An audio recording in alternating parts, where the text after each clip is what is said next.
Ladies and gentlemen, welcome to day one of the FISSURE Playground 1 at Dota LAN event. We've had some qualifiers. We've had 5 teams make it through those qualifiers, but now we are in Serbia playing at Belgrade, eventually in front of a live event as well, Denon.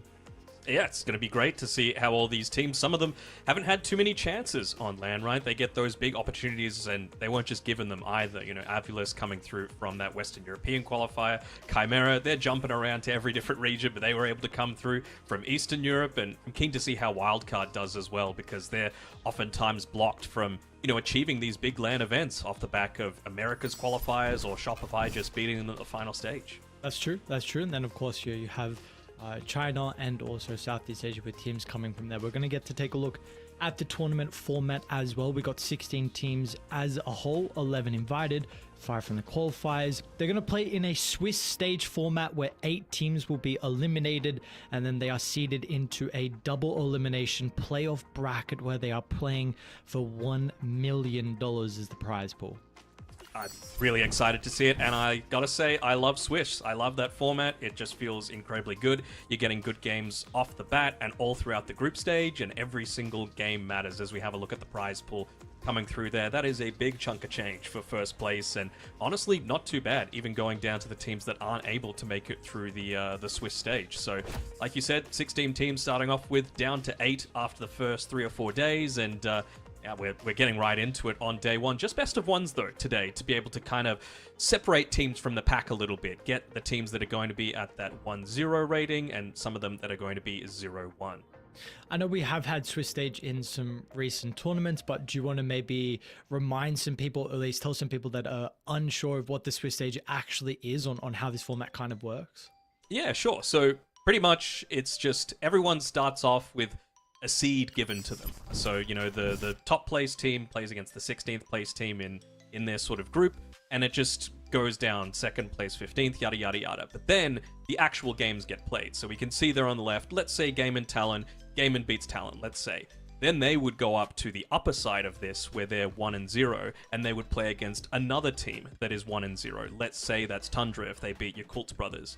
And then on the opposite side, if you are 0-1, let's say Talon and your Yakult Brothers, you play against each other again. So you've got teams of similar sort of, I don't know if you want to call it ability, skill, or even just form that they're in, because oftentimes it can just be that early tournament form that gets you a long way, that play against each other. So you're going to have people with the same series record playing against each other. So from round 3 onwards, you're going to have some 2-0s, where the winner of that will end up qualifying. You're going to have some 1-1s where they still have another chance, and you're going to have some 0-2s playing against each other, where if you lose that again, you're out. So basically you need 3 wins to qualify, 3 series wins to qualify, 3 series losses to get eliminated. Definitely the end makes it.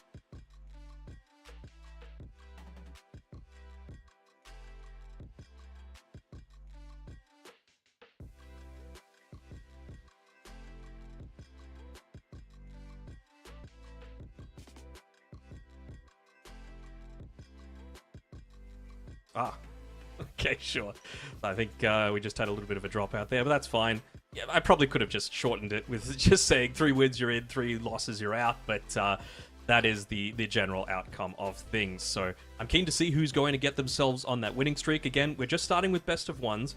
Once you start to get towards those, let's call them deciding games, you know, the qualification/elimination games, I believe that's when you get down to the best of 3s. So you're not wanting just that one quick snap, basically, coming through here. So, keen to see what the outcome of that is going to be, as, yeah, we get to have a quick look at a few of the different schedules for today. So, this is for the A stream, so Fisher_Dota_EN, covered by the people that are there on site, our lovely hosts and panel and live casters there. I believe there's two pairs of casters, and yeah, Gaming Talon, they're really 2 teams that have been going against each other for quite some time, with, surprisingly, even when Gaiman were in their absolute peak form, you had Talon that were able to take wins, series off of them, whether it be at Riyadh, whether it be at TI. It's, yeah, really, really interesting to be able to see the outcome of that. Tundra, you would have to say they're probably the favorite of the Yakult Brothers as we get into what's going to be happening on the other stream, which is our stream that we're watching here. you'd see the highlight of the day could probably be that Chimera versus Team Spirit series, right? They are two pretty closely linked teams, and I want to see how Malik is able to play a part in Chimera's success. Obviously, he's replacing Dahak that came through, although maybe they're not putting enough respect on AVULUS as well. They're in a pretty hot vein of form, excuse me. They're going up against the Juggernauts in Team Liquid, and Paravision, they have to be the informed team of this point in time. You know, a lot of players on, I would say, AVULUS and Paravision are still not given the credit that I think they deserve, because the results are coming. They haven't had necessarily the best results on previous teams, but whatever the recipe is for success that they're doing, whether it be their coach, whether it be the strategies, or whether it just be the general vibe that these teams have, it's working for them. So if I had to be a betting man, I would probably say Extreme, Spirit, Liquid, and Paravision, but I wouldn't put it past AVULUS to get a surprise win in that third series of the days. And again, it's just best of ones, right, that are going to be causing these teams to either be 1-0 or 0-1. And yeah, we'll have to see what the general outcome of that one is as we get to prepare for these drafts. And oh, it's just me, hello. We get to see a few of the tricks that might be coming through here as well, because I'm just going to take a bit of a look now towards this first series of the day, right? We've got Extreme Gaming taking on Wildcard. So a little bit of different styles that they've got. I feel like Low and Yamsen tend to play very similar Position 1 styles. I don't necessarily like the Battle Fury builders just because it takes way too long for them to come online. But ones like PA, ones like Ursa that still are able to get perhaps a little bit more active. Ursa through taking Roshan, PA off the back of a couple of, you know, lucky crits and being able to do decently into a few different lanes. So I'm keen to see how that's going to come up. But I think the main difference here is in the mid lane. XM, for quite some time, has been not necessarily like a Spirit player. He plays Storm Spirit and he plays Puck, but his other main heroes are ones that just really try and dominate the lane. So whether that be Leshrac, whether that be Sniper, whether that be Monkey King, whether that be Lina, these are the sorts of heroes that he's looking to prioritize. Viper as well. He's one of the few players that does play Viper in that mid lane. And I think that's going to be a little bit of a contrast to how RCY likes to play. He likes to play as Earth Spirit. He likes to play as Ember Spirit. And he's going to need to be a little bit careful that he does not get caught out in this, as we do have a look at the position ones from both teams there. Yamsen as well as Low coming through. So yeah, I'm keen to see what the outcome is eventually going to be. And I don't know, something about my boy, what's he going by now? BAB, or whether he's going by New.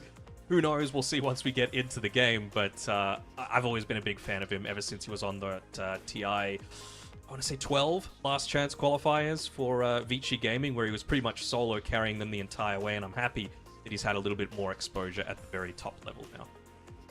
So we'll have to wait and see. As I'm just going to have a quick look into the lobby. Looks like everyone started to filter in there. And almost ready to do it for a coin flip. Again, best of one, right? So it makes it very, very important, actually, that coin flip to what the outcome is going to be, right? Because it's not like you're going to have that return game, let's say, like a best of 2 might have, or a best of 3 might have. You know, game 1, if you're a team that thrives off of first pick, for example, and you lose the coin flip and you don't get that first pick, then kind of screwed a little bit, right? Like, you're really behind the 8 ball with how you're going to be able to find some strategies that might be able to work. And again, for a bunch of these teams, they haven't necessarily had the biggest amount of LAN exposure either. This is one team that has, across a bunch of the different players on it. Extreme Gaming, not necessarily the same players that have played together for quite some time, but Low, XM, New, PYW, and Paulison have certainly gone a long way towards, having a lot of that LAN experience there. I hope we get player cams as well, because New, he's always really fun to watch for the player cams. He's always got this little bit of a cheeky smile on his face the entire time. So I'm keen to see how he's able to make that one work. All right, what's up? Sorry, I'm back. Who knows? Randomly, you have some internet issues. This is, you're back in Australia now. This is what happens. You don't get that European internet that's a whole lot more reliable. But you know what, par for the course. You had to come back down here for some summer. So, yeah, I'm sure you take the good with the bad. Yes, that is very true. That is very true. But you were speaking about Extreme, and this is going to be an exciting roster to be able to watch. It seems like in China at the moment, like there's a bit of a battle for who gets those qualification spots, right? Like we saw very recently, like the previous Arme team, Gazao, I don't know how you pronounce it, where they played at Bangkok. They didn't have like the greatest showing, but yeah, that team was able to make it. What is it? What is it even? I don't even know. I think it's Gaozu. It's Gaozu? Okay, I just put some like letters in my head and thought it was the word and then just tried to say it. And then Tidebound as well, I believe recently just qualifying to one of the, there were so many qualifiers going.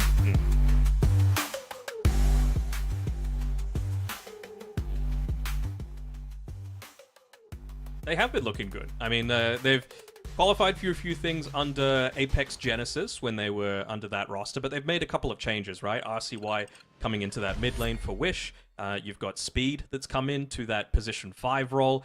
You've got Yamson that went from 5 to now position 1, so no more Sammy Boy either. So I'm keen to see, and I mentioned RCY previously. Man's only 18 years old, so it's really interesting to see how he's going to be able to face up against a bunch of the big boys, right? Because he hasn't had that opportunity. So this could be a really prime time to be able to level up. You know, let's say, I would have to say it's a pretty big ask to get Wildcard to be getting out of the group stage, you know, into the next phase, because we've got a lot of good teams here, you know, 16 of some of the best in the world. But even if they were just able to, you know, get that experience playing against some of these better teams on a LAN environment where they don't get a chance to, like, scrim against them. Let's say they get knocked out. I'm sure there's going to be plenty of teams in that top 8 that are wanting to still scrim, that are wanting to still have the opportunity to, you know, try out strats that they've been holding on to. I say that, but, you know, I feel like this deep into a patch as well, there's only so many secret strats that you can have at this point in time. You know, people have pretty much figured it out, so hopefully after this tournament, even mid-tournament, I would be happy with it. A big patch being dropped could certainly make things very interesting, so we will have to wait and see. But yeah, Extreme probably taking the lead there in a 1-0 is my prediction, but we'll have to wait until we actually get into the draft. We're going to take a quick break, actually, before we get into things, so stick around. We'll be right back.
Ladies and gentlemen, we are back. Just a quick break and we're going to get ourselves into the action. Not long now until we have our first draft and first game as a whole for the FISSURE Playground 1 Dota event. This is we get to see those teams battling it out. And honestly, Denog, I'm very excited just for the matches between all the different regions as well. We've had so many qualifiers going on at the moment, right, where teams have been going against their own region.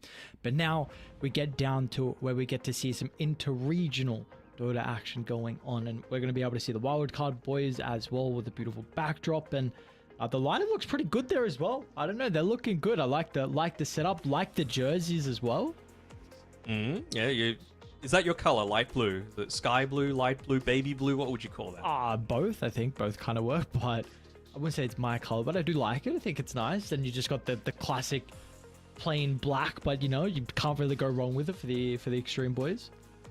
No, for sure. I mean, China, they've never been slouches when it comes to gear. You know, you just have to have a look at B-Cop and the 50 million jerseys that he has. He always tends to look pretty good in them as we finally get down to the draft. And Wildcard, they actually won the coin flip, so they chose first pick for themselves. I was assuming that it would be Muerta for themselves that they might want to pick up, but Gyrocopter just feels way too busted. I think it's not really used as that flex in the NA region. In South America, absolutely. We see KJ play it as a position 5 fairly frequently as well. But I think most of the time across the board, it really just is that position 1 that's good at everything. Good in lane, good at split between physical and magic damage. You can flash farm incredibly quickly. You don't need that steroid in the form of like a Battle Fury or a Maelstrom to really come online. You've just got it all in your innate toolkit. So it's a really good opening for them. And you see Extreme not really shying away from anything that's been working for them as well through the qualifiers. The Pugner is something that we've seen a lot from them. Seems like they put a lot of emphasis on like strong laning heroes, and already I think that has to be quite obvious with the Dawnbreaker and the Pugner too. So two already very strong heroes in the side lanes. And I think Wildcard, this is something that you're going to need to try and draft yourself. Gyro definitely is one of the better ones in that regard, but are there any others that kind of come to mind for you? For strong laners for Wildcard? Yeah. Probably one of the one that's been banned out, ironically, by themselves is that Clockwork, just to be able to provide that little bit of a body for the lane, just to make sure that you are actually able to punish the Dawnbreaker fairly frequently. I want to see if Extreme Gaming try for... They haven't really been playing it much, but Nature's Prophet combined together with the Dawn can feel really nice. Oh, Venomancer, okay, there's a pretty strong lane that you're not really caring about all of the Decrepify, a lot of the healing that's going to be coming through. It's still just going to go through that, and it really just enables you to dominate that lane. Unless they're going to go some crazy position 4 style for Big Num to play, but he hasn't really been playing too much of the Veno. He's been like a Muerta Dark Willow Batrider spammer. So where does this Veno go, though? I know some people were attempting, honestly, maybe it was even XM, to be honest, because I know he does like these type of heroes, but with the Plague Carrier facet, like putting it mid, or people have been like saying like, hey, yo, this could be the new jungle thing, but like, where is the Veno even go? I don't want it to be the new jungle thing, especially considering, how greedy they are across the board, as we do actually see here. So it's, what's the date today? How long have we got until the actual event starts? The 24th. So you got a week to be able to purchase your tickets there with !ticket in the chat box, just to be able to see how to find your tickets for the 3-day stadium event, really, for over there in Belgrade. I know I'd be going if I was in the European region. I'm very jealous of how cheap a lot of the flights are to be able to get anywhere in Europe, honestly, for a lot of that. So yeah, make sure you have a check out, not just for you, but for your friends as well. Yep, definitely give it a look, and maybe you'll be able to watch a Venomancer game, a hero that we haven't seen in a very long time. I'm sure that's what everyone's excited about. Oh, for sure. Everyone loves Venomancer. My boy, my 13 win streak hero. Let's go. But, okay. That's something a little bit out of the box, but it is something that Low does like to play a fair amount on Extreme Gaming. This Lifestealer, again, strong lanes. It really is something that they try and emphasize. And a lot of the time you think, oh, this is just going to absolutely crush the Night Stalker, but not necessarily, right? Like Night Stalker with the Night Rain facet, you can do a fairly decent job just being able to make space away from this Lifestealer. And as well, with Polison being the one, the position 5 that mostly plays this Pugner as well, I see no stuns in that lane. So whether it be Venomancer that's doing the pulling or a yet-to-be-picked position 4, they can just pull, and they can make sure that this Night Stalker is able to get a good amount of farm on his own, so that this Lifestealer isn't necessarily that big lane winner. So I'm not sure if it's honestly the best pick at this point in time. We'll have to see if maybe the rest of the draft on how they can also enable the Lifestealer. You're probably wanting some Infest carry for Extreme, which is something that they're currently lacking, but the issue is you have your offlaner who is very reactionary in the Dawnbreaker, so you're going to need that out of XM's hero. There it is. We'll get it with the Storm Spirit, so like you said, he doesn't play that many spirits, but like he does have the ability to do so, and this is your classic kind of Infest bomb. What is already standing out though as an option? No Puck. Tiny could be something we're looking at. What are some other mid laners that we've seen to play into the Storm? I mean, Lena's an option, Dragon Knight's banned, Sniper still an option. It would mean that you're very, like, you can't make plays too easily on Wildcard, which might be a downside to it. Maybe even something like a Pangolier could be an option, just to be able to have that chain stun set up for Night Stalker to be able to close the gap and be able to get that crippling fear in onto you. Got a fair few options here on Wildcard, to be perfectly honest, so this is really what you're choosing first pick for. One, of course, being able to pick a busted hero like the Gyrocopter with a first pick, but now you're going to be able to say, all right, well, we can just pick our hero that's going to win us this mid lane if that's the avenue that they want to go down. Maybe they feel like they need a little bit more of this control, in which case Puck probably would have been the choice, but as you can see, Extreme Gaming banned it out just prior to this phase. Yeah. Definitely would have been an incredible hero for them, unfortunately, in RCY. So, I would really like them to pick their mid laner. I don't think there's no reason for you not to here. You know all the cores that you're going up against, so like, why not? And I mean, the Storm, not just an Infest bomb, but they needed something else that was going to enable this Dawnbreaker, right? Like, very true. Then they're not really bounty hunter pickers. Nyx was already banned out, so they just wanted something that's going to go down that route. And okay, Ember Spirit, I don't hate it. It's something that, again, you were never really worried about Extreme Gaming picking just because XM is not an Ember Spirit picker. It does a pretty decent job against the Storm Spirit. More importantly as well, you can build into the Mage Slayer, you can build into Orb of Corrosion even. I know it's not as good as it used to be, but when you're going up against these heroes like the Dawn, the Pugna, the Lifestealer that do have a lot of healing aspects to them, I think it can provide a ton of value. Sure. We'll see if that is something that he's going to be considering, because at least with how you're mentoring, does seem like we're going to see a lot of value out of the potential of a corrosion. 10 seconds remaining. For Wildcard, do you believe we're looking for their support last? Yes. Yeah, I do. I doubt this is going to be a position 1. Sorry, not a position 1 Gyrocopter. I feel like this is something that Yamsen plays a fair amount for himself. Again, it is just a mega busted hero, so why not pick it? Doesn't feel like they've found that big counter to it either, right? Like, Doom is banned out by Wildcard, so that's one of the big things that you're really worried about, that and the Morphling. So you can see from the very beginning that they were just playing around protecting this Gyrocopter. So we're just going to see a pretty standard build coming out from him. You know, Ags, Satanic. I wonder if they were wanting to get a little bit more on the front foot to be able to try and punish Extreme Gaming and play a little bit more for the early game. If he goes the Miracle build on the Gyro, which is just going into an early drums, just because of the innate ability on the Gyrocopter, you can fully disassemble the drums once the charges are used, reassemble it, they've got 8 charges again. So it just means you can keep going, and eventually, sure, you sell it, but the amount of value that you get out of that is just insane. It's still, every time I hear about that, it's so still silly to me. I cannot believe that is something, and like, every time I hear it, I'm like, wow, this hero feels like it has even more value when you can go for something like that. Ooh. That is not what I was expecting. Me either, so, honestly. So maybe it is a Gyro. Yeah, it seems like 4? It's gotta be Gyro 5, Veno laning with the Night Stalker. We're getting a carry Brood for Yamsen, which I'd probably say it's a Gyro 4, just because you've got a bit more movement speed than the Veno, so you're going to be able to pull for the Night Stalker a bit easier. Okay. So you're wanting a position 4 for Extreme that can wave clear and maybe have a stun. You don't have a lot of time left. They will go to the Dark Willow, which is a pretty good follow-up. Yeah, it's okay. I don't think you do anything versus the Brood, which is a bit of a concern for me, but it's a 1 Night Stalker. It's a 1 Night Stalker. Oh my god. I don't think I've seen this in quite a while. Saw Midnight Stalker when Mickey was picking it on Liquid for quite some time, but not too much of the POS 1. I feel like I have seen it a couple of times, but it's been a few years, surely.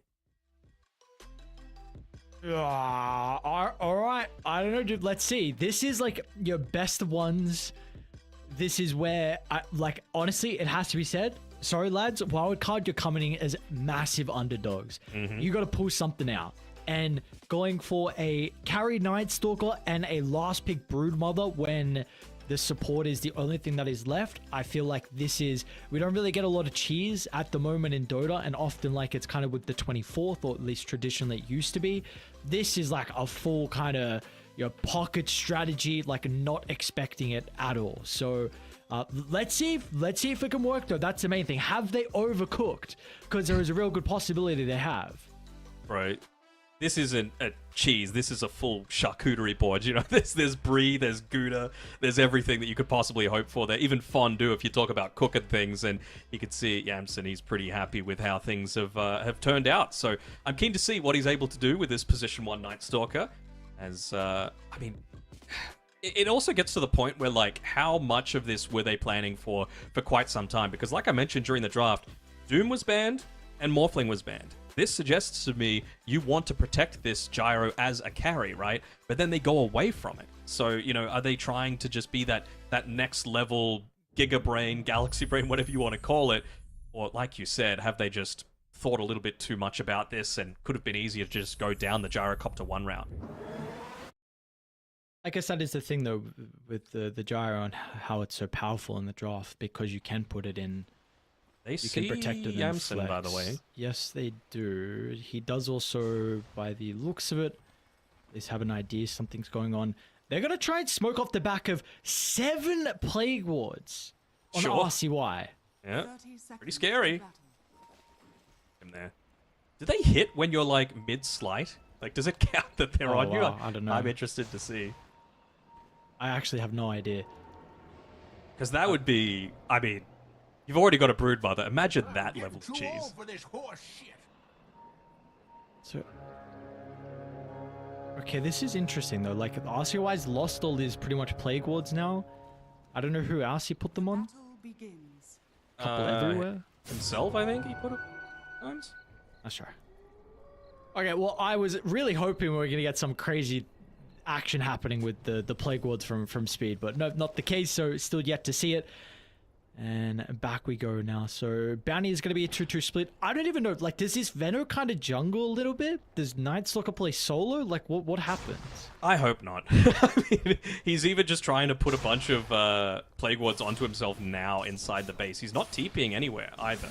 You know, he's just kind of hanging around, seeing where he might be able to find an outnumber, find a way to be able... But without Venomous Gale, how are you supposed to do that, right? You're not really this big kill threat with just a bunch of Plague Wards. I guess he is jungling, maybe? He wanted to stick in lane for quite some time and only start to come out once the creeps were actually starting to spawn. Well, we'll see how Yamson does against Dawn Willow lane, because that is not something that I'm going to envy him for. Like... Alright. Alright. Let him cook. Let him... I'm cooking.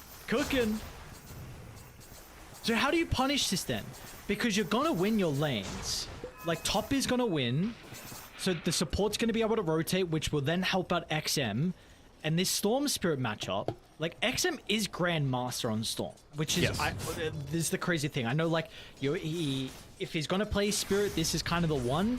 Yep. And this Storm matchup, like, it can be good against Yemba. It is very skill dependent. You can win this lane though. But you're gonna have supports rotating from top. And I don't know, like, is Venno gonna move for RCY? You would assume that he is, right? Like, that's one of the advantages of playing this as a jungle-ish hero, is that you are just so much closer towards those runes to be able to, you know, influence it in some capacity. He's even just starting to stack his own camps right now, trying to build up a little bit more of that net worth, cheat some extra net worth coming through there.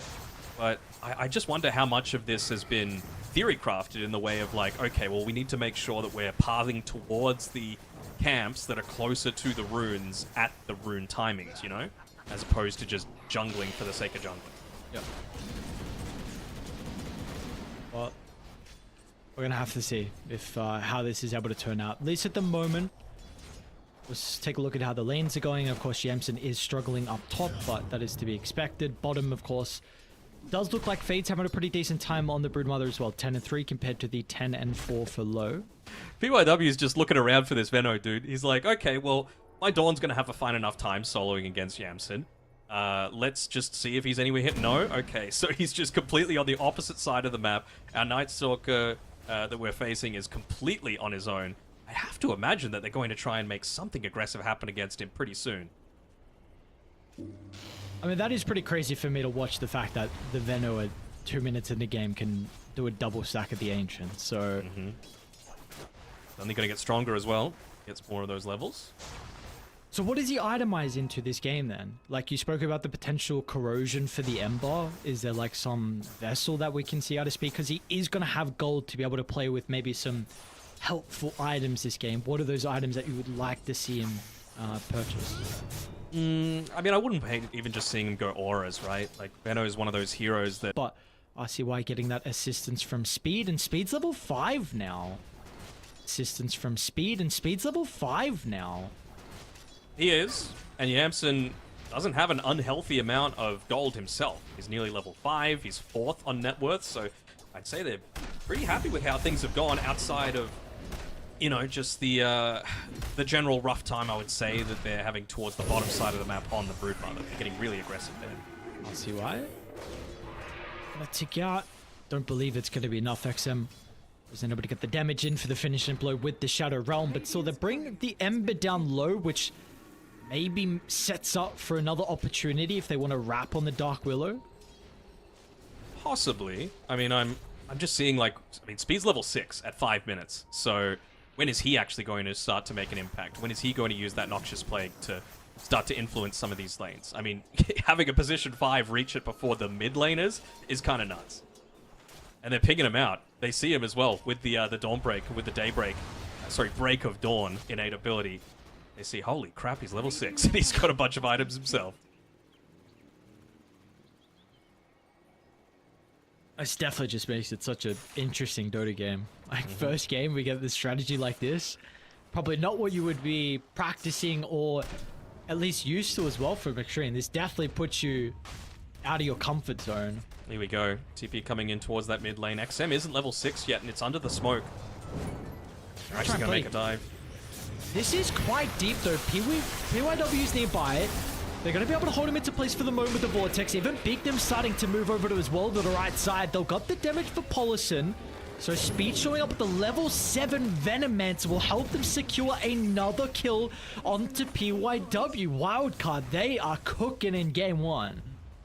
They are indeed. This is the sort of stuff that, like you said, you can't just practice against. Look at them. They're even making sure to tank up a few of these tower hits, keeping that siege creep alive in the mid lane so you can just keep the pressure up against Extreme Gaming. This is the way that I like teams that are probably less favored to play, because I feel like the early game is a lot more structured. You know, you can run down a flowchart to be able to make things work. It's once it breaks into that later stage and teams with more experience can be able to, you know, out-map maneuver you. But if you're just trying to end the game in 25 minutes, which it feels like Wildcard are in a pretty decent spot to be able to do, I'm on board with it.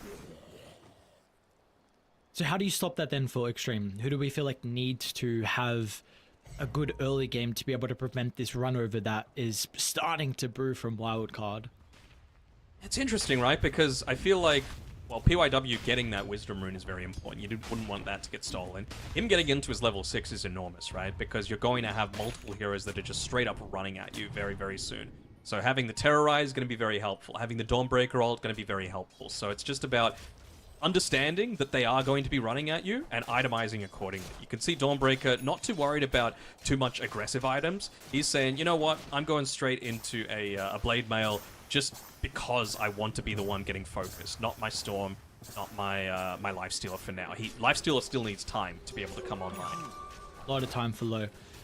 So Radiance build here from the Lifestealer.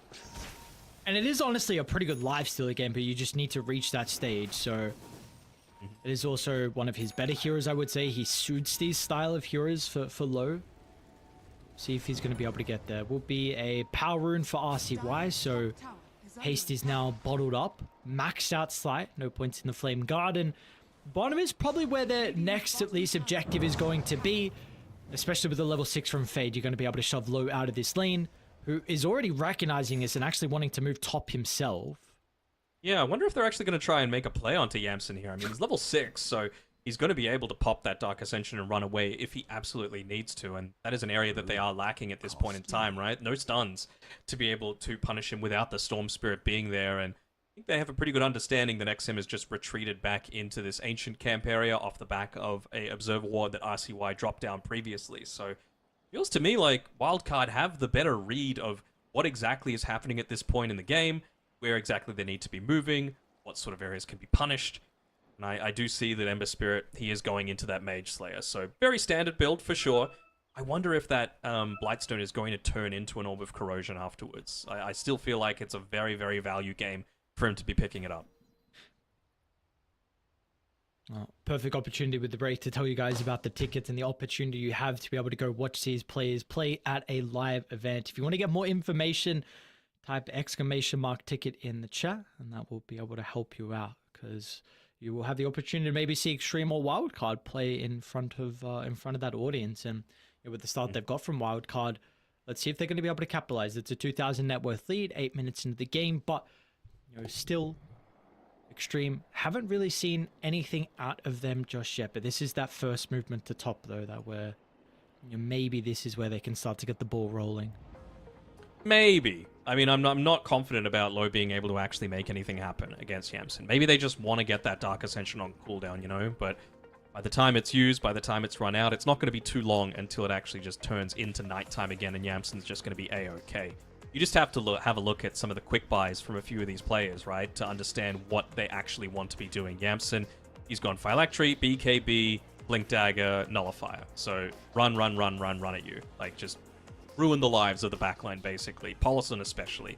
If you're going to have these heroes that are making your life more difficult, how do you stop the Terrorize? You just get on top of the Dark Willow and ruin her life. How do you stop the Decrepify? You get on top of the Pugner and ruin his life. So I feel like they've got plenty of heroes that are going to be able to fulfill all these different sorts of criteria. Big Num is actually going for an Aghanim Shard. I mean, as a position 4, I would much rather see him go the drums, right? Just because I feel like that has the synergy that I was talking about with just running at them. You don't even need to go a Boots of Bearing at all at this stage of the game. You can just keep refreshing the drums charges by disassembling it. Okay.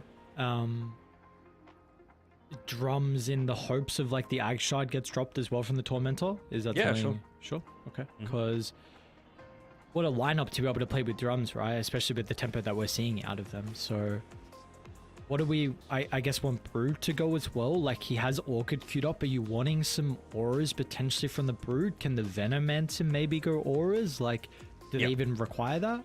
Venom is the one for me, right? Like I said before, the playstyle is different, don't get me wrong, but you are still only need a couple of seconds to have a huge amount of impact style of hero on this Venom. So, looks like he's going into a Solar Crest, maybe just the Parvis, then into a 4-Stuff, then into a Pipe.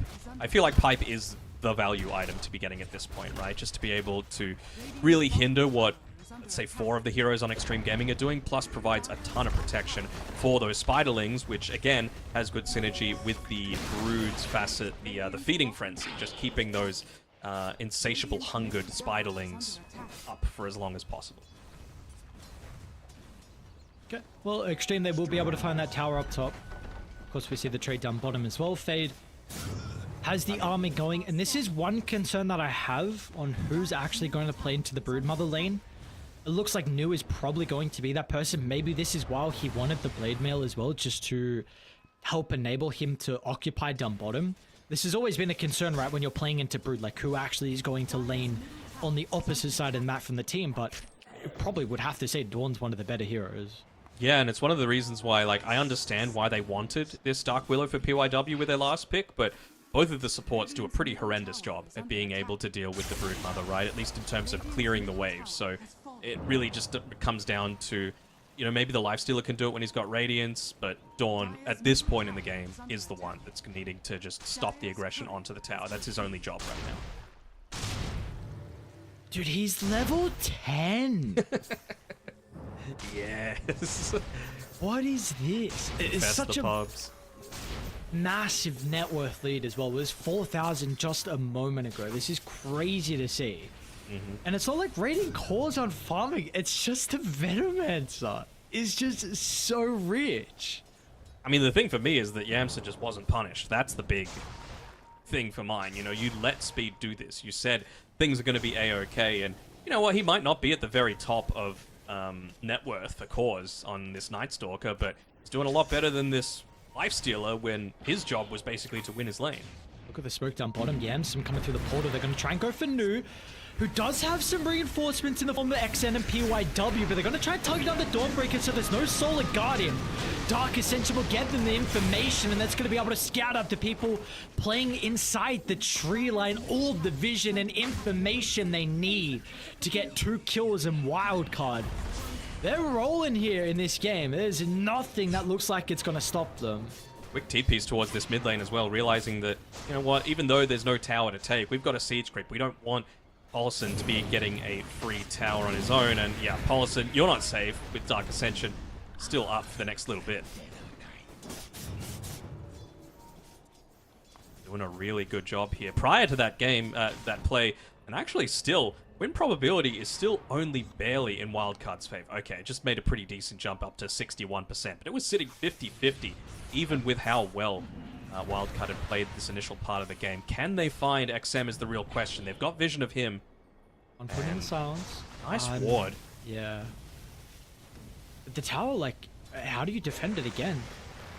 Or we're maybe looking at a Solar Guardian play, but can you use it on the Dark Willow without being able to activate that Shadow Realm? She will just die instantly. And how do you play the map? The map is actually going to be impossible to play. You don't have a carry to get involved. This is, it's just going to keep going bad from worse. Roche is always an opportunity as well for them. I don't think you can do it now, of course, but like in 5 minutes if you want to from Wildcard. And I'm not seeing the answers anytime soon for Extreme. It's just going to need to be let low farm a little bit more. You know, that's his job right now. Just make sure that he's able to get into that Radiance. He's able to start pushing out these lanes a little bit more effectively. Have a look. He's even going Manta style, right? Just to be able to break out of that, out of the Searing Chains a little bit more easily, as Paulson won't even get away. And even just having the illusions for like a little bit of split push going on as well in the side lanes.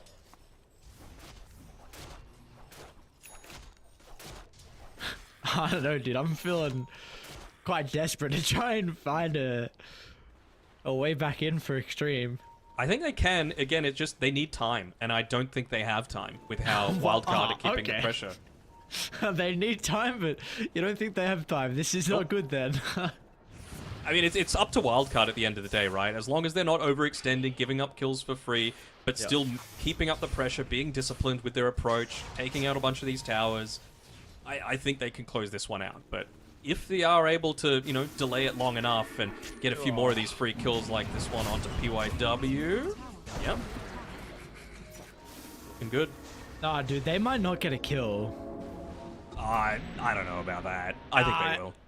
It might be shut out. Top lane low. Oh, they got the silence beforehand. Are they actually going to have the damage? Should be able to get him fessed off. Solar Guarding just in case, but now Nu is kind of stuck here. They've got a doesn't even have his blade mail too, but they don't have anyone. No one's TPing it. Are they actually going to get Nu though? Somehow still alive. All right, looks like Extreme will get their first kill. It's going to be on to beat them. RCY. Remnant, oh, he doesn't go away. Actually wants to stick around because Speed's here. Level 12 Venomancer. What is that, dude? So much damage out of the Noxious Plague. They are just ticking over time, but is it actually enough? They're standing strong off the back of Nu. This Echo Saber damage, it's starting to add up. It looks like PYW will end up ticking out, but this is I don't know what's going on in this game. I mean, did you see during all of that XM died solo to Fade and he nearly took the tier 3 tower as well? Like, this is another factor. You know, you're just getting ratted on this bottom side of the map so effectively. Fade is by far tippy top of the net worth, and he's looking for more. He's got this this Observer Ward up. He's going to be able to find out XM as well. Oh, surely not back-to-back solo kills. Oh, oh, Fade's brood, mother. It's looking good for the wildcard boys. Again, this is the surprise factor that you get when you don't get the opportunity to go to quite as many lands. And They're using it to the absolute pinnacle. You'd have to imagine, like, you know, these NA teams and even SA teams, they play against Western Europe a fair amount of time. The ping's not too bad for them, but China, that's a completely different story. So they're just throwing something completely out of left field, and yeah, they've caught Extreme Gaming off guard here. Still need to wait about 1,000. Oh no, dude. Amped up damage on RCY. Okay. Terrorize is going to send the Brood back, but I don't think it's going to stop the Ember. Dodges the Starbreaker, has a Remnant to be able to avoid the attempt from XM to pull him back.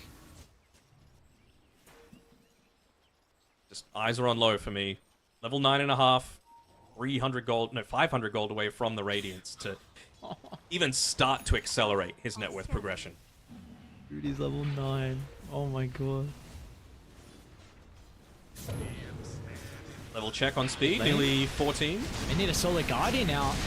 This Polison's going to be there with a live stream. Decrypt's not really going to help him for the nuke of the Gyro, but no one else was looking to dive past that tier 2 tower.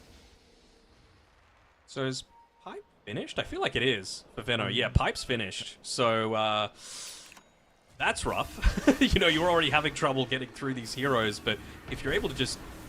Dark Ascension lasts a long-ass time, right? So if you're just able to last a fair amount of time in the middle of a lot of these engagements, the Plague Wards, the Dark Ascension damage, the Pipe, the Spiderlings, the lifesteal that you've got coming through, it's going to add up in a big way. It's like they're just trying to commit more around this bottom tower, and why not? They don't have the glyph available. They're pinging out the fact that it might be warded here, but they don't actually have a sentry to cover it, so they just walk up onto this high ground. You wisely playing well back. The rest of the team, unfortunately, will not be successful with their smoke across the map, so they're going to have to come back to start the defense. There is a Bloodthorn first item on the Brood. Really catching...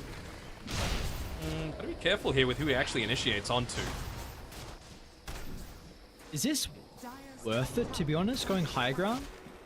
Taking the tier 3, yes, because of how low it was, and they actually do see the fact that there's a ward down there. But I mean, what you're doing is essentially making sure that they're not farming an excessive amount. Terrorize used. That's a reasonably big cooldown used, right? 100 seconds. So now it's basically control Polison is the main priority, and I'm expecting Yamsen just to be Dark Ascension, run onto the backline, get on top of Polison, kill someone else while he can't decrep and heal someone.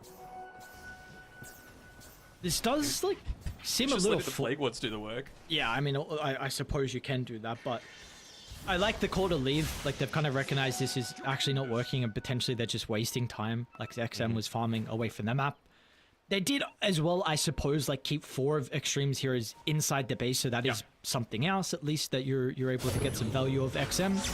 He's got the illusion, instantly uses it to get rid of the chains, but the rest of the team is starting to sweep over towards the triangle.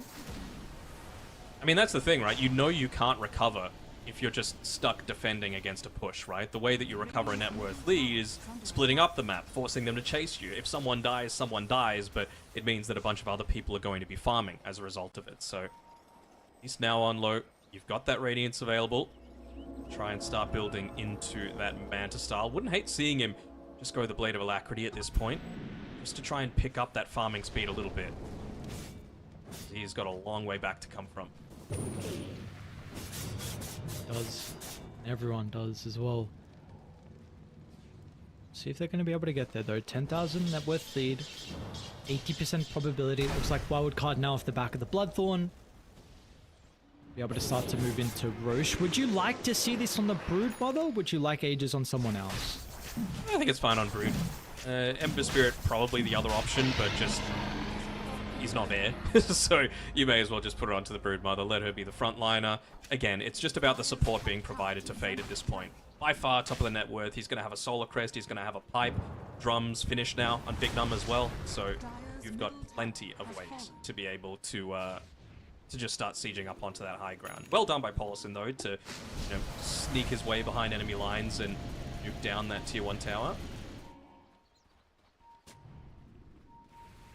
They may have got a glimpse of Polison along with XM starting to trail inside the river.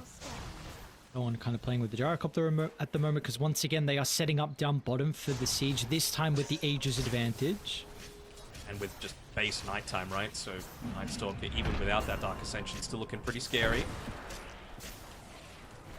Kind of wanting Speed to put himself a little bit further forward, though. He needs to be in range of that pipe onto all the spiderlings. Oh, Jesus, what the... Yep. Dude, are they going to be able to get him out? This I see, missile might kill him. Oh my god, dude. Oh, what is the damage? Everyone, It's a PY lot. W's dead. Guy is your base. They're all over him. All right. Doing well. I mean, Doing top well? lane... Yeah, okay, doing incredibly well. Except he's doing his best to try and cut a few of these lanes, and, I mean, at least mid lane is pushed all the way back here. So, yes, they got a lane of racks, although... Are they caring about some of these other lanes? Are they just going to stick around? Doesn't seem... Or he might try and cut some waves here on XM, but they actually see him, and they're going to be able to find him. Massive silence. Yamsen should be enough for the missile. Yes, it is. The control is long enough. 4.5 seconds at nighttime. Yamsen got a glimpse of Low. Low's going to be able to rage it off, and it looks like he should be okay, but the damage is being dealt. You are pushing him further away from any possible farm on the map.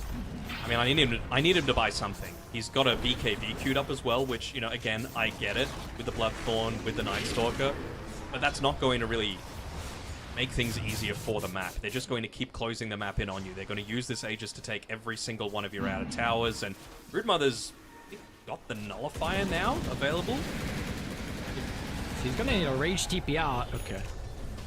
Oh, Fade was a little bit too far away. Maybe if the Brood was there, he would be dead.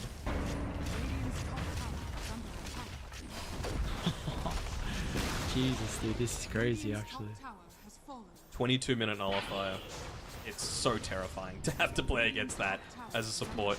Single range creep alive, that's all they need, just to be able to disable the backdoor protection. And again, what does Low buy? He's holding on to 4,000 gold, so even though his net worth is 11k, he's essentially got less than everyone but the 3 supports that aren't named Venomancer. They're gonna need to do something. Yeah. There we go. BKB purchased. Low's saying now or never, but never. Dude, second item BKB Lifestealer. I don't know if I've ever seen this. But it is a must, of course. Yeah, it is a must.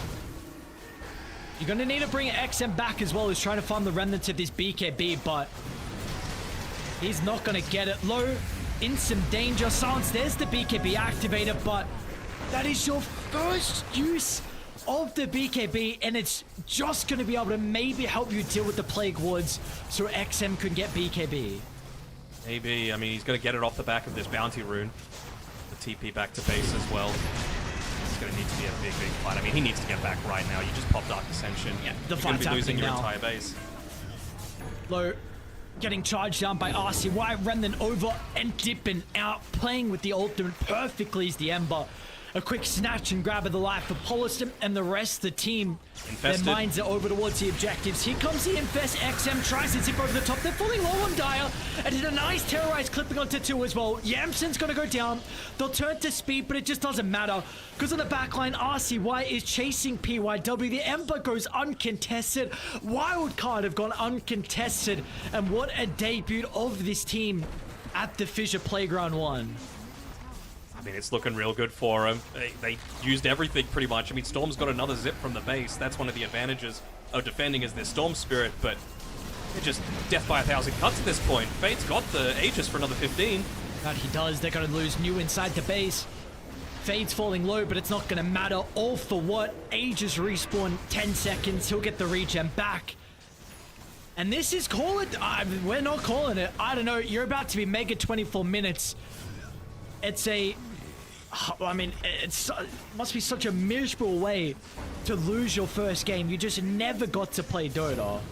You never got to play Dota, but you kind of played exactly into Wildcard's hands with seeing that this Venomancer wasn't in lane for quite some time, and the Night Stalker wasn't punished at all. You know, they probably, even though he doesn't have the highest amount of net worths, as GG is called, 7th on net worth is Yamsen, but that wasn't the role that he was playing this game. He was kind of embracing his old position 5 role that he played back when this team was Apex Genesis, and instead it was Speed just being able to come through with the jungle Venomancer So we see him there get the fist bump from the team, and he should be feeling very, very happy with himself. And RCY as well, I think, played a very good game on the end, but I think he should also be incredibly happy with the performance. Like you were saying, this guy is very, very young, and first time for him being at a event like this, that must be demoralizing for a Tree. Hopefully, hopefully they could just be like, look, guys, we serious, we got brewed, Dude, we got venoed, whatever it was. Look at his sleeve. It says TGIF. Thank God it's Friday. Well, I'm not sure if they think that way based on that response. So we saw PYW even put his hand through his hair, just saying what happened, and it kind of felt like they played way too passive on Extreme Gaming, right? They let them do whatever they wanted. They had a pretty decent matchup for XM, but just with those rotations, getting the first blood over for RCY, Speed was pinnacle to that as well. It was just a really solid performance from Wildcard, and they are our first team to go into that 1-0 game score. So again, just best of ones. This series is done. So now it's just a matter of who are they going to be playing up against next, and we need to get through all of that first round of matches to find that result. Dude, I swear we just started this series, actually. What actually happened? I'm going to say Wildcard will not get the Brood for the rest of the tournament that they are in. It's not What about happening. the Veno? The Veno, I don't know. Like, maybe this is something that I also am not quite sure about. I don't know if it could be... I don't know if teams are going to be able to play differently against it, but this... Let's see. Do you have any more strategies? Because I want to keep watching Wildcard. This is an interesting strategy. Let's see if they have more. We will see. I think if they had their time again, probably like the Brood Nightstalker switch around was genius at the end of the day. I probably wouldn't have picked the Willow just so you had something to be able to deal with the Brood, and I would have gotten a lot more aggressive with whatever 4 it was that was picked, like I don't know, Hoodwink or something like that. Something that actually has some kill threat in lane. But well, hindsight is 2020, as we see not quite 3-2-2, but close enough for Wildcard to be able to get that W there. And yeah, just look at the damage across the board. RCY, like you mentioned, really put in a huge amount of work, but it was the building damage that Faye did that was the real difference maker. And definitely felt like RCY was set up for success, right, with that rotation to the power room. This is something I wasn't sure if how active and involved the Venomancer could be to help secure his mid laner, but we saw that was the most important thing. Maybe it was even the water rune or power, I don't remember, one of them where we saw that kill. And XM was, I think he had like a 10 last hit advantage over the Ember before that, so a big reason why he was then able to finish the game 5-0 and 10, and XM was 0-4 and 1. So again, yeah. To me, it's just like they were way too passive, right? Like I was mentioning during the draft that they needed this Storm Spirit to have something that was able to use with the Solar Guardian to be able to actually go and do things, but they never did. We didn't see that in a single time, and you just look at it diff, basically. XM, 7k damage, RCY, 21,000. I know they were getting run over, but it felt like they never even attempted to go for an aggressive play for themselves. Yeah, well, let's see, because they will be playing later today as well. So both teams are going to, you're going to have that 1-0 series and then the 0-1 series. It's going to be a long day, though. I believe it's like the last series of the day for potentially these, but actually maybe not last series, maybe it's like the last in the sort of like 5th series of the day, but that's still in like 6 hours. So you have to let this sink in for 6 more hours, I believe, until that series. And then for Wildcard, I mean, you're going to be like over the moon right now. Like you're going to be the morale incredibly high. This must be such an exciting for them as well. So good showing. Let's see what more in store they have for us. Any, I guess, closing comments from you for this first series? Not really. I mean, good on them for trying something new, something out of the box, giving us... I mentioned going into this series that kind of feels like the patch has been figured out a little bit, considering how long we've been on this same meta. Wildcard said, screw that. You know, we're able to, just throw out something new. If it works, it works. If it doesn't, it doesn't. And lucky for them, Extreme Gaming just didn't seem to have any answers for it. Now, I believe the schedule is a rolling one, so we need to give teams, of course, time to do their changeover, time to load in all of their set and all of that sort of stuff. But we might series a little bit earlier than the 30 or so minutes that we're switchovers. So just because that for 25 minutes, and well, before we go to a break, once just tickets for the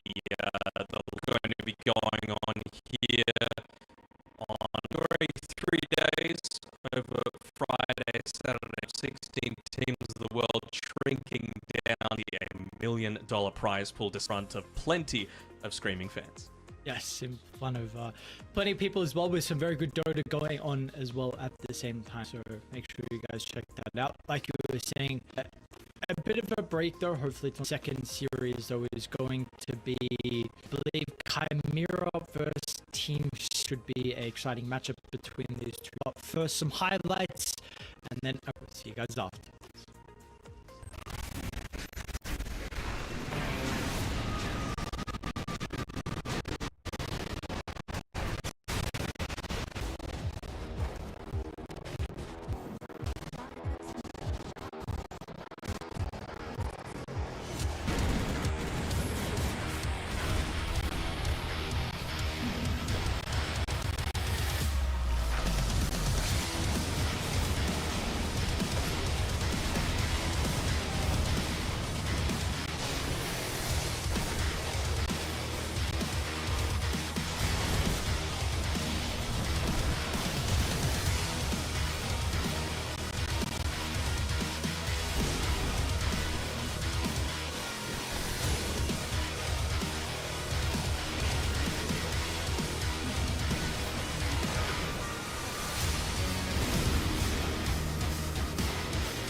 Welcome back to the official broadcast for the secondary stream here for the FISSURE Playground 1 Dota event. We've got our second series ready to go. It's going to be a Eastern European showdown, kind of. Not really sure what region Chimera are. I would say they're potentially Eastern European, and of course their opponents being Team Spirit. I am incredibly excited for this. We have some your old teammates going at it as well. Malik just recently joining Chimera, so of course him previously with Team Spirit.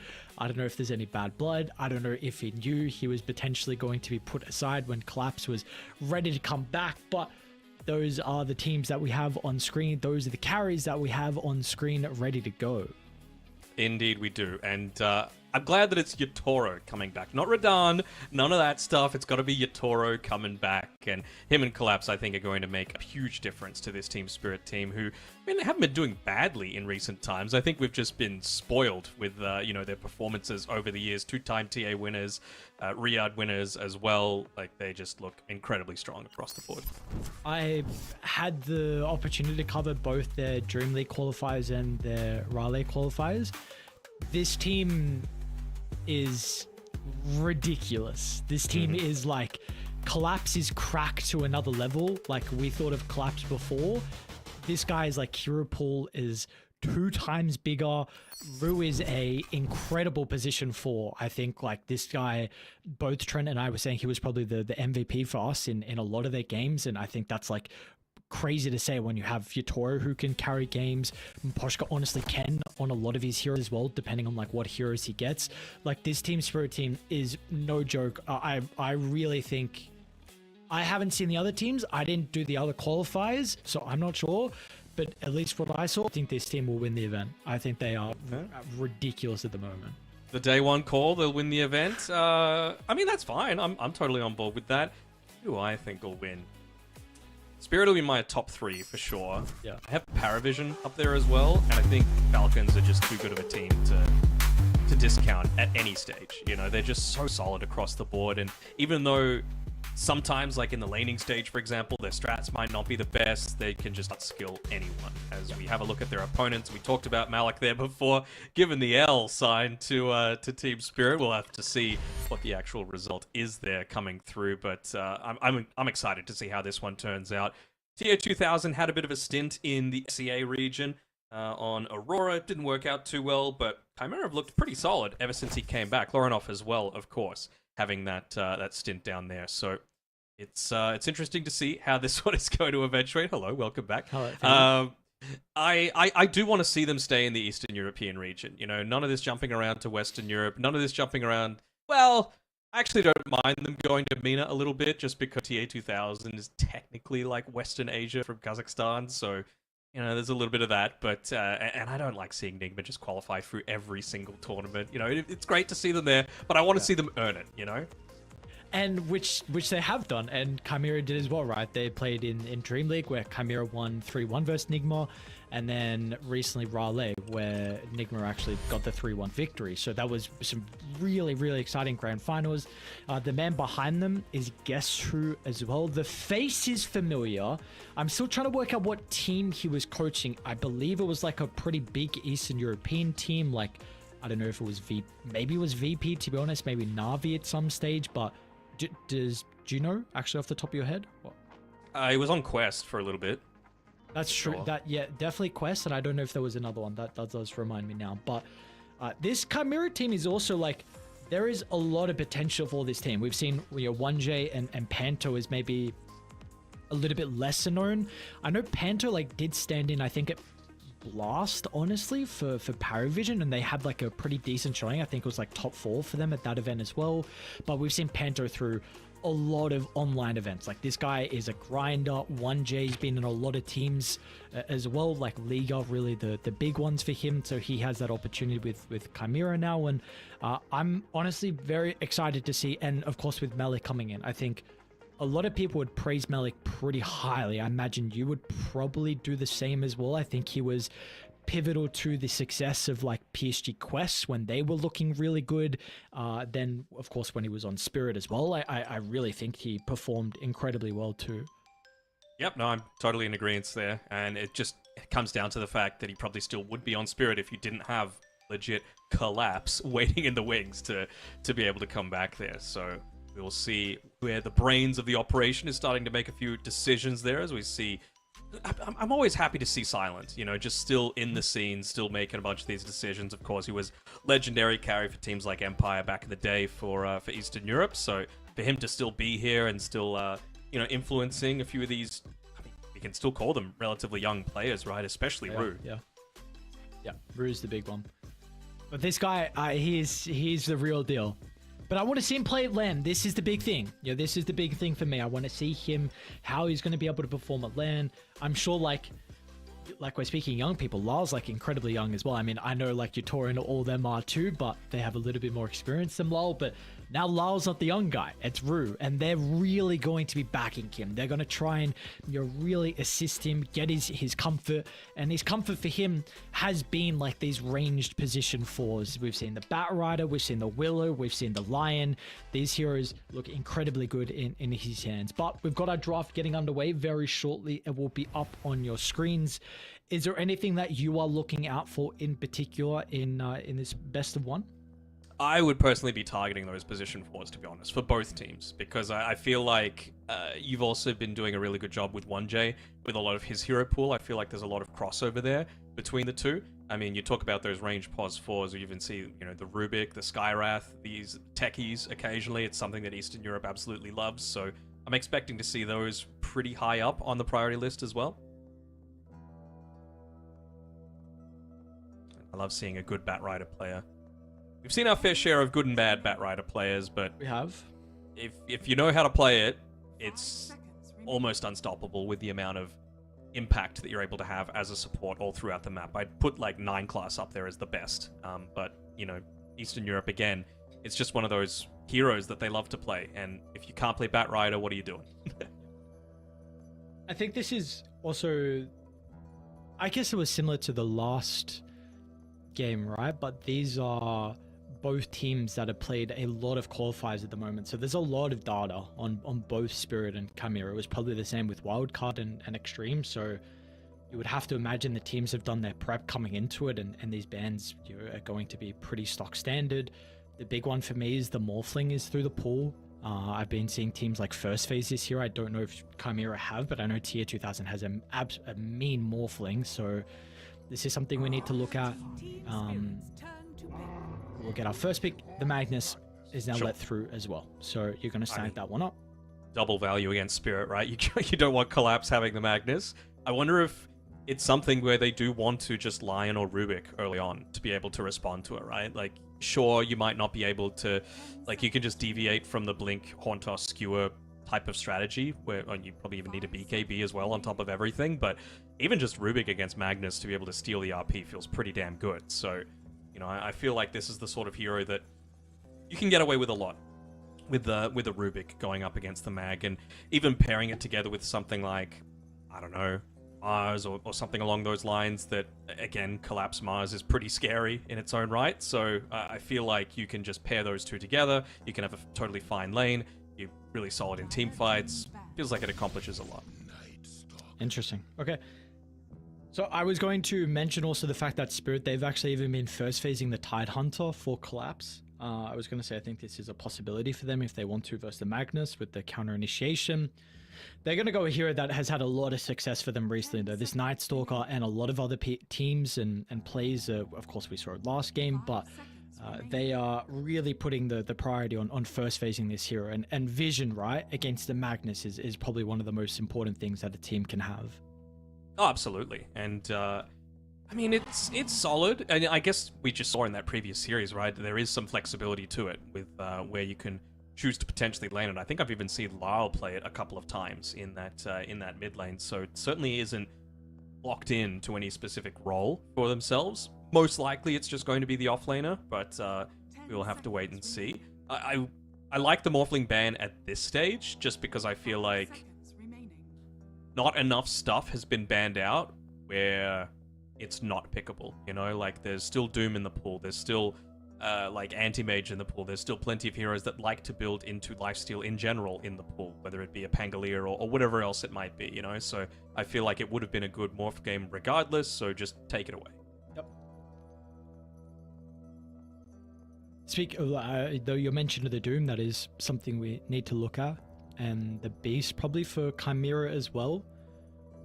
Probably. I mean, even considering like a Dawnbreaker, considering a Phoenix, just things to ruin Night Stalker's life. Again, it's going to become daytime a whole lot more often because of that Dark Ascension when it expires, you know, if it is during the day. So you just get more of that, let's call it map hack, where you're able to, you know, just see across the entire map, the Break of Dawn innate ability. So see if that's an option. I would imagine that the Nyx would be banned, though, if that was the way that they would be going down. Yep, so maybe it is just the Phoenix. I think, correct me if I'm wrong, but Chimera and Tier 2000 in particular, one of those teams, right, that do flex the mag to the 1 year. Yep. Because I know, so this is definitely something that you have in your arsenal as well for Chimera. I'm also looking at like something like a Terrorblade potentially for Tier 2000. We've seen that be a pretty nice way to deal with the Night Stalker. I know this carry at the moment is definitely a little bit weak, but Tier 2000 is a TB player, and if it is the position where you want to pick it, this is something we can look at later in the draft. Not now, because next up, we're looking at the supports, right? You know, the Dark Wheeler, the Lion, you mentioned the Rubik for the Magnus. You know, there's that Phoenix ban, so that's a nice one. Chen removed as well. Both fives play Enchantress a lot at the moment. Moposhka's been playing that a ridiculous amount in the qualifiers too, so we will be getting our supports here though. Don't actually hate the Enchantress this game, right? Maybe they feel like they would rather have the Doom removed first before that is something that they're considering. Okay, yeah, they just went for that other option, right? We were mentioning either the Rubik or the Lion as the response to the Magnus. It's something that Ru plays incredibly well. I like it. It just gives that little bit of extra burst as well. I mean, another reason for wanting the Ench, outside of the fact that, you know, you dominate the lane. It's Maposhka playing it, so he would be absolutely crushing it. You're pushing towers, but even just the offensive dispel against Empower can feel really nice in the middle of a lot of these engagements. I think Chimera now can look at it. Like you have very good support to playing to the Lion. The Night Stalker as well can be a little bit of a weaker laner that maybe is different with the Night Rain, but if you go like Enchantress +1 for Tier 2000, it could just secure your safe lane. Could certainly see it. Are they Doom considering, maybe? You know, I feel like you just pick your second support now. You know, you want to still keep them guessing a little bit as to, you know, what is this Grimstrike going to be pairing together with? Could they be considering a Lycan? Maybe, but if they went down... Okay, Lich is always good. If they were going down that route, I'm not sure if you want to do that into a Night Stalker. And it's one of the things that was holding me back from suggesting the potential Enchantress for Chimera, in the fact that you can just get Aghanim Shard, you can just get a Midas, which a lot of Night Stalkers do tend to do, where you just deal with the Ench creep, right? Like, there's plenty of ways to be able to address it. But, I mean, it still feels pretty good to me for Team Spirit, right? Now you get rid of the Frost Shield as well with the enchant. Even just without doing that, you can still deal a bunch of pure damage through that Frost Shield onto whatever target gets picked off. Well, how do you feel about these supports for Chimera? They are very, like, backline focused. Definitely a high amount of damage with the Grimstrike and Lich, but are there some concerns that the Night Stalker can just pick them apart inside the team fights? Yeah, I'm always concerned as soon as I see a Night Stalker. It's one of my 4 bans in ranked games for that specific reason. I need something that's going to punish him if he does decide to, you know, converge onto the supports. What is going to actually make his life a whole lot more challenging? Could that be a lane dominator like a sniper, for example? So I think it's actually really key as to what Team Spirit picks right now to enable it to not just get crushed in lane by the Night Stalker. Okay, they haven't revealed it yet. I like this. And it also means that it makes up for... The Enchantress makes up for your relatively weak stage in the lane, right? And you have potential to even kill the Grimstroke. So I like this pick. You haven't revealed the mid. It makes Sniper a lot less of a possibility. And I feel like Team Spirit are probably going to ban that one out in the next phase, just to protect the backline from the Night Stalker. As we saw the info about the tickets there, of course. I would imagine, unless there is going to be a big collapse, no pun intended, of their recent form, that Team Spirit will be one of those 8 teams to be able to make it through. And what a chance it would be for all the fans to be able to see Yatoro and Collapse on LAN again. That would indeed be a beautiful opportunity. Get to see this incredible gameplay. We're going to get the Pego from Chimera, so want to I'd say Lorinov's better heroes. I think very nice as well. Like Grimstroke, I think Inkswell let him go in, a lot of damage in the early game.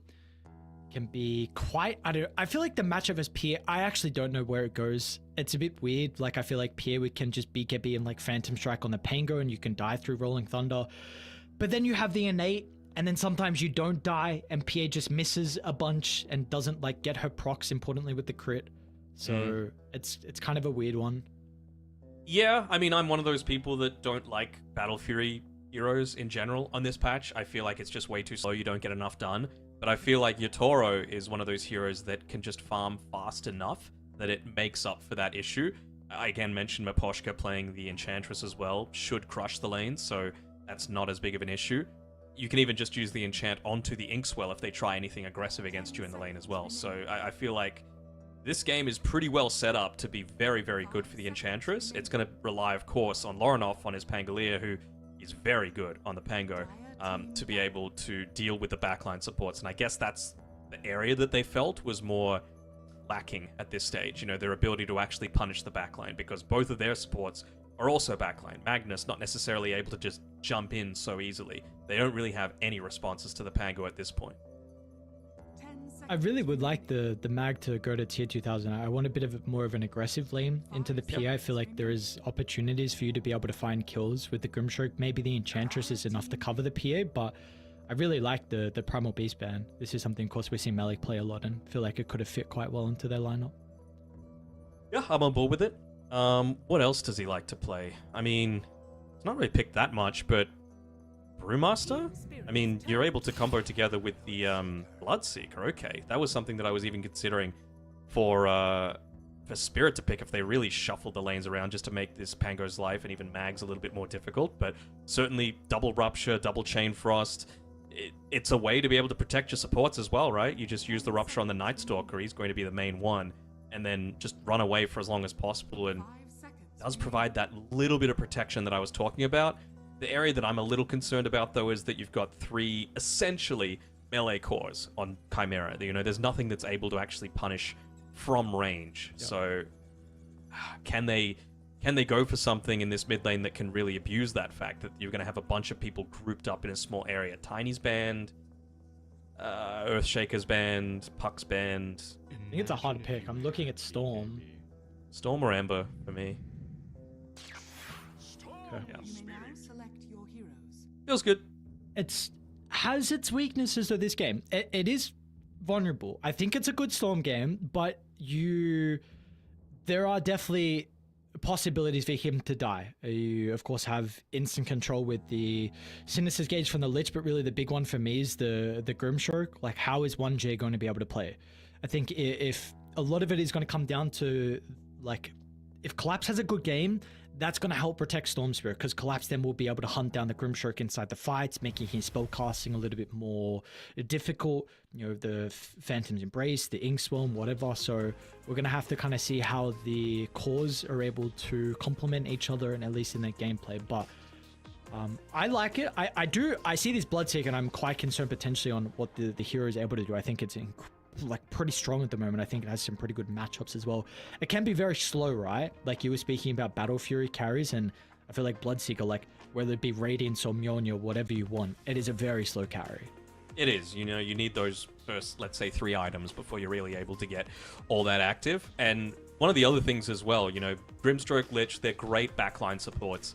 The issue that I have for Chimera's draft is that I don't feel like they have any core that they can, like, dangle out there as bait to be gone onto, because if they do, they're just going to get blown up very quickly, or they take away a huge portion of what those heroes need to provide to the team fight, if that makes sense. You know, there always needs to be the threat of like a skewer RP or a blink RP. If Magnus is the one getting dangled, that can't happen. If you don't use the Rolling Thunder on the Pangolier, the backline supports on Spirit are free to do whatever the hell they want. So I feel like they're going to have a rough time with doing things, for lack of a better term, on Chimera Esports, unless they're very proactive. They're playing on the front foot a lot of the time, and that's really where I feel that Maposhka needs to be one to be the star of this game for Team Spirit. He needs to be the one putting the pressure on, so that if those sorts of moves do happen, they become a little more obvious because, for example, no one's dealing with a tower being pushed in by an Enchantress and his skeleton army. Okay. Definitely does feel like though for Chimera, like if it's going to be the Penguin and the Grimchoke, right? The ones that are making those plays early game, but then your concern is like, how do you dangle someone to help the Magnus? Maybe that's like a late game Bloodseeker where tier 2000 has enough items to be able to freely feel confident with charging in, but we're going to have to see. We're going to have to see how you're able to deal with Spirit having a massive advantage in regards to information this game. They are one of the better teams to be able to use the Night Stalker. They play so incredibly well around him inside mid-game fights and late-game fights. And Clap somehow always is able to find enough farm to be able to scale on this hero. So I think we're in store for a pretty good game. I don't believe it's going to be like game one, or the first series, I should say, where it's like over in 22 minutes. Would you also agree? I would, purely just based off of what the position ones are for both teams. Like, they're going to need probably about 30 minutes to even, start to truly come online and be impactful. I think that smoke was not covered by the Observer Ward, so let's see who ends up getting run into. Rue is in a good position to be able to pop it here and should be able to escape just in time. Although this probably does reveal information about the ward being there, so I would imagine Panto or 1J are going to de-ward it. There's no reason for him to back at that time unless they have vision. The battle Oscar? Be a little bit vulnerable. I think the Earth Spike... The connect on Peto? Could he not get in range? I don't know. I didn't see what happened, actually, but yeah. Miposhka's fine. Actually getting aggressive? It seems like they are. Malik... Oh, dude, Miposhka almost nuked down, but... Malik's gonna be fine. He's like, thanks, boys. Just more stick charges. Maybe he's not thanking them if he dies. Okay, he's dead. Yutori gets first blood. They might get a double kill though on Chimera by the looks of it. Frostblast is a massive ability at the level 1. They are nuking down Team Spirit. So yeah, you found first blood, but he's top Anto's DP. Yeah. I mean, he gets the D-Ward as a result of it, but now you've got TA2000 on his own on the top side of the map, so Collapse with that Night Rain is just going to be trying to bully him as much as possible. He has a couple of denies to his name. So decent little start there. I'm not sure if I agree with... Are we calling him Yutoro or Radan? No, we're calling him Yutoro. Okay. Yutoro, his life is pretty important. Maybe, I mean, he was the one that got the first blood, so it works out in the end, but... No, given a little bit of that free net worth over to 1J. He's already got the boots to be able to play a little bit more defensively around this Enchantress that's just going to be, punishing with a lot of the spam at the earliest stages. Would you, as 1J playing this lane versus the Enchantress, because you mentioned the importance of Miposhka on this hero, would you like to see him play it a little bit differently in regards to like some camps, maybe more camps being blocked or other ones in particular? Or even would you like to see that over the next couple of minutes him even block more against the Enchantress? I think blocking is kind of important, but if I was him at this point, I would be looking to try and pull. Like, they don't have a way to stop. You've got the boots, so you're going to be able to outpace Miposhka. Miposhka's revealed that he's got the Nature's Attendant, so you don't even have the slow from the enchant coming there. As a result of that not happening, now you've got a double stack, which includes a Harpy Stormcrafter that Miposhka's been able to get. So as soon as they hit up onto level 2, I'm expecting a lot more bullying to be able to come into this bottom lane. Okay. Other side lane up top, looking pretty good at the moment. Of course, Collapse with that Night Rain, and like we were saying, Rue's been exceptional so far through the qualifiers. So I think this is a pretty... Look, maybe they could get aggressive on Chimera. There's a possibility with like a gaze back into Bloodright. They do have a lot of nuke damage at the early level, like 1 point Frostblast and Bloodright does a lot, but we'll see. I think both sides have the opportunity to find kills. Yeah, me too. Certainly... Oh, sorry, I'm just keeping my eyes on Malik on this bottom lane with the Harpy Stormcrafter there. Already used, I believe, 2 of the Chain Lightnings to try and keep him bullied away. It's a good move by Chimera as well, actually. As soon as Miposhka went back at that level 2, they instantly put a ton of attention onto this PA. Just to make sure that she was punished as much as possible. Had to use a little bit of extra regen just to survive in the lane. So good understanding of timings and when you can look to potentially exploit an Enchantress, even being out of lane for like 3 seconds.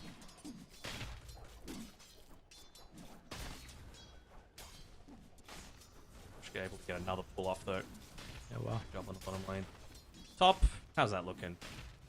Looking relatively fine. I mean, it's leads at the moment for both the PA and the Storm Spirit, which is the main priority. I think as long as Collapse is doing okay in this lane, you're pretty satisfied with the outcome, right? Because, yes, it's nice to get a bunch of net worth. This is actually taking a bit of a dive here onto TA 2000.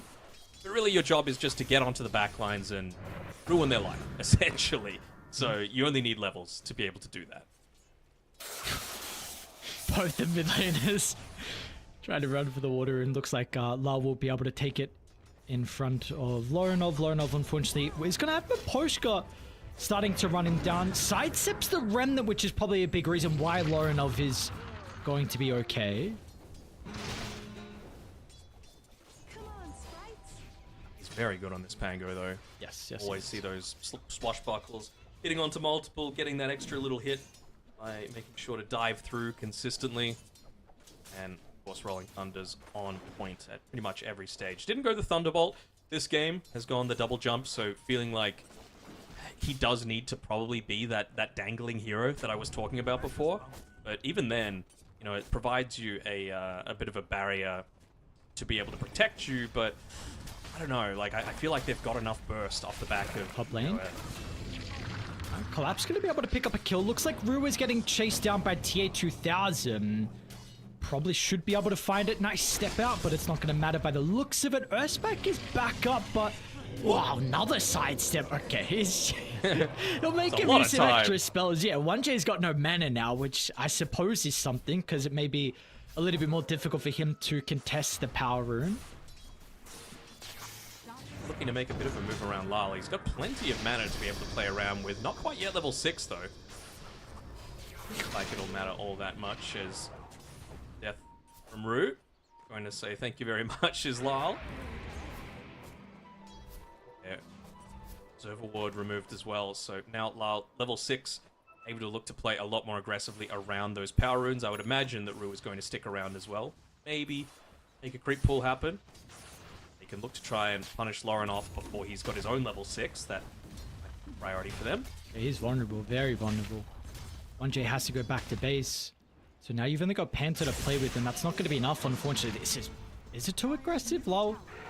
Still running Lauren up away. They got the Hurricane to drag him back into the secondary stun. It's nice spell casting. And that's going to be the reason why they're able to find a kill. And now a decent chunk of damage into the tower as well with the catapult. It's just those little things, right? That small XP advantage. The fact that you've got level 6 and the enemy team doesn't. You know, the little rotations coming through from Rue to refill the bottle. All that... What? That was enough? 3-0 and 2. Sorry, 3-0 and 1 on 1J. So he's got plenty of farm, plenty of levels to be able to play around with. As he will be able to stack up a camp, get the Wisdom Rune for himself, and put the supports in an even better spot than they already are on the Chimera side. Panto as well should be feeling a-okay with how things have eventuated. Especially now that it's daytime as well. You know, prior to hitting onto that level 6, I really want to see them put a little bit more emphasis onto just harassing out Collapse before he's able to hit into that Dark Ascension, because he feels kind of vulnerable with where he is in this lane at this point. But you're about to have Lull potentially move to top, and he is massive this game. Top net worth by a long way. You can enable him with the Enchantress rotating. Dark Ascension's about to be up, so I think you have to leave the lane if you're Chimera. And the Bloodseeker is not the best hero to be farming inside the jungle at an early stage. And they're pinging out where he's farming as well. Rue seems to have an idea that this is exactly where Bloodseeker is, as Courier as well might give a bit of information away. Right there, and they should know it. Off the Dark Ascension, they want to make the go. Collapse will... Do they want to catch up to the Bloodseeker? Looks like they'll turn to secure the kill into Panther, and they can just stalk him.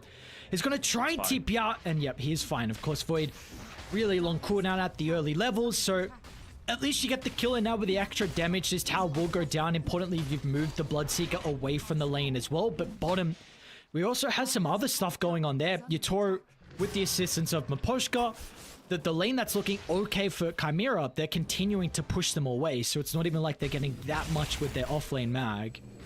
And Lyle was able to TP after that play to the mid lane just in time to be able to secure the shield rune for himself. So denying that away from Lorinov, and still going to be quite some time until he gets into any sort of item of consequence, let's call it. You know, that diffusal blade's still about 2,400 away or so, so Oh, wow. plenty of time. Just need to be sitting around waiting. I feel like they could have been in an even better spot if Collapse just moved off to the side and tried to chase down that Bloodseeker. You know, it was a pre-level 6 Bloodseeker, so that he didn't have Rupture. He didn't have any way to be able to stop you from escaping, and I feel like the other two heroes would have been enough to be able to take out that Lich as they make a play of their own, trying to catch out Radahn. This is massive. It needs to work, and it looks like it will. He goes for the next camp. They're going to drop the Rupture just to secure it. Massive move for Chimera to be able to put themselves back in a decent position. The net worth wasn't bad, but it felt like there was an opportunity for Spirit really to be able to grow this lead over the next couple of minutes. But that will slow down the farm of Yotaro, and importantly, give them an opportunity now to be able to open up the tier 1 tower down bottom. It's an empower for his troubles as well on TA 2000, so should be able to farm up at least a little bit more quickly, trying to get into that Radiance for himself. Actually, don't even take out that tier 1 tower. Make sure you guys are dropping exclamation mark ticket in the chat if you're looking to get some more information to be able to go watch these players play at the live event. We've got to get through the Swiss stages first, and we saw earlier today Wildcard being able to get that map victory versus Extreme. We'll see if Chimera or Spirit are going to be able to find their first map victory as well. It's looking like a very even start though in this game, especially off the back of that movement down bottom as well from Chimera, but we'll have to see what they're able to continue to do. We're getting close to the blink on Malik. Radiant are scanning. It's looking pretty good. Naposhka just did a clever little play where he used his Alpha Wolf to drag the wave before it hit into the tower, just to where Yotaro was farming. Bottom lane, they do have the siege creep there, so I'm a little worried for Spirit if they were even trying to defend this. I feel like its tower's just going to go down. They will just need to give this one up, unless Naposhka is able to do it again to stop the aggression. Really surprised that they just didn't nuke the wave with Malik and 1J. They got 3-point stroke of fate, and they just backed off instead. I like the smoke top lane from Spirit, looking to try and combine with one of their stronger heroes this game of the Night Stalker. And they're going to get Rua charged as well with a Finger of Death. He's not messing around with a quick zap down. And this tower should die with the catapult. They didn't actually get that much damage on it before with the Dark Ascension, but Bloodseeker is nowhere to be seen. Tier 2000 trying to farm up the components of that Radiance. I was continuing to be solid. They actually, can they defend this? Would you like to? Okay, never mind. It's gone. I looked back up and the tower had taken too much. I saw the blink picked up on Malik and I thought maybe there was an opportunity for them, but could be a fight by the power rune if they want to try and force something. Yeah, for sure.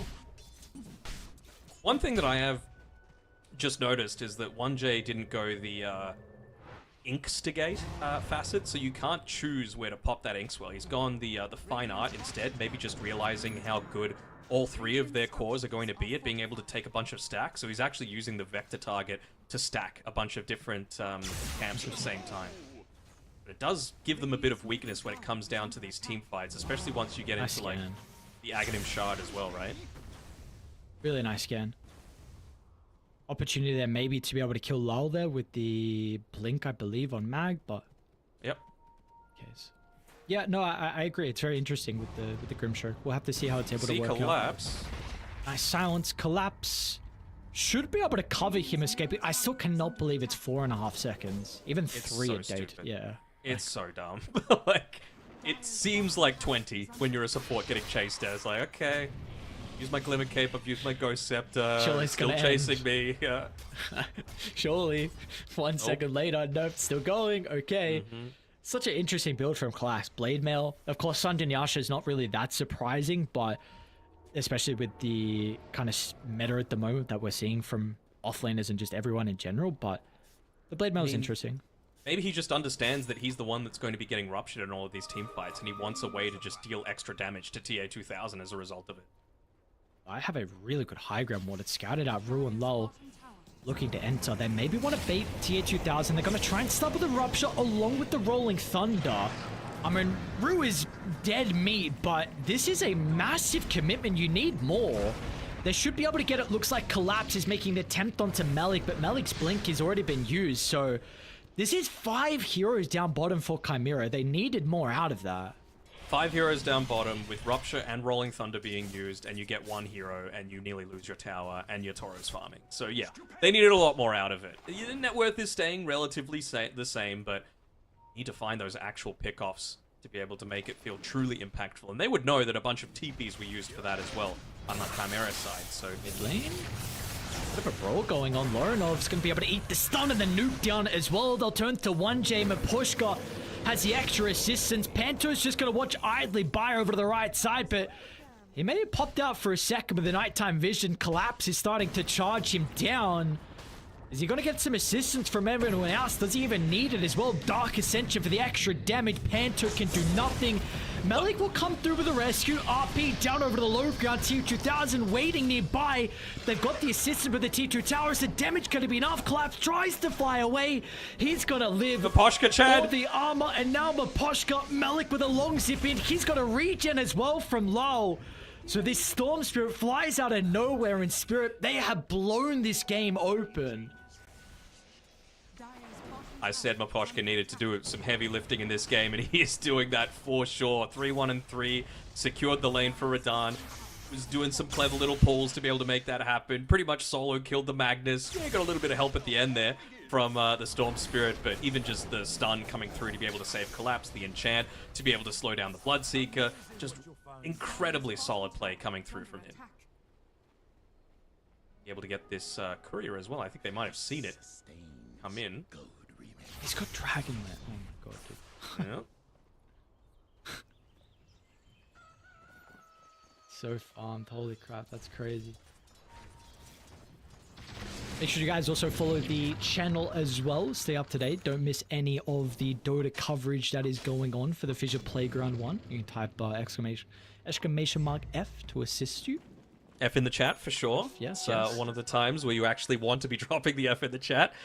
Make sure you follow not just this channel as well, though. The same one for the sister stream. Just get rid of the 2 at the top of the URL. Watch both of them.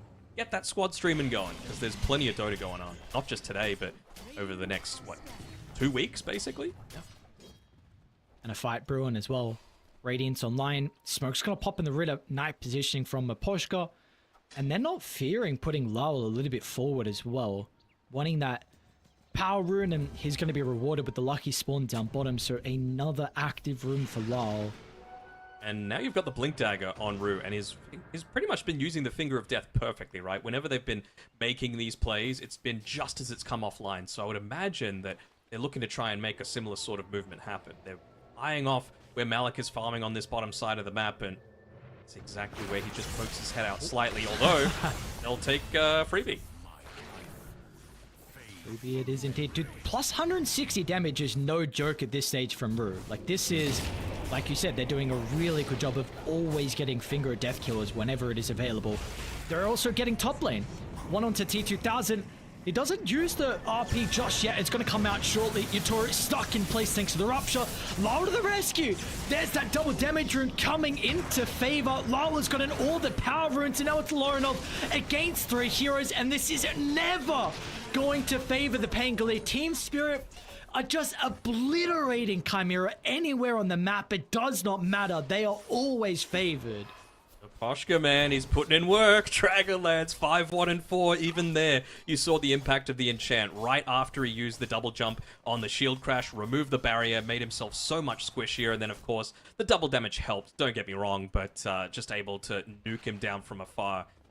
He's playing an incredibly strong game, and now he's even looking to take away some of the farm that a lot of these heroes have been trying to get. I mean, when's the last time we actually saw Chimera venture beyond the river? I feel like taking the bottom tier 1 tower, that is it. So they're just shrinking the map further and further. They're going to increase Team Spirit's net worth lead more and more. It's looking really good for them right now. And the vision as well. Like, with the advantage you have, you're able to go further into Chimera's jungle and get some really deep vision down. You're one to the north of the tier 2 top tower, one to the south of that tower as well. So it's going to be so difficult for them to farm safely. Gotta say though, outside of the Pangolier, no one really feels ready to be able to fight just yet, right? Like, Pangolier, he's, Bloodseeker, he's still, oh, what is that, about 2,000 gold away from his BKB, which obviously very important against, honestly, everyone but PA. So, you know, you can join fights a whole lot more confidently, I guess, once you're able to pick up that item. Same sort of thing with the Magnus, right? He wants that that BKB for himself, so that if he does go in, you're not just going to get instantly picked off by the Lion. Or no, they're baiting the They're dangling him. Pango. Yeah. But hey, they gotta go. They gotta do it quickly. Malik's gonna be in, but the damage has been dealt. Lordov gets the shield crash at the last second. It is enough to keep him alive long enough. Maposhka with the finishing blow. They're gonna be able to chase him down. Malik, great positioning. Yes, you lose the mid laner, but this is much needed kills. This game was starting to get out of control from Chimera, but they're gonna get him, right? He's going back. Are they not getting dude. him? Oh, the Chad. What? See Are ya. we serious, dude? Oh yeah. No way. They might even get 1J. Collapsion's got a glimpse of the Grimstroke. Oh, this Enchantress hero. Why is it still like this? It's just not changing. Oh my god, that's so dumb. Mm-hmm. I honestly wonder, like, what their mentality is for the Ench now. Like, how do you actually look to try and stop this? Because she's getting too far out of control, just purely from a right-click threat. She feels, honestly, as impactful as, like, an offlaner at this stage. You know, remember back when Chalice was playing the offlane Ench, Seb was doing a little bit as well. But Poshka is on that level from the position 5 role. So, do you go into some break just to be able to kill it? Do you go for some minus healing? Is it just needing BKB so that, you know, you're able to not worry about the untouchable quite as much? Finger. Perfect usage once again. 5 stacks. Dude, that has to be so heartbreaking, the fact that, like, finally you make a really good play on Chimera. Like, Malik the read to bait Lorinov and everyone else was, like, at least close enough to be able to respond. You get some big kills to maybe put yourself in a position to come back this game. And then Maposhka just does Maposhka things. I don't even know if they can get this Tormentor too. 1J and everyone else, hello? Okay. We ended up getting it. That's a pretty good shot, honestly, when you're looking to commit deep on. Maybe you even, because he's got the Ghost Scepter, maybe you put 1J a little bit more on the front lines, making him a juicier target, so that Lich is actually able to get off the Ice Spire, the Chain Frost, the Frost Shield. You know, just to at least make them a little bit more worried about, do we actually want to engage onto these people? And then at that point, you just kind of gather around the Ice Spire, because that's the one safe place that you can be where there's that constant threat of the Chain Frost coming in. Collapse is maybe vulnerable mid lane. 2100 health though. Ooh. Quick fingers. They're all here, and he's just going to run away. Wow. They seem to have an idea that that's the case, and yep, there we go. Okay, again. Feels Roche time-ish for Team Spirit, to be honest. Just let Maposhka tank it, let Radahn do the damage. You've got Blightstone, Orbit Destruction, BKB coming through just yet for the PA, but they don't need it quite as much. You know, you've got plenty of stuff that goes through that BKB in the form of the Soulbind, the RP, the Rupture, so much less of a requirement for them. Do you want it on Lal or Yutoro? The Ages. I kind of want it on Yutoro just because of where Spirit are playing most of the time, right? They're playing aggressively. They're playing on the enemy side of the map. So it's necessary to be there on the front lines, and I'm sure we're going to see plenty of Aegis's claim. Hold on. Lal, an aggressive jump into the secret shop area where Chimera currently set up. Panto hasn't died just yet. Just a sole person, it looks like, with a casualty inside this team fight. So was it BKB used from Lal? To finish talking about the tickets, that's how fast this is, but just exclamation point ticket. Collapse. Yep. Dark Ascension, they're going to run him down. They got the vision for Lal's secondary jump in. And another support is going in a heartbeat, and what do you know? It's another stack as well, dude. This is crazy. He's just punching down the creep wave as well, cleaving off of him. Doing a great job en route. Well, And healthy as well with that. Going again? Oh, Malik. Oh, yeah. Man, the timing from Collapse, he's so quick on the fingers. The damage as well with the rainbows. Malik is eating all the impetuses. They will get Collapse to 1-for-1 with the offlaners going down, but still an opportunity. If Yutori sees a glimpse to maybe go, Lal as well was waiting in the wings, but Chimera will get back. But it is so deep, they have to continue ducking over to their side of the map. I mean, as soon as they saw that double damage on an Aegis PA, nah, not going to be them. They just backed off immediately. Mag dead, no RP, no way to be able to control him. They did have an Observer Ward down in the lane to be able to spot that all out. So that all happened with Chimera having a rare vision advantage for them. Quickly deals with the embrace on Lal. Back in for the finishing blow. They got the control. They don't. He's out of mana. This is going to matter. Oh my god, dude. Are they going to kill him this game? 0 deaths. 21 stacks at Galvanize. You talk about all the stacks that Rue's been able to claim. Yeah, that's true. Can't question what Lyle has at that stage. And when he went for that previous finger, he was level 12 at that point. So much lower cooldown on it. It's just coming off cooldown right now. So you'd have to imagine that Lyle is looking to start making a movement towards him as soon as he finishes up this harassment, which I believe is coming out to him on the courier now. Even an arcane rune to be able to play around with. Maybe you get super greedy and wait for your level 18, but I feel like they've just got so many tools at their disposal that they don't need to wait. Absolutely not. Such a high net worth lead for the boys on Spirit. No messing around. They're continuing to put the foot on the gas here. Yeah, and they're going to make the most out of this last 2.5 minutes of the Aegis as well. BKB coming on the courier for Yatoro now. Really just comes down to a matter of push down the lanes, don't completely stack up next to each other, making Did they see the smoke? I think they did. Yeah, I think maybe the mid ward got a glimpse of them, but they need the ward set up on the higher ground maybe for the jump in on Smelik. No BKB is the massive issue though. These quick fingers with the crippling fear is making it very difficult for him to play around with that RP. Smoke's gonna pop. Yeah, 2000, it popped on him. Malik wanting to charge forward. They've got the daytime information. They're clumped up. Is he going to get the information? And he jumps. There's the drag back into the combo. That's the best start you're ever going to hope for. And they will capitalize with 2 quick kills and maybe an extra. Forced to fight now, our team Spirit on the backline zip in. Trying to deal with the supports is though, but the BKB is going to help secure. Utoro's now going to find an opening to lead into the team fight. As they are now chasing down tier 2000. This is a big defeat for him to run away, but it is about to expire, and so is his life pool as well. Beyond godlike triple kill for Lal, these power runes are continuing to be that extra factor for him in these fights.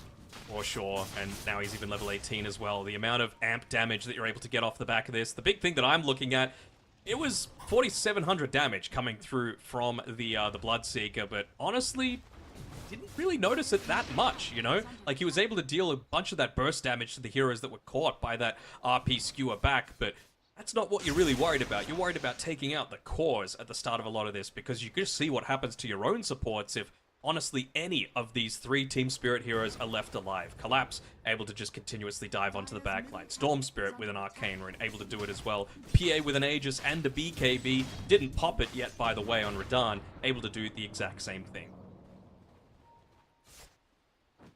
Not an easy game to be a support right now, and you honestly can't fault anything about their itemization. You know, it feels like a Blink Dagger is perfect for Panto. You need to be the one to follow up on an initiation from your team. Ghost Scepter coming through from 1J as his first item feels valuable as well, because they're not going to have a nullifier for at least a little bit, so you prolong your life a little bit, but that's all it's doing. It's just prolonging. It's not actually putting yourself in a better spot for a lot of these team fights. Which maybe can be the thing though. There are possibilities for Malik to be able to find these big RPs. He just did it then, of course. It was kind of set up with them, I think. Taking the outpost? Yeah, taking the outpost, I think becoming a little bit lazy with their positioning and giving Malik that chance. And now with the BKB, it might be even easier now, where you don't have to be concerned about the crippling fear or that quick hex as well from Rue. Well, maybe now with Malik, like off the back of those kills that they got in the previous fight, he's got his own BKB. So he's able to play a lot more impactfully around that. Also hit up onto the level 18, so if he hits a 3-man RP, that's an extra 36 all stats that you're able to play around with, and you actually are a bit more of a right-click threat. I see you, 1J. And maybe Panto as well by the looks of it. Children. They want nothing to do with this team fight. Dark Ascension, and they're going to run them down low. Not fearing anything. They're going to try and turn this as a lot committed RP Rupture if they got the damage. It's not close. It's not close, dude. You use everything for lull, and now for what? You bought Monche back instantly on the died. green. You're going to lose to a 2000 as well. Your base is not safe. Lorinov might not be safe as well. Team Spirit, there's just nothing stopping this team. Collapsed the tip getting through to him because he fed over a Greater Healing Lotus to Lal as a result of that jump. You know, he was able to just get in there with the Blink Dagger, with the Dark Ascension, feed it to him when he was so close to dying. They even dropped the Rupture onto the Storm Spirit, but again, just not enough. And that's the power of the power runes. Again, we've seen it, right? A double damage, an Arcane rune, a shield rune, enabling to dive so much deeper than he has any right to. I don't know. It's 21,000, so like I feel like I need to remind myself like this is a ridiculous lead. It's only 5%. With a PA. As well. With the PA. That's it. That's what I was wanting to go to next, is the fact like they're in this position and we're not even a PA time just yet. And it's not like we're getting close. PA's got Nullify now as well, as soon as the courier is able to bring it out. So I was commending the itemization coming through from the supports, and it was the right itemization, but unfortunately, it's not going to be able to accomplish too much. It's getting to the point where you need to buy a Shadow Blade on these supports, and you just don't have the gold to do it because you're not winning team fights. You've taken a single tier 1 tower across the entire map. These are the sorts of things that you need to change, but again, you don't really have the heroes to enable all of that. You can't just like ghost push. You can't use a Pugner like we saw Polison do in the previous game, right? Where he was just nether blasting towers from the fog. Supports don't have that same toolkit. I mean, you see, you are attempting with... Malik did have Shadow Blade queued up, so I was going to say, like, at least he's kind of on the same train of thought where he's also thinking about this, but this Night Stalker hero, man, like, this is something that we're going to continue to see prioritized. It is apparently not being dealt with enough in the lanes, and just how you're then being able to play the game accordingly with this. It's ridiculous. Teams are so good with information. This needs to be the perfect team fight if they're going to have any chance of winning. I mean, Lorinov, he's not under the cover of smoke right now. He's got the gem to be able to potentially, like, open up the map a little bit more for themselves. I wonder if they're going to be able to get this, this D ward off. Just eyes on Lorinov's vision. Doesn't quite see it. They actually skip past this observer ward that Maposhka placed down, so give them a bunch of valuable info. Be anticipating that they're doing Roshan, but not quite yet. Coming back? Wait, they're coming back. I'm going to say, oh, they got the ward on the high ground, though. They're going to be aware. Low. Instantly pops the BKB. Maposhka on the low ground gets that smoke away from Chimera. And they're just going to be forced to TP out. You are never going to be able to take a team fight with the numbers disadvantage. Low. Oh. Just off the mark. Still, though, that's not horrible for Chimera, right? Like, you used a BKB on Lyle, you used the Dark Ascension, Roche isn't up, it was only a Lich that died, and you didn't use... I guess you used BKB on tier 2000, that's the big downside, right? But Rolling Thunder, still available, gives you a little bit more time to farm. It's not the worst, but I'm really splitting hairs here in trying to find a silver lining for this Chimera team. I understand, though. You're definitely lucky, the fact that Roshan is not up, so there will be a fight for Chimera. Other smoke available, maybe? They're gonna have one. No, they don't have one. Oh, okay. Maybe Collapse. But again, it's See nighttime. Panto mid. He's got night vision. They see Panto. Lorinov wanting to try and charge up the Rolling Thunder will now enter the river, just out of range here from the stun. Lorinov is okay. All of Spirit's heroes are nearby. What a quick silence! Oh, it didn't enter with the BKB, and that is going to be the downfall of Melik somehow. He gets the up. No way. Are they actually going to be able to turn the team fight? They're in with the combo, but Yotoro tries to stand strong against the Rupture. Tier 2000 getting pushed back away. Surely he Yotoro, dies. come on. They got to kill him, man. Surely they're going to be able to kill him. They're trying to get him. It's not enough, finally. Lorinov will jump over the top, but it just took too long. Tier 2000 is going to be chased down into the tree line. Finally, the BKB is back up, but he's not running away. They're glyphing, so he can't. Glyphed away, so he can't get the bonus. Life still back. What a messy fight, but a fight that in the end will favor Spirit. And Rue specifically mana drained him so that he couldn't pop the BKB in that fight. He only got it back at the very end there when he was able to, I think, switch in the magic stick and use it. So just clever little plays that are going, not underappreciated, but unnoticed a lot of the time from a lot of people. And this is what really sets Team Spirit apart. They're able to find these little differences. Although, again, silver lining, Lorinov got a dominating streak away from Radan. That's nearly 800 gold. Malik got a godlike streak away from Lyle. That was 1,200 gold. So it's a lot of money injected now to the Chimera side. Fight that's breaking out. Maposhka's not an easy kill like we've seen previously. They're going to push him back in range, hoping that the Chain Frost will bounce back to him, but oh my god. he blinks away, Collapse runs away, and they want to fight instead. A long drawn-out fight will heavily favor Spirit. Lyle is back alive and ready to zip in across the map. He's just waiting to get close enough, and there he is. Pops out of nowhere, and down goes Chimera's heroes. One by one, they will all fall. Lorinov, this Rolling Thunder is about to expire. At least he gets himself close enough to the base, but when you thought maybe there is an opportunity for Chimera, it just never turns to be that case. No, and he's just hitting in onto these tier 3 towers. Who cares? There's no spells to be able to stop me. There's no one that's going to be able to stop me. And, well, with Radan respawning, they know for a fact this Roshan is going to be available. Nearly level 25 on the PA as well. And, I mean, she is just going to go from strength to strength. I believe that's a Satanic coming through to her very, very soon on the Courier. So this is looking dire for the Dire team at this point. AC even finished up now for Collapse, so even tankier for the rest of the team. Still holding on to a couple of braces in his backpack as well.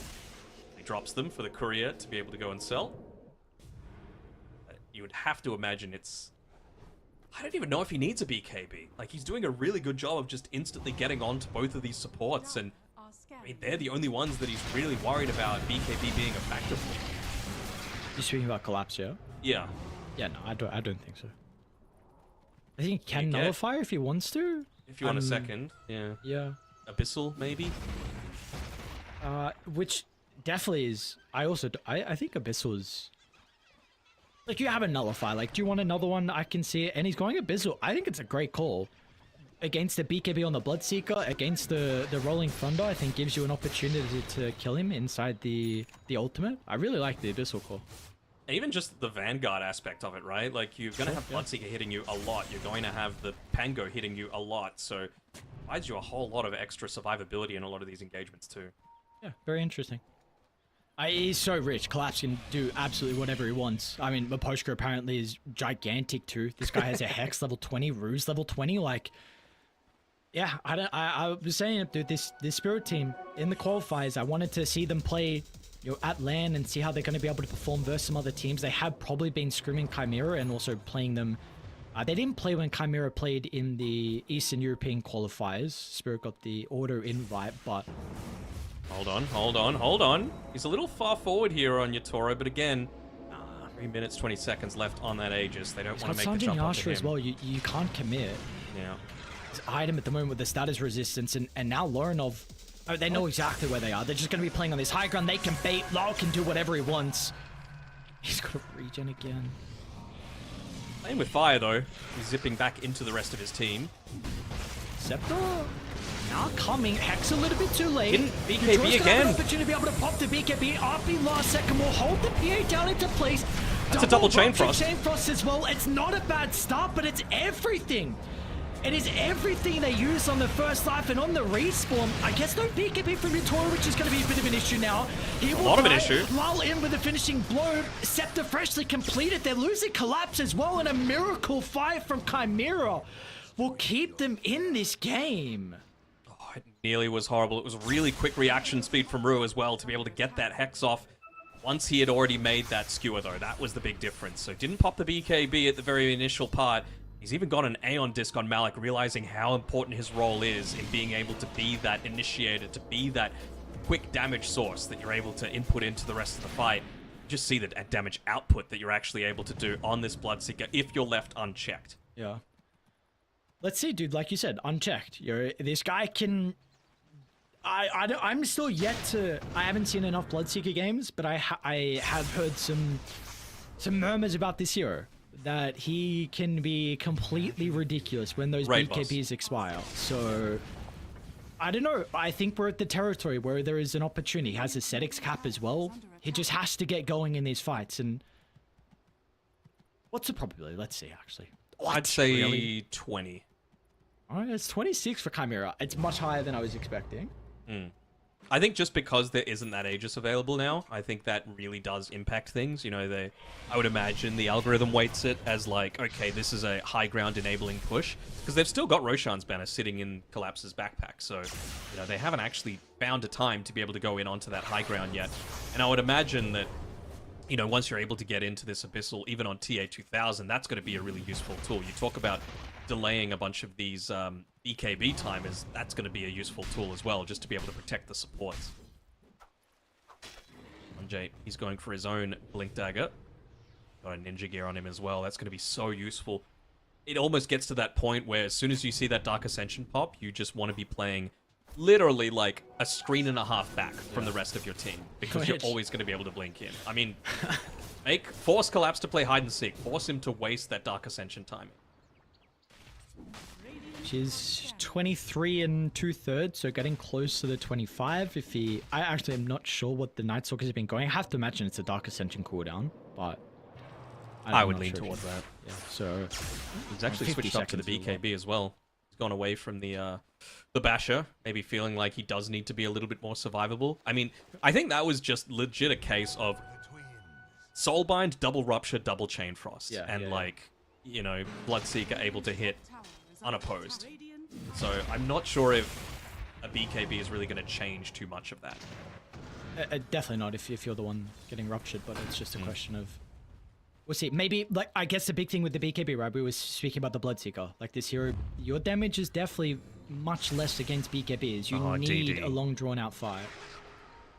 Radahn is going to have a DD. 25-2 for him. They are ready to go. Nighttime, wanting to invade and put the finishing blow into Chimera and give them their first game victory here in the Swiss stage. They might get Lauren. Oh, nice blink away, dude. Very cool. What are those reactions? I don't think that might have been luck, honestly. I think it was just, you know, a little bit coming through there. So I don't end up finding anyone. I'm a little conscious of, like, Lincoln Sphere is absolutely the correct choice for Lyle to be going for. I mean, honestly, anyone on Team Spirit, I would value a Lincoln's over a BKB against this lineup. They're a little split if they make this jump on tier 2000. You're missing some valuable heroes. Enchantress along with the PA are hanging around the mid lane, but Lyle and Ryu are not going to go for tier 2000. It's a Collapse is showing. They're going to try. They're going to go for the Night Stalker. BKB yet to be completed, but the response is there. Long jump in as Double well. Rupture. On the back line, they're going to be able to hold the Storm Spirit into place with the RP, but he got the BKB off beforehand. And Toro's nowhere. Damage is not enough. He's actually able to get the zip away. Lyle's fine, and meanwhile over the other side, Laurenov was also trying to keep up with Collapse, but there was some possibilities of Chimera actually getting some more kills there, but somehow some heroes slip away. I'm really not sure where Toro was during all of that, right? Like, you gave him the DD bottle to be able to influence this team fight, and he's just not playing with the rest of his team. You know, maybe just saying, you know what, I need this MKB to be able to deal with... Honestly, I'm not sure. Like, there's a little bit of evasion coming through from the Trickster's Cloak, I guess. But beyond that, nothing really that MKB is going to be providing you. Do you like this Lotus on Malik? Yes. I mean, okay. Just because of, again, you need to have that dangle target, right? And I feel like if you're able to get there really on point and stop Rue from getting the full combo up, that's the thing that you need to stop, because he's doing so much work in a lot of these team fights. I would like the no-nonsense just refresher and double RP, because I think we have been seeing these RPs are actually giving them a possibility to be able to find these kills. People are falling lower than I was expecting. Lol. Hands up with the Glimmer Cape, sneaking forward. Again, the control is going to be the thing that's in question. Maybe the Abyssal Blade. Yes, sir. Tier 2000, freshly completed item in this game. Oh, there's something brewing here. There's some possibilities. Chimera are making some very good moves at the moment. Never say die attitude for sure. Getting closer and closer to that level 25 on Loronov's Pango as well. So hopefully someone picks up that gem. Or is that the second gem that they had? The second. It is a second. Is it? Yeah, oh, yeah. Malik's Max. your bottom lane is getting pushed in though. See if they start to do some damage. Do we? They're hoping Roche is up, but it is not. Oh, they're gonna. Okay. Actually, you probably trade it, right? Unfortunately. Yeah, they're offensive glyphing. They're happy to just keep this push going. You've still got a Roshan's Panic Collapse. Coming back with the Harpy, tries to scout them out in the tree line, shoots out them with the Rupture, and Collapse is now stuck. He's kind of forced to fight, and Melik with the BKB will be able to chase him down, but the Rupture really doesn't last long, dude. This Sanjin Yasha status resistance collapses out, and that is a couple of things wasted now. Rupture, BKB, and luckily they're now going to be able to control the Roche area. Of course, look at all the cooldowns on the TPs, 50 seconds plus, so there's absolutely nothing stopping them from just moving back up there, and I think Maposhka realizes this. He knows that they're going to be desperate to make a move back there, so why not just keep the pressure up? Why not just keep pushing in this bottom lane? Force them to have to make a tough decision about, do we go for Roche? Do we defend? What are we meant to do? He even gets the courier snipe.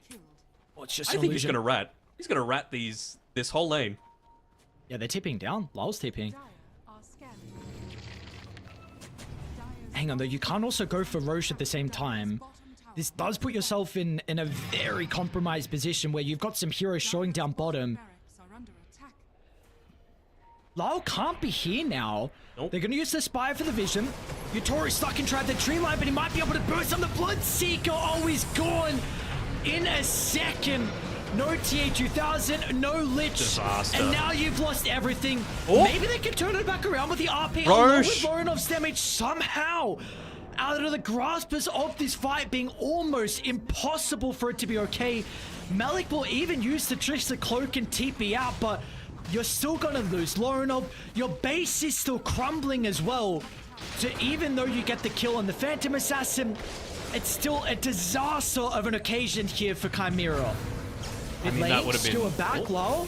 Activates the BKB, but the buyback there is from Panto, but nothing anywhere close enough to stop Lal. I mean, that was just straight up no damage done by the Bloodseeker. That was the difference there. You know, again, if he's given free reign to do what he wants, he could take over these entire team fights, but no BKB pops, no assistance coming through for the rest of the team, and they're back in. Lal trying to bring up... Whoa! Die back. Big nuke. At least Mag's got a buyback. Malik is going to be back in, but the damage, I mean, it's racking up 2 full sets of barracks. Still no Roche claim, but it ain't going to matter by the looks of it. They're looking for the full set. Yeah, they know that there's nothing that they can do. It's just a Magnus and a Grim. Comes a little bit of a desperation play here, and maybe now they go for Roche, or maybe now they just say screw it. Vortex. Screw it indeed. Look for the final kills to be able to force a tap out here. T2000's back up in a couple of seconds. Melik's looking for the opening, but I mean, Lal is incredibly weak. They're not going to be able to secure the massive kill, and now Collapse is probably just going to sacrifice his life for the mega creeps, but the sacrifice, it may not even come out. Dude, this Sanjin Yasha status resistance. Are we serious? Double Rupture. Okay. Second charge. Get him. Far out, man. This goddamn item. Worth, though. I really, like... 20% doesn't seem like a lot. When he got ruptured last time, I had a look at his neutral item and like, has he got the ascetics cap? Because that's really all I could imagine would have been the difference between it lasting for that short amount of time. But it is just nuts. 11 seconds just zipped by with a 20% reduction. There's talent in Sanjin Yasha. I keep forgetting about the talent. Mm-hmm. Okay. Nutty. Attempt to take a fight out of the base. Gotta be a little careful though. 1J, limit up, sees rude. They don't have the Lich at the moment. It's a long rolling thunder from the other side. Are they still gonna... Oh, what? He back... Okay, did they saw him, right? Yeah. Yeah. Right? Yes. What? No way. He danced. Easy game, says Rue. Gotta be careful he doesn't walk under this observer ward though, although with Lyle and Poshka there, I don't think they care all that much. I think I've seen Lyle have active runes, like, he has some perma up. Yeah. What? Are they He's got going every buyback. minute? What's going on? It feels like it.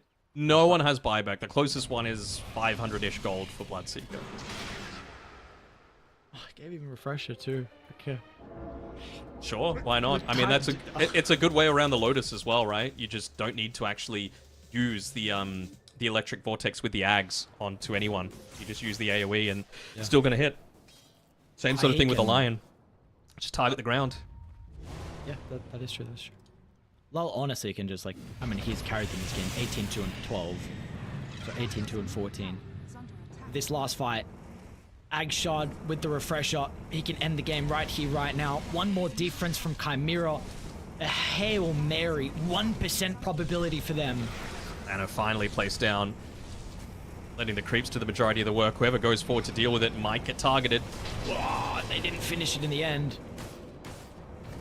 2000 continuing to pump fake the charge up with the Rolling Thunder, but these creeps are in. They're megas. They are no joke.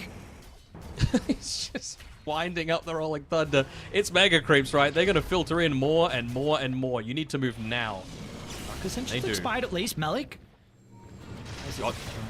Got 30 seconds or so left of daytime. Maybe now's the time to make the move, but Spirit realizing that, you know what? You've got our creeps doing the majority of the work for us. Out the Wisdom Rune. Not going to reach any big timing for them in terms of, like, getting up to level 25 or anything like that for Spirit, but still happy to claim it nonetheless. Bro, this is so crazy seeing Vaposhka's net worth. Standard Ench game? Yeah, it is. Oh, God. Maybe they're just waiting for their buybacks on Spirit, just to be absolutely sure. Keep the lanes all pushed in, get some decent vision up, let the creeps do the work, wait for them to make a mistake in terms of their positioning. Maybe, is this the mistake they feel like? Maybe they can go for tier 2000. Zipline to the back. BKB used from Malik, and that is important. Meanwhile, Vaposhka is solo killing tier 2000. Impetus is not enough. And importantly, Rolling Thunder was used, and they get no value out of it. And they can just turn to the throne. It's exposed. They can end this game if they want to. Still got Glyph. You gotta go and you gotta do it now. Malik trying to sense the opportunity, but he doesn't get close enough. Law with a zip onto the backline. Vortex onto 2, but the buyback's not being there. This one is done. Team Spirit, it took them much longer than what they were hoping, but it's going to be a 50-minute victory in the end. Led by Lyle. This guy was unstoppable this game. 22 and 15 the Storm Spirit is going to end. Crazy, crazy, crazy good by him. And again, it's one of those games where you just feel bad for the poor supports. There was nothing they could do. They were playing super defensively. They were playing with Blink Daggers. They were playing with a first item Ghost Scepter. But they don't care when you've got PA, Storm, Night Stalker, able to jump you, perfect synergy with Rue, just playing around every single one of those Finger of Death cooldowns. Only the 5 deaths of the Lion. He was on point with getting the Hex off onto Malik whenever he tried to make those jumps, forcing him to do a really defensive item build as well with the Aeon Disc coming through. Not really something that you're wanting to get as a Magnus, especially in a core role, but it was necessity just to enable them to have any semblance of a successful team fight, and I just fell out of that control when they finally had a decent Roshing lineup up top for the third Roshan, but TA2000 just got picked off before he was able to do anything. Good to see it from the boys in Spirit. Nice way to be able to start. Of course, again, like I was saying, I was expecting this team to do very well, but you still want to have that, you know, get the first game jitters out of the way. And now again, they also get a long break too. All these teams are getting quite a long break until their second series later today. If we look at Chimera, what do we feel like are some things they can build upon in this game in particular? Even though they lost, they did drag it out. We did see some moments for them. What can they potentially build upon from this game looking into their later one tonight?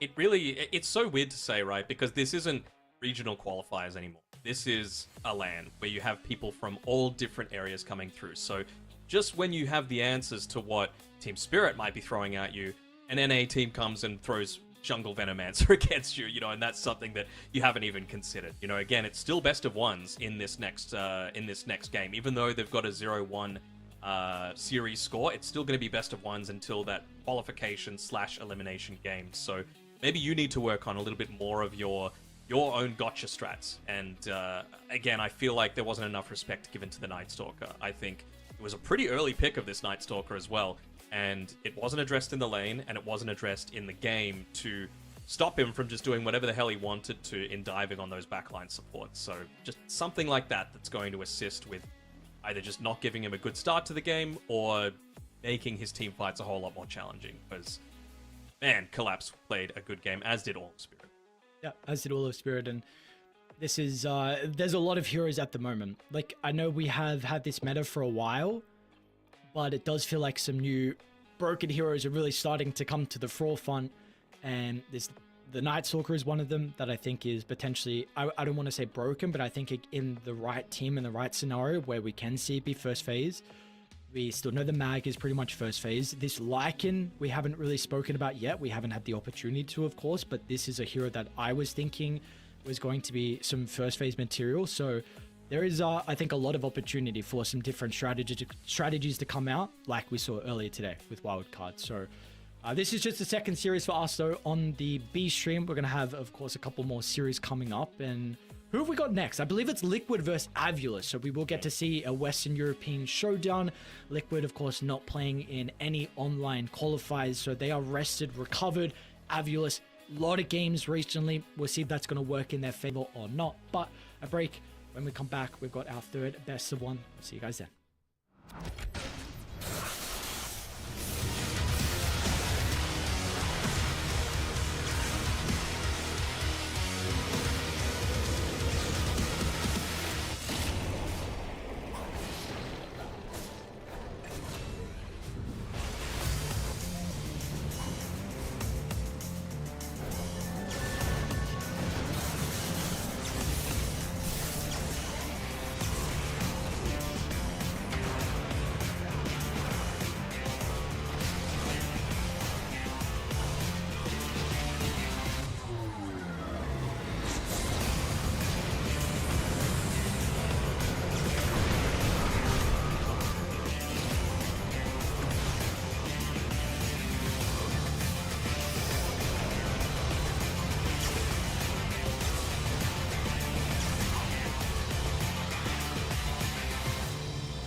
We're back here with our third best of one for the night for the FISSURE Playground 1 Dota LAN event. It is a Western European showdown as well. We've got the boys on Team Liquid taking on AVULUS. Denog, we haven't seen Team Liquid for a while. They've been, kind of resting, recovering from some of those LAN performances, haven't had to play in the qualifiers. And now AVULUS, complete opposite for them, right?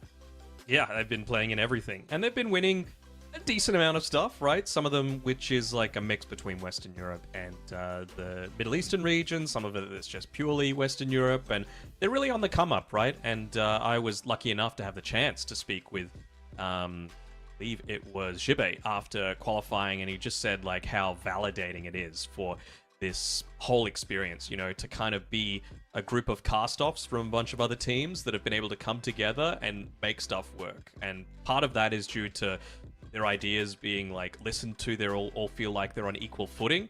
But at the end of the day, you got to get the results too. And for whatever reason, this team, they're getting the results. They're qualifying for things. But now it gets to the real deal. You're not playing qualifier teams anymore. You're playing an invited team like Team Liquid, the reigning TI champions. And I mean, they're looking pretty strong. But we'll have to see how that break has impacted them. Yes, that's the big thing, right? Because this is a team, I think they played a decent amount of scrims, but they do not play a lot of ranked unless they are hidden between some potential other accounts. Not a Smurf. No, not a Smurf at all. But this is a team, of course, who had a incredible showing at Bangkok, right? I mean, second place against Paravision with 3-1 there. They lost to Paravision as well at Blast to keep in mind. So that was apparently that is their kryptonite at the moment. It is the new gaming gladiators, but we will see. They looked very good with Saberlight, of course, coming in with the recent changes, 33 moving. And I think what a time for Saberlight to join them with the patch that is here at the moment. I think really the big one is the Lycan for me. That's like where I'm looking. I think this absolutely has to be first phase ban. But with that being mentioned, Jibe, we saw him play the Lycan, right? In the qualifiers, and we asked him about that. We asked him like, what was going on with it. I believe he said, he told the boys, and they're like, all right, we have confidence in you, we'll pick it up. And now we've been seeing the Lycan. That was like the first qualifier, and now we've had all these other qualifiers, and we saw like, okay, like, yeah, this Lycan hero is incredibly strong. So I think overall with Jibe and Saberlight, this is probably going to be a first phase ban or first phase pick from both these teams. Yeah, absolutely. And, what a great chance to be able to get to see someone like Seneko back on LAN as well. Like it's been quite a bit, and since we've seen him consistently here, but if they keep the performances up, I can see that staying the case, and you have to wonder, although, like a little voice in the back of my head just says, this always seems to happen with Seneko. Joins a team, really lifts them up a huge amount, and then after a couple of months, things start to come crashing down. So are they going to keep on this high, or is it going to be another one of those moments where, there's things that go wrong? Nothing's going to be perfect. You're not just going to win consistently. So, of course, winning is important, but it's just how you deal with the losses as well that can impact what can truly become a great team. And I feel like AVULUS have the foundations of that, both through skill level as well as their experience that they've been able to take from playing in all sorts of different regions around the world. Well, and you were speaking about like them playing a lot of the qualifier Dota, right? But of course, we did see them at that first real big LAN event, and they looked really good as well. That was at ESL 1 Bangkok, where they placed 5th, 6th, I believe. Yep. They lost to Spirit. They got 2-0. So that was a great showing for them. And we'll see, like they wanted to be able to get in front of a crowd once again, because unfortunately for them, they didn't have a good showing when they got to that opportunity to play in front of the crowd at Bangkok. So of course they need to make it through the Swiss stage, and Liquid is going to be a very difficult opponent for them to go up against as the first game. But honestly, I think Dota has been the most competitive that it has ever been, so any opponent is very difficult, like we saw earlier today with Wildcard absolutely destroying Extreme. Yes, we did. And, the other thing that we've seen, not on this stream, but on the other stream, is that both Western European teams have lost. So, it's not really the ultra-dominant region anymore. Maybe I'm going a little bit too early on that, but what happens when two Western European teams go up against each other? Someone's got to win, as we see the Chad himself, Boxy, come through. Tusk, not exactly meta, so we're not seeing as much of that from him, but, just enormous hero pull, right? And just to go back to something that he said after that TI win, for him, obviously he enjoys playing Dota, otherwise he wouldn't still do it. I don't think it's about the money for him. It's all legacy. He wants to be known as like one of the greatest to ever play the game. He's certainly on his way to it, of the way that he plays, but I feel like, there's a little bit of jealousy for the people, the Jeraxes of the world, two-time TI winners that just always seem to be on the tip of people's tongues. If he keeps up this high level of gameplay, he can absolutely be in the conversation. Yeah, without a doubt. I mean, Boxy has been, I think, really up there in regards to position fours for quite a while now. So him, without a doubt, and all of these Liquid boys as well. I feel like we'll say they continue to be underestimated. I don't know what it is. And that man on screen as well, Mickey, continues to be underestimated. Of course, led by Blitz, but... Mickey's dad, yep. Yes, Mickey's... and it's just, I don't know. It's, the respect needs to be given eventually. Like, sometime. Like, I feel like everyone will continue to count them out. For sure. Like, I think the respect given to Mickey is nowhere near enough. Like, he has been making it work from position 1, position 2. He adapts his playstyle to the game. He's got an enormous hero pool. He can play these hard carries. He can play more aggressively. He can play sacrificial if it's a game where Nisha just needs to, get away with dominating the game if he's just got an ultra dumpstered mid lane. I think we saw it with Talon in the series that they were able to beat Game and Gladiators, where, even though Makoto was playing from the mid lane, he was the carry, and that was the way that they were playing around it. Natsumi was playing position 1 tiny, but he was playing it like a mid laner. And I feel like that's something that, let's say, Dota hasn't had in quite some time, and it's something that I feel like Liquid have been the best at for quite some time as well. So, just always being able to keep people guessing. Dude, it looks so wrong for someone to be left-handed, and you like playing computer games being left-handed, like with their mouse. It throws you off. It shouldn't be a thing. It should be like you should discipline them not to be left-handed. It just Bro, this isn't the awkward. 50s anymore. They used to like slap people across the wrist with a ruler because they thought they were like devil people, because you can't be left-handed apparently. How do they do it? What? I'm like trying to. It's probably a different mouse that is like for left-handed people. So like, oh yeah, but I mean like the different. fingers like on QWER. Like, do you get a keyboard that has QWER on the right side then? Like, I know just you probably don't, but tilt it to the side a bit, like we see with the CS players. I mean, talking about CS players, there are some people that literally are like a centimeter from the screen with how they're looking at it. So I don't know if we should take words from them. Who knows? I'm not a filthy lefty, so that's not going to be the case for me. we're underway. Let's get ourselves into the draft here. So the Monkey King first phase overall for AVULUS to like him. Unbanned, so they're now a potential for Liquid. I do like overall though. I think AVULUS, when we covered them in the qualifiers, they, of course, I haven't seen their recent qualifiers, didn't do Western Europe, but the Monkey King, I think, is something for them that gives them so much flexibility. Like, it really, really limits the hero pool of the mid laners, and Smiling Knight has got a very, very good carry Monkey King, and I think this, with the hero getting drafted, it is a nice response if there was a Lycan from Liquid. I'm not going to say it will, like, stop you from picking a Lycan, but you at least already have a hero that doesn't mind playing into him.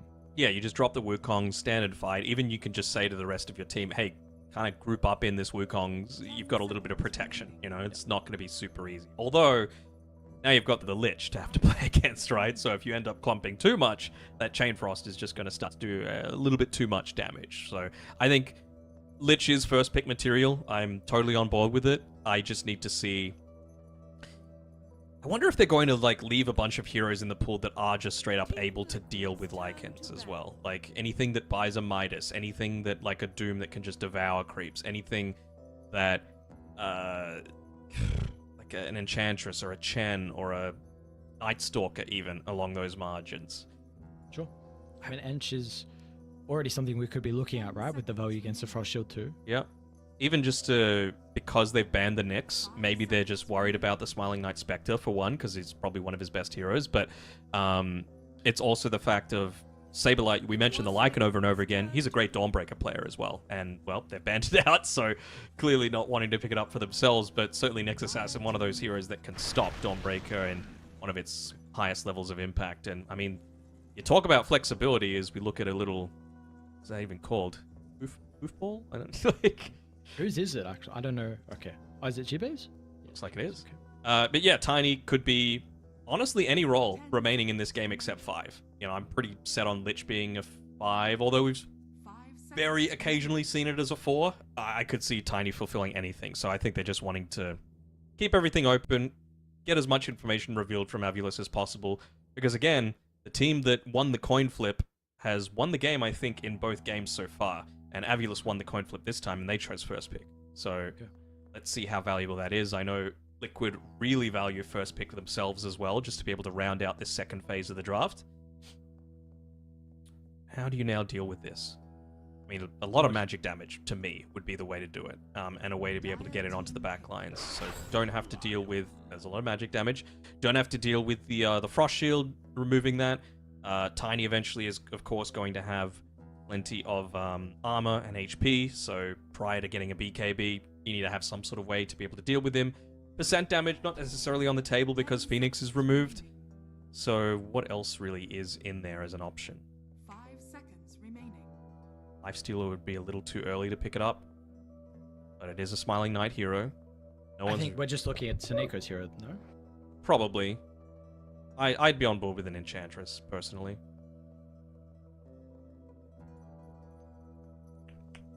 What else has he really been picking?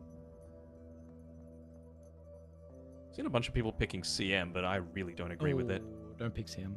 I'm Pugna, Shadow Demon, Shen, I think, and Enchantress. But I'm not seeing a ton of value out of the Pugna this game so far. Yeah, I would say less so. Happy with Ench Chen. What was another one you mentioned? I was Shadow Demon as well. Shadow Demon, yeah. Ooh. So we get some flex. Obvious, of course, the possibility. My only issue is what have they banned to protect the Enigma? I know Saneko has played this as a 5, and so they may be baiting a carry for Liquid, but we're already looking at Gyro is in the pool. Your Bristleback is something we're able to see. I'm not necessarily worried about, like, Gyro and Bristle are just solid heroes regardless, right? Like, I don't think anything that you've picked so far is going to deter you from wanting to go those heroes, is the thing. We're just pretty solid as well, right? Nice ways to be able to disrupt the black hole from range. Nice ways to be able to clear out a lot of these areas. Even just a way to be able to force someone outside of the Wukong's command with the dead shot. So I can see it working. Make sure you guys have an opportunity while the draft is going on to get your tickets! Exclamation mark ticket. Let's see if they now want to try to address the Enigma. We're going to get a Primal Beast, so there is still some flex. There was a time when Nisha was actually playing a decent amount of the Primal, but this is more than likely Saberlights. He has got a very good Primal Beast. How do you feel about the matchup, though, with the Primal versus the Monkey? Of course, naturally, we know melee heroes can struggle versus the Monkey. Does this... are you worried about that and they're more than likely trying to put the Monkey mid? I mean, now I would absolutely pick the Enchantress, right? If it is going to be an offlane Primal Beast, you can just enchant and then you're going to have a good time with a Monkey King position 1. If you end up putting it mid, then you're going to be able to just throw the Monkey King towards the mid lane, right? So I feel like there's options regardless of where you want to put it. Shadow Demon's fine as well, right? Like, you've got the Demonic Purge to be able to stop any sort of charges away. Stops the Frost Shield as well. The Gyrocopter ban, of course, this is going to be a core Enigma, so you got to get rid of him. You got to get rid of the Bristleback. Any other main heroes? Sven, I guess, is another one that they might be thinking of, or they might just run pos 1 Tiny and use the Cleave from the Tree Grab to be able to deal with the Eidolons. Yeah, can we like Lina? Can we... Mid Lina, thinking? Yeah, mid Lina, put the Tiny one. I'm looking at Sniper. I know Nisha plays Husker. I don't know where that hero is at the moment, and I feel people are rushing Scepter on Shadow Demon, so maybe it's a little weak. I think there is a lot of opportunity for the Tiny to go carry, especially with like Tiny Lich. I feel like would probably deal with the Eidolons relatively well. Yeah. I mean, the other bonus is Liquid has last pick overall, right? Yeah. So we don't know where this Tiny is. Hell, we don't even know where the Primal Beast is yet. They've still got plenty of flexibility here for Team Liquid. So let's cast our eyes towards what AVULUS might be trying to do. They're going to need to make a decision, right? Like, Shadow Demon plus Monkey King, it's a pretty strong lane. for sure. I think they're probably going to be banking on the fact that it's more likely to be a mid hero that's played with this this last pick overall, like whether it be Tiny or Primal. So maybe they just bank on that and put the Monkey King into mid. Yep. Maybe they pick something like a Razor, just that's doable in both of those lanes and still can do a pretty decent job at both of those. It's not a bad, yeah, it's not a bad call. I don't mind the Razor. I feel like you have a lot already with some of your heroes. Maybe I would be concerned about. Do you fit a Bristle in anywhere as well, potentially for AVULUS if the monkey does go mid? I'm a little worried just because I feel like Lich is one of the counters to it, Sure, and I don't think. Yeah, sure. Yeah, and also Vengeful just Break. they're so beefy as well on these two. Okay, still just Bristle. Okay, I'm just worried about how they're going to be able to deal damage into this Tiny and Primal eventually. I mean, maybe they're just going to bank on Seneko getting an early-ish blink and using that to try and, you know, blink Demonic Purge whoever gets Frost Shielded. 10 seconds remaining. I don't know. Okay, so 5 they banned seconds Sniper, so there was one option that we were speaking about potentially for Liquid looking if they flex the Tiny. Lina is still... But the thing is, we have seen people play actually Monkey King into Lina, so I'm actually not 100% confident on how this matchup goes mid. Is there a better carry that you can play into the offlane Enigma? I mean, maybe even this Bristle pick is a bit of a block pick as well, just not wanting the Enigma to go up against that. I mean, I was saying possibly the Sven, because you can look to buy into like the Silver Edge and stuff like that, so you've got that break potential, you've got Cleave.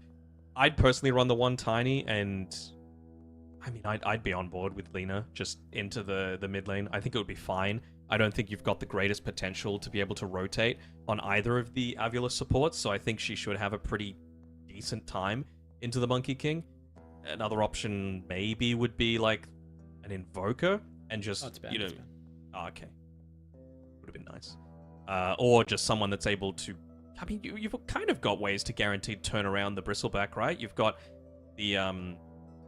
You've got the Deadshot, you've got the Sinister Gaze, you've also got Eventual Aghanim Scepter on this Primal Beast for the break. So it's like you need a Silver Edge. I think you just need to make sure that you can come out of this laning stage fine enough. Oh, wait. Okay, that's just profit. What were you saying? No, I was going to say Druid, but I don't remember how the Druid works with the Monkey now. I don't remember if you get the Jingu against the Bear. I thought they changed though. But I'm on board with this from Mickey. Yes, of course. Always on board. I mean, at least you've got the Sinister... Oh, never mind, actually. How are they going to be able to deal with these Treants? I think is a big issue for mine. Like, you need either Stormstormer or Shibe to be there, and that 1,000-yard stare says it all. Like, he's just in for a long period of dealing with an Ironwood Treant, basically. So... let's see, I feel like this game has some very interesting timings, right? Where Liquid, you'd probably say the tempo from them is definitely going to be the thing that will favor them in the early game. We know the Bristle like needs the Scepter. We know the Enigma can kind of match some early tempo with like drums, at least with taking your tower early. But besides that, you're not really good at moving across the map. You like when fights are near you. You've got a Monkey who can be very active. So it does feel like AVULUS have the ability to control like the first like 7 to 8 minutes, but then I feel like the time after that until like the 10 to 15, maybe a bit longer, should really favor Liquid. And then I feel like that could go back into AVULUS's favor until you get like the level 25 Treant, because I would also say like probably how do you actually deal with the Treants this game? They're going to be like super frustrating towards the later stages, but feels like AVULUS, like, how do we feel about this draft? I would say probably once again, it looks relatively even. Hopefully that is the case. Do you feel that same way as well? I do. I think it's really just going to depend on how that laning stage goes, right? If it comes down to AVULUS actually just not stomping, but like comfortably winning at least the mid and off lane, I almost wonder, can you get away with Shibe going a Midas just against this Ironwood Treant? Because I literally think it's that big of an issue where you need something to just take care of it, not deal with it, because he's going to be ratting the entire game. He's going to be taking towers solo. it's going to be very, very frustrating to have to deal against. And I don't see anyone else that's going to be able to build a minus other than this Enigma. All right, we've got some Dagon buyers.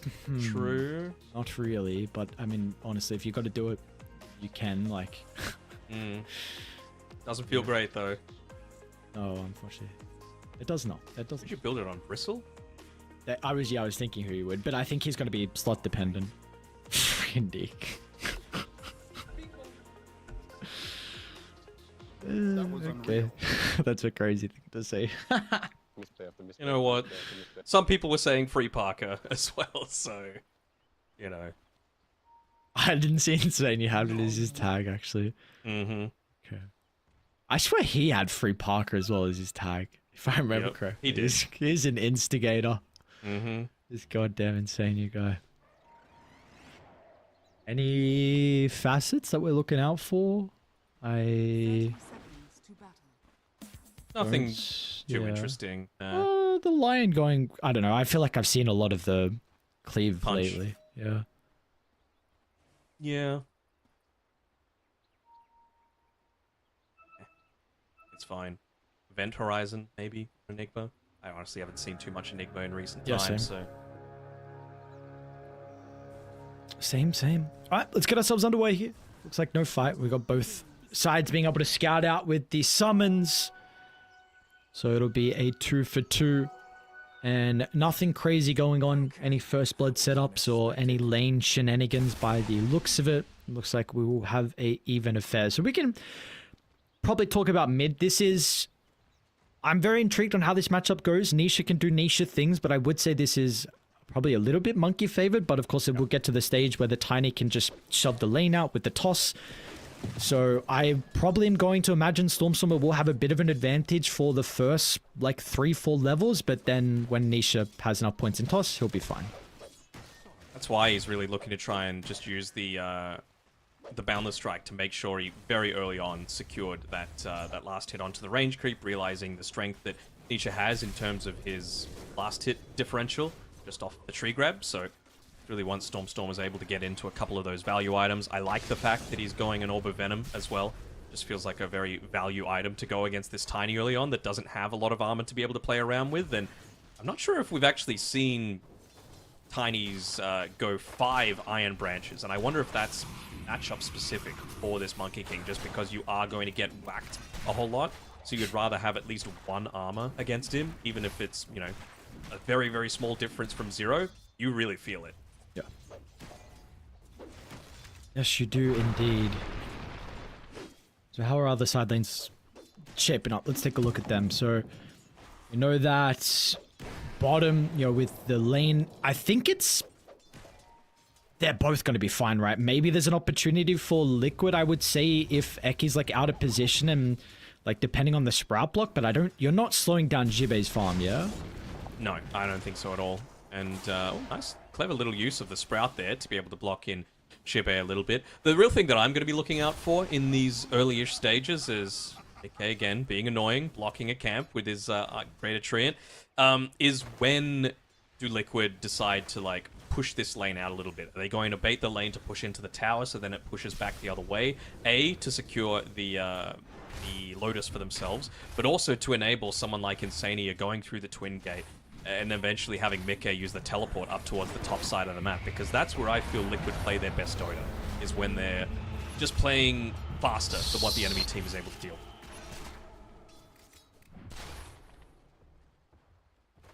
Definitely, if you're able to get yourselves with a strong start, then we can see those rotations through the portal. A small goal onto Smiling Knight, a little bit of damage over towards the Bristleback. Nothing too crazy. Do you think there was a world where we could have seen like the Shadow Demon actually be put down bottom just so he could have an easier time making stacks for the Bristle, or do you think that would have weakened your side lanes?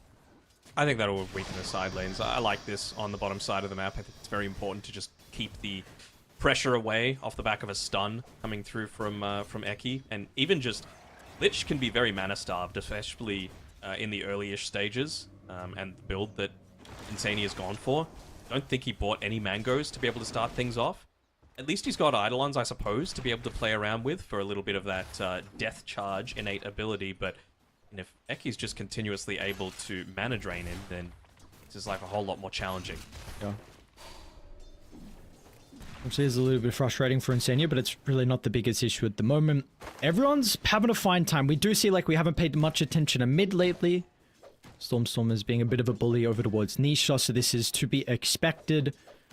18-8 compared to the 11-7. Nisha maybe a little bit more denies, but that's probably the early levels, so early waves, I should say, with the tree. But we'll see now when he gets that third point in toss, maybe he might be able to be okay. Foxy hanging around this mid lane as well, being very careful to be right on the edge, that teasing distance, I call it, of being able to get that full Jingu stack off.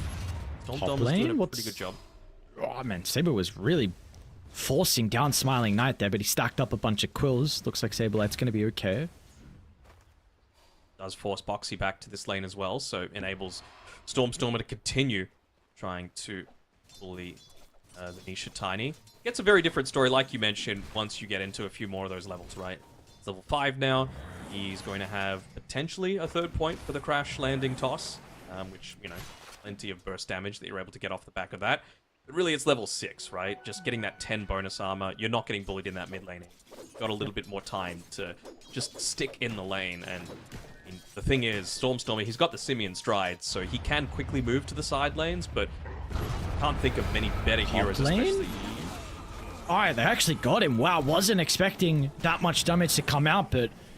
Liquid, it was 5 minutes in, but they're going to be able to find first blood, and a big one at that, being able to slow down Smiling Knight on the Bristle. What happened to him? How did he die so much? He died over 6 seconds. Yeah, full trample, and then it's doing a lot from Saberlight, actually, so...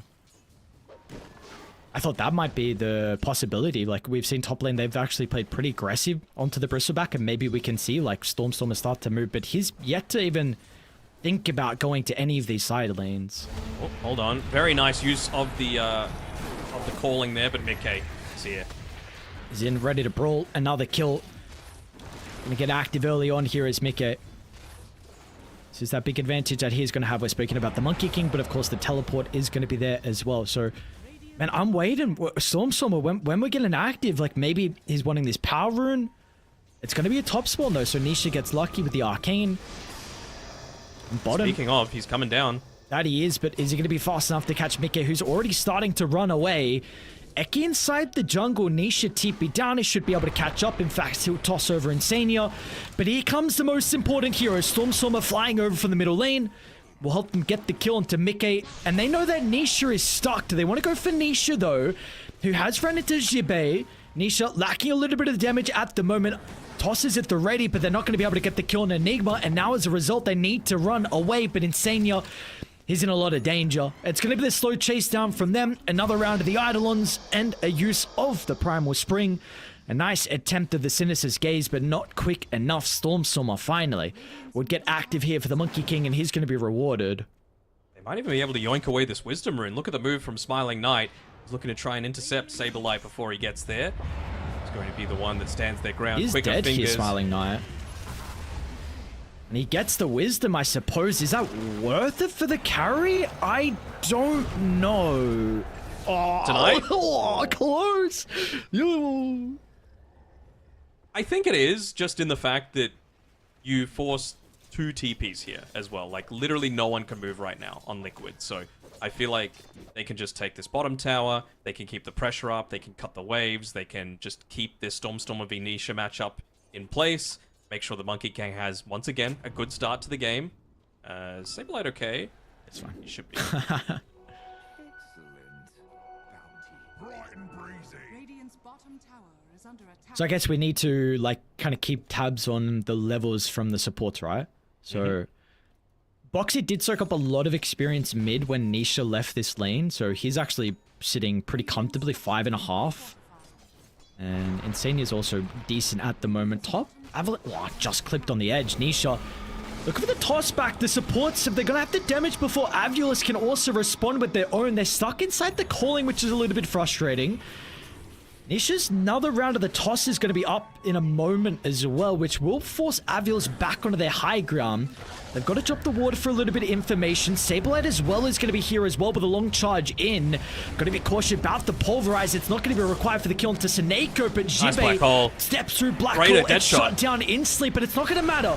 All they needed was a moment of sun to hold Liquid and stop the beatdown, because it was close for them getting multiple kills, but the response from AVULUS, it was much needed.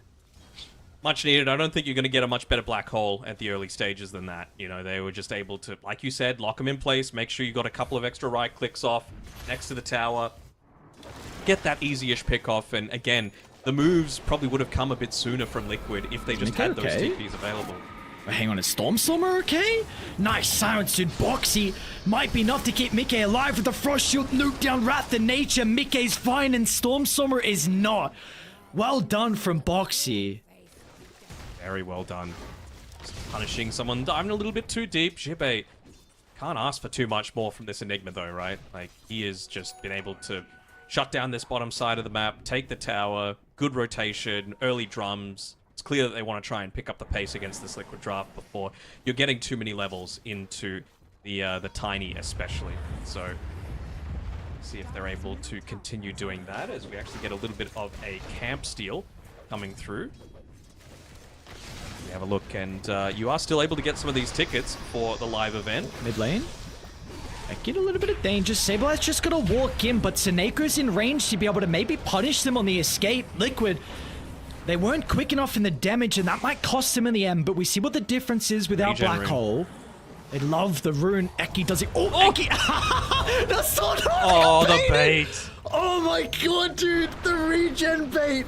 And now Seneco's here as well, trying to get rid of the ward, which got them all the kills. Mickey as well wants to get involved. Oh no, that's disastrous. That's way too good, man. Like, just realizing what you have potential to be able to toss to. Just, the greed coming through from the line. But it wasn't even greed. He just didn't think of that as even a small possibility of happening. And Liquid just doing Liquid things again, grouping up together around these big timings, the 10-minute siege creep wave, with a Tiny, with an Ironwood Treant, and this is why they're so scary to play against. Unlucky, bro. Oh, that is a tough one. So many stacks being built up as well. I wonder if Mika is just going to ult.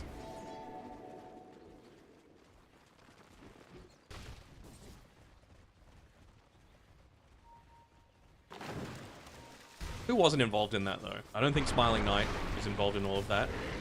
Just sitting around. You sure? They want to try and get him while he's farming up the stack. He does have some members nearby, but the health pool is the issue for Nisha. Scouts at Eki looking to play with the tree line. Eki's forced to zap him down. All the ultimates committed because they've got to get out quickly, and it looks like they will. Ooh. Solo kill? What? Oh, Saberlight. He's level 10, dude. I don't know how the man was able to do that. Maybe the extra movement speed from the Fated Brooch just giving them that extra little bit of damage coming through from the trample, but that is not what a Bristleback should be going down to at this stage. This is actually a pretty big issue if Saberlight is off to a good start, because he has the opportunity to get a relatively early scepter this game, which, I mean, absolutely crushes the Bristle, but the Monkey King as well. Well, let's not forget, this guy needs Jingu. He's going to go the Sanjin Yasha first. How do I feel about that? Yeah, it's... I don't know. It's not terrible, but, it's not. You know, you've got slows that are still going to be affecting you. You've got Black Hole that's not going to be reduced by status resistance at all. Oh my god, Toss is so dumb. It's so dumb. Yeah, that crash landing needs to be nerfed yesterday. This is the thing though, like Liquid, these are 5 heroes that are required to make this play. And we do see that AVULUS, like, they're getting a lot of farm across the map. The Enigma second in net worth. You've got the Bristleback that's farming over towards the Ancients. This is a massive stack that Smiling Knight is also getting, so getting close towards the Scepter. And Liquid feel forced to make something happen. It looks like they're going to be rewarded. They'll get a glimpse of Jibe. So the activeness from them, it's really paying off. They're going to be able to get another kill. And importantly, slowing down the offlaner. They couldn't rush yet. It's only 13 no. Surely not. mean, maybe they're going to be moving up and anticipate that Smiling Knight's farming these Ancient stack right before the 14-minute mark as well, so you can get double value out of this, and he's going to run into him. Oh my god, dude, what a move! And he got all of that as well. Wait, Seneko finished it. What? Oh, see you later, Seneko. Dude. How did you not cancel that? And they're going to lose the Wisdom Rune as well off the back of it. Maybe he thought it was just Nisha. Well, they're trying to fly on over to try and contest this Wisdom Rune. I don't know if you can. Like, 2 of your heroes are respawning after it would have already been there. Maybe trying to catch them on the retreat. You've just got to give that one up. Even just scanning their own Wisdom Rune, anticipating that this might be the case, trying to get a deny onto it. Although Stormstormer... nice trample. And now he's vulnerable. The stun's going to stop a little bit of the damage out of Saberlight. Boxy will try and protect him with a calling. But Saberlight's in some trouble. Can they get the toss out? Nisha can. Now covers him with the Chain Frost as well. They are slowed down to a crawl and will not be able to chase Liquid away. A snatch and grab the objective. Tier 1 and Wisdom gone. Liquid. I mean, they are just running over the map. You stole a 7-minute Wisdom Room. It's not going to matter. We'll steal your 14-minute one now. And get a tower, and get a kill, and get some stacks, and a few support kills off the top of everything. So it's looking real good for them right now. You can even see in that team fight how hesitant Shibe was to be able to drop the Black Hole, realizing that, yeah, the calling's been used, but Boxy, wisely, he's just holding that dead shot every single time to make sure that there's not going to be this Black Hole available until you've got that BKB available, and it's going to be a little bit of while until Shibe is able to get into that pipe. More valuable for now. Saberlight just using trample early on before the smoke even popped. Yeah, I think he thought that maybe was in the trees. They're going to look for Jibe, which is... Oh, you don't get the monkey, it's not going to matter. This is still another valuable hero. He was top net worth at one stage on Jibe, and now he is plummeted to the bottom position of the cause. I honestly feel like... Wait, Mickey? Wow, this is such an aggressive TP. Is the burst going to be there quick enough? Nisha to the rescue with a combo onto 2. Mickey tries to stand strong. It's not enough. They'll get the kill, but the punishment is there. Yeah, cool. You got the carry, but it's not worth it in the end. Liquid always responding, always reading the map. The boys playing with each other perfectly. They are indeed. I was just about to say about the Enigma. I feel like we were really commending Jibe with his gameplay. I think he's gone up about 500 net worth in the past 4 minutes. Like, that's how hard he's been shut down in terms of the spaces he's been able to farm. He's only died twice in that little bit of time, but there just isn't space where they feel safe right now. What's the vision game actually look like? It's pretty damn dark for AVULUS. You know, one kind of iffy lane ward on the bottom side of the map and one up top, but you compare that to what Liquid previously had to play with. A bunch of them just expired, but they've got a good amount of vision. So how do you play for AVULUS around the Bristleback? Level 12, high level, just completed the Scepter as well, the strongest hero for them. How do you look to get him involved in this game? I think he still needs the Voodoo Mask as well. I don't think you can afford to wait for the full Bloodstone to be able to play around with, but he needs something to make him smart. Are we really doing that? What? I think they just saw him poke out of the trees. A little bit awkward. I mean, they're feeling desperate with moves like that. Just moving back and forth across the map. No scan being used either from the AVULUS side. It was actually Radiant just checking up on that twin gate to see if it was safe to move there. Once again, Jibe just doesn't know where exactly is safe for him to be able to pick up this extra farm. It's closing in on that pipe though, only about 300 gold away. It's going to be a big one. A lot of damage here from Liquid. It will be magical. Heavily helps Smiling Knight as well with that Voodoo Mask now completed, like you were mentioning. And there is definitely a world where we can see the overcommitment onto Smiling Knight. You've got Seneko to potentially protect him. If he gets that banishment out last second, he's put high points up in the Disseminate as well, which is really nice for him. You'd hope as well a potential early Ag Shard could be something that AVULUS can get for the Shadow Demon. Yeah, it'll be alright. I mean, Oh, very close. This is just... It's so unfortunate. Sometimes you have those games, man. That was a second away and definitely probably kill him there in the end. 1300 health, like with the finger, I think he dies. Big thing that I'm really looking for is Seneco's item choices, you know? Like, he's forced to keep this Quelling Blade just because he's up against a friggin' Nature's Prophet, but I'm not sure I value his choice to go into the Glimmer Cape. I feel like if you're getting caught out, you're dead just because of how Liquid tend to play. You know, it's all in, essentially. So something like a Blink, even though it might take you a lot longer to be able to get into it, I think they need that just to make sure that he's not the one getting caught out. He's the one that's always able to make the Blink Disruption save. He can, you know, Blink Demonic Purge someone that they finally are able to make an initiation in onto, but I don't think you can just sit back on the back lines and wait for Liquid to kind of stuff up, because, I mean, they're a good enough team to not stuff up. They are not, and potentially looking to have Roche as well. Maybe tier 2 tower actually is what they're wanting to try and pressure. Seneko given the task of defending by himself, which is unfortunately not an easy one for him. So it looks like this tower, they'll stall a little bit with the glyph. No one else is responding though. I mean, he's about to get... You should see that. Never mind, Insania sees it. It's just about stalling out for that next item. Nah. Maybe wanting to bait out the glyph, and then they're going to back off? Because Roshan's about to spawn bottom, or they could just push mid. They could just catch someone bottom. And it looks like that'll be the case. Further and further away from that Blink Dagger, really targeting the supports if they can over and over again. Ruining their lives with that unreliable gold that they're consistently losing. Look at them, so quick as well, instantly sweeping back to mid on Liquid. It's just so difficult for AVULUS to have any breathing room this game. You're wanting to try and secure with the power runes, which are rewarded. An Arcane with the Echo Saber on Nisha. He's got the Grow Bow as well for the extra nuke. And they've got a ward kind of behind this tier 2 tower mid, or maybe they want top instead. This is a more difficult kill. Mickey's in front of Smiling Knight at the moment. Nisha's going to be in with the combo, and this is your bristleback that you have fed all your net worth over to. And he's just dying with 2 heroes. That's not even the full Liquid roster. There are some massive issues, and I don't know if AVULUS are going to have enough time to fix them. I mean, they just need to wait that little bit longer, right? They need this Bloodstone. They need the Blink Dagger on the Lion. They need the BKB on the Enigma.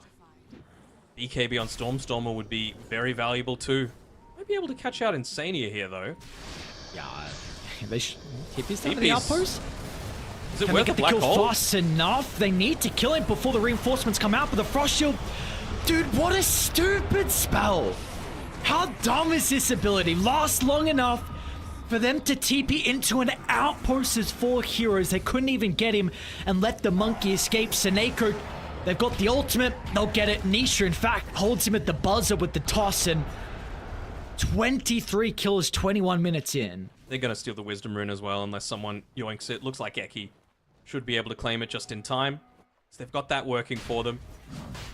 He was even trying to do a little bit of damage into those Ancients. He's so close to being able to pick up that Blink Dagger for himself. A little bit careful of this. I mean, they're going to snare the Tormentor for themselves, which will be nice. But, I mean, you'd have to say that Roshan is the bigger prize. Can you come up with something when you have this bristleback lineup and you're playing with this large of a deficit? Ooh, I mean, it's only 6k, right? Like, it's not unrecoverable is the thing that I just keep going back to. You haven't reached any of your big item timings. Your biggest item timing has been Pipe on the Enigma, and they haven't had actually a full group-up team fight to be able to use it just yet. I think it just needs to be one of those games where, of course, it's going to be tough, and yes, people are going to die. You need to split up the map as much as possible. Jebe was standing in the tree line on the bottom side of the map just so he could be closer to send his Eidolons to try and cut the wave. Like, it's getting to that point where nothing is easy, and you just need to take whatever you can get, even if it means slowly trickling into that next item. That's the reality of the situation. Eki's got his Blink Dagger now. You're closing in... Sorry, you've got the Bloodstone on Bristleback. Still about 1,500 away from the BKB. Being hunted at the moment. Seneko gets caught with the Avalanche as well, so there's no banishment. Nice spellcasting Nisha. Make sure there is not a single opportunity for the Shadow Demon to disrupt. They're just catching everyone. Good follow-ups with the calling as well. You saw there, even the Pipe not able to assist. And just the burst damage that they're able to dish out here. Oxy with the Atos. providing that little bit of extra control. Got a Solar Crest on Insania as well, so you pop that onto an Ironwood Tree and you pop that onto the Tiny. Incredibly effective. Jesus. They're looking for the wraparound here. AVULUS have not been able to get something going this game, but maybe with the backline stab, simultaneous initiation. Smiling Knight's going to try and force their hand on the front line, and Eki looking for that opportunity with the blink, but Liquid, they will respect the respawns. It's a loose split that they're going for on Liquid at that time as well, right? Like, they weren't right next to each other, so you're not going to be able to get a great Wukong's, Lion Stun, Black Hole, whatever it might be. Just have nothing to be able to catch, and oh, I realize that someone's sitting inside there, and they're going to realize the Monkey King is vulnerable.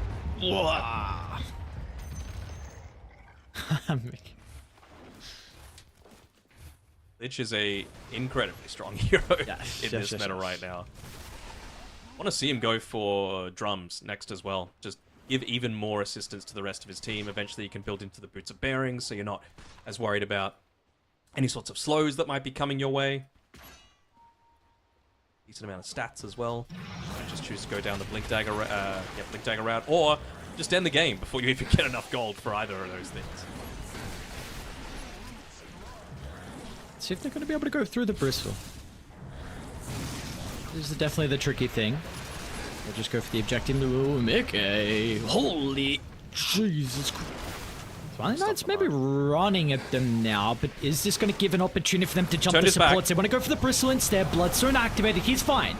You're not dealing with the Bristle back once he's popped this item, and now Storm Somber over the right side. It's going to be a pretty good Wukong's. An opportunity, but they need to capitalize. Can they hold down Sableye before the escape? Onslaught's going to be able to get himself away. They need to find some kills, man. AVULUS, any stuns, they're good for one. That is it. They just get one. Sableye, he's able to run himself away. No opportunity for Jibbe to use the Black Hole, and what was looking like maybe an opportunity to be able to punish Liquid, unable to get any more. Yeah, it's just this really difficult point where Jibbe needs a BKB. He also needs that Blink Dagger, but I mean, do you go into the Blink and then risk just using this massive cooldown spell, having a weak point where you know that they can potentially look to abuse it? Foxy once again just hanging back just enough, right next to the tower, maybe even acting as bait. So if they go on him, it's going to be a turnaround kill as a result of Nisha, but he reveals on the lane as well. Foxy knows that they're hanging around.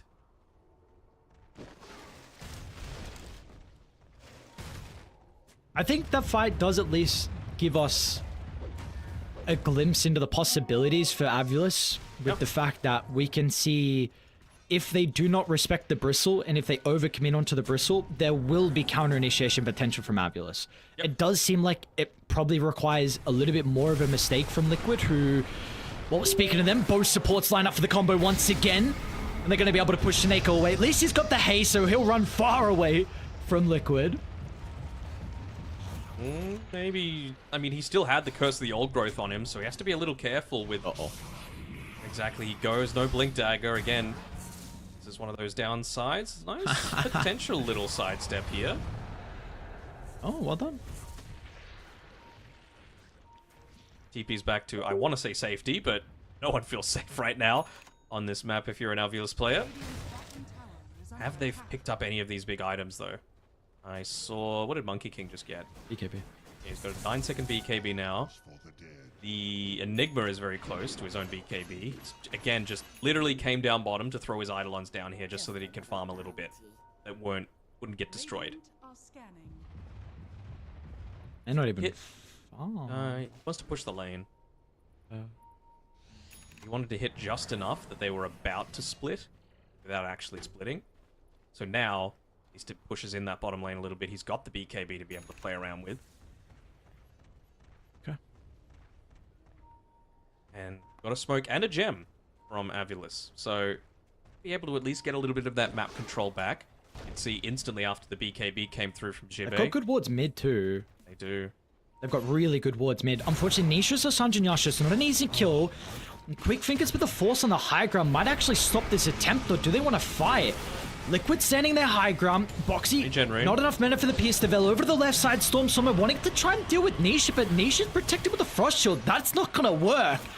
Tiny's okay, so they'll have to go for the easy kill onto Boxy. Smiling Knight starting to stack Primal's up coming. the quills and the goos, but he comes Saberlight with the backline jump. It's perfect. Jibe is going to be able to line up the black hole, but for what? No one is there for the damage. No one dies on Liquid. Nisha, he's still alive for the moment. 3 heroes dead on AVULUS. Smiling Knight is just getting kited. This Bristleback cannot lock onto anyone over to the left side. Mickey and Saberlight hand in hand. They've got the finishing blow. They're not going to kill anyone, dude. Are you serious? It's about to be a full Boxy. 5-man wipe. They'll at least get Boxy. The break is there, though, so Smiling Knight, they'll get their first kill in quite a while, but man, they just cannot do anything against the Liquid 5, man. When did Saberlight change his name to El Saberlighto as well? Because It's been like that for a bit now. I mean, he's putting in a pretty good amount of work as well, right? Second on net worth, hasn't died a single time. Aghanim Scepter, always able to find that right engagement point when they commit a little bit too deep. And the big thing for mine is that Smiling Knight just keeps trying to commit onto this backline when you've got Pierce the Veil, you've got Atos, you've got Force Staffs, you've got Solar Crest for someone else, you've got Frost Shield as well to be able to stop him from just killing these people. That's not where he needed to be. He needed to be in the thick of it. He needed to be alongside that black hole, killing someone. He's dead. Just nothing's happening right now for AVULUS.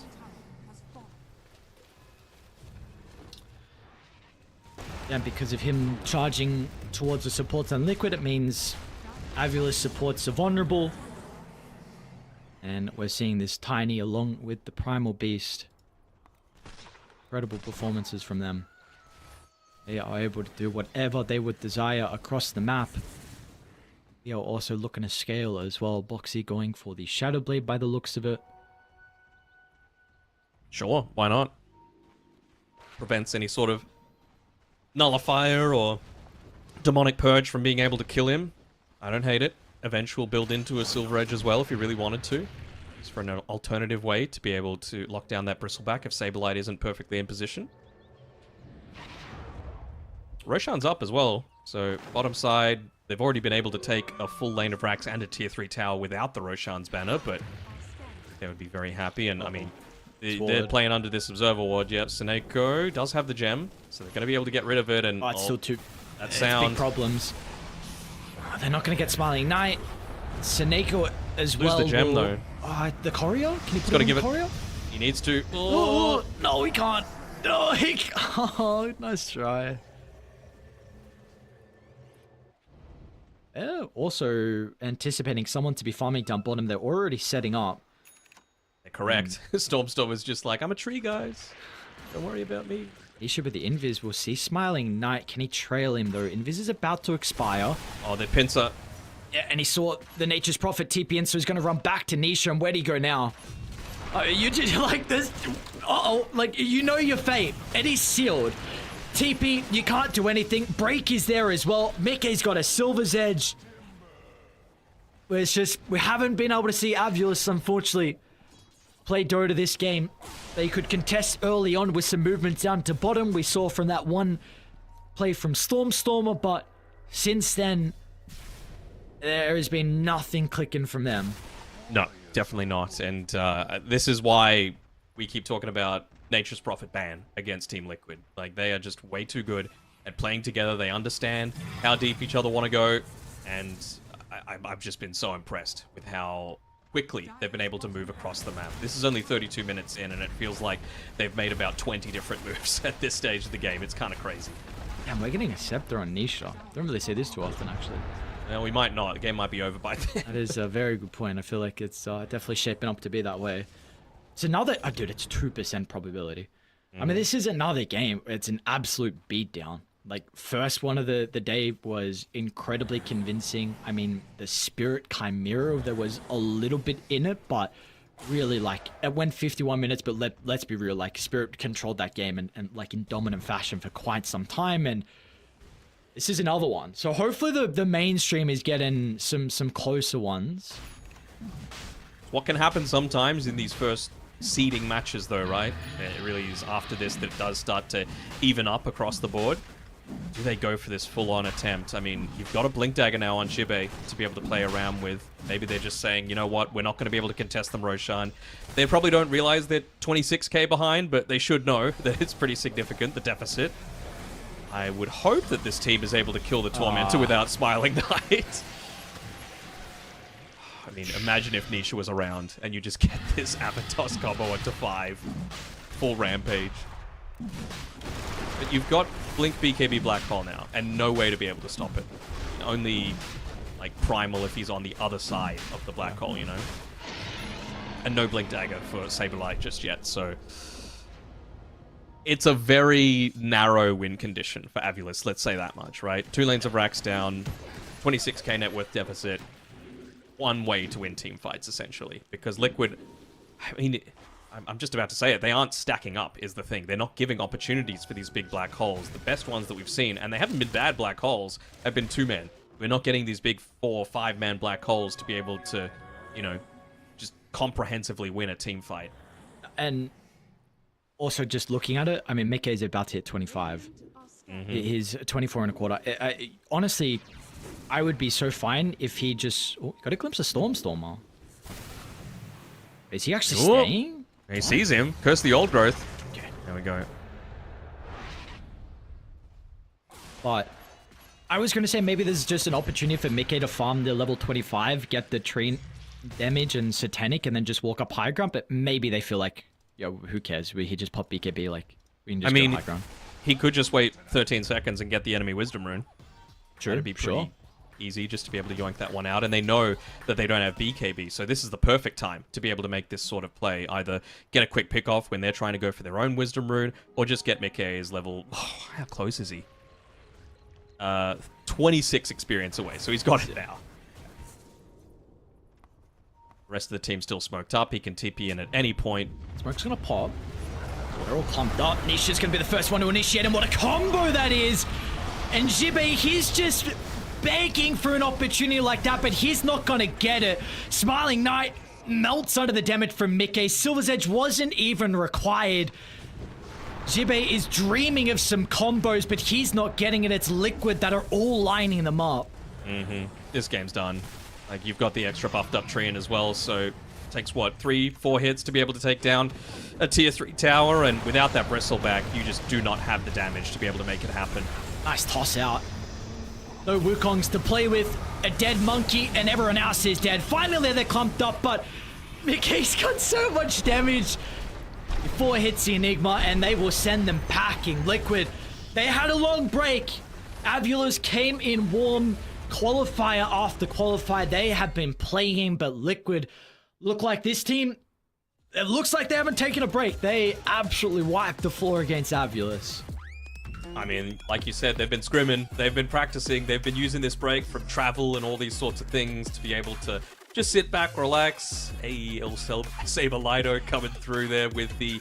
Did he die a single time? No, he did not. 11, 0, and 16, and a team that's been playing so well over the recent time. You gotta feel for Avulus, right? Like, kind of reality check that, you know, you might be the best in the qualifiers, but these are the TI winners that you were going up against. Luckily for them, it's just a best of 1, and it's just the first game of their entire time here at the FISSURE Playground 1 Dota tournament. So it is, it's a long way back for them, for sure, but they're going to be going up against one of the, I mean, you would have to say lesser favored teams, but then again, we've seen Extreme lose, we've seen Gaiman lose, we've seen Tundra lose, yeah. So maybe they're going to be going up against one of them, and they'll be like, man, really?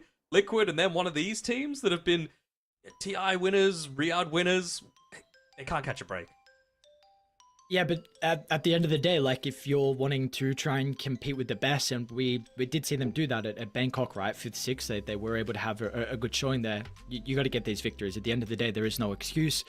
They did struggle, of course, a little bit in that recent qualifier where losing to Navi Jr. So maybe there's something that hasn't been clicking, because the qualifiers beforehand, they blitzed through it. You know, there were some where they weren't even losing. I think honestly, the qualifier we covered from them with the FISSURE Playground, I don't believe they lost there. So something, unfortunately, is not clicking at the moment. Something for Liquid is working incredibly well. A strategy, like, you get comfort, dude. It's comfort out the wazoo. You Tiny on Nisha, Saberlight on the Primal Beast.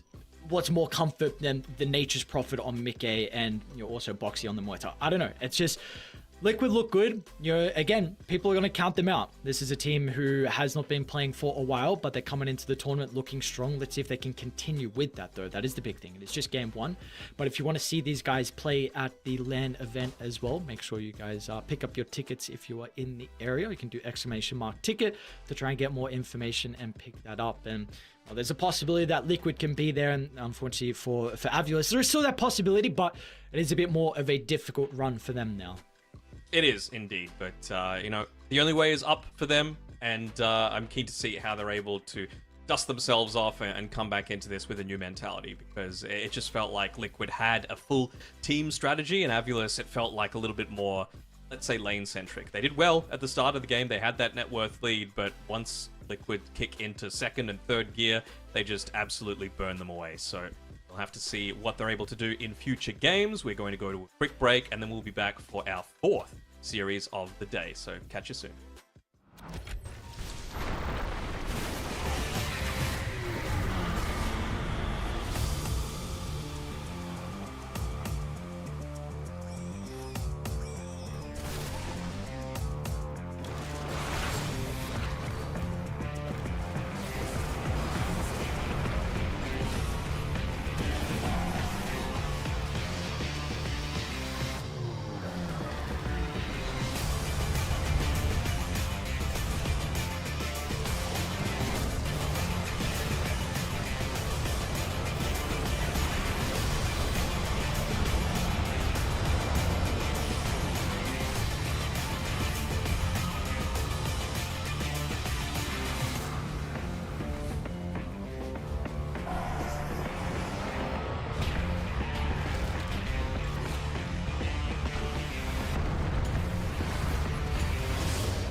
We are back with our fourth best of one for the night for the FISSURE Playground 1 Dota LAN event. We're still, of course, have to get through the Swiss stage to see what teams will be playing in front of that crowd at Belgrade, but we got Paravision taking on Aurora.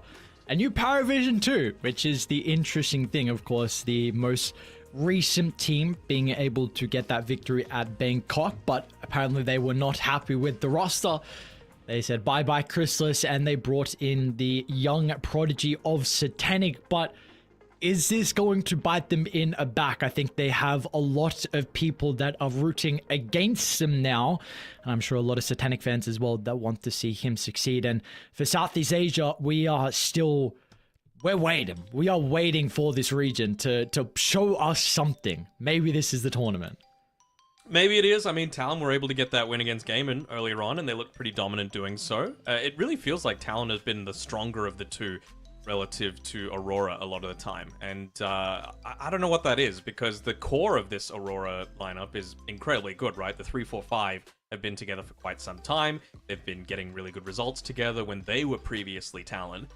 So maybe it's just something about the organization. I don't know, but we'll have to wait and see what this result might be, because like you said, Paravision looking incredibly impressive in recent times, but you have to wonder, with this man himself coming in, young man, let's call him, is his extra greed relative to what Chrysalis provides going to be too much for them to have to adjust to? Of course, supremely talented, and Ducalis is such a veteran of the scene that he should be able to adjust his own playstyle to that, but I really do feel like they were onto a winning formula with Chrysalis.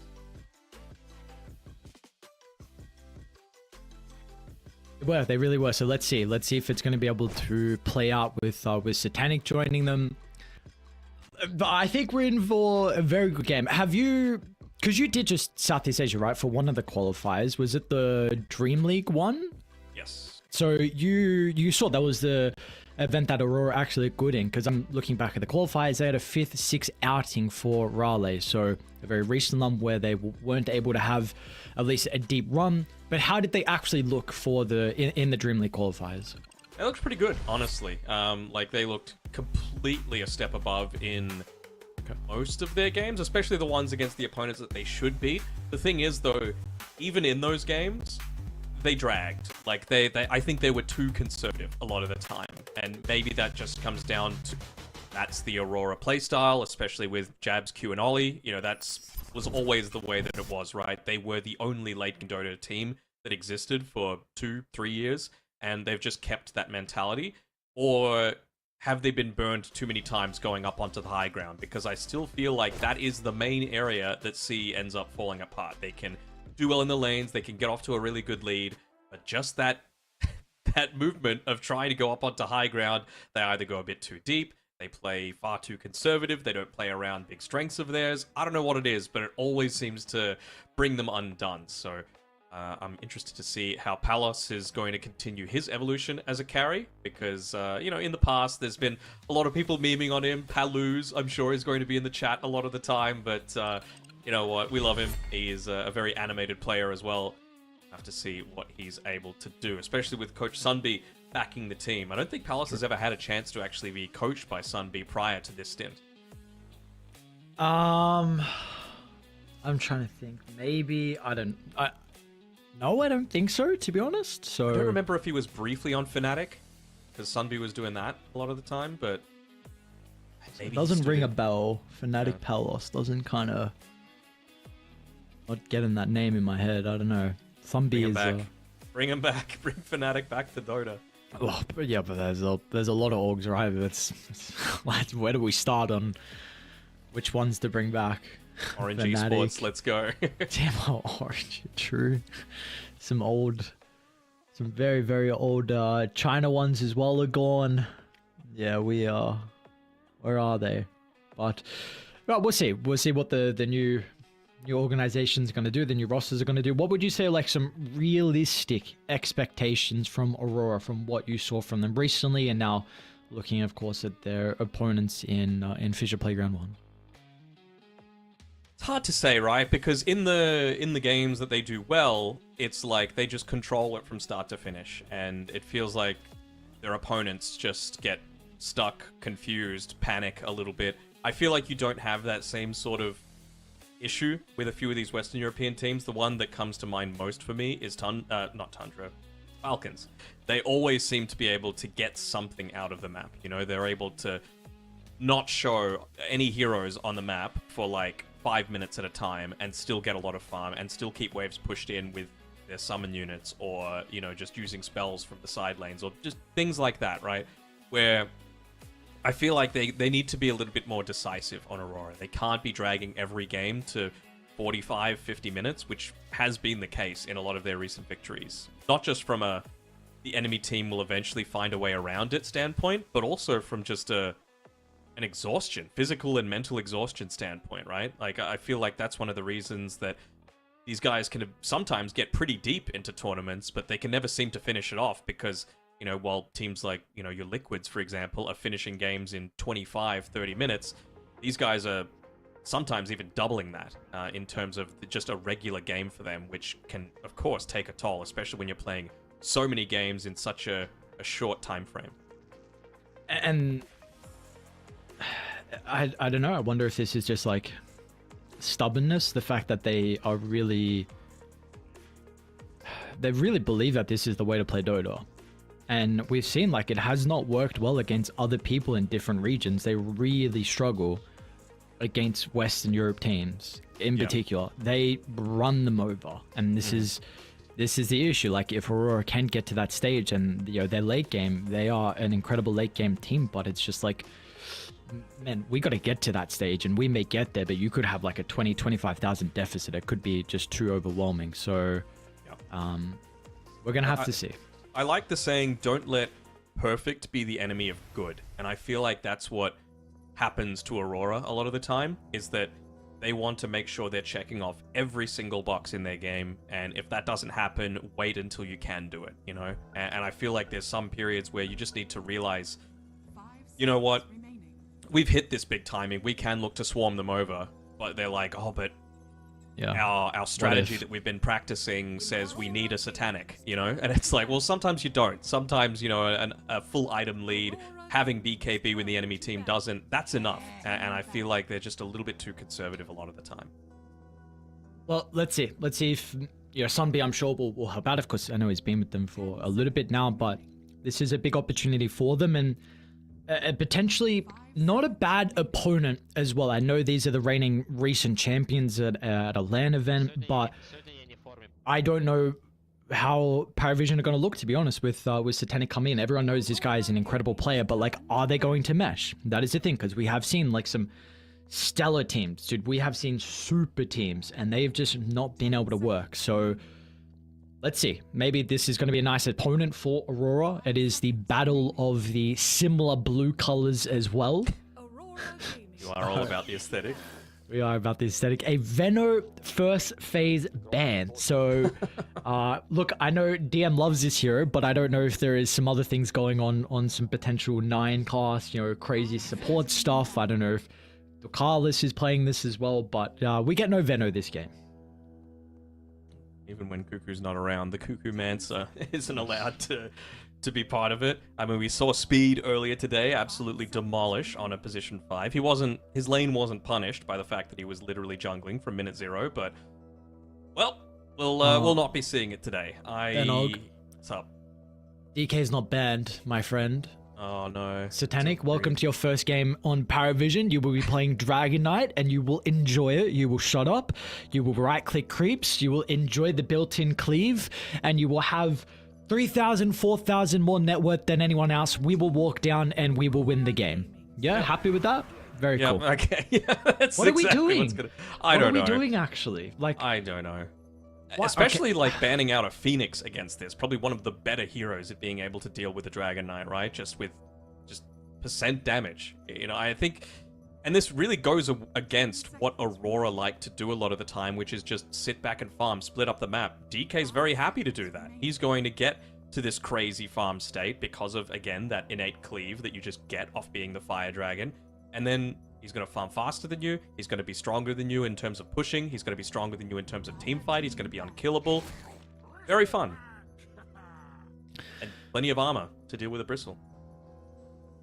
Any environment to do with the Bristle. So at least I was not able to watch as many Southeast Asian games, but from some that I did see, I was a little bit surprised that this was a region that was not putting as much respect on the DK. It did seem like it was getting through a lot of drafts. It was still getting picked, but in at least the games I was covering in Eastern Europe, if a team let the DK through, the DK would win. Trent and I were joking like, okay, people are just forgetting like how good it is. They're just like, we want to test and see if we can beat it.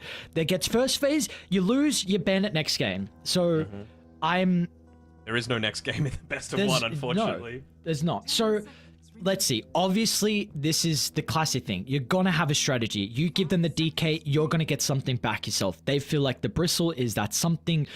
From the games you've seen where you felt like maybe DK has swayed a little bit in strength, not been as strong, what has been the main thing? Maybe that the enemy team has had, or maybe that the DK team has lacked to be able to enable him as well? Like, to be able to beat a DK, I think you just need to try and outrange him and be very elusive, basically. Like, bait out a BKB, back off, then come back in with magic damage and blow him up. I think is the way to be able to do it. And I don't think there's too much that you can do in the lane. Like, you can see some of the laners that they're banning out already are just the strongest laners that exist. Even Sniper being removed as a potential for being able to, again, be at that long range against the DK. Also opens up the possibility that DK has played mid as well. I know it's a bit rarer, but there are certainly people that do like to do it. So what can you even pick up against the DK at this point in the lane that's going to give you a decent time? I mean, who was the last person that did offlane lifesteal? Was it Devi Llama? Ah, no, stop now. We don't need to keep going. It's okay. Okay, well, against the DK, it's not terrible. Offlane lifesteal. Why not carry lifesteal? Why do we have to put him off? I want DK to not snowball off to a very good start. That's fair enough. Do you feel like this lifesteal offlane is? I don't think it's good. I'm just trying to find ways, like you. I agree with you that this DK is busted. So I just not feeling strong about the prospects of facing up against it. I mean, Timbersaw's not banned. That's another option, but you've already picked the Bristle back. Do you want Palace to just play this Bristle? I feel like part of its value is having multiple lanes where it's pickable, being able to have the Snot Rocket as a possibility. Q Tiny, so very valuable, although it could be Arbed as well. Yep. I don't know if Southeast Asia have been playing support Tiny at the moment. I have really only Q basically. Only Q, okay. Well, there you go, Q Tiny, I suppose. So it gives you toss back potential, of course, bunch of nuke, double melee, double strength. Another thing as well, of course, Aurora, like, are we going to get a break eventually for the DK? But let's look at Paravision's heroes first. Of course, we are needing a couple of supports from them. So probably your Takalis, probably your 9-class hero, Moetza, Shadow Demon, like, what are we looking at? They also are thinking about a potential break versus the Bristle. Another pretty hard hero to kill, although they've got some decent magic damage, I suppose, to go through Pierce the Veil. I wonder if now it's going to be a choice of, like, Hoodwink, for example, for them to be playing on Q instead of the Tiny. Ooh. Zeus, huh? Pretty early one. I mean, percent damage is going to be nice against both the Tiny and the Bristle. I just saw Falcons lose against Heroic with a position 5 Zeus, so that is still a possibility, I suppose. Yeah, so is this hero a 5 or a 4 at the moment? I thought it was being played as a 4. I think it's a 2, 4, or 5, basically, but okay. Just because it's DK, only because it's DK, do I think this Zeus could be a 5. Just because you can leave him on his own, and he's going to get farm. He's not going to be pressured too much. You can be a little bit greedier, What is with this Zeus at the moment, where people are trying to flex it to a support, and the resurgence of it? I mean, the way that Falcons played it was they played it with a Lycan. Yeah, and then they just had Wolves following people around. You get them low enough with the Alpha Wolves facet, you Thunder God's Wrath, if you have a Nimbus, drop that as well, and people die before a team fight can even begin.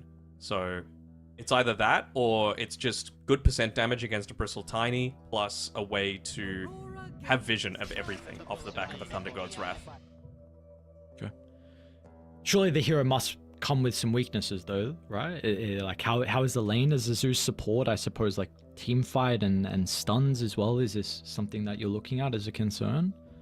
Yeah, for sure. I mean, again though, I don't think DK is going to be hindered too much by the fact that it's a Zeus. And even if it is a 5 Zeus, let's assume that it's a off-lane Bristleback. It could be a 1 Bristleback, but let's assume you could just go Magic Stick, right, against Quill Spray and Nasal Goo, and you're going to have plenty of stuff to be able to just keep spamming out all of those abilities. As once again, type in !ticket into the chat if you do want to see, well, we're saying Yataro's big return, and they have got a 1-0 record so far, but of course Team Spirit would need to qualify through as one of the top 8 to be able to get there.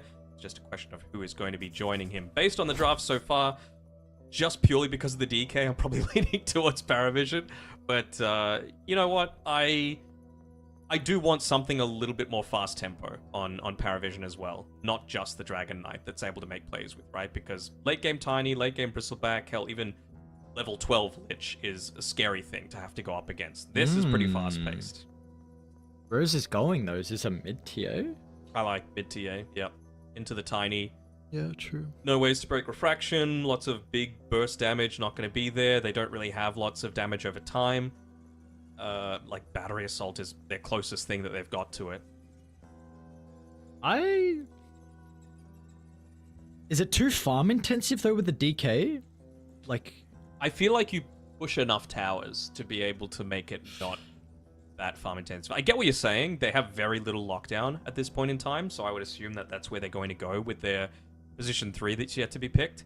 I'd be totally on board with a Mars. Mars with Muerta feels really good. Guaranteed turns around the Bristleback.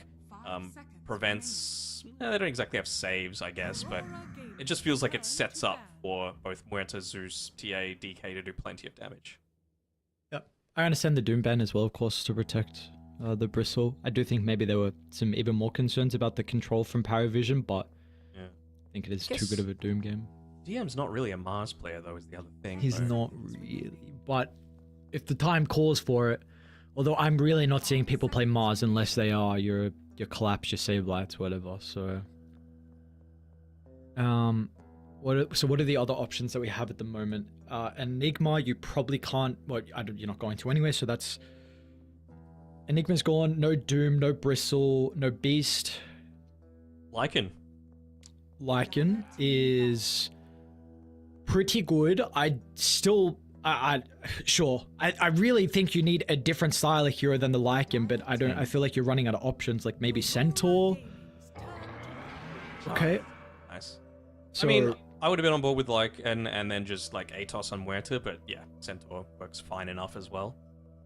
Worried a little bit about his lane though.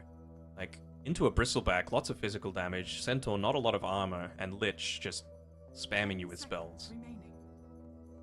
don't you lifestealer on Aurora? 5 seconds remaining. Possibly Lifestealer, and then what, you run Bristle off lane? Yeah. But then that enables the Zeus, is my concern. Like, How so? is Darkseer an option, is the thing that I'm looking at here. Against the DK. And Vacuum, Avatos, That's Chain not bad. Frost. Damage over time for the refraction. Jabs likes it too. He does like it. And you've got a Clockwork to play Oh, with. it's possible. It's possible. I think they can kind of cover the wall. Stampede could reset fights. I don't mind the call. I think there's definitely, I can see a world where Darkseer works. We're gonna get the Terrorblade. Okay, so... It's pseudo Darkseer, right? Reflection. It is. Yeah. Yeah, okay, we get the off lanes. So I thought it was going to be played carry. This is a sick Zeus set. You guys will see it in game. That's a very cool Zeus set. How do we feel about this? I haven't, again, been watching Aurora, but when I just see off-lane TB for Jabs, this is just like, okay. Like, this just makes a lot of sense. I can imagine it for him, them being such a greedy team. But... sure, the reflection can be quite nice versus the DK. I don't know if this forces you to go like Manta towards the later stages. I'm not sure. I haven't seen like the DK TB matchup in a little bit, but I'm just not convinced with this Terrorblade, especially offlane at the moment. I don't know how you feel about it. You said that to me during the qualifiers for this. You thought it was a bait. Yeah, and, but yeah. I get what you're saying, I mean, especially considering you're going up against two of the best heroes. Granted, they are supports at dealing with a Terrorblade in a Zeus and a Muerta. So much magic damage to be able to just ruin his life. So there's that. But it does feel like you are going to get a lot of value out of the reflection in these engagements, right? It's going to make Satanic's life as DK a little bit more challenging. All of that physical damage that they do have with the DK and the TA is going to be hindered, of course, with your relatively high armor. You could possibly even put someone else onto the front lines and just use the Sunder to be able to help them out a little bit, provide that bit of a backline tool for them. I'm also wondering what the item build is that he's going to go. Like, do you go a pipe, considering you are against Zeus Muerta? Do you go drums, just to give yourself a little bit of extra push? You know, what is the actual build that Jabs will be going here?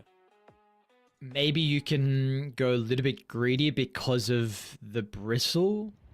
There could have been a world where Palos goes the Snot Rocket Facet and just itemizes differently instead of like the Carrier Bristle. That's not what we're going to get this game. He did go for the Seeing Red. So I don't know. Honestly, I'm not sure. Maybe still Palos can go. I think you have to actually go like right click, like carry build with Seeing Red. There's not like you can go any utility or something. So look, we'll see. There's definitely a possibility for this game to get dragged out, but it's so hard for me not to see a DK and not favor. This hero is just absolutely stupid. I cannot understand. I feel like you're putting yourself in with such a disadvantage where you go into a draft and you let DK in. I'm not anywhere near the caliber I would never be of a pro player, anything, but I see DK, I see broken hero. I feel like you make game hard for you. I don't know. I'm so happy you've entered your honest era about everything. Normally you're just like this to be off stream. Now you get to show it to everyone as well.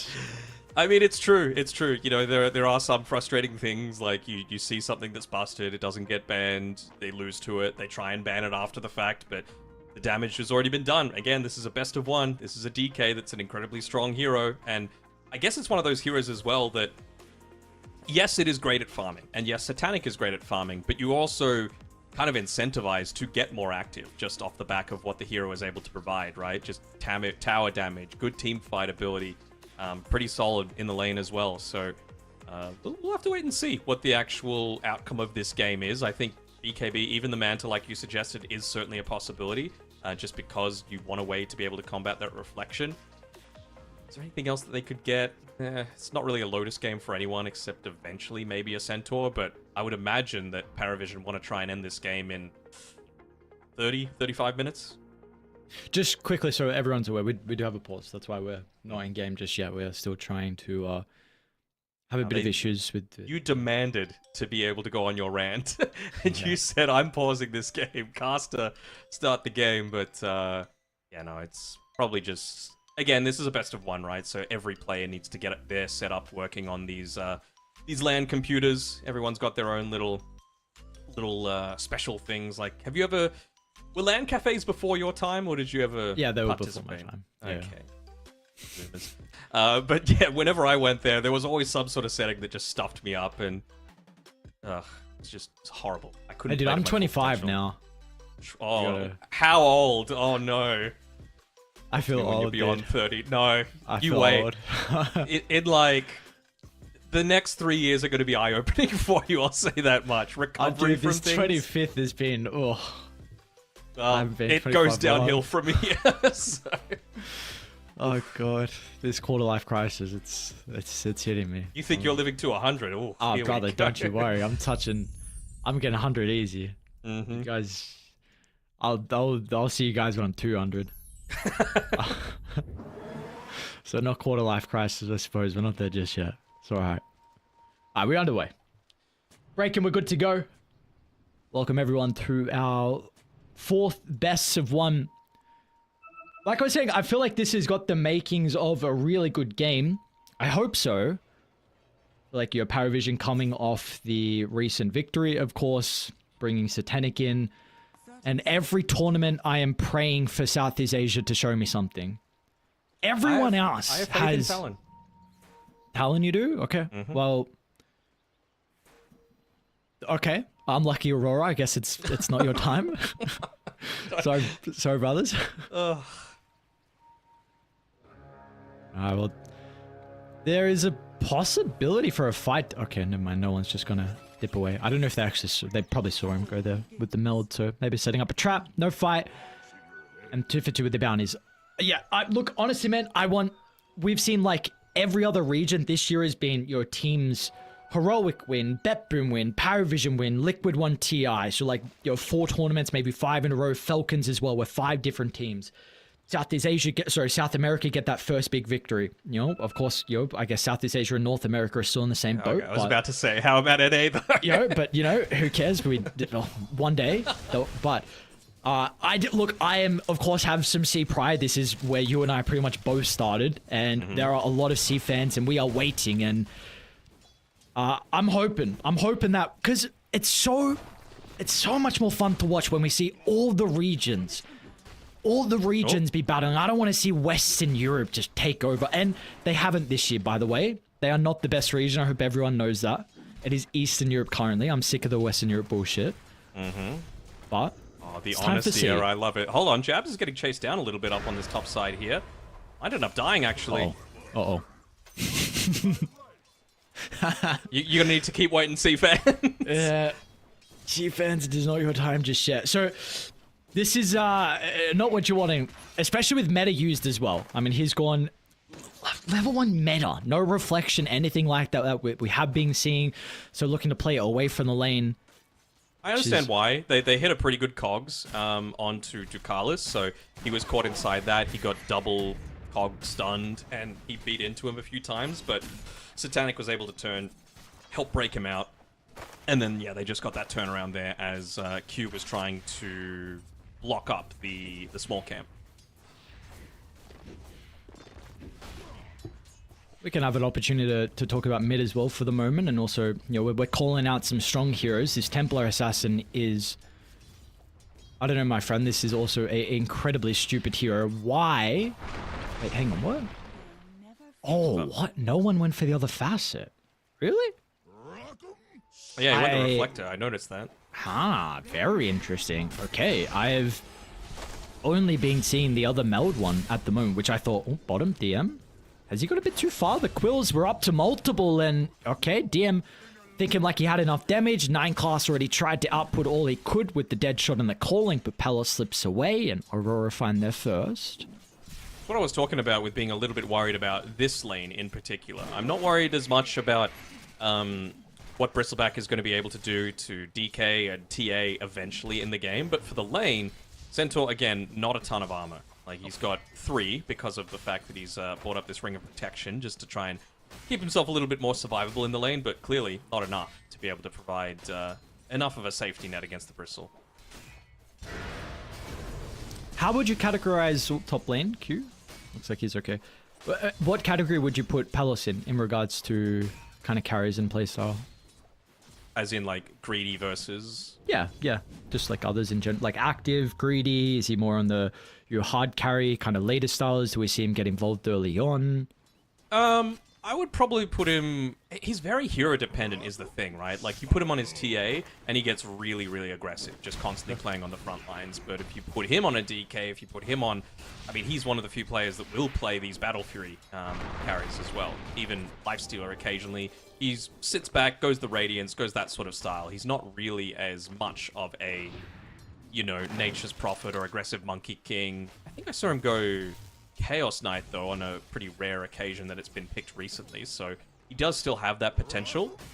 It's just about finding the right balance of when to get aggressive all the time.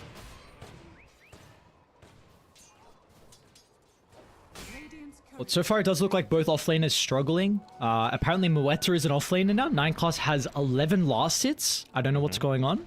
Maybe when DM died he just farmed a bunch, but he's at least going to be able to get an early Bassi, which could feel nice. Very nice, just to continuously spam out this this Bristleback. Although he's got the infused raindrops, I still think it is the most underrated item in the entire game. Just so much survivability and regen. Satanic? Oh, dude, these if he found a third, man. Oh, cute. And I mean, Ducalis just pops the healing salve on himself, but man's got literally 0 mana. So I'm not sure what he's going to be able to provide into all of this, as we see actually a TP coming up here, trying to get a potential turnaround, but that's a big creep wave.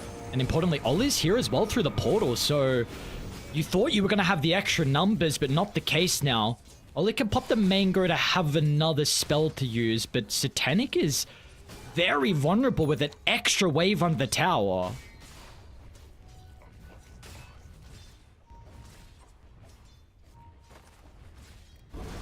It's like they will not be able to punish Satanic. They might go for 9 class though. Keep him inside the cogs, a little bit far away, still they'll get the bounce back. Satanic's gonna try and charge them down. They'll turn their attention over to Q. Nice dead shot, pushes Q back. Ducalis looking to leap over to slow them down with a jump, but Ollie and Jabs will split to either side, and it looks like they're probably okay. There's a dead shot in 6, I don't think they get him. Nah, they're just out of mana. Like, it's... They're so low on both of these supports that I'm not really sure how they're going to be able to have any sort of follow-up for anything. And Satanic also needs to get back to that lane, both for the tower damage that's going to start pumping into that creep wave, as well as the siege creep that's there. So it's just too much net worth and experience to leave on the table. Opportunity while the pause is gone for you guys to pick up your tickets. Don't forget that, my friends. Exclamation mark ticket. No one is... Mid's looking pretty even. 31-8, 27-6, nothing too crazy. We'll see what Arbed's going to be able to do and what the build importantly is going to be from No One as well. Of course, it is a bit more of a greedier mid lane. Yeah, we can see an early blink if this is something that No One wants to go down to get involved early. What about the shard as well from the Templar Assassin? I know this hero can pick it up early depending on the game or a little bit later. When would you like to see the shard prioritized from No One? I mean, in terms of team fights, I'm not seeing it have a huge amount of impact, but in terms of just the vision it provides, I think it's worth a purchase on its own. You know, just in terms of what it enables you to have the ability to make ganks happen, right? And by the time you pick it up, I'd want to see like a Blink Dagger on any of Centaur or DK, or maybe an ATOS somewhere to be able to make it happen, because that's when you're actually going to be able to convert a bunch of these kills. Actually pretty happy with how much farm Arbed's been able to get in this lane so far. Yes, he's a little bit behind, but I think that's to be expected considering the matchup. It's very TA favored. Might be able to get a kill. I mind Ollie, no mana and no Sinister's Gaze as well, so deny the DD. Also look to dip out. Comes a little easier for Arbed now that he's level 6. Just a bunch of armor off the back of the grow, so he's not going to be punished up by No One quite as much. Haven't seen any stacks made just yet from 9 class, so DK, TA, Centaur, not going to be able to make the most of those. I think Arbed's going to be pretty happy if it just now becomes like a lane v lane sort of thing. Bottom as well is looking like that's the case. It's just Palos vs DM. Ollie is continuing to play around top. And we may see 9 class have to mirror that. Of course, we need to be looking to Wisdoms, which both supports are going to be able to get after finding the Ancient stack. So not a whole lot of aggression. No, definitely not. And I think this is by design for Paravision in particular. They just don't have the tools to be able to make these team fights or these pushes happen just yet. I mean, maybe once you got the Elder Dragon form and the Armlet on Satanic, that's sort of the time period where you're wanting to make that sort of thing. Even Power Tread's about to come out for No One. He's got a Blightstone, so that's a little bit of extra damage, and probably just want to get into the Blade Mail on DM. So I could see it happening around like the 10-minute siege creep timing for teams to start putting a little bit more emphasis, particularly Paravision, onto trying to take that first tower for themselves. It's just a matter of what is Arbed going to be able to have at that point in time. Little important thing, the fact that Dai still have this cliff ward that they haven't got yet on Aurora. Maybe Arbed reads this. Yes, he does, just because he placed the ward down and got dewarded instantly. So, makes it a little bit difficult, maybe, for a bottom power rune contest. We are even going to see Palos move, so I like the importance. I've been a really big fan lately of even some offlaners and carry... Are we going to... I'm not sure why Arbed didn't move forward for it, to be honest. Palos is like, why did he leave? Yeah. He's like, why did I leave the lane? Have we got to get the rune? Mm-hmm. Means that DM was able to farm unopposed, wave push under the tower, miss out on just the one creep, so not awful, but Certainly an arcane rune for a level 7 Tiny is something that you would be incredibly happy to pick up at this stage of the game. What the first one was amp damage, this one arcane now, so two of the best. Yep. I think he's gone phase boots, where most of the time I really prefer the power treads, but specifically this game, I'm totally fine with the phase boots just to provide that little bit of extra armor. Not that Tiny's lacking, but it just feels really good to be able to get that additional damage, to be able to find that quick blow up with the right clicks eventually, that extra little bit of movement speed, and of course the survivability coming. Mid lane, no one? Looking for the kill to Q, but all of a sudden he's going to have heroes popping out behind him. Palace came for the power rune. He comes back a minute later for the mid laner. They've got the Stampede. Arbit tries to cover it with the Avalanche, and he does a perfect job at stopping no one from scurrying away. He had 7 Nasal Goose stacks on him at that point as well, so as the Stampede was done as a result of that well-held Avalanche by Arbit, he was just moving at an absolute crawl. So nice quick pick off there that they were able to get on Aurora. My eyes just go to Jabs again, though. Does not have that much farm at all, and well, not really expecting to see that change all that much. I know, unfortunately for the Southeast Asian fans, a little bit too far away to potentially watch their team play at LAN, but maybe some of the Paravision fans being in the area can fly over. Exclamation mark ticket, you want to guys check that out? I've heard some Malaysian fans say they might be heading over. It's not incredibly far for them to be able to play around with, and finally Arbit able to get a power rune to be able to play with. It's just a shield rune, and I'd say tank ability isn't necessarily something that a Tiny is lacking. Both supports hanging around this mid lane with a smoke available, so maybe just trying to bait someone in and use the siege creep to be able to push into this tower, because without the blink on Arbit, I wouldn't really want to make too many moves. It's so vital to being able to you know, just continuously put pressure on the map. I'd rather just look to try and put some pressure onto this tower on its own. They will try that. We're going to get a response out of Paravision. It will drag both supports in the mid lane. 9 classes here. Ducalis will join. Thunder Gods at the ready. 9 class without the Pierce the Veil. For me, I'm also looking at the stacks as well, in particular for Aurora. Q's going to even make some more at the Ancients. Dai have a very good lineup to be able to invade and also take the stacks as well. So I wouldn't mind seeing like a smoke from them to potentially get some vision down. No one going for this blink does give them the opportunity to be able to go over there. So it's like, when does Palace leave bottom? Because I think he really needs to move over shortly to get it. I agree, but I think they want to try and take this tier 1 top tower before they make that sort of move. I would put Jabs down on that bottom side instead, just because I think he's a little more expendable than Palace, and of course he isn't able to secure those stacks quite as easily. So if you're able to take the tower, move Terrorblade down bottom, then you can move Bristle towards the triangle to be able to pick up a lot of that farm. There is that Blink Dagger now secured for Arbit, and smoke immediately coming out as well. Even Palace going to join in on this one. Maybe? Oh, he's going to show mid. Interesting. Maybe just, again, just baiting out. Oh, I like this play. To defend. Oh, this is so cool because Palace has been very active, so he's going to show mid, and maybe they won't think much of it. Because if the Tiny wasn't showing in the lane, they might expect the play going on. No one does he step too close. They're looking for the toss back. Straight onto the supports. Just Stampede. What's it going to do now when you're stuck inside the cogs? They're coming though. The Cars will try and chuck out some spells. He's got the Thunders. It'll get rid of the Lich, but now Palace is going to send away the secondary supports. In fact, well, his toss closer. Now they're even looking for 9 class. Stampede once again stop with the Avalanche, but unfortunately, that Pierce the Veil, it's going to be good for a teleport away.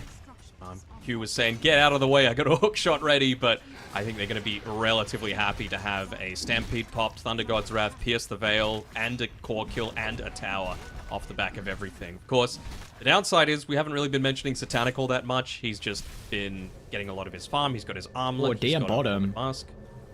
This guy stepped a little bit too close. They know the Stampede's on cooldown, so it might take them a while. Or maybe not if they don't lock him in the cogs, but at least he's close enough to the creeps with a Chain Frost bounce back. Really nice. Aurora instantly. They saw him step too close to the tower. 2 TPs down. They will make sure they capitalize on every opportunity they can get in the early game. They're playing well so far on Aurora, but this is never really the issue with them, right? The first, let's say 15, 20 minutes of the game, unless they get massively outdrafted in the lanes and try and get a little bit too greedy. the issue for me comes with a period beyond that, with letting the other team back into the game, with not abusing the fact that you might have hit your timings a little bit sooner. And I gotta say, DK and Armlet, Power Treads, Mask of Madness, looking to build now into the Sanjin Yasha. Sorry. He's very, very close to dying, and well, actually, okay, 40 seconds away on the Thunder Gods. Just had to have a quick look over at Dakalis. Abed is in trouble. Blink on no one. Abed's got a bunch of armor though with the grow, but it seems like it's not going to be enough. They are nowhere to be seen. Finally, a TP is going to come in. Avalanche to slow no one down. And meanwhile, 9 class as well. Both supports from Aurora. Looking for a kill on the vulnerable Moeta. They should be able to find him. Stampede, once again, the attempt to keep him alive. They're trying to bring the numbers over, but Aurora, they're responding with their own as well. Jabs on the Terror Layer, beats down Ducalis. DM can't get close enough for the hoof stomp, and is he in trouble now as well? Looks like he's not. And they don't have the catch, and I'm really surprised that Q lived throughout all of that as well. To survive, get the Tranquil Boots kicking back in. He's got the Urn of Shadows as well, and they might even be considering a move here onto no one. Quick blink though. Radiant's top tower is under attack. This is good. Lots of effective moves around the map. Looking to try and build into that phylactery. Would imagine... what's he going to prioritize here? Looks like he's just going to try and go straight into the hairball as quickly as possible on Palos, just to be able to potentially disable some BKB, slow down the backline. Of course, enables your farming potential as well. I've been impressed with Palos so far. Very active and playing for the team while not sacrificing his own farm. Look to try and play around this top area and maybe finally secure that tier 1 tower for themselves. And I mean, with a Bristleback, 3 points in the Viscous Nasal Goo. Dude, Satanic is a big kill. This guy, he's been on an island this game. No one is looking to evade into the jungle, but Satanic, he's going to try and protect himself, and the reinforcements are canning. Are they even going to be able to kill Satanic? Dude, he's not even close to dying just yet. Armlet toggled up. Satanic goes okay. Finally, they're going to be able to bring him down, but Palos, that is such a big kill for them to find. Jabs now as well, getting zoned away. It took them too long. Paravision responded. Abed is looking for an opportunity to try and jump in with the combo. That's not close enough, and they've still got the Stampede. TP out, is there any stuns? Abed makes it last second, but a disastrous invasion. Satanic survives long enough, and the team will be rewarded. I mean, he would have been involved in at least all of those assists as well, right? So probably a net worth gain for him as well. Doesn't get the levels, but very, very valuable just to get a bunch of that assist gold off the back of that. And saw the power of the lifesteal coming through the armlet toggles as well. Fortunately for Jabs, he just walked into the calling, so he got himself silenced when he could have potentially gotten a save in there onto Palos. I feel like you get that, Aurora might actually win the team fight just off the back of all of the stacks that had been built up at that point, and the Voodoo Mask would really start to do some work. So what could have potentially been a team fight victory into a tier 1 tower, into Roshan, it's a very, very valuable injection of gold.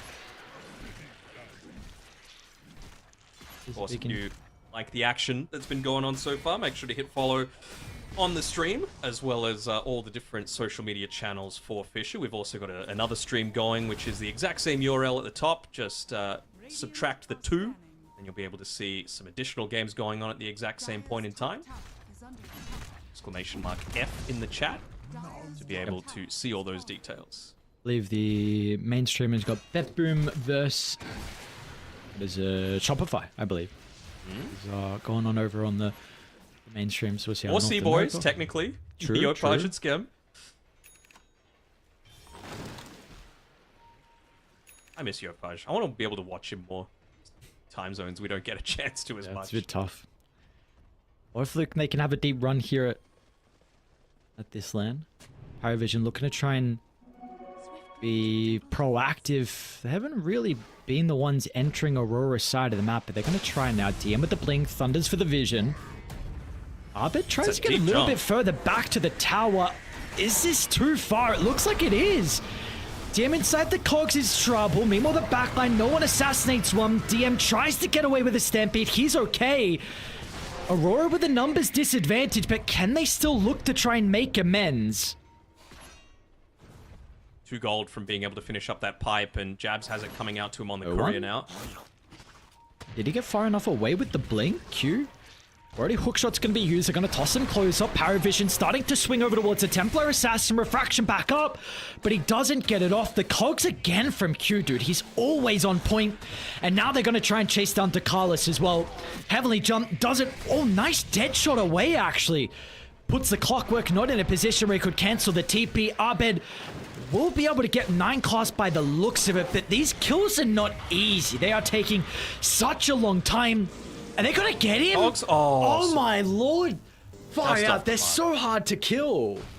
This is what I was talking about, right? Like, literally every single one of their heroes is a difficult kill. Even Zeus has the Heavenly Jump to be able to get himself away from a lot of these engagements, and I mean, he's even had the luxury of being able to go into drums himself, just providing a little bit of assistance to the rest of the team, not needing the Muerta to be able to pick it up. Enables 9 class to get into that really early Rod of Atos, just to provide that little bit of extra protection to the rest of the team, as Jabs needs to be a little careful here. Palace is here though, might actually bite them in the back going for the Terror Blade.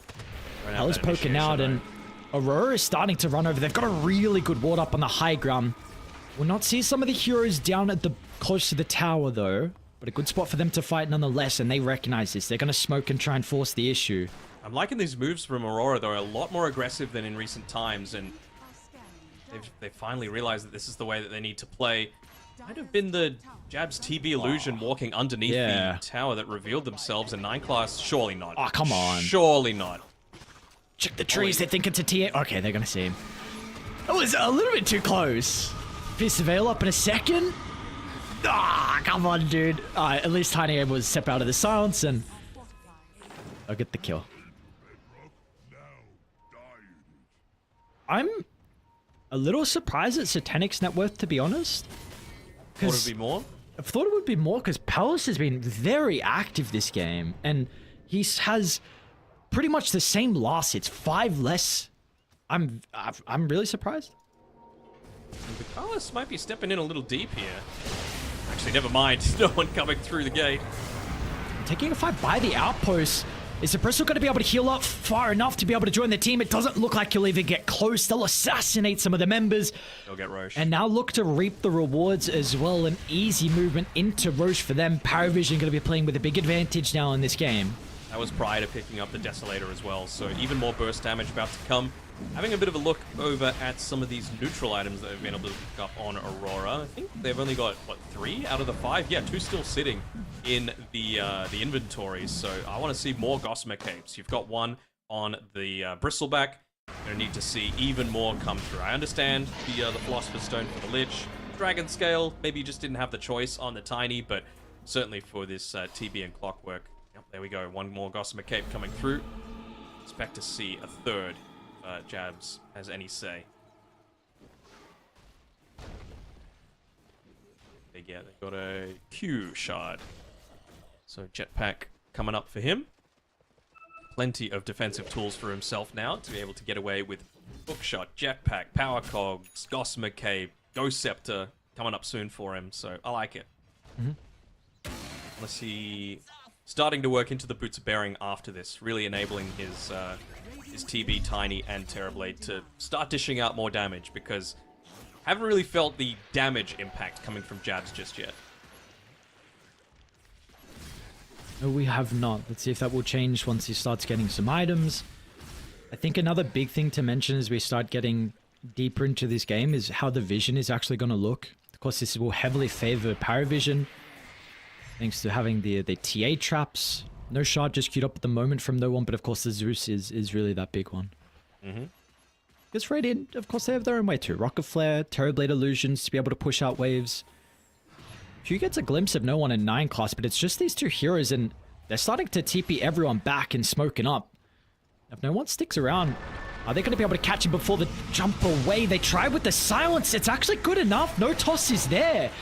Q's still going to be able to land the hookshot onto no one, but the follow-up, they're stuck on the high ground because 9 class is making space. They'll try and stampede to get the rest of the team in a position to force the fight, but they feel like this is not an area that can take the engagement.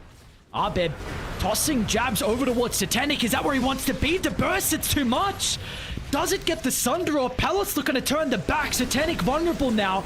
Nothing he's going to be able to do this time. Last time we saw he was able to escape, but this one will not be a similar fate as they're not done just yet. Another toss. Arbet has been goddamn good on this Tiny. Oh yeah, always seems to be able to clip them just with the very edge of that avalanche to get the initial little bit of stun. He's got the Kanda as well, so much burst damage that you're able to get off the back of the crash landing. And, well, Satanic really showing that he's not invincible on this DK. Until he picks up that BKB, he's still going to be very vulnerable. It was a messy team fight for sure. Like, everyone was just all over the place, even just that toss-in coming through for Jabs at the very end there. He does have the Gossamer Cape as well. They picked up the third one, but just a bit too much damage right now for them to be able to deal with. Dire's bottom tower. Don't hate the halberd choice that he's going for, though. Bunch of extra HP for himself. Or Terrorblade. Dire's bottom tower is under attack. Okay. I was really expecting a little bit more of a greedy build from Jabs, but I kind of like the playstyle that we're seeing out of him.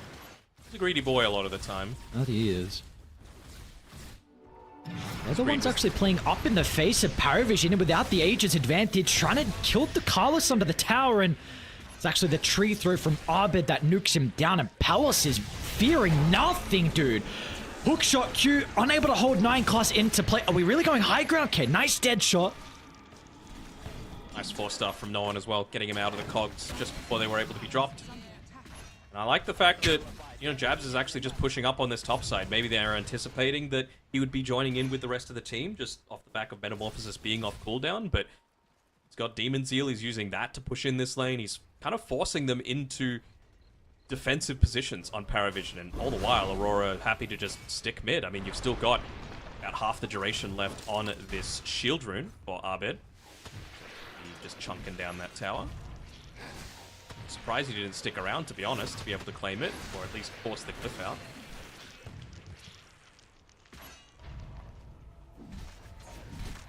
Trying to get double value out of it is Paravision.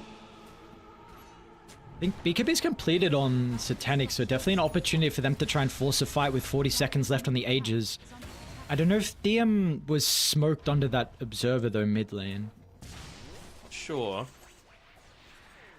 Another one on the higher ground. They'll leave the area, though, from Aurora, so a little bit concerned about forcing a fight close to Paravision's side. They brought up a jam on DM as well, so that Observer Ward instantly dewarded. And having a Zeus off the back of everything. Arbet's challenging. I wasn't sure if the trap saw him stop. It's just a regular trap, so I don't think so. Talking about the value of those BKBs, though. Working on one for Tiny as well, just about 1,000 gold away, so shouldn't be too long. It's best on Ollie to just try and push out that wave, the Frost Shield. Did a good job of splitting up as well. Palace instantly TPing off the back of that Thunder God's Wrath. Yeah, they read the map well. They saw that smoke coming a mile away, dip out, put themselves back to safety. I'd love to see this. Early games they were not shaping up like this. I don't want to jinx it, but it looks like we are in not a bad position here. 11-13, kill count, 26 minutes in.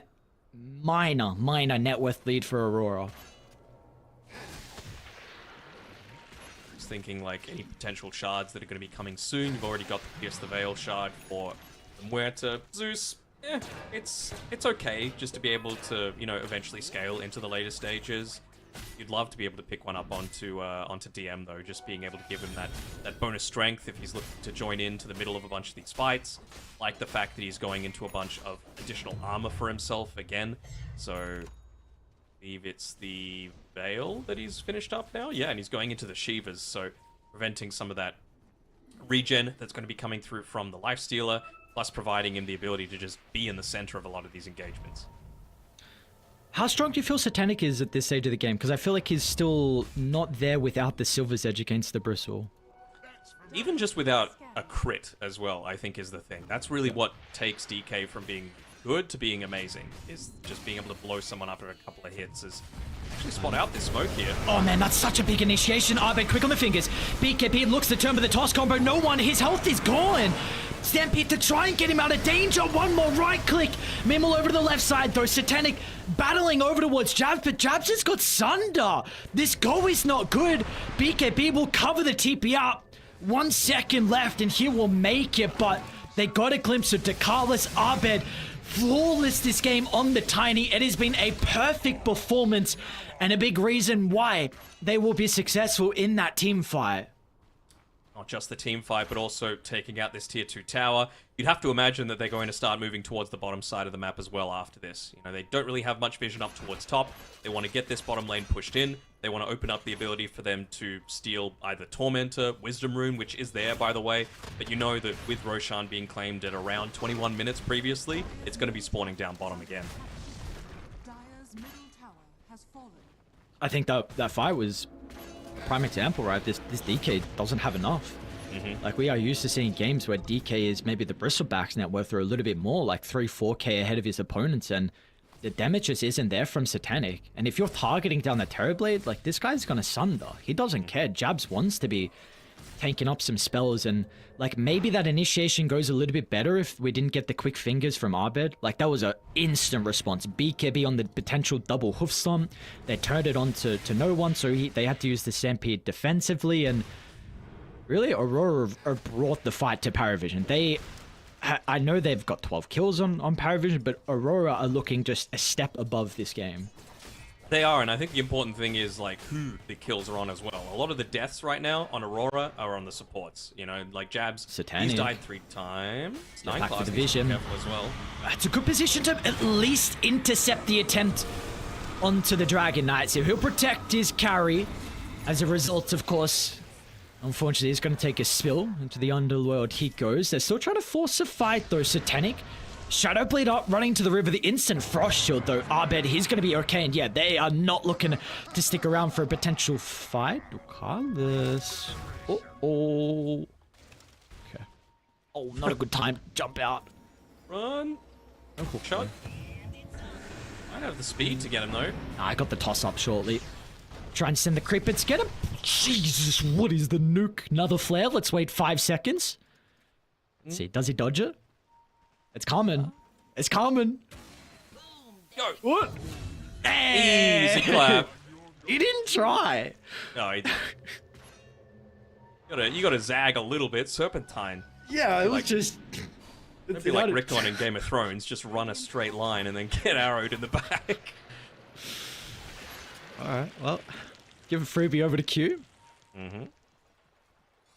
feel like Tormentor should be respawning relatively soon for the Paravision side, so you can eventually get a lot of value out of this movement forward here. You just taking away a little bit of that vision, enabling them to push into this tower. The question really is, do they pop the glyph to be able to stop this? Because they've already used their tier 2 tower dying glyph. They want to probably save it for the high ground. And yeah, again, Roshan is wide open. So if I'm Aurora, I'm backing off towards that. It's up over 15 seconds. Maybe Tiny as well. We'll see. Where is Arbed looking to play? And he's not really close by with that Gem of True Sight. They got a glimpse of DM running up to the triangle. They want kills, though. Let's see if it actually bites him in the back, going for the kills instead of controlling Roche. Satanic. Oh, hookshot. Flies pop. Wow, Hugh didn't want to get to Carlos. And now this gives a big numbers advantage. 2 quick kills instantly. Satanic. BKB activated. He's going to be able to step over the right side. Satanic is fine, but now the main damage source, it's going to be up to no one. Halbert prevents the right clicks. Palace is chasing Takalis down. And is this a fight you still want to take on Paravision? They are hesitant. Reevaluating by the secret shop, and they are just happy with getting these kills. They're not going to have Elder Dragon form. They're not going to have BKB for another 70 seconds. So maybe that's the thing that they were really wanting to get out of all of this. I don't think they were going for that super deep hook. Are they actually going to try and steal this Roshan really quickly? I mean, they've got the damage burst potential for it. No real vision at this point in time, but TP's coming in from Arbed. He's on his own, though. They need the Terrorblade, I think, to be able to disrupt. Without reflection, Arbed, who are you going to toss in? You're going to go for the hero play. That's not going to work out. Can they get them on the escape out of the pit, though? That is the big thing. No Stampede. Did they steal it? Oh, my they god, he sniped stole it. it. And now Abed is holding no one in. Force off over the right. Blink up in a couple of seconds. No one tries to TP. They've got the vision of the cancel. They do not. Oh my lord. It just took a little bit too long for them to be able to get there. With the cooldown, or sorry, the increased duration for the TP. Clockwork not quite able to get there in time. Did get the snipe on the Roche though, so he actually got like almost a full level off of that from the Tiny from being relatively close by. Might be able to at least yoink away this Tormentor as Palos just gets in the way of the hookshot. It was on the mark as well from Q. I don't think they're in a position to be able to contest this. I think, honestly, I've been very impressed with Aurora's movements this game. I think that may have been the one where they may be kicking themselves. I don't know how you feel about the decision for them to try and force a fight over their triangle. Like, they were just going over to defend the tier 1, where if you control Roche, you get that Aegis. Of course, you don't know if it's up, but we have the opportunity to know, but still, that's a very valuable area to hold with the potential that's spawning. It was a pretty long respawn time. Like, by the time they actually took it out, I think it was a 2 minute, 10 seconds, Roshan. Should be able to get this interrupt here on Q. No way, dude. I love how he tries, though. I've respected on 9 class. Like, he's been so frustrating to kill. He's died 6 times, but it feels like all those 6 deaths have not been easy for the enemy team to get. But they'll get the kill. It does, of course, give an opportunity for the boys on Paravision to be able to steal the opposing Tormentor, which does go to DM in regards to the shard. But just to go back to your point, like, I'm completely in agreement with what you were saying, right? Like, this is the sequence of plays that I was talking about that I wanted Aurora to do ever since they took the tier 2 mid, right? Push up bot lane, take tier 2 tower, potentially take Tormentor if it's up, take Roshan. But instead of take Roshan, they TP'd back. They didn't take an amazing fight for them.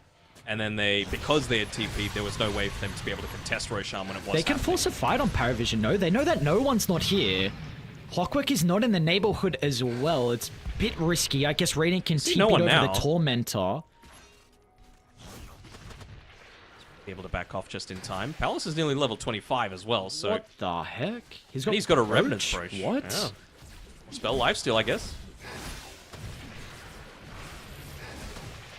What is... I mean, I guess the... I mean, DK's got a bunch of armor. Intrepid, is this counterintuitive? Because you're I don't know. I have no idea, honestly. Maybe you just turn it on once BKB's done. Also, is it... Is he gonna have mana issues? I have no idea. This is super interesting. I have no idea either, honestly. And Butter, dude, this is a Chad build. Revenant's Brood Butterfly. Oh, these items are crazy. Bloodstone Scepter. I feel like you would never guess who this was. Maybe we need to make one of those threads, you know? Like, guess the hero. Who would you guess? If you look at this? God. Oh, I mean, who else buys blood? Like, maybe a Storm? I don't know, dude. This is crazy, though. How's he cooking? Level 25. Let's see what he can do. He's been very good this game. 5-1-9. Has the Warpath. Stacks, of course, with the Seeing Red. Again, the game is even. Doesn't seem like we're going to get anything out of the Ages, though. No one continuing to farm.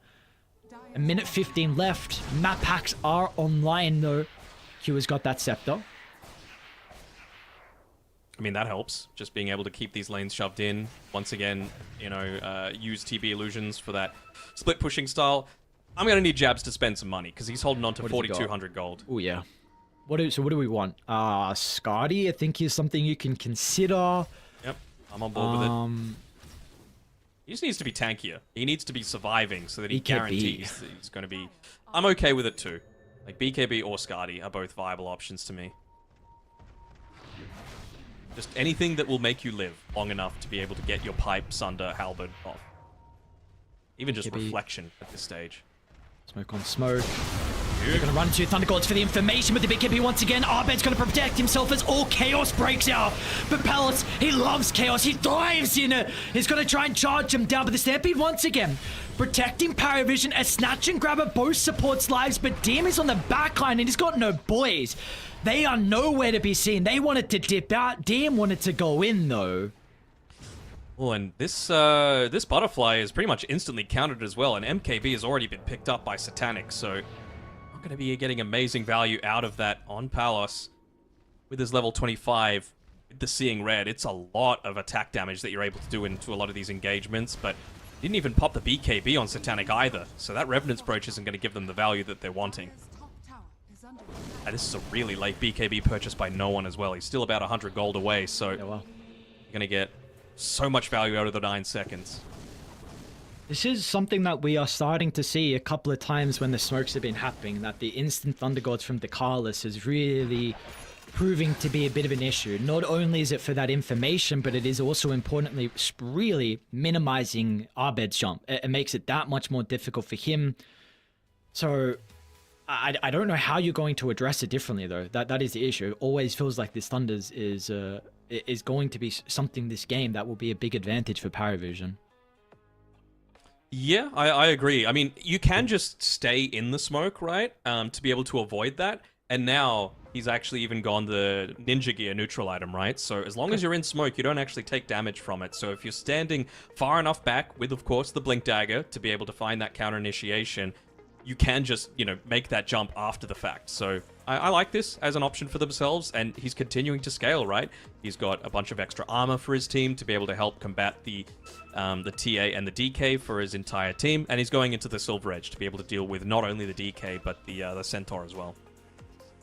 How do we feel about late game between these sides with Paravision and Aurora? It's only 5,000. Does feel like we're currently in a position where we should probably reach that like ultra late game stage. Is there a team that you feel like maybe has a bit of an advantage if we get there? I would probably still put it like just because of the Zeus factor in Paravision, just because again, it feels like there's so much room for a Zeus to scale this game. BKBs will be low. You're going to be relying more and more on the Frost Shield, on the Lich. I believe you've got a Nullifier now as well on No One plus the BKB that he's got coming out to him. So I'd say probably Paravision. Wait, okay. Just out of nowhere. I as much as I love Clockwork as a hero, not necessarily known as being like that huge late game support hero, you know? Can be valuable, but not on the same level as Disruptor, Phoenix, Zeus, Muerta. Oh, speaking of the Muerta, what is this? A Scepter from 9 class? Parting shot, huh? Okay. What are we looking at? For some, I've not seen Scepter in a very long time. For some people who have not even seen it once, because it is not an item we get. What is this kind of doing? What is maybe the thought process behind it?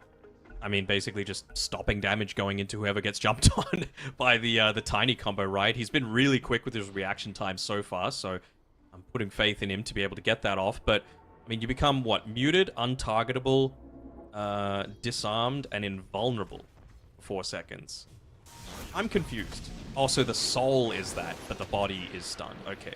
So I was thinking, like, both things would be untargetable, but maybe you could still do damage to him off the back of the Quill Spray, because you're not actually targeting something. I don't know. I haven't seen it in a pro game, so I'm interested to see how it's going to work out. Yeah, I'm still just double check doing the reading. How did you say late game again? Sorry, I said Paravision. Paravision? Okay. And the big thing was the Zeus scaling.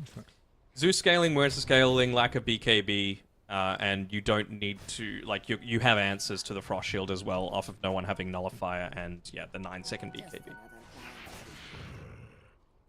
Actually went the 10% Frost Shield damage reduction. Most of the Liches that I see go the left talent for the extra Frost blast radius and damage, but I can totally understand not wanting to do that against this much physical damage.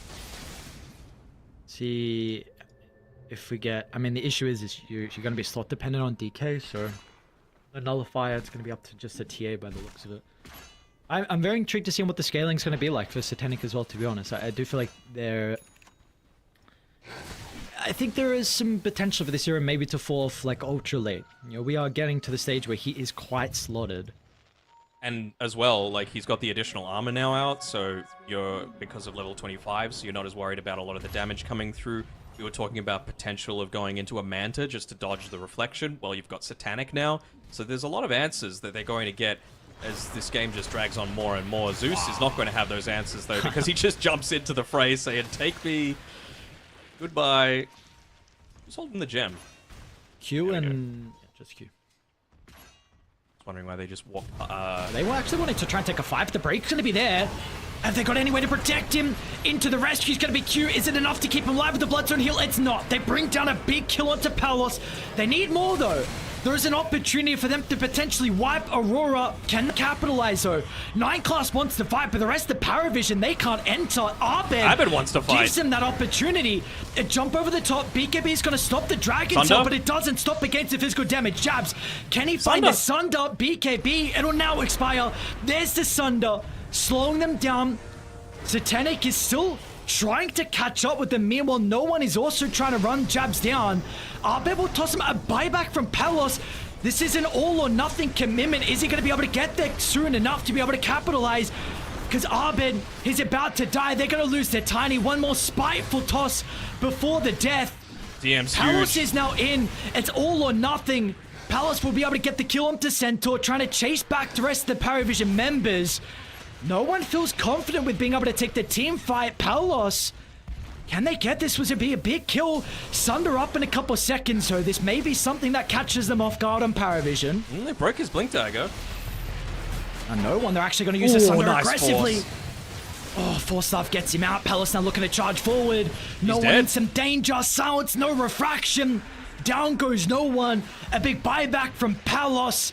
And they are going to get massive value out of it. A dead shot flies from across the map, but Ducalis, he is as good as gone. If they get close enough, there's some buybacks if they want to, but Paravision, they will not bleed their own economy. They are happy with what they've gotten.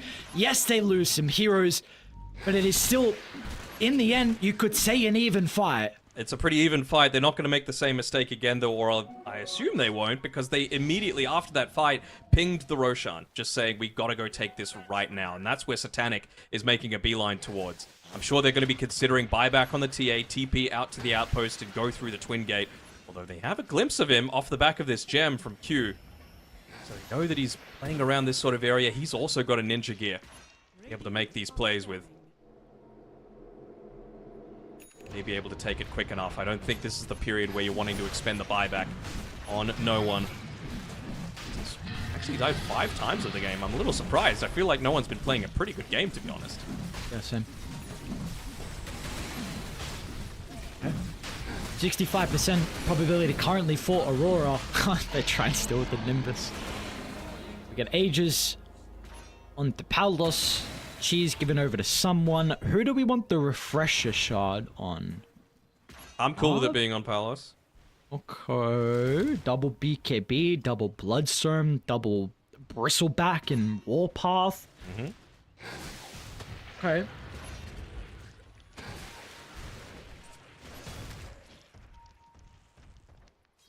It's been interesting. Chaotic, messy, but interesting, and definitely feels like there has been openings from either side to really get these victories. Be able to convert on the chances they've gotten. But it's Aurora that are looking to try and push forward. They sense an opportunity. Arcane Rune potentially in the arsenal for them. And they are a little bit split, Paravision. 3 heroes holding hands, 2 heroes off of the outskirts of the map. TP's got Skadi now as well, so a lot tankier. I didn't think we even saw him pop Metamorphosis in that entire previous fight. It was just about staying around to be able to use the Reflection, to use the Halberd, to use the Sunder, to use the Pipe. Make things more difficult. Not even popping the Demon Zeal to be able to assist with this push. Imagine he might do it now.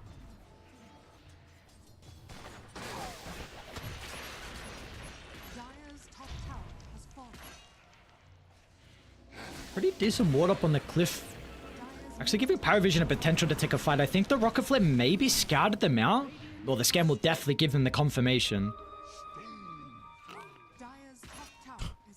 Did your blood? Yes, he did. Just so he could use a Mango. Oh, do you really want to fight here? Okay, everyone jumped away, but 9 class. We forced down at least. They saw the Elder Dragon form used, so they know this is on cooldown, but they also see a free kill on 9 class.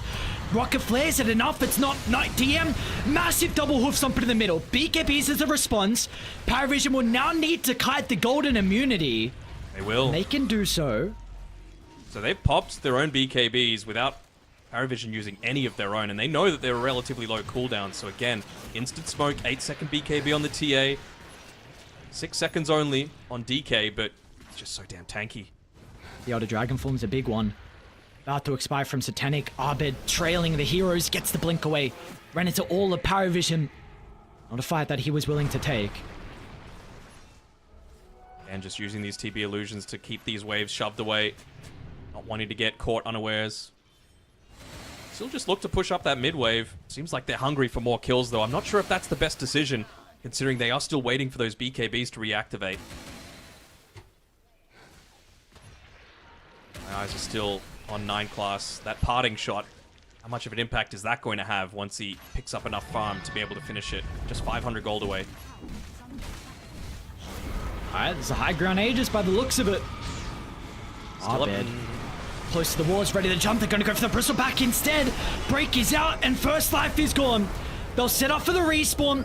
Keep in mind, he brought back Prior. They need to do everything they can to keep Palace alive, but he's stuck on the high ground. Tries to play around with the blood, so meanwhile Satanic as well, tossed down. He's going to be okay. Has an opportunity to retreat away, and Aurora, they too will escape and look to escape, and no one dies. No one dies. They had to pop the refresher shard as well, just to be able to get that BKB off. It had 15 seconds left on the duration. I feel like, yeah, Palos, he's gone into the Sanjanyasha. He's a little tired of being chain CC'd during a lot of these things. You know, BKB feels like a last-ditch effort just to try and survive that little bit, but if you're able to reduce the duration of that hoof stomp, reduce the duration of the dragon tail, reduce the duration of the calling, dead shot, whatever it might be, it's just going to provide him with so much utility. The lifesteal amp. Oh. This lane ward is seeing no one. Hang on, they're not aware. They didn't get the D ward. Oh, a little bit messy with the initiation, but it doesn't seem like it will matter. No one activates the BKB with a 4-staff away. Stampede still on cooldown for 4 seconds. Nice 4-staff. It's going to be enough. It'll get no one out. They protect the mid laner. Very nicely done from Paravision. Could have been costly in the end with no one not having buyback. Not. So close. So many different things, right? He didn't have TP for a few seconds, so he couldn't just get out after the hook shot in. Really playing with fire. Both of these teams. Q's actually got an Octarine core as well on this clockwork, so he's just spamming out these rockets whenever he can. He's got hook shot up every 22 seconds. What could be the difference maker at this point? Like, honestly, wouldn't hate seeing of lads on someone on Aurora, just to provide that little bit of extra damage that they might need. Sure. Bit of extra lifesteal as well.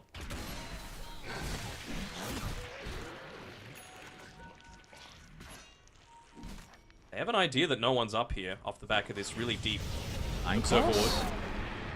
Wait, my friend, you don't have anyone behind you. Pops the pierce the veil, but cool. Enjoy my chain frost to the face. Satanic now.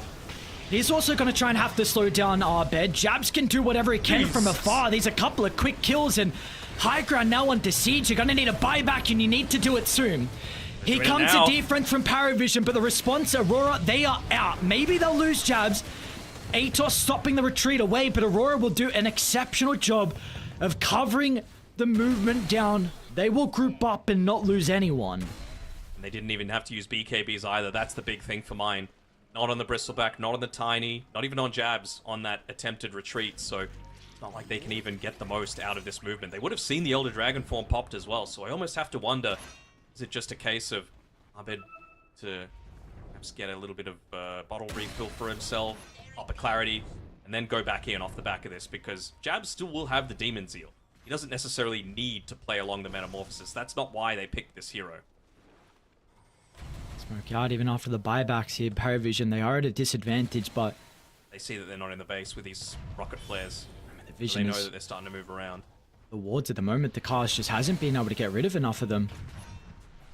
They see 9 class farming under the high ground ward. They're going to see no one shortly as well. It gets D-water, but it doesn't matter because it gave them the information they need for the jump. No one. Toss back into the middle with a stampede hook shot. That'll counter it. Q flies over to the right side, but no one Once again, surely not. Is he actually going to be able to make it away? Blink to safety, but 9 class, that is a dieback. That is still a big killer, guaranteed 4v5 now. It's a dieback, but it's something that he absolutely needed to do. Once again, you know, TA was dead to rights if she ended up going down there, and probably with that death wouldn't have had the buyback at that stage. They don't have the creeps just yet to be able to push in, but they're getting very damn close. Unable to fully cut the wave. We saw them previously be able to blow up the Bristol back. They're going to try once again, but Abed counters with the toss in. Palace is okay. They haven't got the damage this time, and it's going to spell disastrous for Paravision. It was an all or nothing attempt, but Aurora, they didn't even get close to dying. A buyback in. Quick silence stops the aim for the hoof stomp. No one able to assassinate the Lich of the right side. He actually didn't even get the kill. Smoke. Abed, double toss, 4-star TA. She's okay. Back to the safety of the base, but they're ready to go. Hook shot from Q. Die back instantly. Satanic is in trouble now. Aurora dancing in and out of the team fight. This team are looking exceptional this game. The spell casting, the team play. It was on another level this game. Look at how low they are. On Satanic, it doesn't matter. Abed MVP. These guys' tosses, they have been on another level this game. Be a little careful. They might be getting a bit too antsy here. You've got so low heroes and... Oh, no, my friend, not antsy enough. This is the game-ending fight. Aurora, take down the recent champs at Bangkok. It doesn't matter about the new roster. Prodigy, who Southeast Asia, they've come to play. They get a victory against a big team. Getting a lot of victories against these big teams today. This is the advantage of best of ones. This is the advantage of... You know, these crazy, this Swiss stage, you know, you've got someone like these top teams dropping down into that, I mean, we're calling it the lower bracket, we're just calling it the lower seeds, I guess, at this point. Look at the teams there. Tundra, Gaiman, Paravision, Extreme Gaming, Falcons, they're all down there with a game lost so far just in this first round. It's crazy the amount of action, and it's crazy the passion that a few of these teams that have not necessarily gotten the results on the LAN stage have been able to provide on this day one. I like that at least for our last game today, we were able to get a very, very exciting best of one. You know, the other ones have been a little bit more one-sided. This one, though, not the case. Very back and forth. We got a long thriller here, 51 minutes, 36 kills for Aurora, but they're going to be feeling over the moon now. And we'll have to see who their opponent is going to be later today as well, right? Like you're saying, you know, these are definitely some upsets so far to start the day.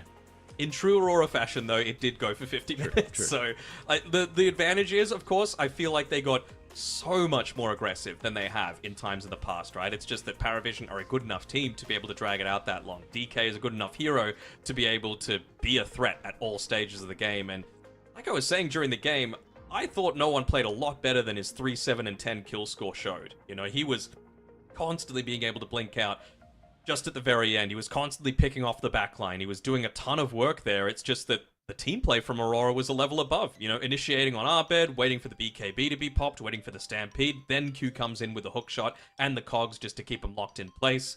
Really felt like once Jabs as well was able to get into a little bit more of that survivability items, whether it be the Skadi or the Halberd, that was what turned it around a little bit. He wasn't just sitting at the back waiting for a Sunder like a support TP, to be perfectly honest. You know, he was actually able to get in there, do a good amount of work, and it showed. Yeah, that it did indeed. So Aurora, big victory from them, but the thing is, are they going to be able to continue with this? Of course, again, like we're saying, everyone is going to be playing a series later on today as well. We'll see if they will be 1-1 to end the day, or if they will be 2-0. But for us, at least for our fourth best of one, we are going to be done. First highlights and a break. We'll see you guys back very shortly for another series here.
What is up, everybody? Welcome back here to the Fissure Playground. My name is Cryptic, here with a very handsome individual. What's up, Lizard? How you doing, man? You tell me, like, look at yourself, man. It's all good, all good. Casted some qualifiers recently, had some fun in some Miswa region with Snare, but with you, man, like, I haven't actually worked since 2020 or something, right? Like the DPC season in Kiev. Yeah, that was the last time. That was a while ago. It's been a few years, but you know, we've stayed in touch. I'm happy. It's gonna be fun to work alongside you for the playground here, and we've got a lot of really good teams. Like you said, we've just come off the tail end of a bunch of qualifiers for the last like week, 2 weeks straight. They're just for every event it seems that's going on, and now we get to see some of the best teams in the world kind of go head to head here. And I like the format. You know, we got a Swiss stage format going into like for the groups, which I think has been a pretty tried and true like format at this point. I think it was a little bit newer over the last 12 months. Some people are a little unsure, but I think it's turned out to be a really fun format for a lot of the teams. Yeah, absolutely. It's definitely a very enjoyable format to watch. I feel like you see so much Dota immediately, and you see everyone face everyone, right? And I think this is probably the best way to have a tournament at the moment. Like the Swiss stage bracket, modified Swiss stage is, in my opinion at least, the best. So I know there have been some other tournaments that have been running it, Wallachia as well, and I wish that all the teams actually adopt this style, because all the tournaments adopt this style, because it's very enjoyable. In my personal opinion, of course, I might be a bit biased. Nah, no bias here. No, I'm with you though. I think it's really good because there's one of those things when it comes down to group stages. It's like, do you play a best of 2 round robin, and then you're gonna play like 60 games in a couple of days, or do you do the best of 1 Swiss, which gives every team a legitimate chance, right? Which turns out really well. So I think it's a really cool format. And here's our schedule for what we have lined up for the rest of the day here, which I'm super excited because it's been a hot minute since I've been able to cover a lot of these teams. But we're kicking things off here with Extreme Gaming versus Gaming Gladiators, then into Petavision and Chimera. After that, we've got Tundra taking on Shopify, and of course Falcons versus AVULUS to finish the day. So this is going to be a pretty fun day of Dota. That was our stream, of course. Lizard, do you want to cover the main stream here? No. I'm kidding, of course. On the other side, we have teams that have been winning, right? As we're covering the teams that have been losing. On the other side, we've got like Team Liquid and Talon. Always spicy, right? Like interregional matchups, BetBoom wildcard, one CIS or one Eastern European trying to revive NA versus BetBoom. It's gonna be rough for them. Yakul's brother and Team Spirit, of course, as well.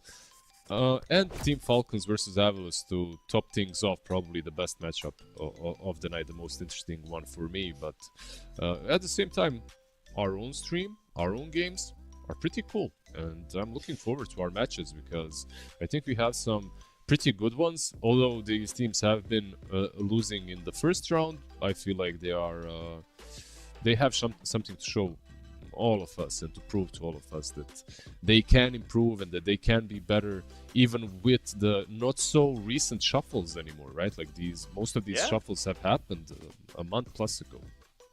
Yeah, and it's not like they haven't had the practice. A lot of these teams have been coming through qualifiers, right? So this is the time to prove themselves, whether or not, when it comes to interregional play, this is the first real big event of the year, right? So I think there's a lot to prove for some of these teams.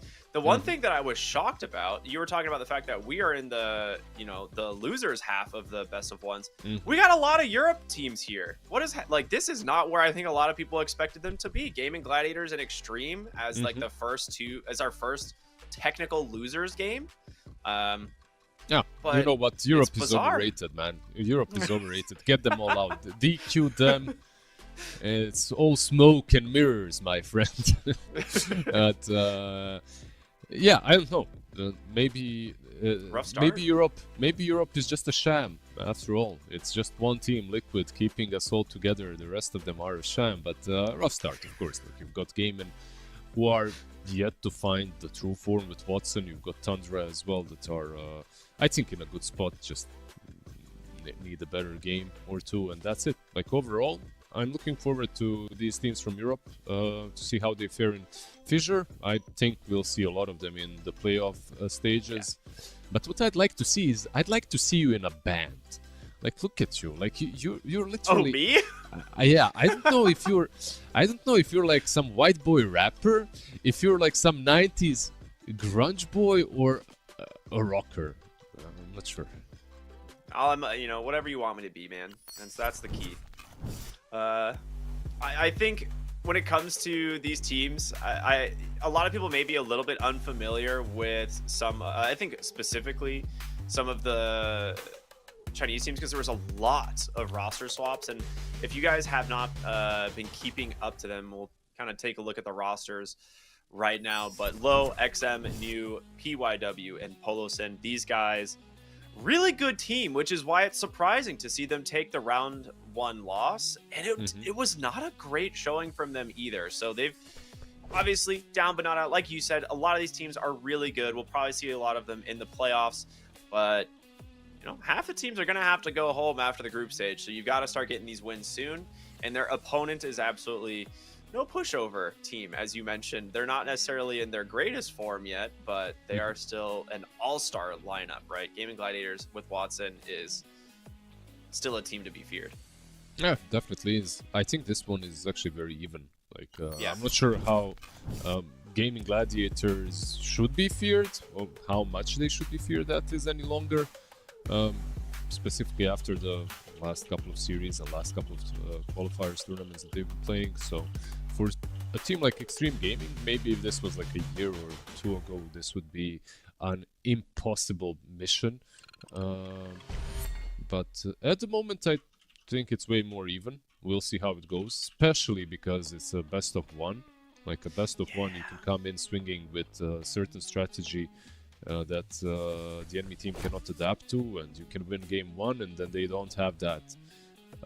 They don't have in Bosnia, in Europe, we have the September season, when you can go again and finish your exams off, like the secondary or third attempt.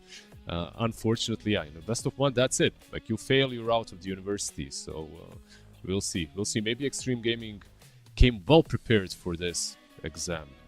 I don't know why I'm taking this no, I hope uni thing so long. No, it's fine. I'd hope so, dude. That'd be good. I am curious about some of the drafts, because one thing I have noticed between regions, there's actually a pretty massive difference in the high priority picks of heroes. I think a lot of the teams are still feeling like there is a core group, heroes like the Bristleback, the Magnus, that are like an Alchemist, of course, that are top tier. Like, no region really wants to give them up unless they feel like they have a plan for them. But I've seen a lot of variety in supports recently, and I think that's where I'm actually really excited to see kind of the inter-regional play. Coming from South America, we saw a ton of Phoenix, Clockwork, almost no Shadow Demon at all. We were seeing first pick overall Phantom Assassins, like really bizarre drafts. We saw Abaddon come out, but you don't see these heroes in a lot of the other regions. It's a lot of Shadow Demon. A little bit of Phoenix here and there. We're starting to see Lich come in, but Europe has been experimenting a lot with this like support Zeus all of a sudden, and I think that was something that I was not expecting. So how are you feeling about that? Well, there is just a lot of stuff that is, I believe, still not explored well enough at the moment, and basically Fissure will more or less the Playground tournament will solidify certain heroes in their tier S roles, and there are definitely S tier supports in my opinion. At the moment, Zeus might be one of them. He does seem very strong versus certain cores, but it's not only him. There's, like you mentioned, another one, Lich. I feel like he's on a completely different level as a support right now. Meanwhile, when you mention something else like Clockwork and Phoenix, I believe these heroes are definitely always a viable option, but they aren't as game-changing as some others.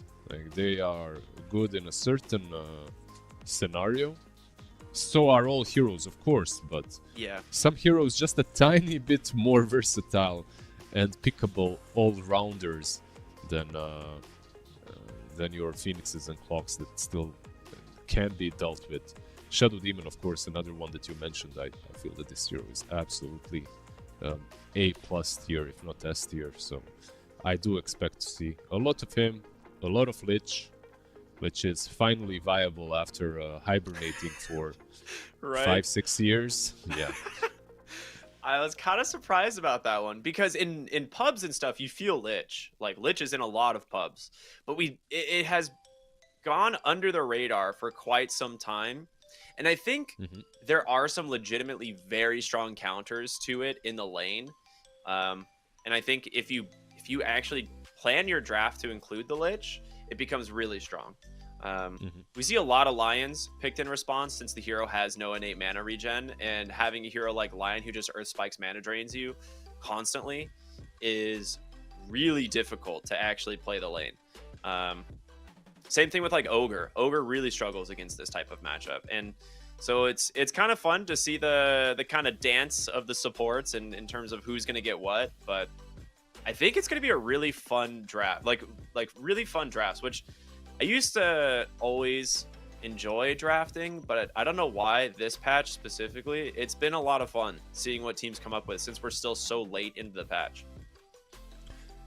Yeah, like one of the things I always come back to, and you can fact check this on many of my casts and panels that I've done, is I love to see a patch go for a little bit further than it's usually allowed to. Like, I really believe that there are enough brains in the Dota community when it comes to drafters to start figuring out heroes and start finding solutions to the most obvious problems. Unless a hero is absolutely busted in a way in which his numbers make no sense at all, I'm definitely down for these kind of heroes being nerfed, but I'm not the biggest fan of changing the meta and patching heroes just for the refreshments, just for the refreshment of the meta itself. I feel like every hero has a place, and eventually a cycle of life is gonna get him into the spotlight. You don't have to brute force it, basically. Yeah, I think that actually it's a really good point, and I think this patch there is one hero that fits that description you said of like unbelievably broken, can't really be allowed, and that really has just seemed like it's Alchemist. There is pretty much nothing you can do to this hero from what it seems like. In a professional standpoint, this hero will win almost every game just because of how much farm he can get on the map, and the fact that even if you crush him in lane, he still has like a 13-minute radiance in a bad game, right? Like, stacking's too easy, it's too easy to protect. I don't know. Yep, I hard agree. Like, there's just a lot of things that go in his favor, and the map itself is probably the biggest benefit that he has. The fact that you have a small camp and a medium camp, like 2 small camps and a medium camp next to a tier 1 tower, at any given point you can go and stack those, and all these heroes that are being played right now can stack them, all 3 even camps at the same time, like a Shadow Demon or a Coddle can, if you do it nicely. So yeah, of course, Alchemist is one of my favorites as well. When it comes to the other bans, Dragon Knight is definitely high up there for me too. One hero that is played but not as much for me is Lina, that I really think is in a pretty solid spot still with her Aghanim's build. Aghanim Z-Blade blows anything up, but Extreme Gaming, they were gonna go with the Phoenix, right? Like DY, PYW back in the day, the Phoenix combo gods.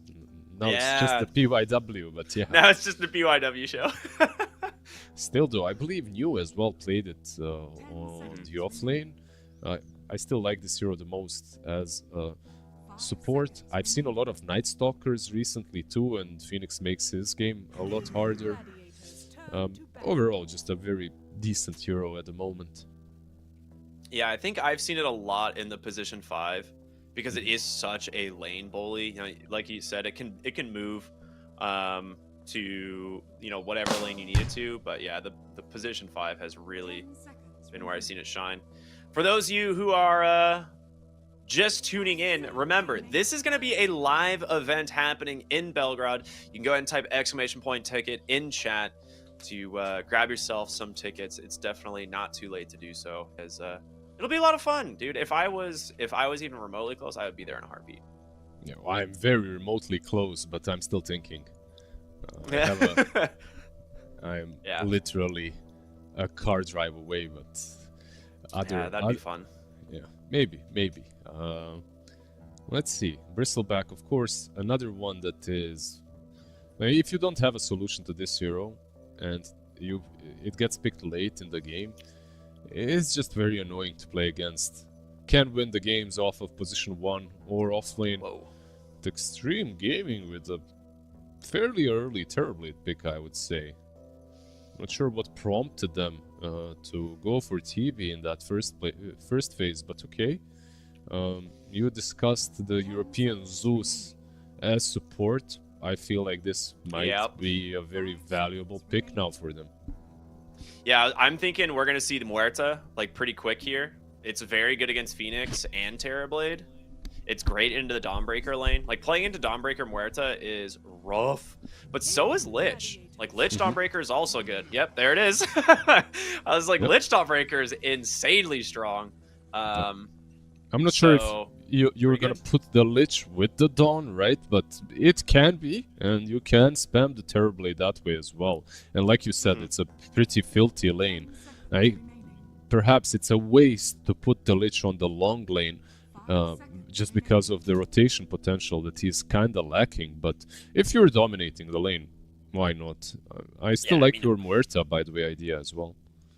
I think they're both really good, right? You could still pick the Muerta, and if you wanted, it's a flex option for late in the draft. Dude, let's go. We're locked in today. It's all you, baby. You mentioned all these heroes. I'm just parroting. But yeah, the reason why I really like Muerta is she sets things up from afar on TB with Dawn. Like Phoenix, he cannot stop Starbreaker, and with Muerta, like, you can just set things up, get in close, and just bully this TP out. And it's not only the laning stage, of course. They needed a egg hitter, and Muerta, she tends to build a lot of attack speed, and eventually she can be the one. Out of these 3 heroes, only she is actually capable of hitting the egg. So when you're playing versus these massive ulti heroes from position 5s and 4s, you need to find a way of dealing with them. Like, you need that one hero that can do it, and they've already kinda gotten that. I'd still like some more security when it comes to destroying the egg, but overall, it's okay for now. Yeah, I agree. And I think what's really strong here is they also have 18 pick, which will probably just be their mid lane for Quinn, especially now that they see the Lina should definitely be Quinn's mid lane. Because being able to keep the flex for the Muerta into Watson is, I think, really strong for their draft. Yep. It definitely is. I think this Lina was a very good pick from Extreme, because if they didn't, most likely Gaming would have taken it. Now, if you're Extreme, you can go for these bully-esque position 4s, these melee rotating 4s that Hawk is banned. Instead, they go with the Shadow Shaman. He is a bully, but not necessarily as big in that way. And I think this is also a preparation for some Spirit or a Puck. Like Lina, I feel like she doesn't lose a single lane right now. And Shadow Shaman kind of prevents that late game potential that the Spirit, or mid game potential that a Spirit or a Puck would bring to the table, not only on Lina but on TB and on Phoenix. All these 3 heroes, they hate playing versus high mobility mid laners. And Pango there you go. That's one of them. was gonna be my next point. Like, it's first, of course, it's Quinn, but second, it's like one mobility hero that isn't a Spirit and that doesn't fall as easily to a Hex, because if you have Shield Crash pre-cast on you, like Shadow Shaman probably will not blow you up.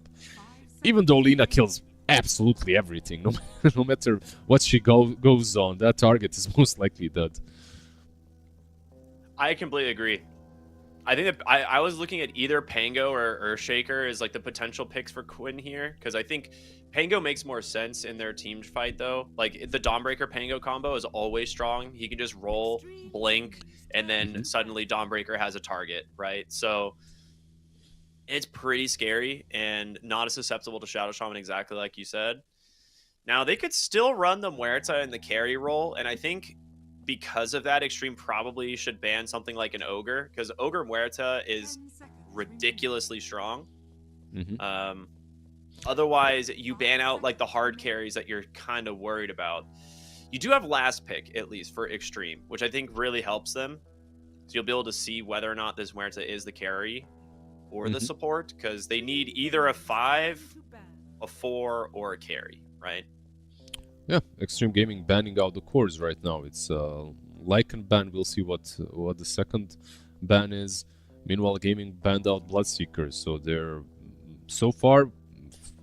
Okay, Bloodseeker into Pango makes a lot of sense, but how would you lane him on Extreme? That means TB is 3, right? You could put Bloodseeker on 3 as well, but really not my favorite offlane position at the moment. Offlane hero, that is. So, yeah, let's see how this draft concludes. I'm not sure. I think Extreme Gaming honestly just need a solid offlaner that can set things up for Lina and Phoenix. I don't think this team needs a TB3. They need your Mars-esque heroes from the offlane, like something like that, something frontline bully, something that, like, look at them, they desperately need frontline the way I see it. So on the other side, Muerta, I think can work, but into Lina, you're just asking for problems. Your ulti will never truly protect you.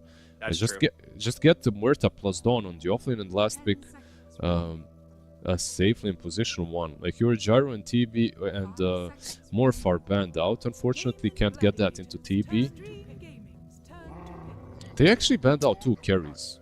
I cannot believe Magnus is still in the pool, actually. This is a hero that I see first picked, like overall first picked a lot. And I like when it's not picked in the first 2 phases, my brain just immediately turns it off, like it's not playable because it's like probably banned. But a 23 pick mag, it's a pretty good Magnus game. Where did you see it? Like on which positions? Because so far I've seen carry and off lane and mid. Yeah. It plays all 3 cores. That's what makes it so good. I've seen it mostly like on mid and off lane. I know it definitely can be. So are we? I guess we're expecting a carry. Carry Dawn. Okay, I see. Not a carry Magnus. I mean, in any case, it's gonna play into Beast plus Shadow Shaman, right? Yeah. So in carry that case, Magnus. yeah, Magnus carry is probably better. I mean, the Dawnbreaker Lich lane is so ridiculously strong. I'm not surprised that they would prefer that. And then you still just have Empower for your whole tri-melee core, right? Which is pretty nuts. It can still be Dawn and Muerta, right? Tofu is playing Muerta, so he might go offlane with Ace. You're right. Yeah. So Celery and what's... I think we go back to like the first seconds of this draft. Both things work. It all depends on how the team likes to and wants to play it. On the other side, Extreme, I really like this. Their draft overall just feels very... It feels very easy and simple. At the same time, sometimes easy and simple isn't the best, because if a team can find the pacing to run around you and force these big ultis, then you can never truly connect all these spells that you want connected. Like, you know, I'm gonna run up to you, we're gonna put that egg down, and then we're gonna roar and finish off the team fight that way, right?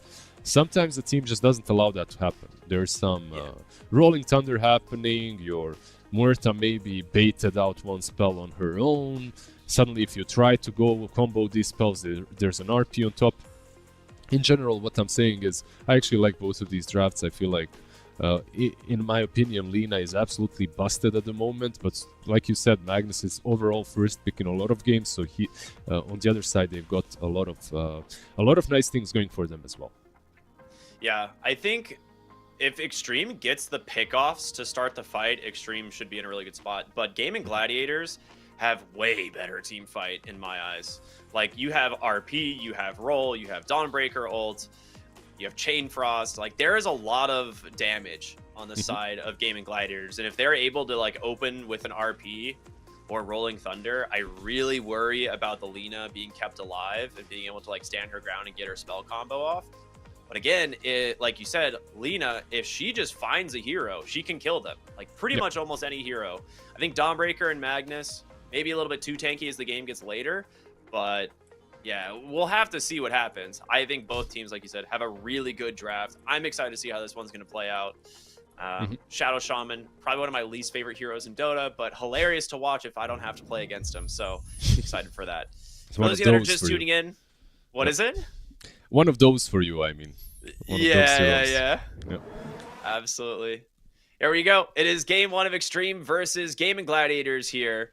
And both teams need a win, man. They struggled earlier today. They're both sitting at 0-1, but this is a best of 1 like Swiss group stage, so we'll see what happens. One of them is gonna get the W at least, you know. Someone's gonna That's win. true. We'll see which one. All teams, all players that is, are under smoke right now. One thing that I do like about XM's Lina, first it's XM Lina, and second, you just don't really have a lot of simplest ways of getting on top of her. And if she is able to just go travels fast and make these rotations across the map without being punished ever, this is like a 11-0 Lina possible to happen. Paulison forced to use dive actually. And Cluster Cluck's out, but yeah, that is a super dead Shadow Shaman. He's going to try his best, but the kill goes to Tofu. Quinn was trying really hard to get that last hit. I don't really blame him, right? First blood for a mid laner is huge, but... Look, it's not about the first blood. I'm sorry, but Extreme Gaming are starting the lanes with Icarus Dive and Hex. Not only did they... you're right.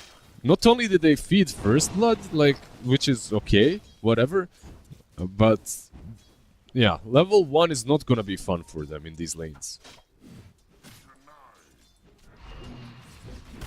Oh, they messed up that combo. They messed it up real bad. Paulison could have maybe even died.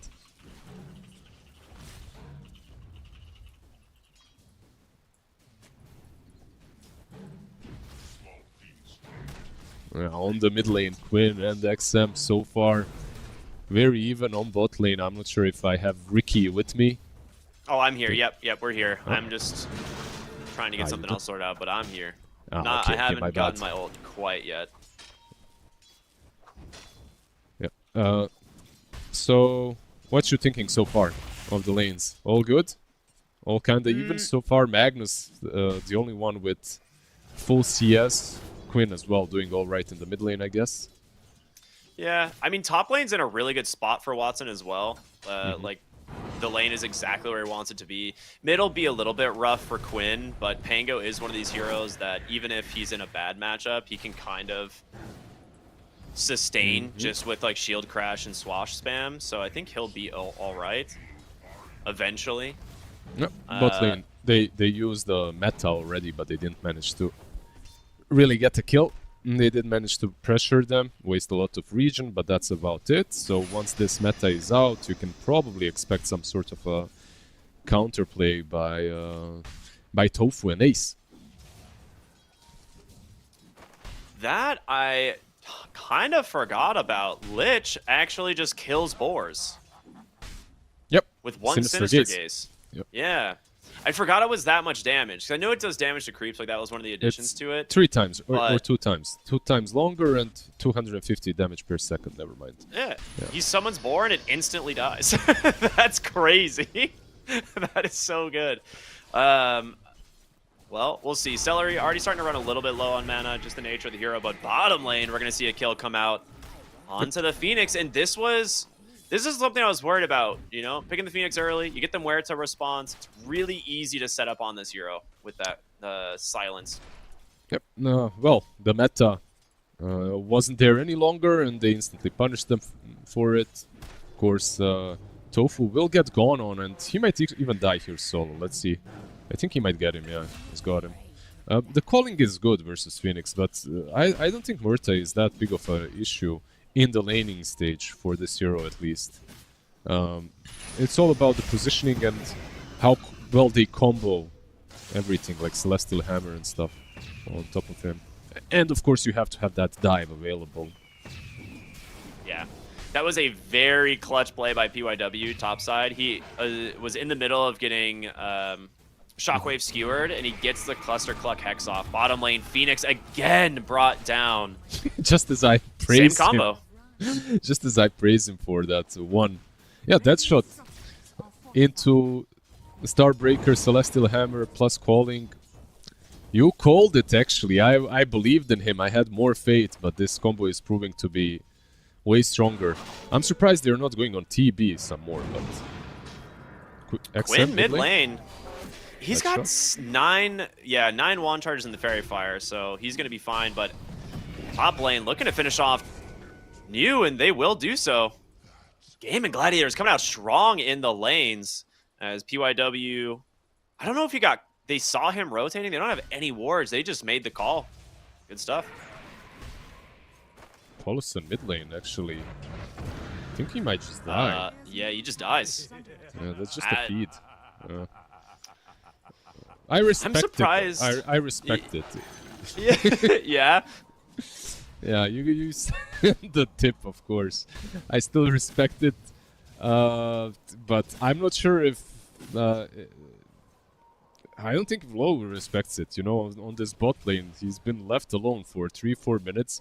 My carry usually at this point is already writing some things in the chat, you know, not really appreciating my moves. He's like making a list right now, getting ready to like copy paste everything into chat later. Yeah, he writes it, then deletes it. Writes it, then deletes it, you know? Does he want to win? Does he want to flame and feel good? But yeah, unfortunate. He did go mid to refill, of course. He saw an opportunity, miscalculated it a bit. Top lane Magnus. Yeah, it's a lot of damage. He just hands him a mango so he can get out of there. Nice little play from the Lich, as now the Shadow Shaman stuck in the trees. He should be okay. I don't think they have the damage at this point. He's still very healthy, but Celery will continue to just spam some spells here. Yeah. But they're just too under-leveled. I feel like this top lane is... Paulson is here, though. Let's see, maybe. Oh, Phoenix nice will attempt. help for sure. But looks like they're going to try and just finish off the Lich. A little bit off the mark there with the dead shot, but Celery... He's fine. He just walks away. They don't have any more juice in the tank there.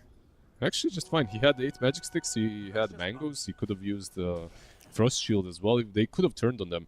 By the way, Watson tried to skewer the Phoenix mid dive, which was kind of a cool attempt, kind of a cool play. Didn't work. All things said, this is definitely a win for gaming gladiators across the board. And I'm looking at XM to make things different. Top lane once again. Another beautiful skewer back. Quinn's coming in on the Pangolier, the Rolling Thunder with the Frost Shield.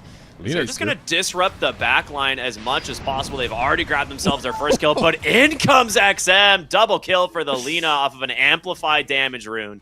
That's just so dirty. The damage that this hero deals, it's absolute madness. Like, that's one hero that's kind of overtuned for me. Just the numbers. Lina and perhaps DK as well. Just the numbers make absolutely no sense to me.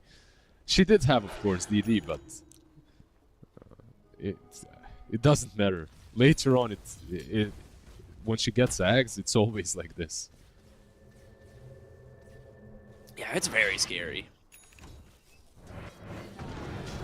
See, Quinn in the mid lane, trying to bait as the Dawnbreaker comes in, the Frost Shield as well. Ace with the Starbreaker, Celestial Hammer, that'll finish the job. Alina hits the deck. A really good gank, and that, I think, was like my thing earlier, is if they can find Alina with the Dawnbreaker ult, they're in a pretty good spot, but she has to be careful of that going forward. Yeah, it honestly felt a little bit cheap, one of those easy kills for them, right? Because Terrorblade obviously has scouted the level 6 on Dawnbreaker and definitely called it out, so in that kind of position you might expect Lina to play a bit safer, but okay. It is what it is. 2 kills to XM's name and only 1 death for now. He's getting closer to travels anyway. But Yeah. for gaming gladiators, this Dawnbreaker is just having way too much. Uh-oh. Looks like this Beastmaster might be in some trouble as a Haste Rune, the Frost Shield here, onto the Pangolier, as Watson will beat him down, cleaning up these boars as well. So really nice use of that rune, getting him closer to that Diffusal. And Watson, I feel like a lot of the... Yep. Oh, smoke bottom. They're looking for Lina. They see her with the Dragon Slave. They just got to find the right opening. Yeah, they know Smoke's exactly gonna where pop, he but is. XM does get out the slow from the calling. The Starbreaker will stun him up, and a dead shot to finish the job. Oh boy, that hurts a lot. These rotations are just so much better. I feel like they've rotated nicer, and one thing that I'm looking at least from Radiant is a lot of stacks, but they don't really have a lot of stacks even for Beast or for Lina to recover. They've got like a triple hard camp and a double ancient stack. Nothing crazy. Bolus and bot They're gonna lane, do it right again. back, yeah. Starbreaker connects. Fear won't pull him back into the calling though, so a little bit of chip damage onto the Phoenix and they'll back away. But here comes the rest of the team. They're thinking, all right, game's surely done, right? Nope. They have their eyes set on the Terrorblade, ward up onto the high ground. Rolling Thunder going to come through from Quinn. Now, this isn't Thunderbolt, so it's a little bit slower, but with the shield crash, now a Chain Frost even. Should be able to help finish off the Terrorblade. Dawnbreaker comes in, not even needed. That dead shot's doing plenty of damage. Yeah, he had Thunder, but never got the opportunity to use it. Extreme Gaming, they need to find ways to get these supports online. That's it. Like level 5 Shadow Shaman, level 5 Phoenix. They need levels. Yeah, I think he said it right. They got a lot out of these early rotations. They've built themselves a pretty solid lead at the moment. I think my big winner right now is probably Tofu on the Muerta, because if he's going Atos, he's going to have it very soon. I feel like almost all the Linas go Atos nowadays. You mean Muerta, right? Yeah. I just meant Tofu's Muerta. I'm sorry. Yeah. So they're going to get the top tower. Now, while they're doing this would be a pretty decent time to remind you guys that there are tickets available for the live event in Belgrade later this year. Make sure to type !tickets in chat to get all the details you need and join some of the best teams in the world fighting for that prize. I love how you pronounce it. Belgrade. It sounds. Is that wrong? It's not wrong. Whatever you say is not wrong. I like it. It sounds very fancy. Oh, okay. Bel- That's a Bel- fancy way of saying I'm saying it wrong. No, it's all right. Meet me in Belgrade. That's why you sound like some count, Romanian count. I'll take it. I just watched Nosferatu recently. Great movie. There you go. Mid lane, tower defended. Frost Shield offsetting a lot of the damage from those Serpent wards. Yep. Just mitigating it, farming the wards as well, and a little bit reckless. PYW, one of the best Shadow Shamans in the world, hands down, but not really able to make his hero work at the moment. However, they are getting something. So what are they getting? They're getting Travels on Lina, and they have Roar with Helm of Dominator. So it ain't much, but it's honest work, and now you can perhaps find someone with that Roar and travel in on the creep. It's an option. I love that. Thank you for saying that. Great use of that meme. That's the only meme I use, and I use it whenever I can. Oh, you're right though. The boots of travel for the Lina onto the Helmdom creep is always something that you can do to threaten heroes, right? If you just get a roar and bots in immediately, it should just be a kill. I say that, but Lina in the mid lane being chased down by the Rolling Thunder. The Frost Shield's going to connect, and in comes the Dawnbreaker. Once again, the Custer Cluck almost bails her out for a moment. They will just drop the egg here on top. An unfortunate bounce there on the Chain Frost, but that egg's gonna pop, hold Ace down in place, but in comes Watson now. Pango still dancing around. They get the silence onto the Terrorblade before he can sunder. It's a 2-for-1, looking for Polosin as well to get a third. Oh, what a clutch silence. They're just too far ahead. This game is first clutch silence, of course. They're 7k ahead. They couldn't even kill the Lich. With everything that they've cast in that whole circle, the egg, the roar, everything is there, and they couldn't even kill the Lich until like the last second of that fight, and he's the only one that they killed. The roar, the ace, Dawnbreaker, like almost no chance of dying. What does that mean? That means that Extreme Gaming, they have one hero, and that's this guy on the screen, this girl on the screen, the Lina. You need her in these fights if you want to take down targets. Without her, you just don't possess the damage. At the moment, at least. And Gaming have been hunting XM almost constantly. Yeah, they're not done. They're looking for this Beastmaster once again, the calling into the Sinister Gaze. This combo is disgusting. You can't get out of the calling, man, like at all. And now Quinn just going to pick up a bonus kill here on the PYW. Wow, 7K. They are so far ahead. 7K advantage turns into 8K, into 9K now. They're also taking some stacks that they've got. These Ancients, Aragon, Watson with the Echo Saber, taking it very comfortably. Can't even contest this, really.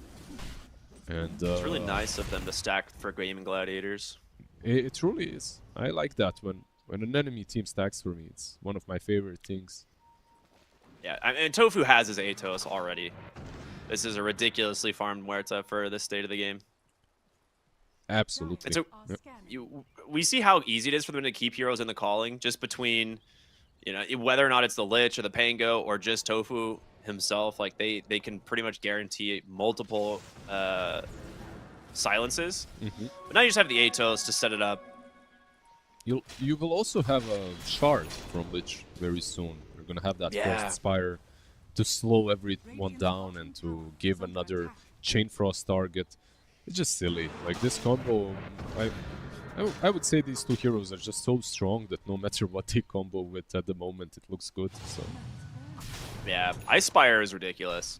I feel like ever since I saw that ability come out, it just felt really strong. Even though Lich like was not meta for a while and kind of went unpicked, I feel like Ice Spire was always this like thing you had to be very careful of. Great wraparound here from Tofu from this ward that they're scouting. Atos into the silence, I'm sure. Dawnbreaker to come on through. He's dead immediately. Ace granted the kill. He's just coming in, securing it, right? I feel like Extreme Gaming at this point, they either make a move or throw in the towel, because just farming and keeping separated isn't gonna work. Nice They attempt want to Watson so bad. But they just can't. They're already wrapping around here on Celery. The roar is going to come through, but you can't escape. The slows are too much. BYW has to retreat through the jungle. Mind you, they've done this whole game without a single RP yet. Yeah, they were attempting to go on back with the Tornado from Wild Wing. That was basically the play. Tornado him back, but and Lina TP's in to the roar, but he already skewered out, so it didn't work. Mid lane Atos and Polison.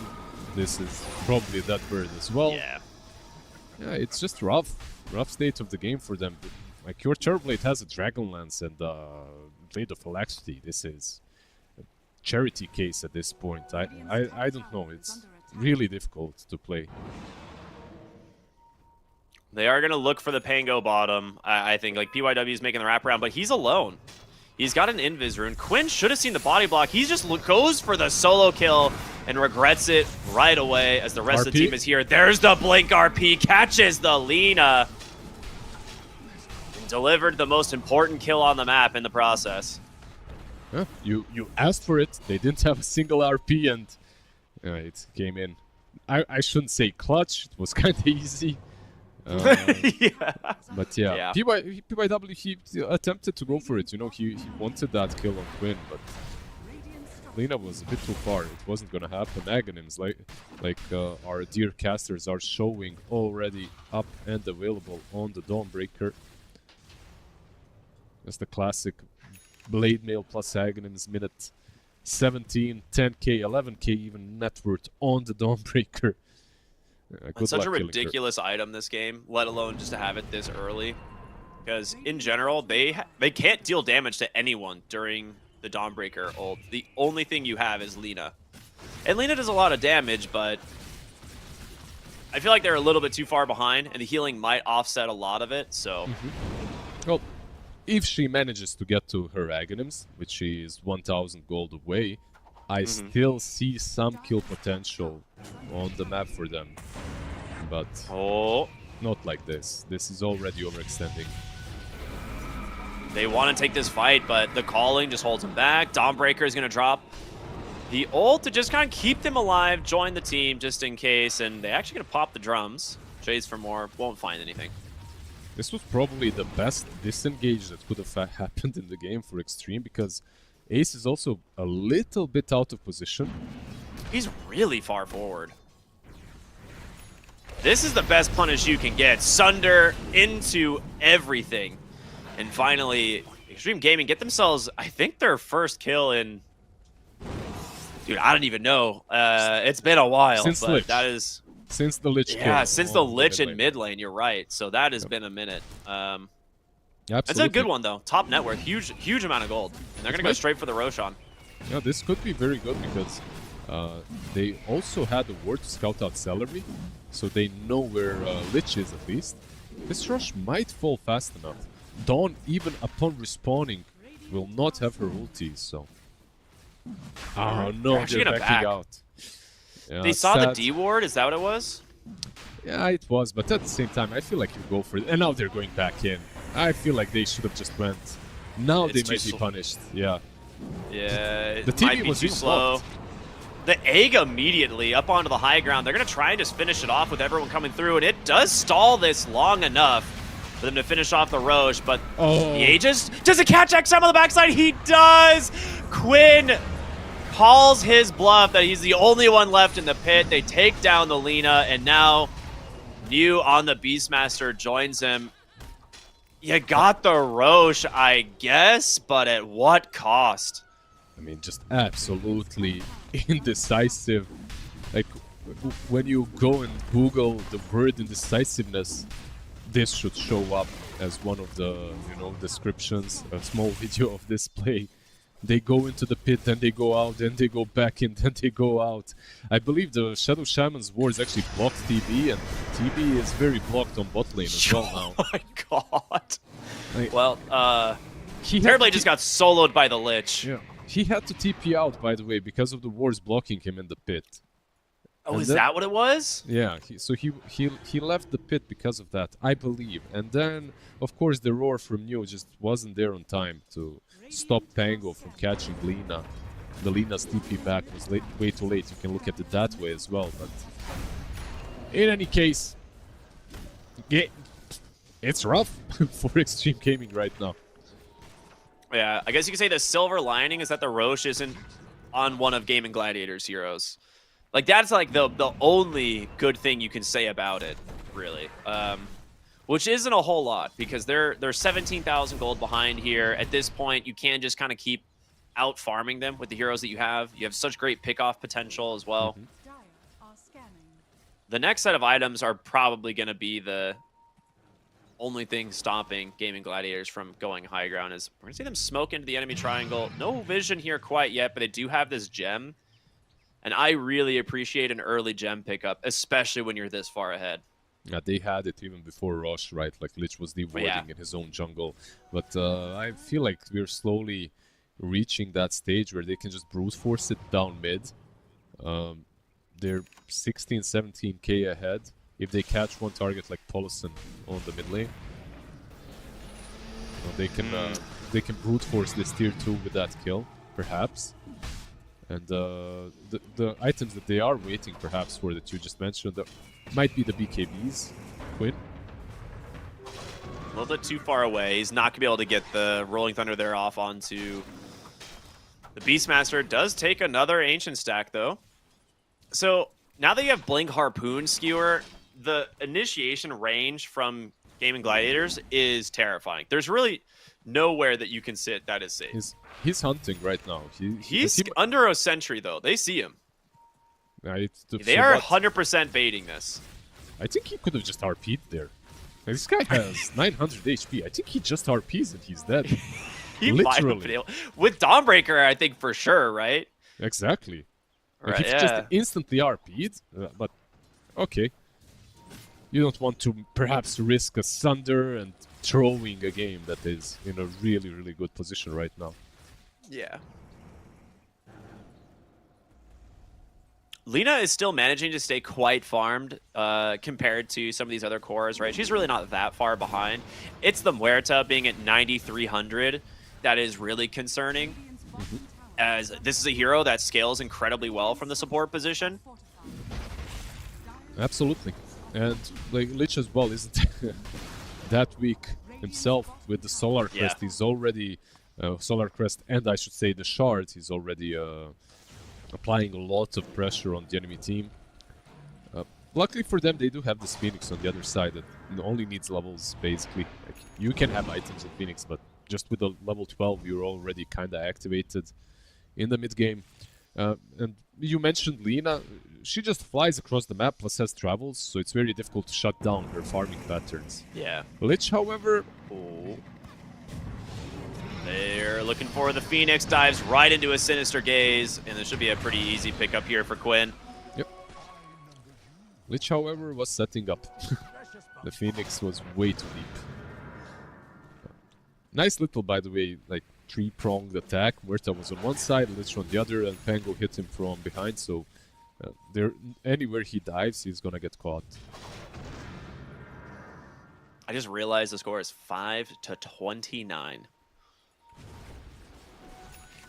I mean, it feels like it really does feel like Gaming Gladiators has completely dominated this game, but even that seems almost excessive as well.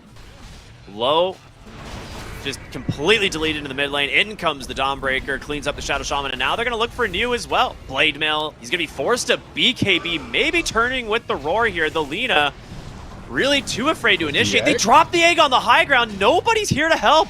The rest of the team bailed. That's just a freebie for Pulse and an RP in the mid lane. They're going to bring down XM. Oh my gosh, they're on completely different pages. I wouldn't say it any better. I was gonna go maybe harsher, that they aren't really playing like a team on Extreme Gaming. One of your teammates is disengaging, the other is going and using one big ulti that you guys have got. Another one is disengaging with a BKB RP. Or sorry, BKB Roar. You're roaring the Dome, but your Lina is already going out, so she can't even use Laguna on her if she wanted to. Yeah. But at the like same Dawn's time, got Blade Mail. Yeah, I mean, it's just a really difficult game to play right now. Even if you go on a target, who's to say there isn't an RP follow-up coming? You know, like a second after. And I can completely understand why they're so indecisive with their movements, because they've been crushed. They just don't have the plays. If they move as 5 and they strike first, maybe something is possible. But like this, definitely not. Yeah, I mean, you can just see how confident they are. The fact that there's no vision on the enemy high ground, and they actually just checked. Like, they drop a ward, they're like, surely they didn't just blind blink onto the high ground and RP Arlena, right? But they did. They feel that, so they're that far ahead.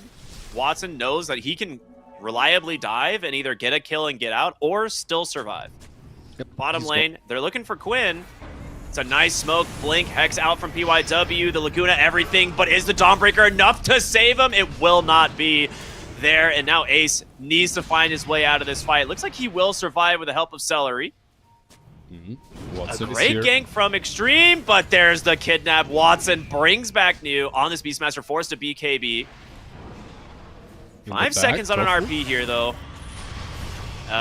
In goes Tofu. He's just trying to kill the Lina by himself. Asunder's gonna bail him for a moment, but he's 2v1. Has to get up onto the high ground, trying to disengage. He's gonna make it back through the wards, but the Harpoon from Watson will finish the job. The Muerta eventually goes down bottom. A real scrappy fight, and honestly the best fight we've seen from Extreme right now is they've also managed to get the Magnus. A BKB's available for him to turn, as he will do exactly that. Look for PYW. Ace will take down the Phoenix, and, well, that'll be it for the Shadow Shaman. Yeah, like overall, your Turboblade survived. And this is in no way a favorable exchange for Extreme Gaming, but they kinda demonstrated what this draft can accomplish if they played it this way from the get-go. If they manage to get these Shadow Shaman or Beastmaster pickoffs on the Pangolier or on anyone really, like even the Magnus dies if they go on him. But so far this has literally been the first time that this kind of pick-off-oriented playstyle works for them, or that they've even incorporated it in their game style. Watson? So. Sorry, Fine. Watson. Just, you know, Yep. playing a little too close to Tormentor, but gets rewarded the shard. Yep. Oh, Where do we that's- go from here on Extreme? Like you said, they can kill almost anybody. Yep. It's just it's going to be a long crawling motion back into this game, it feels like, if they can actually do it. They might kill once on top. Quinn gets sundered, but does manage to respond with the Rolling Thunder. This is a lot of damage from the Pango. They just okay, yeah, why not? Throw the Chain Frost at him. Now Watson's looking for more, trying to see if he can grab a hero. It's an Arcane Rune on Quinn. He is really easily. He can just keep chasing. All right, they TP out. Polison's fine, but right into the hands of the Muerta instead. Less fine. He needs to get the ult off, but instead they get him. That's Egg, Laguna, and the Words. They do get him. Yeah. They definitely They did got get him. Got him. Yeah. Had to, You know what? I mean, the Muerta's more farmed than, 4 heroes on their team, so that's pretty worth. Yeah, absolutely. I mean, just getting any sort of a kill for them is okay. So, getting these pickoffs on Extreme Gaming, definitely possible. But at the same time, you have to somehow prevent this Turboblade from dying. And he dies from any 2-hero combo. Like, he dies to anyone plus Dawnbreaker in this game. And I think Lich can actually solo him at this point. Yeah, I mean, we've seen it a couple times at this point, right? Where he just throws the Chain Frost Spire and kind of a Giga Sad moment. Dawnbreaker's ult here, revealing the whole map. And I feel like this would be a good time to reveal to all of you that there are tickets still available for the LAN. That's right.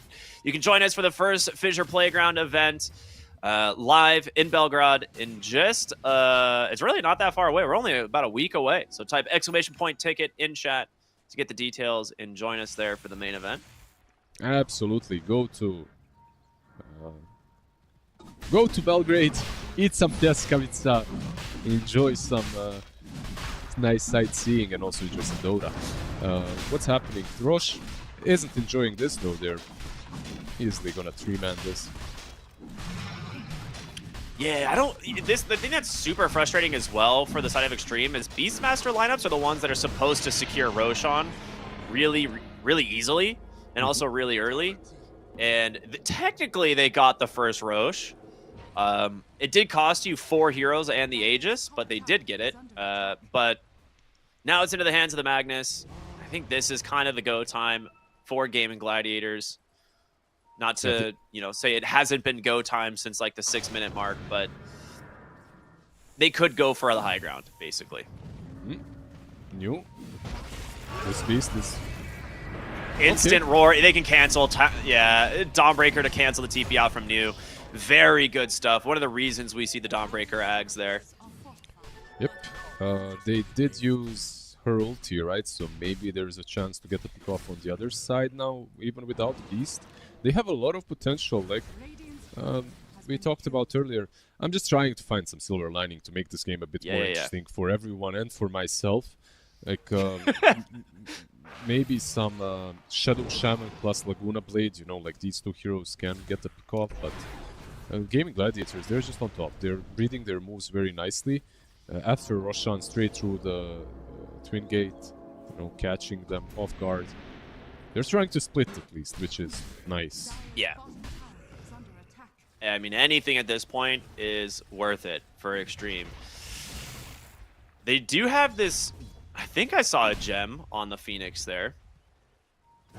I did, yeah. So they have a gem on Phoenix, which... Honestly, if they don't lose this, it's quite nice, because maybe they can help get rid of some of the offensive wards that Gaming Gladiators places. And if you look at the map, they actually have no wards on the map at the moment. Now, they can place a bunch. Do they need them? That's the question. Yeah, I was going to say, like, the only real ward they need is the Magnus ward, right? Just put one on. After they take the tier 3 tower, they're going to drop a ward right there to try and maybe grab it. And in comes the Lena, tries to blow up the Mag, nearly gets the kill. They're going to go right in with that... 4, and the Pango's Rolling Thunder just getting completely canceled on the backside. The egg will survive, continues to lock down Quinn, but the Dawnbreaker will just heal up the team. The Aegis, of course, gets secured, and not a bad hold here for Extreme. The question is, can you do it again? I think they might be able to. Lina is back. Oh, that Laguna.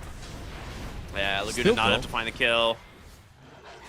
They held, right? Like, they still have the melee Raxes, so Laguna is back up in like 10 seconds anyway. The cooldown. Come on, do it, Watson. There he goes. He gets immediately punished, though. The Hex is out. They're going to get him with the Shackle. BKB, Ice Spire, Chain Frost in the center of the fight. The big RP as well. They've lost to a buyback on the Shaman's. Going to get him into the fight if he can.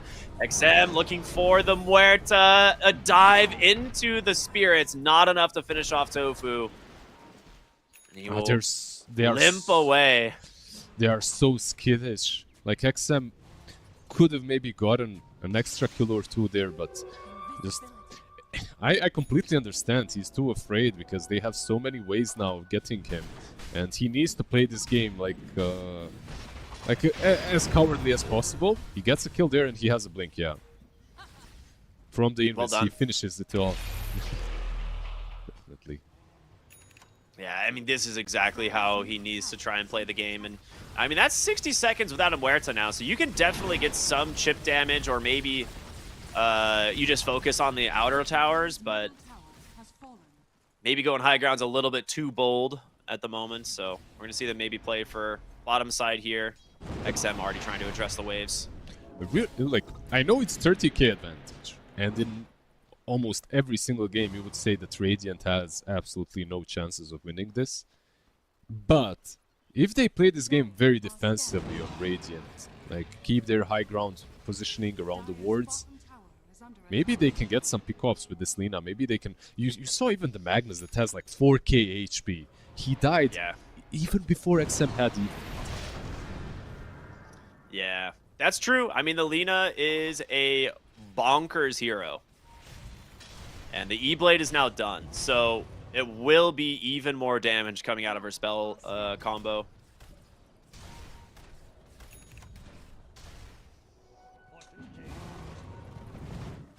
We're going to see them go for some D-wards there. Of course, they have that gem. Should make pretty quick work of it.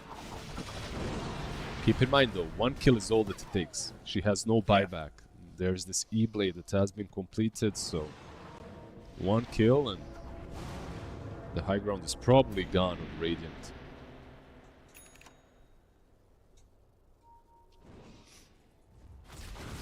Yeah, there's smoked up. I was like, are they smoked? Yeah, they're smoked up here on the side of Game and Gladiators, looking for their opening. Now, they do see some heroes top. However, there is a Terrorblade not that far from them. They're trying to sniff them out, see if they can grab that hero, but at this point, they need to just push in bottom, I think, right? Top lane is in a weird spot. If you can get bottom lane pushed out and straighten the high ground again, I think they should feel pretty good. But Quinn instead TPing top Watson as well. They're going to try and find the Shadow Shaman. Just searching for any stragglers. Uh-oh. Celery. I mean, do you actually want to go for this? He could just kill the Beastmaster if he gets the Ice Spire combo off. Now, there is the Lina behind, so... Celery is kind of he's gonna get the backup. TP. Yep. Yeah. PYW. Oh, they did manage to find the Shadow Shaman. All right, it was the slow hunt in the top side of the map, and you know, Space Maid from the Lich thinking they're bottom. You know, like this is, even though they're not getting big pickoffs, you can see the, how to put it, like it's a shift in a way of thinking in this game where they're the ones hunting. But look at Lich. Oh. Is that Aesthetics cap? Yeah. Okay. So that will make things a little bit more difficult for the Lich to just kind of solo the Terrorblade now. I think he actually went on illusion. Oh, did he cancel? I think he went on the illusion. That's what happened. Oh, that might have been it. Okay. Yeah, he messed up. Oh, high ground siege number 2. Dawnbreaker and Pango on the front line. They're going to get the fortification, the last fortification. Out of Extreme, in comes the Magnus, and he's pulled in the Phoenix. The Blade Mail might protect the Dawnbreaker, and it does. Otherwise, Could have been a pick-off there for the Lina. Yeah, they don't have Laguna just now, right? 15 seconds away. No creeps. Middle tower. Right now, Beastmaster is doing a really good job at the mid lane. You can see his creeps are creep skipping. So, Yeah, they got to get this top wave in. And it looks like it will crash close enough to the base so they can continue their siege mid if they want. look at the smoke. I believe this is a buyback on Phoenix if they go in. That would be pretty cool. They do have an aggressive ward place on the other side, and they need to clean these up. They will do exactly that. They saw the sentry get placed and got spooked immediately. Yeah, that's a a really cool play by Extreme. Like, just by smoking up, they kind of repelled them. Like, you know that there's a buyback most likely available, so you don't want to go in. You don't really see a target for Mag to jump. And you also don't want to be blown up by that Laguna Blade. The Lincolns from Mag is great, but Shadow Shaman can just insta-proc it. They got one on the Pango as well. So they've picked up 2 Lincoln Spheres now to try and protect against this burst. Which I think is really smart. We're going to see Roche respawning here in about a second. The question is if they're going to find it. Spawning top, but it will be moving bottom in just about 30 seconds.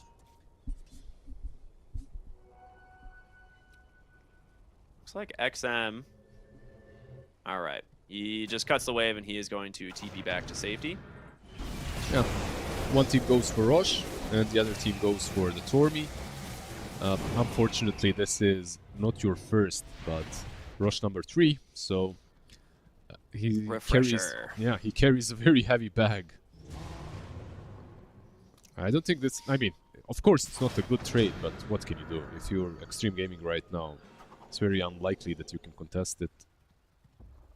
Yeah, and the Dawnbreaker's innate there just reveals the whole map. So they know exactly where Extreme are. They know this is a free Roche. They're not going to contest.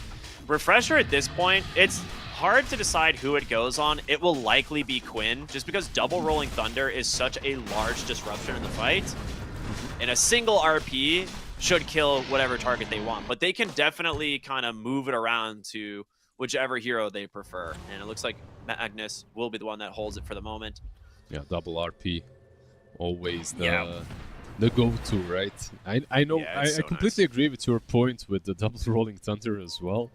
But Magnus Refresher, that's the POG value right there to get. Yeah, it also means that he can just engage for a solo RP with a BKB, and if he dies, he just refreshes and comes back, right? And then does it again. So I feel like that's a good point you're making. In that regard, it actually makes a lot of sense. Yeah, you can just throw, if you can find Lina somehow, you can just throw everything, dump everything on her, she buybacks. You still have, like you said, another RP to throw. And that does make sense. But this high ground, even though the lead is increasing, this high ground push isn't getting any easier for Gaming Gladiators. Like, Nah, they gotta start the fight with just a free pick from the Magnus. I mean, they got the Phoenix last time, right? Which was a huge grab, but yeah, you can see if they this, can do it again. this smoke on Radiant is very defensive, but there's only so many of these smokes that you can actually use. Watson? Oh, the RP comes out. He's grabbed the Beastmaster. No way out. Now the Lich getting bursted by XM's Amplify Damage Room. So a 1-for-1 trade. Your Beastmaster does have buyback, though, so they might be able to find their way back into this. The Dawnbreaker goes in, gets a lot of damage here onto this Shadow Shaman, but there's the Shackle disrupted from Watson. As they get the buyback out for the Beastmaster, they need to disengage the Magnus. He's got that Aegis. He's going to pull that Refresher in. Egg is down. They've got to commit to grab this, but they get on top of the Lina on the backside. He needs help. Watson with that second life, the BKB. They should be able to finish off the Lina, and they do. Where's the second RP? There it is. They lock down the rest of Extreme. Lina is coming and it's back. only a matter of time. A full team wipe. 2 more buybacks out from Extreme, but a big win there from Gaming Gladiators. Almost as they find PYW under a ward. He's trying. He's doing his best, but yeah, that's so difficult. Gunslinger as well, proccing. Yeah, just honestly, I have to congratulate Extreme Gaming on making this a very interesting matchup, even though they're 40k behind. Like, that last fight was pretty cool to watch. I feel like they've done almost everything right, besides the fact of getting RP'd, like multiple heroes. But at some point, that has to happen, because you're committing everything into finishing him off twice, and of course it didn't work in the end. The egg, I think, was also very nicely planted by Polison. Shadow Shaman caught them very, like, it was a clutch play from him to catch them as they're retreating, and Beastmaster is buying back. TB as well, just manning up. Everything that they've done, I feel like, was more or less okay, but they got outplayed in the end by that singular RP. It did so much. Yeah, that's the thing. Like you said, the refresher double RP is just too strong sometimes, and he held it as long as he possibly could, and it worked. It was such perfectly timed from the Magnus. They get everything they want. Mega creeps are now secured. They spent 4 buybacks on the high ground defense, and now the Phoenix in trouble as well, trying to find an option to escape, and it's just not going to happen. Now the turnaround here, onto the Dawnbreaker, but the 4 staff saves, the Lotuses, the Lincolns, they get a lot of distance. It's too many items, it feels like, right? Another skewer back here from Watson, finding a great target, a Sinister Gaze into the Chain Frost, but the Roar's out here from New. They're going to be able to take down the Lich, but you've got to get out now, and I don't think he can. Tofu is a whole carry of his own at this point. Watson. They're trying to finish off this Terrorblade. There's the Blink RP. He gets the Lina instead. That will finish this game off. The GGs come out, and Gaming Gladiators, in very strong fashion, take the win. Absolutely, very strong fashion and a very enjoyable game. Even though the lead was heavily favoriting, right? Like, Gaming Gladiators throughout the game, like from the get-go, from the laning stage onwards, they were making all the right moves, or I should say they were making all the moves, because Extreme Gaming, I'm not sure if they're just a little bit slower than GG are at the moment, but their moves all got repelled. You couldn't see almost any of these pick-off oriented plays early on, and when they did start, it was a little bit too late.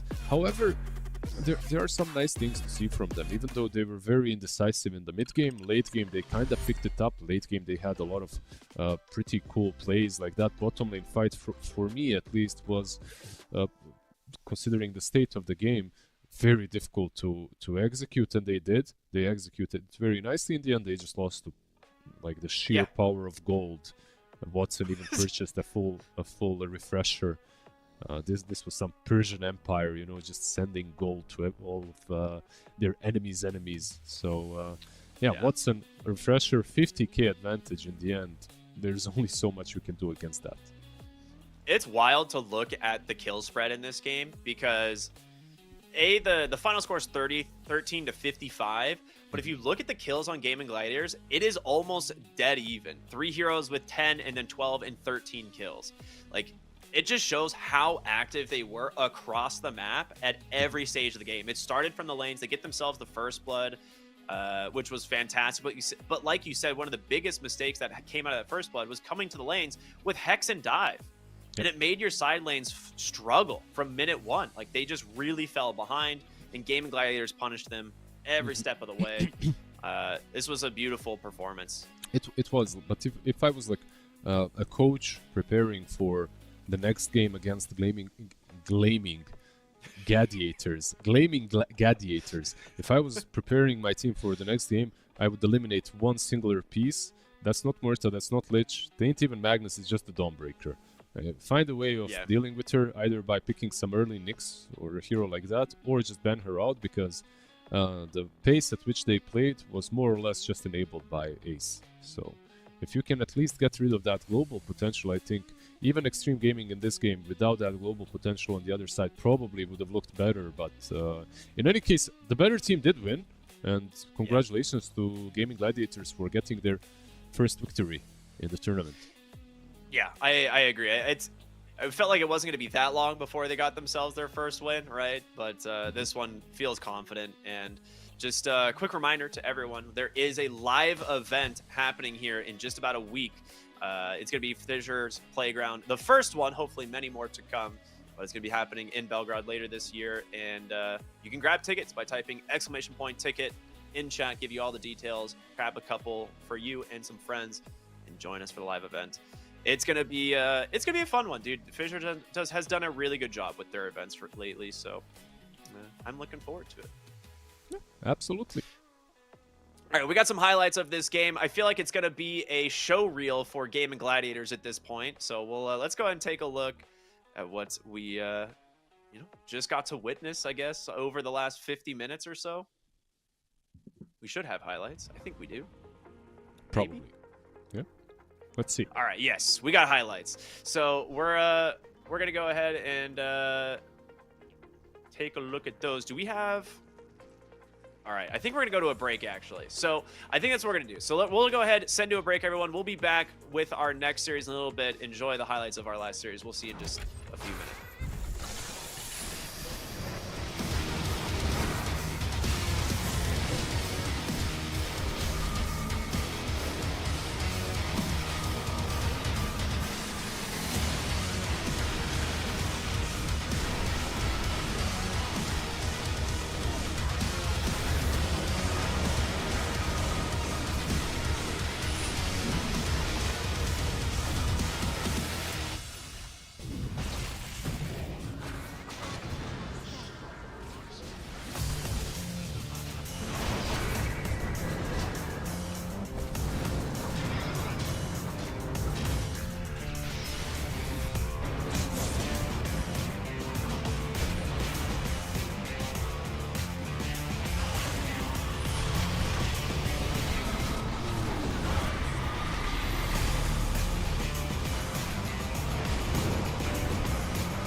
Welcome back, everybody, here to the Fissure Playground. My name is Cryptic, here with, of course, Blizzard. Super happy, man. It's been a fun day so far. 1 game down, 3 to go. Gaming Gliders looked really good in their opening series, but up next, we've got Paravision versus Chimera. A little bit of a Europe showdown between these two teams. Well, it absolutely depends on where you put Chimera, because this is a team that plays a bit of Europe, plays a little bit of MISWA region as well, because they're on paper a MISWA organization as well, but yeah, just maybe abusing the state, not necessarily abusing, just playing by the rules that are set in place by our Lord and Overlord Gabe Newell. So it is what it is. Paravision, of course, getting a little bit of change in their roster. Both of these teams, right? Like we have Satanic on one side, and on the other, I believe it was just a few days ago they lost the qualifier. Well, not these guys. Let's talk about these guys. Who are these guys, Ricky? I've never heard of this team. No, I'm just kidding. Paravision comprised of an all-star roster: Satanic, No One, DM, 9 Class, and Ducalis. And this team, you know, they picked up Satanic recently. I think overall this is a very impressive team. I think No One has really come into the light over the last like 12 months. He has been probably one of my favorite mid laners to watch. He is an absolute monster in the mid lane, and I think Paravision are lucky to have him, and he enables the team. I like, realistically, I think he is one of the reasons this team has found so much success.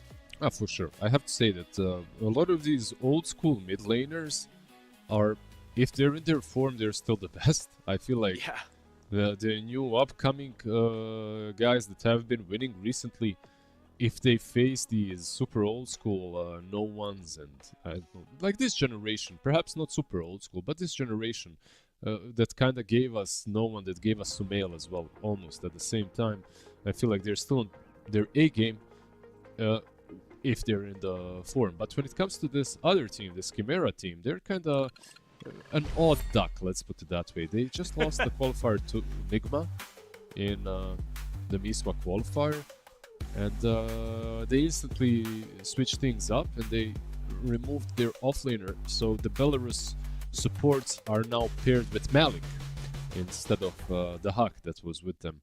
And I believe this is their first tournament that they will play without the Huck, and we'll see how well they fare with Malik. I feel like this is a solid roster in general. They never gave Nigma an easy run. Most of the time Nigma were actually even losing. So yeah, let's see what Malik changes. Obviously two very, very different players. The Huck has been around forever, and so has Malik, but Malik, with his recent stint in Spirit, I feel like he's made quite a name for himself, right? Yeah, I agree. And I think for the most part as well, he comes from similar background, right? He was on PSG Quest with TA2000, I think, at one point, were they not? So like you have a little bit more of this like former synergy from a roster that found a lot of success, right? I think PSG Quest was a very talented team. So I'm not super surprised to see, you know, them experimenting and trying things with Malik again, and we'll see how it goes, right? Like you said, it's their first tournament. The roster swap happened on the 21st, I think, so only a few days ago, right? So this is very fresh, very new. It's one of those things where it's like maybe that could be why they struggled in their first series here earlier today, but they also had a very difficult opponent, right? So it's not a it's not like one of those things where it comes down to like, oh, it's this person's, you know, it's because of this or that. Like, Dota's an extremely complex game. They're up against Team Spirit, and they took it to 51 minutes, right? Yeah, so it's a very complex game. Could be anyone's game. Yeah, it's a very complex game, and it's a very complex thing to do, to switch up your offlaner in just 3 days and come to a LAN with a new one, especially because the Huck was in his own world. Like, this is a player that plays Dota in a very particular way, and it's very difficult to switch someone up with the same playstyle. So we'll just have to wait and see if this new playstyle actually benefits them, or if they still need some time to adjust.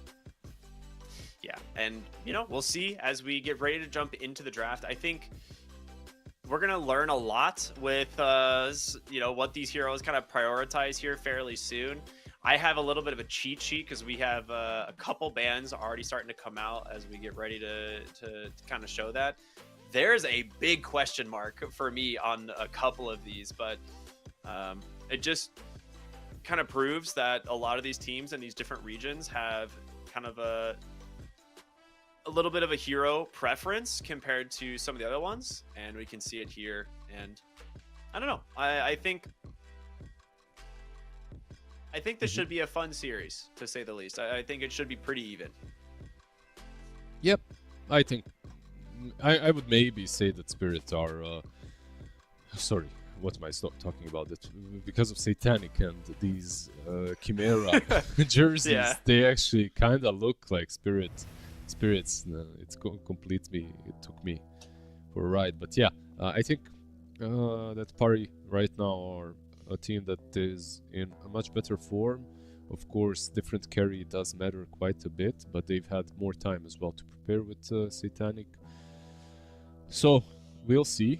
On the other side, Chimera, they're also very scary, and they open up with Phoenix, which is very interesting to me, because this isn't necessarily the way they played their qualifiers before. They had some very funky 4 and 5 combos. They would play like some old school Grim plus Lich, but it looks like on a LAN they're keeping it very it very tame. Let's put it. Phoenix for me is a very tame hero at the moment. You're kind of saying, I'll be solid in the lanes. I'll have a very good team fight later on. I'm not really committing to anything. That's the kind of an opener they've got right now. Yeah, I 100% agree. I think the reason we've been seeing Phoenix more and more is just typically the lane presence. Now, in our last game, the lane presence was like a net negative. It got absolutely smashed by the Dawnbreaker Muerta. Now, we'll see what changes in this one. They're going to respond with the Morphling in phase 1, which is likely to be Satanics. However, or I'm sorry, not Satanics. My apologies. Yeah, I'm looking at the wrong team. Not Satanics, but no, you're right. You're looking at the right team. Am I? Yeah. Oh, I am looking at the right team. Okay, it is on. Okay, this is Paravision. So good. Dude, it keeps confusing me where these players have moved. I was gonna say it's likely to be Satanics because he's an all-star Morphling player. But if I'm not mistaken, 9 class was one of the few people that liked to play support Morphling. Yep. So it could be a flex pick. I think it's likely just to be carry, but it's something to keep in mind as we get further into the draft. Yeah, you're very correct. Yeah. It's been played as support. It's been played mostly by him as support, but it's also been experimented with as a mid on by some teams. Now, for me, for this hero to be anything but a carry, you need good reasoning and you need good lanes and you need good heroes against you to make him a good support. It's like Morphling as a support is only good if there are good heroes to form into, which is mostly the case, but we'll see. Right now, I feel like this is still a very good carry, so if you ban out the carries that you think are strong against him, this hero becomes a particularly good position 1. But it's not only the carries. I feel like you have to protect him with some, perhaps Elder Titan bans, or maybe heroes, that kind of hero you can pick for yourself. Whoa. They're getting This all is the meta. cool. Yeah. Yeah. Lycan is feeling like a stronger and stronger hero by the day, I'll be honest. I didn't see a lot of success with it through some of the recent qualifiers, but I'm still seeing it get a lot of priority in terms of picks and bans. They get rid of the Beastmaster, who could potentially take your Helm Dom. If you decide to go pack leader, some people go Alpha Wolves. I think it just kind of depends on if there's support susceptible to the Alpha Wolves.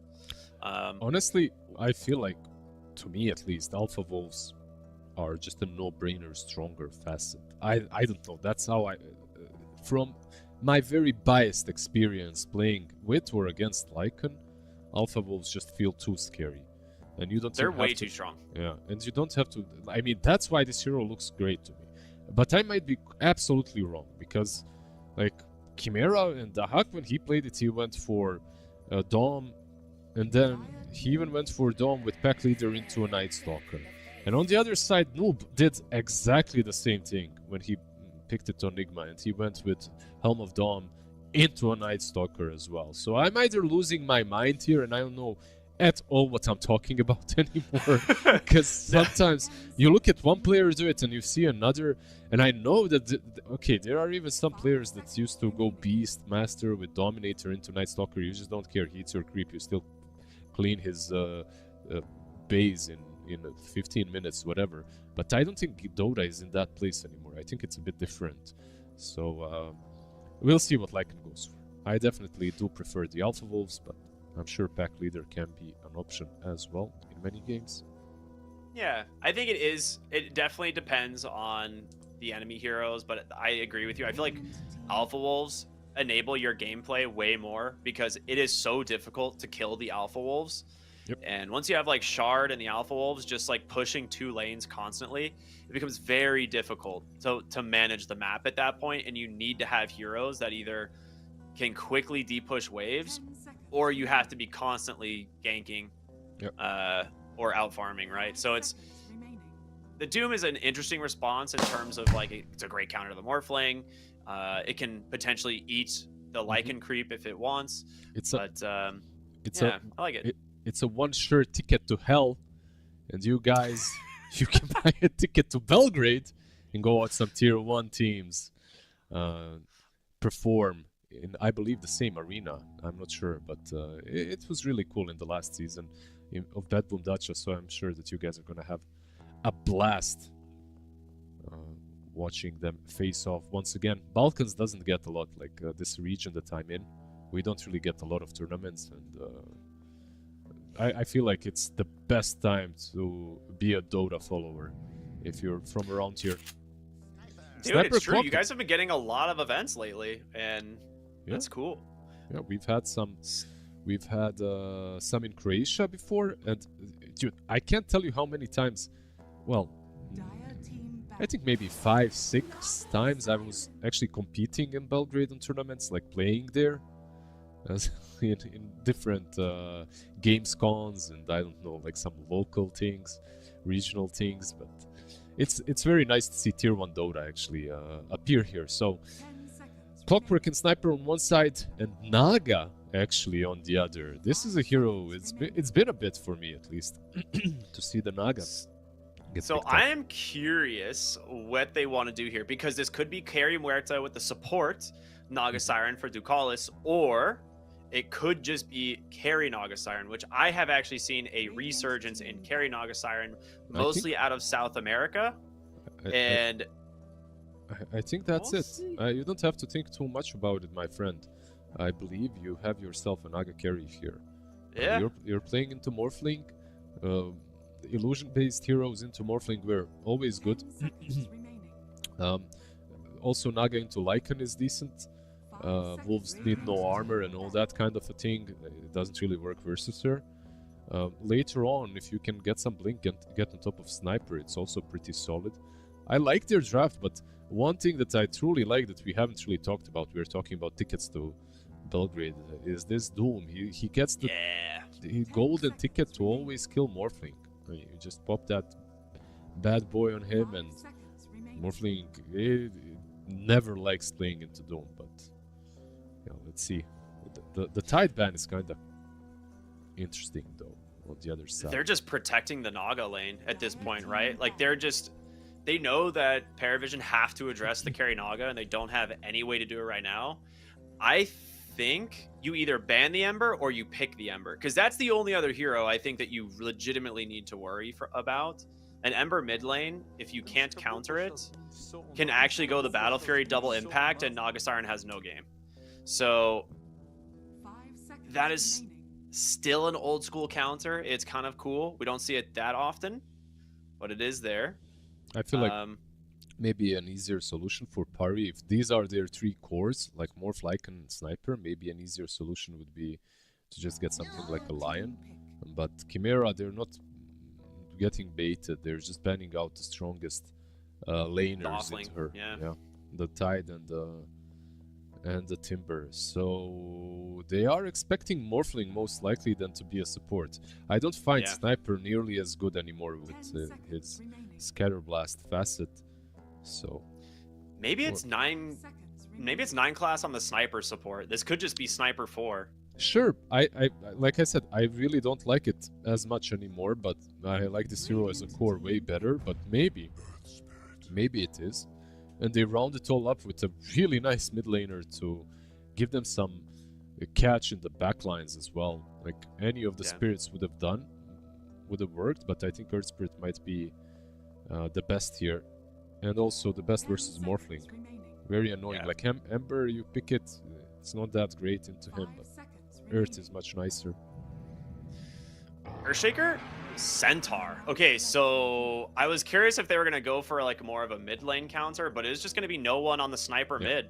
I mean, he plays a mean mid sniper. I'll give him that. He's very good at this. Absolutely. So it's gonna be some Morphling support and Alpha Wolf Carry Wolf Lycan. Lycan. Finally, thank you, Lord Gabe Newell. I'm not insane. I thought I was for a couple of years now already, but I thought I was even more insane when I saw the Alpha Wolves not being picked. Yeah, Ghillie Suit you're on right. Sniper, Horsepower by Centaur.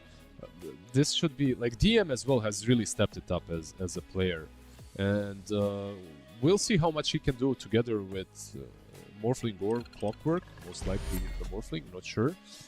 Into Naga, at least the lane itself looks kind of simple and easy for them. Shouldn't be that bullied out.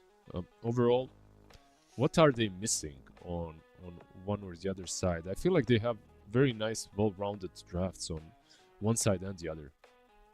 That's true. I think the biggest question for me is if Chimera can make enough space for TA 2000 to come online. Because Song of the Siren is really good this game. It is an incredible reset for them. It is also really good at isolating your BKB heroes, right? Mhm. So your supports don't get to contribute.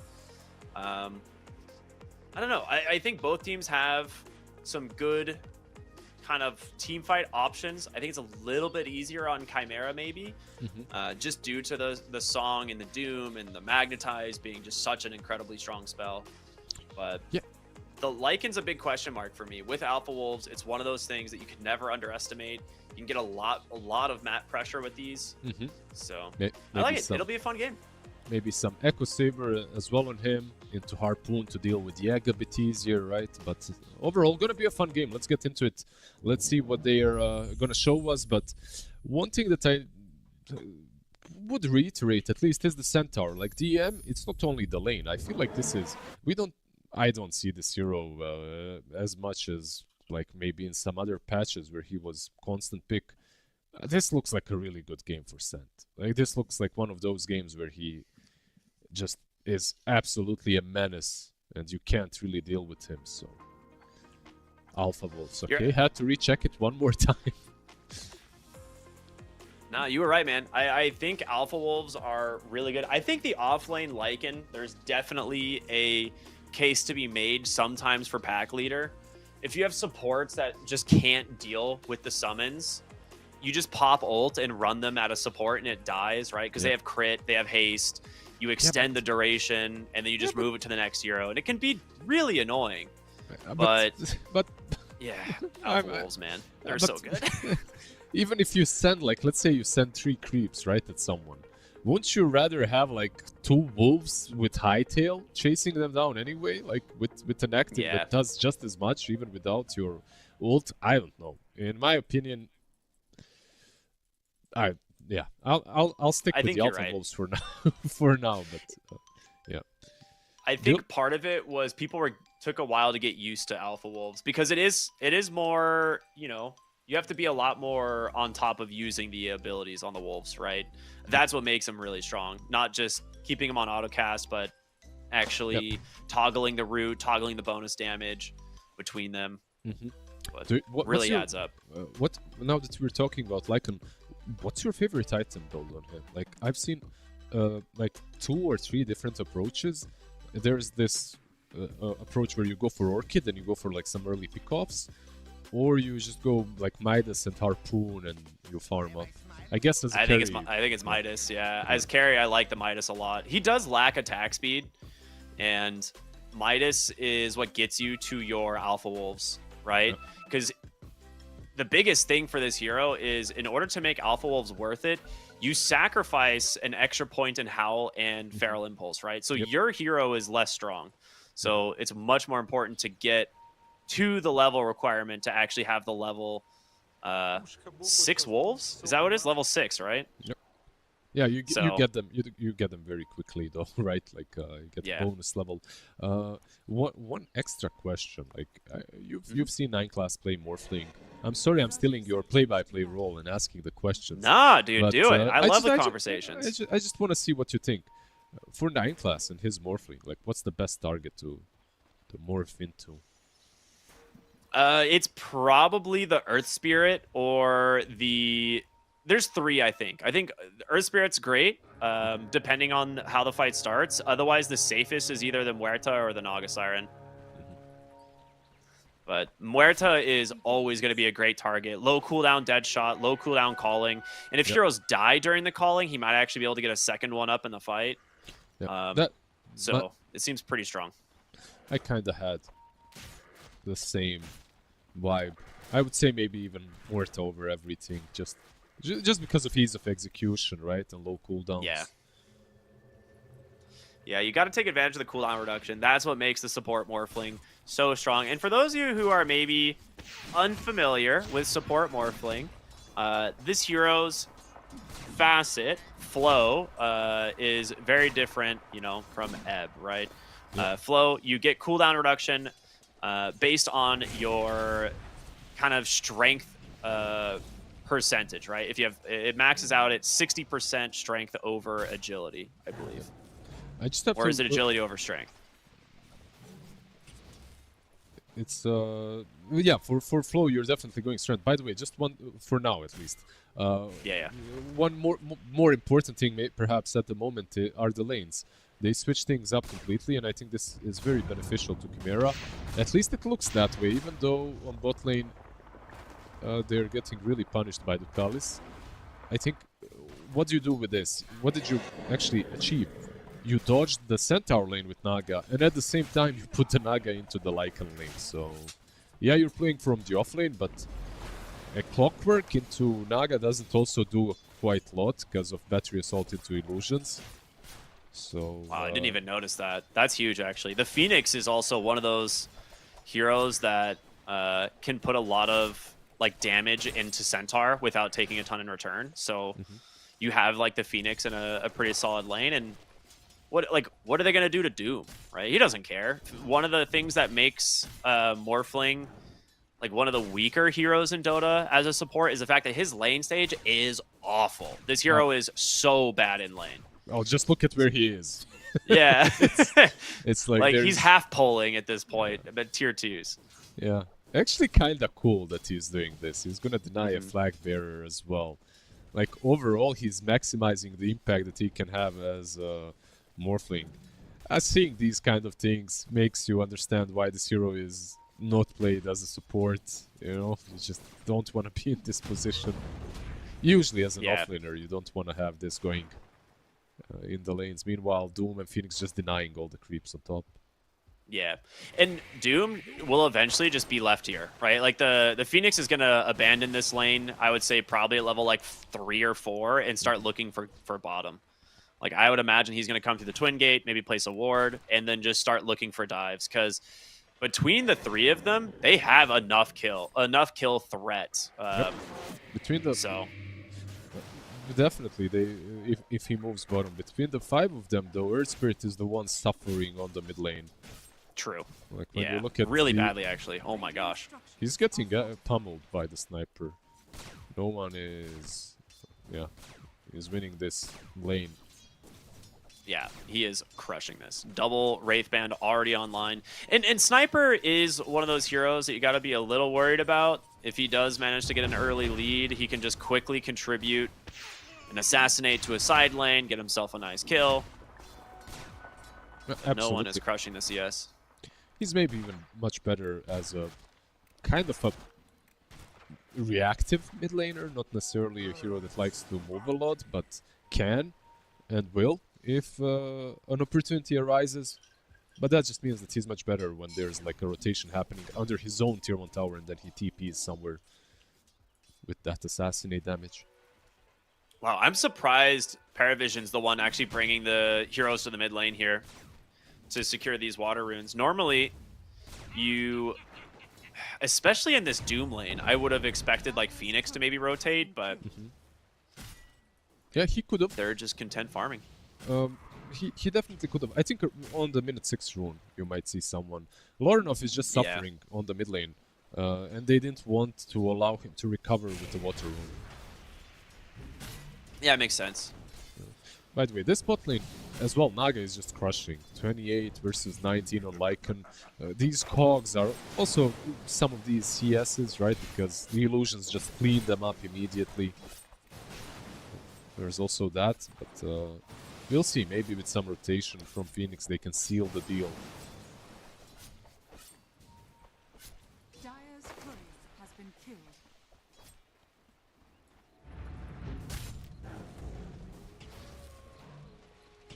Yeah, more creep dragging happening in the top side.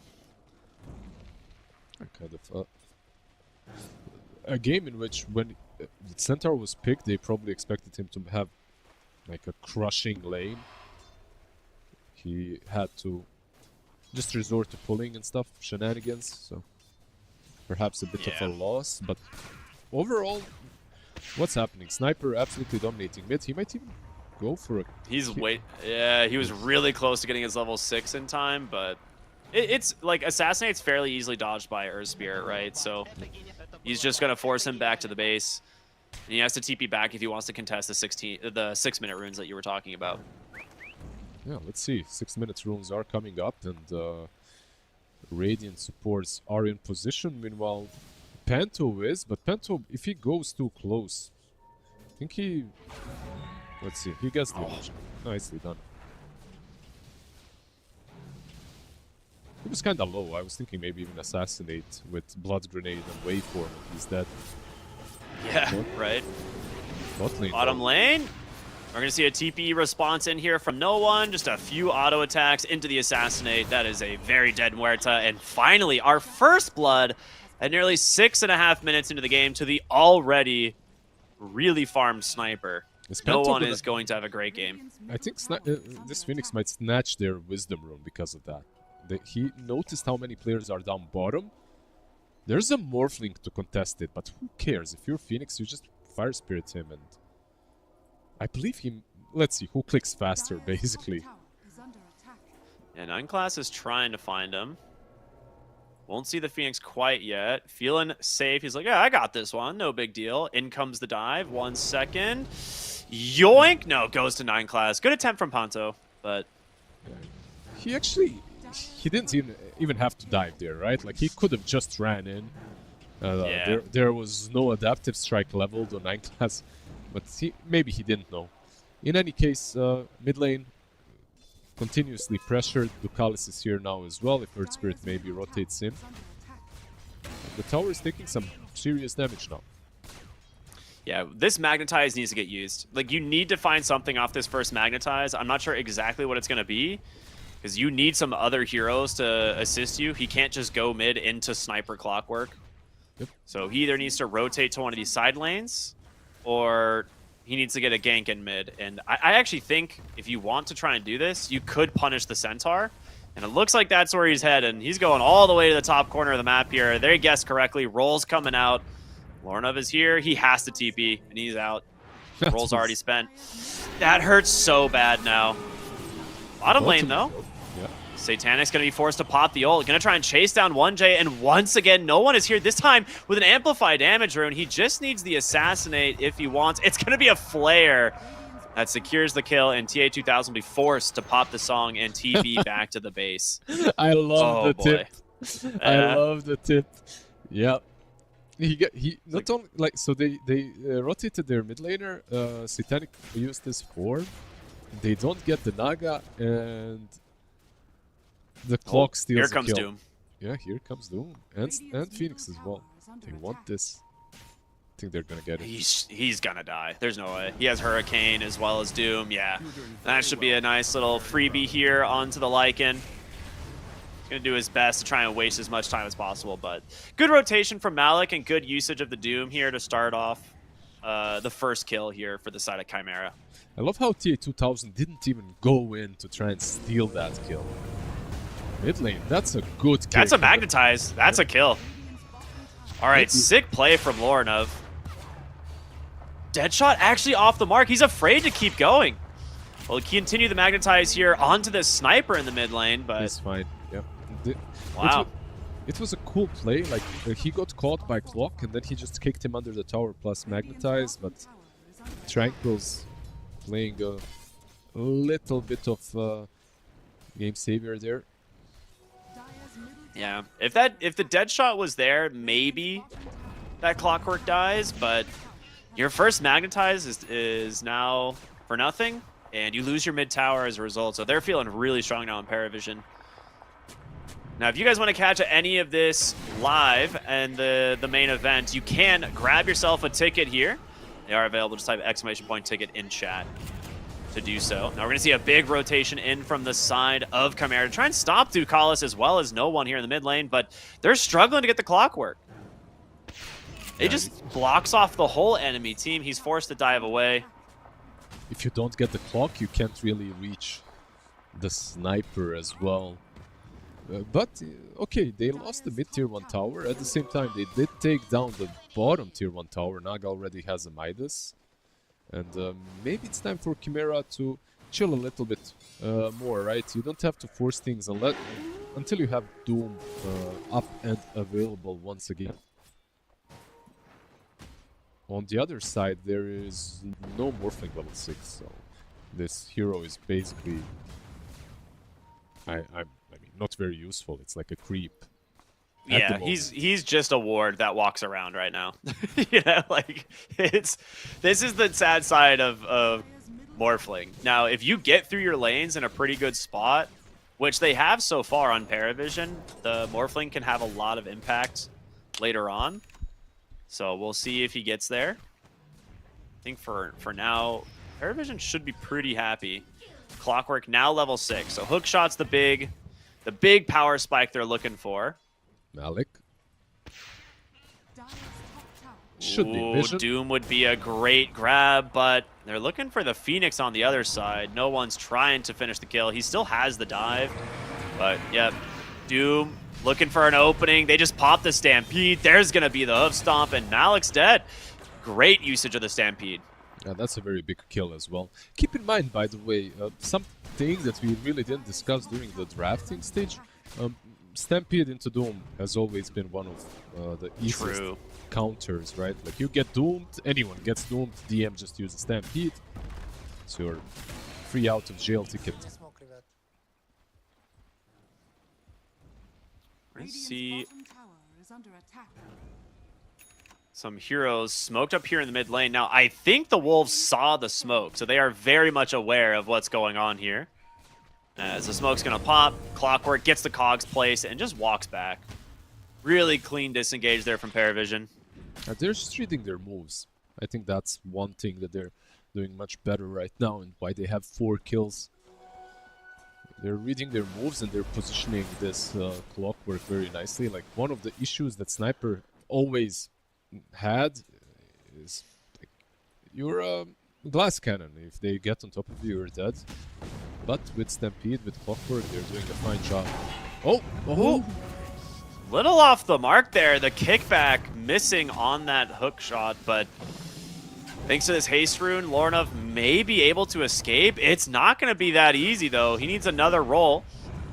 So dropping it here, trying to disable that Centaur's ability to chase, and wraps all the way around the tower. All right, a nice long chase, but he gets away. They get the tower in exchange. A little bit of counter synergy there by Paravision, but it does happen from time to time with Kimmy too. Morphling finally gets level 6 and then actually makes Ducalis miss that kill. So we got 2 Midas cores in this game. But the big problem, I think, is the fact that no one is incredibly farmed on the sniper. And you've got to find a way to kill him. I got to say big props to Ducalis, though. He has been by his side for pretty much the entire game past 6 minutes. Like, watching Ducalis on the map, like, he just follows wherever the sniper is, blocks off any aggression that they could be going for on Chimera. And there's the Magnetize, but a Stampede immediately to get them out. And hey, you're happy to trade that ult. Yeah, it's kind of cool. The way they're playing right now is basically just waiting for their items and buying themselves some more time. But I'm thinking, which are the items? What do you need, really? They're going in, actually. 9 class. Oh. That's an assassinate. The dead shot pulls him back. The hook shot as well. Good silence, though. Can it be enough? It's not. The Morphling gets himself a kill. And 9 class, like we said, the cooldown reduction, it starts to add up at this point on these types of heroes. And it's going to be a little bit scary playing into a Muerta with level 4 dead shot and half the cooldown. Yep, definitely. Very annoying. There were like 3 dead shots in that one attempt. Malik is scouted. Look at these wolves are almost killing the offlaner. Like, how is this? How do you like? They're gonna kill him actually. Yeah, like, what do you mean almost, bro? He is dead. Okay. You just saw this, and then you decide not to go for this facet, and then I feel like absolutely insane watching that game. Thinking that it's me. Yeah, it's really difficult to deal with, and it's such a free kill now for the Lycan. Dude's on the bottom side of the map, right? He sends the wolves through the twin gate and just gets a free kill top. And you're like, yeah, that's cool. And this is why people go Midas, right?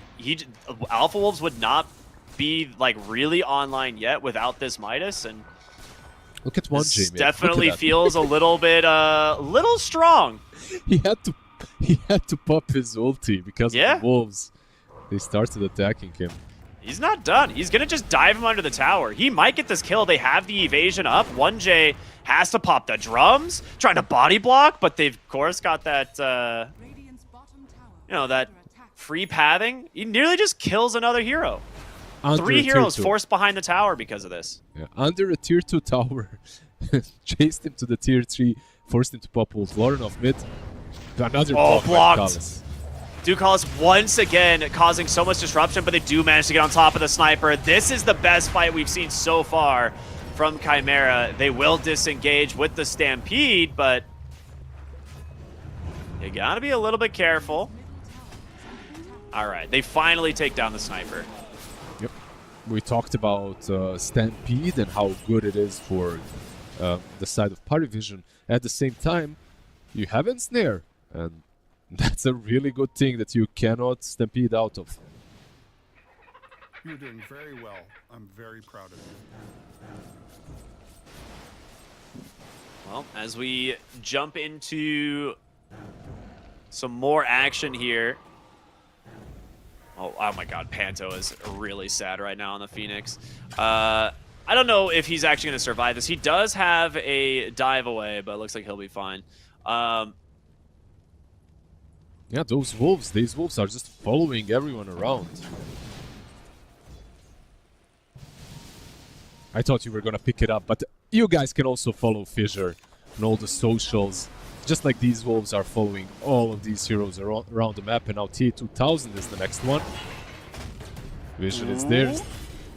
He has a song if he can get it off, which he's going to be able to at the last second. Yeah, he oh, he tried to TP under the battery assault. TA2000, he's just dead. Oh, man. They're eventually going to be able to run him down here. It's, Nagasiren, fairly fast hero, but they've got the numbers. It gets the Midas off. That's value. The reel in from 9 class. Wow, that is really unfortunate. Even the Stampede, okay, like they are not messing around anymore. They might catch some extra. 1J, he's in vision. They don't have hook, right? Yeah, 18 seconds. I think he probably thought battery assault is about to finish, or he didn't see it. I'm not sure, but yeah, that was definitely a mistake to try and TP out. He just needed to move an inch away. The evasion lasts way too long on the Wolves. They've actually got 4 Midases that they've queued up to try and deal with the Wolves, I think. Yeah, of course. Panto bought it just to deal with the Wolves, not because he actually wants a Midas. Gotta love that. Does it Dagon? Dagon should also insta-kill it, right? So. Yeah, I was going to say the other option is you go Dagon, right? That's like the classic Nature's Prophet Treant solution, right? When that thing's super annoying, just splitting your racks, you just go Dagon and zap it. But... yeah, maybe an option as well. But Midas, seeing what kind of a game this is, and you have a Naga, let's see the smoke. Yeah, we're going to...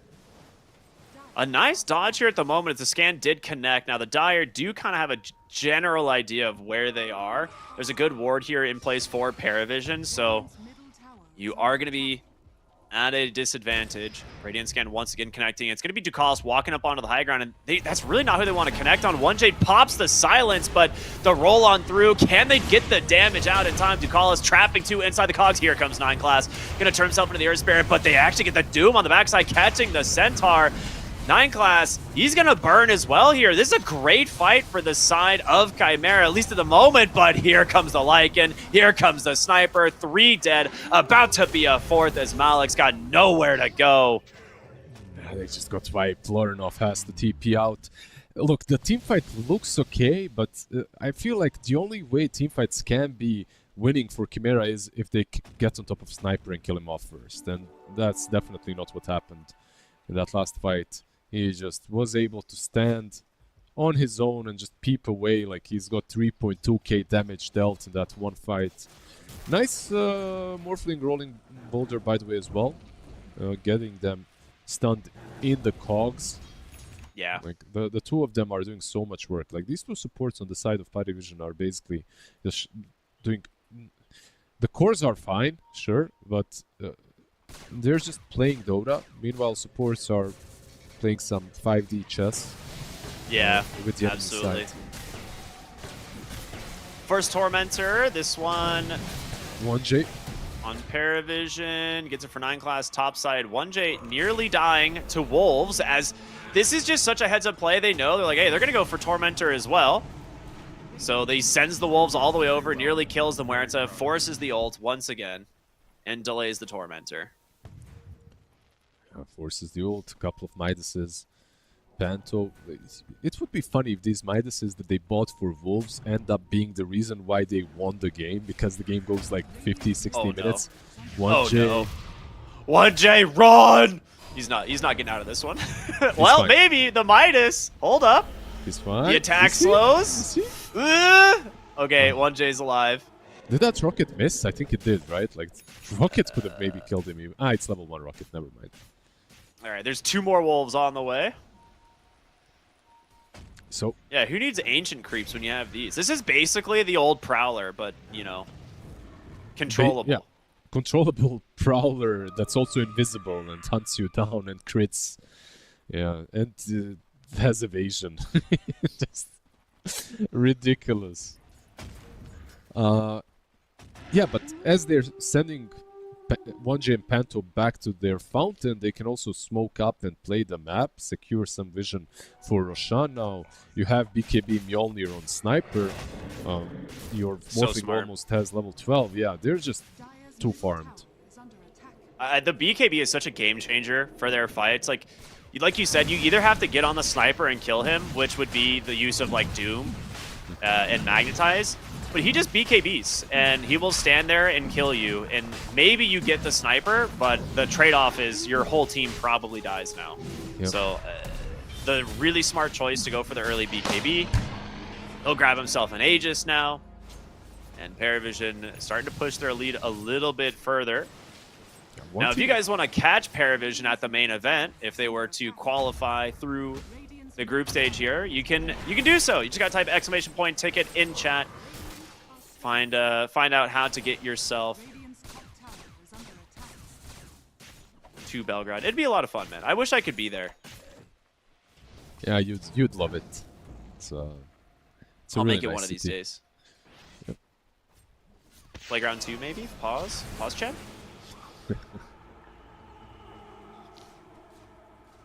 At least for the Yeah. food, you know, the food is amazing.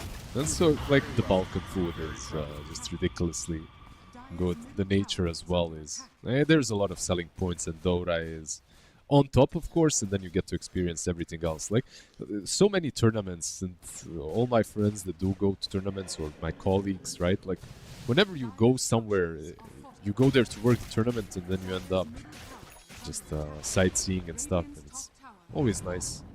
Yeah. That's the main reason I go. It's just a fun adventure. Nagasiren's still doing a really good job at keeping pace with Fire Vision, which is expected, right? In a game like this, they don't have really good counters or ways of catching TA2000 at the moment.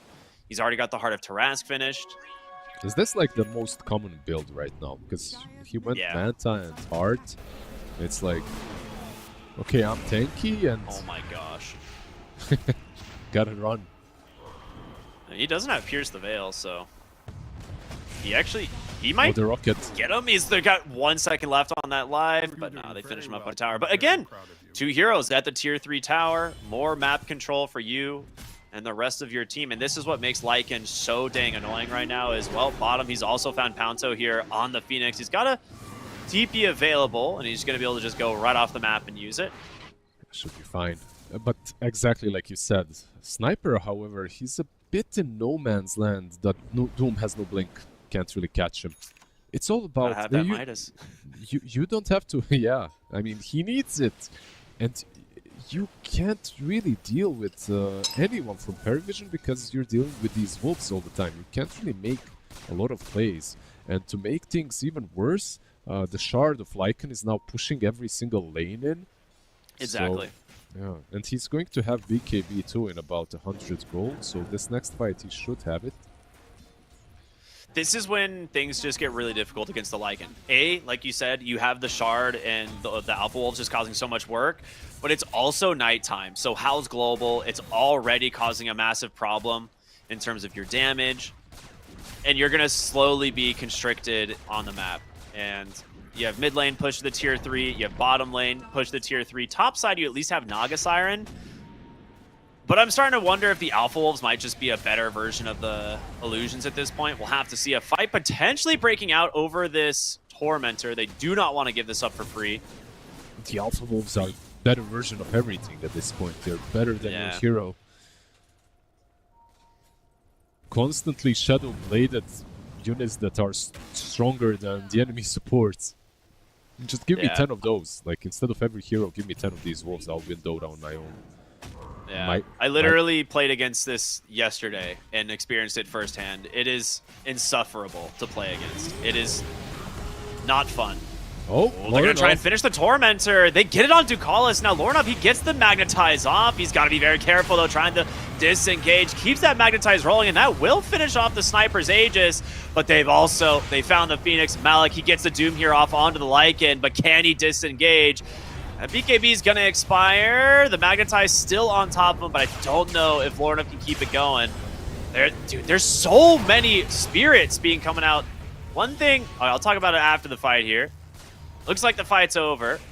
9 class needs to be careful turning into the Earth Spirit, because his stones will also refresh the enemy Earth Spirit's Magnetize. They get the Malik. And I think that's why he died there. Yeah, they got Malik in the end. Those stones almost helped take down Lycan as well, by the way. Satanic just barely lived. BKB ran out, Doom ran out, and he managed to live. But all things said and done, they do lose Aegis, but they definitely win the fight. There was no egg as well, by the way. It was Pento silenced because he was just destroyed and mauled by the doomed Lycan, but never really used the egg. The amount of damage that Lorinov did is very interesting, by the way. 5,000 in that last fight. It's because of the Morphling. Like, every time he drops a stone, it bounces to his whole team. Yep. So it is one of those things where turning into Earth Spirit is great because of just the ability to constantly stun and slow people and silence people, but you can also kind of backfire. Maybe time to stop turning into Earth Spirit. No? morph into Yeah. Deadshot master and just use that 24/7, Yeah. calling Deadshot. I feel like it's much easier to play that way, right? On the upside for Chimera, they will have Butterfly now on Naga. It's completed. And these That's big. heroes, yeah, these heroes with the Midases that we talked about, they're not really lacking a lot of network. They're keeping up, so... Yeah. You know? They've queued up the 4th on 1J. Like, they are actually going to have 4 Midases and an Earth Spirit.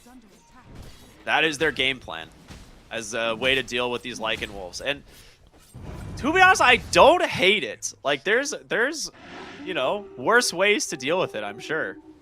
It's kind of funny. No, absolutely. I agree. I think this is the safest and the easiest way. It's better than the Dagon, even. They're high level. They should be giving a lot of experience, I suppose. So once you get like a lot of items on these supports, and Naga becomes, she's already kind of big, I'd say. I think this is the next fight that they have might be, as long as they find the angle to jump no one, the next fight should be a bit easier. Yeah, we saw how much damage they can do to him. Granted, he had Aegis, so he didn't pop the BKB early in the fight, but if you happen to get like the initial stun into Doom and the Naga Siren is like nearby, like you could probably blow up the sniper, but it's gonna be very conditional. And 1J, he's forced to ult immediately, but Morphling is here to chase. And I don't know if he's going to make it out of this one. It's only a matter of time. Yeah, good attempt, but really nice kill there from Paravision, taking down the Muerta as they get the tier 2 tower. So close to the base. Just going to look high as well. ground again. Yeah, very close to the base. Can just uphill immediately. Force maybe a buyback, but definitely force some TPs. But you can't TP. Like, look at Lorenov. He has to use rolling boulder down bottom first. They couldn't TP because of the wolves hunting them.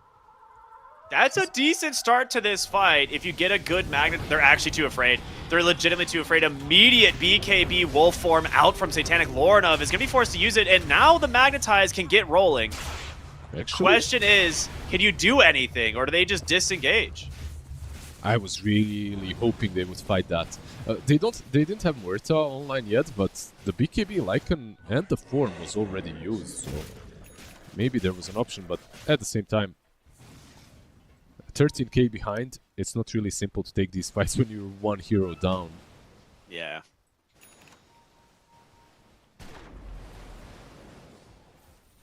Well, those are some, spells and ultimates out from both teams. Lycan's got a not a butterfly, a Monkey King bar to counter the butterfly. So really good pickup here from Satanic. Yeah, he queued it up immediately when he saw the Eagle Horn on the other side.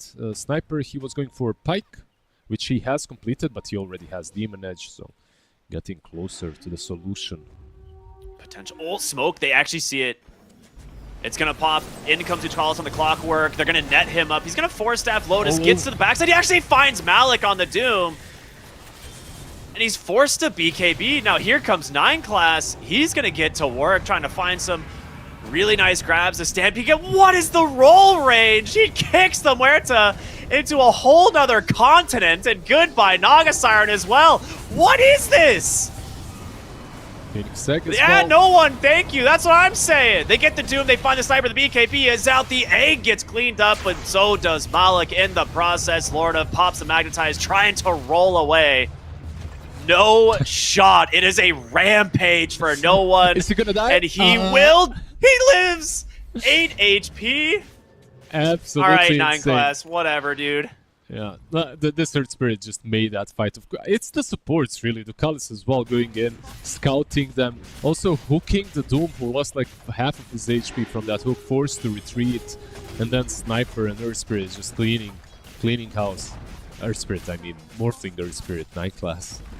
He's got the Aether Lance, of course, he's got the Flow. And on top of all of that, he's got Psychic Headband, so his range is ridiculously high. They will be all up, but without many ultis, like it's crazy that they only lose one side, mostly due to Sniper being too low, forced to back. Yeah. Yeah, watching, you know, we were saying like, oh, maybe he'll start turning into the Muerta. After watching that fight and how well he plays this, having that Aether Lens and that headband like you're talking about, the kickback range is like 1400. What? I don't even, like, that blows my mind. Like, I cannot imagine that Chimera were ready for that. Yeah, definitely shouldn't turn into anything else, right? That's the best thing he can morph into, it seems like. This is a nice smoke, but how do you find an angle versus this Clockwork? Just look at this. It's so damn pesky and annoying. Let's go straight in. Has no care in this world. Like, if they go on him, his mission is accomplished, basically. Yeah. I mean, they have double Lotus as well, right? And Force Staff, so it's...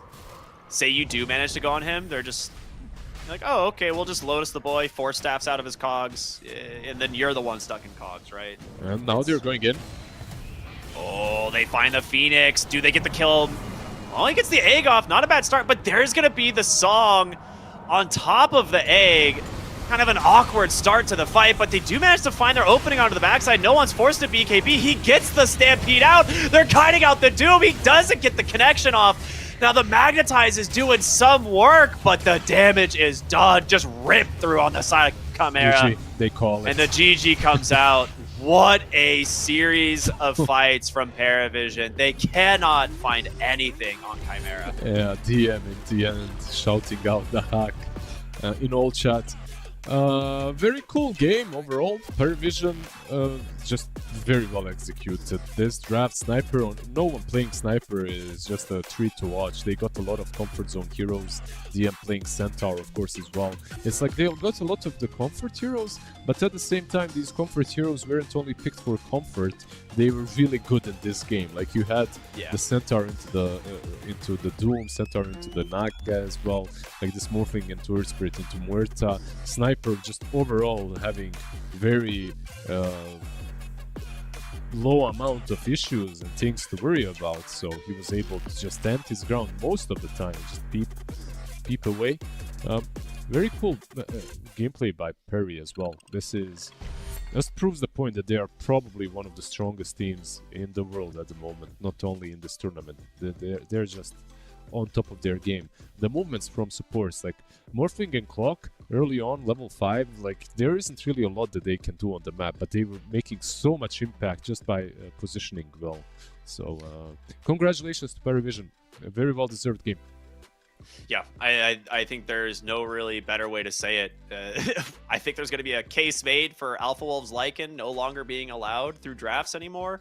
That was one of those times where, you know, the Midas comes online, he gets the level 6 Wolves, and suddenly you had nowhere on the map that was safe. Like, they were hiding behind tier 2 towers, and they're still dying, being chased into their base. And they go 4 Midases as a way to try and maybe survive. And, you know, it's an idea. You got to give them credit. Like, maybe this is how they get back into the game, but you're just too far behind. And, you know, no one being 14-1-8 on Sniper is such an impossible thing to come back from. And they played fights perfectly, man. Shout out to 9 classes Morphling. We don't see it often, but it was beautiful to watch. Absolutely. Shout out to all of them. Shout out to these wolves running around. I'm gonna have some nightmares. I think we all need a break after this game, but like watching Lycan just chill, having a break of his own down bottom while his wolves are doing all the job, priceless. Absolutely. So we're going to go to a break, and we'll be back with our third series of the day here in just a little bit. It's going to be Tundra versus Shopify Rebellion. Enjoy some highlights from this previous series, and we'll see you then.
Welcome back to the Fissure Playground, everybody. My name is Cryptic, here with, of course, Lizard. Super excited to jump into our third series of, I guess your and my third series, right? We're in the second half of the day already, but we've got a great series coming up next. It is Tundra versus Shopify Rebellion. And, I think we've got some fun rosters for both these teams. The big one, though, the one that everyone loves to talk about, Dyrachyo, joining the side of Tundra. Yeah, I had our countdown muted, caught me off guard a little bit there, but yeah, very happy to, and my cat also distracting me, but very happy to be watching this next series. The first two were fun. This next one, I don't think it's gonna disappoint. I think it will be more of the same, pretty much. Tundra, these guys, of course, with Dyrachyo are looking pretty damn solid, or have looked pretty damn good in the qualifiers, but today in their first series versus Yakult Bros, they did not look that great. And I would actually say that the main reason why they didn't look that great this morning is the draft. I feel like the way they drafted and the heroes that they let through was like, okay, we're living in 2018, but we're playing some 2025 Dota versus Yakult Bros, who just snagged everything that is popular. They had some Lycan on the offlane. I believe they had some Bat. They had some... can't remember, but they had some pretty They had like the puck stuff. Counter to the mid too. Yeah, the puck as well. It was a lot of stuff. Perfect. Yeah, they really just walked away with the draft. And, we'll see how Tundra adapts to their new opponents, which these ones, of course, going to be Shopify, the true international team comprised of Tomato, Yopaj, Mangekyu, Hellscream, and Skem. Now, this team, I think, has a pretty high skill ceiling. We haven't, they struggled in their first series as well, up against BetBoom. Didn't look super great, but it also looked a lot like Shopify was copying most of what they've been seeing in Western Europe. And what we saw in the first series today was a lot of the Western European drafts kind of struggling against some of their opponents. So maybe they're going to shake it up a little bit, do something different. BetBoom's also just an incredibly strong team. So we'll see, how do they decide to adapt against Tundra, who is a pretty difficult team to draft against. Yeah, for sure. I absolutely agree. I feel like there's some different ideas that can be possibly seen in Shopify Rebellion, and maybe they'll hit us with something different in this upcoming series. But then again, nothing to be ashamed of if you lose to a team such as BetBoom, right? They are definitely on top of their game for quite some time now. Shopify Rebellion, unfortunately, on the other side, through many different rosters, are not on top of their game. So, yeah, we shall see how it goes for these boys here. First and foremost, BZM. He ended his first game with a score of 1-8, which isn't really that great, but I don't know why, but I really have a lot of faith in this Tundra lineup with Dyrachyo. For me, I feel like they got everything they needed from the position 1. Like, you have 33 on offlane, you have BZM mid, you needed a Dyrachyo on that position 1. You just needed him. Yeah, I think you're absolutely right. And I think Saksa brings such a wild hero pool to the position 4 as well, to where you can get your standard meta 4s, things like the Muerta. But they also just randomly pull out things like the Ricky in position 4 against certain heroes.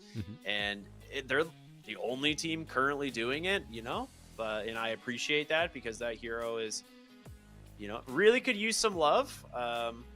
But it's one of those things that if it feels like they don't draft super well, the team never really gets, like, you don't really see their strength. And that's what happened in their first series, right? Like, no one got to shine at all. Yep. Which is a very dangerous place to be in, considering it's a best of 1, right? And this right now that we're watching is also a best of 1, so it's kind of hard to adjust to a team or to their playstyle when you're playing only one game against them. You just have some historical data, like Dota buff, Pro Tracker, and you go through what they played previously in the tournament, and that's it. That's all you've got. You can't work with anything else. But yeah, we'll see if there's a way for them to draft a bit better here, but both of these teams like have a fair shot at winning the series. I would the game. I mean, it's not really a series if it's one game, but would definitely think that Tundra should be the favorites here, right? I think on paper they are. Again, to me, it's going to come down to how well they can draft in this series, because I think Shopify also has some very niche picks that you have to be aware of. Like Hellscream plays a mean position for Batrider, and it's something that, you know, we actually saw them struggle against in their last series as Tundra. So if they aren't prepared for it, we could see that. They are also one of the few teams that will pull out an IO randomly, which I don't know if they're going to do it right now, especially since we haven't really seen a lot of IO, you know, recently, but Hellscream loves the hero, given the opportunity. So it's just one of those things that, like, I think he's the big question mark player for me. The 3-4 offlane duo, like Mangekyu and Hellscream, are just, you don't really know what you're going to get out of them in most games. Yep. I think the last I saw, it's GH. He played it in the qualifier for Dream League or ESL Rayleigh. I'm not sure, but is it Rayleigh or Riley, by the way? How do you pronounce Raleigh. it? Raleigh. It's actually Raleigh. Raleigh. It's very. I did not know that until I was talking to Zach, because he actually grew up near it. Okay, so it's Raleigh and it's Belgrade. It's not Belgrade. Belgrade. Yeah. All right, I will fix that. Thank you. No problem. But it was, I like in general, like I love different accents, and I love when people don't pronounce things.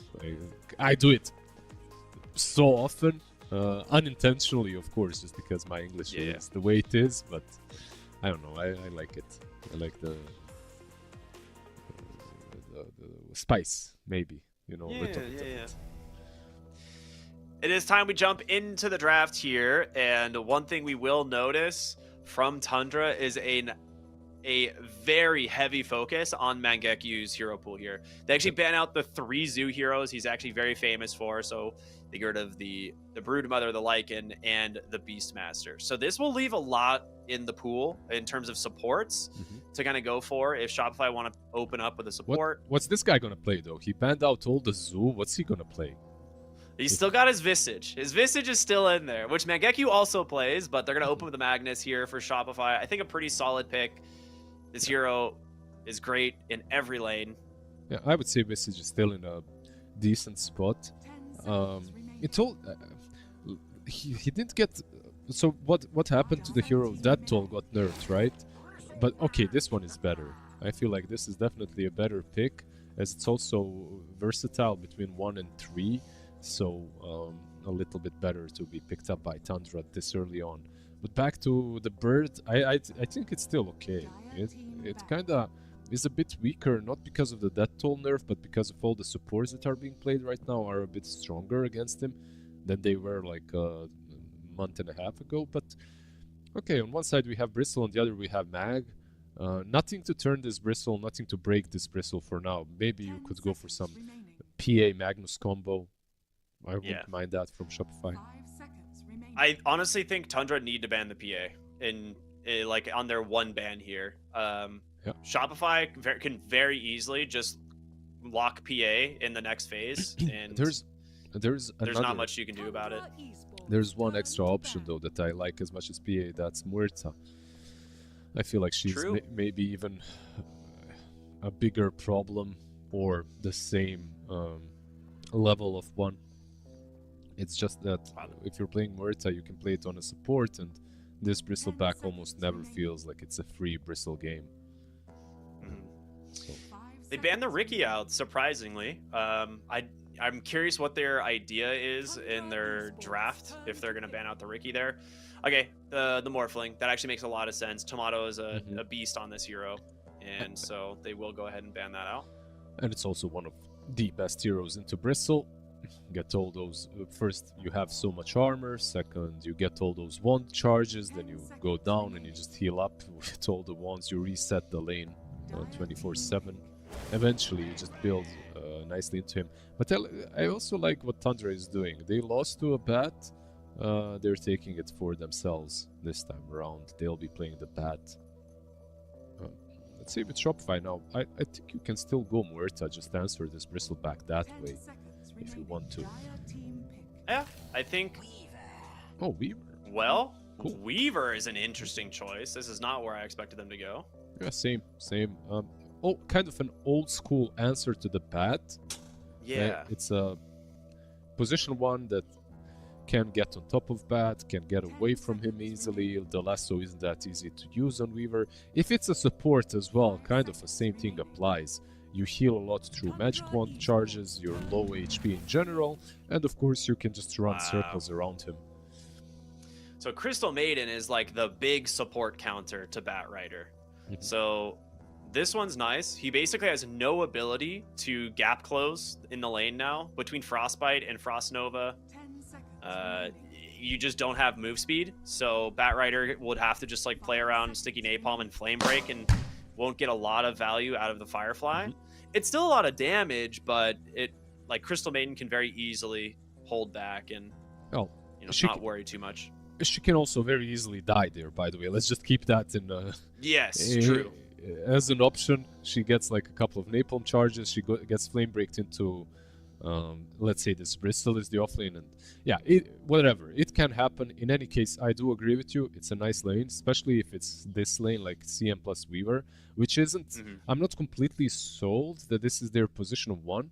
It definitely is a Timado hero, but opening it up this early on and showing your cards just for the sake of versatility, I think it would be better to maybe get something like a PA down the line. Yeah. I think you can very easily justify the PA. Well, they're just going to take it instead. Yep. I'm honestly... Whoa. Yeah, make the lane... Basically, what is this? Make the lane as easy as possible for PA. The bonds with Bristle later on are very annoying to play into. You have like Weaver and Crystal Maiden, they're already squishy enough. So, like playing into these two, it already justifies some of these picks. Keep in mind that PA probably negates the possibility of a position 1 Weaver.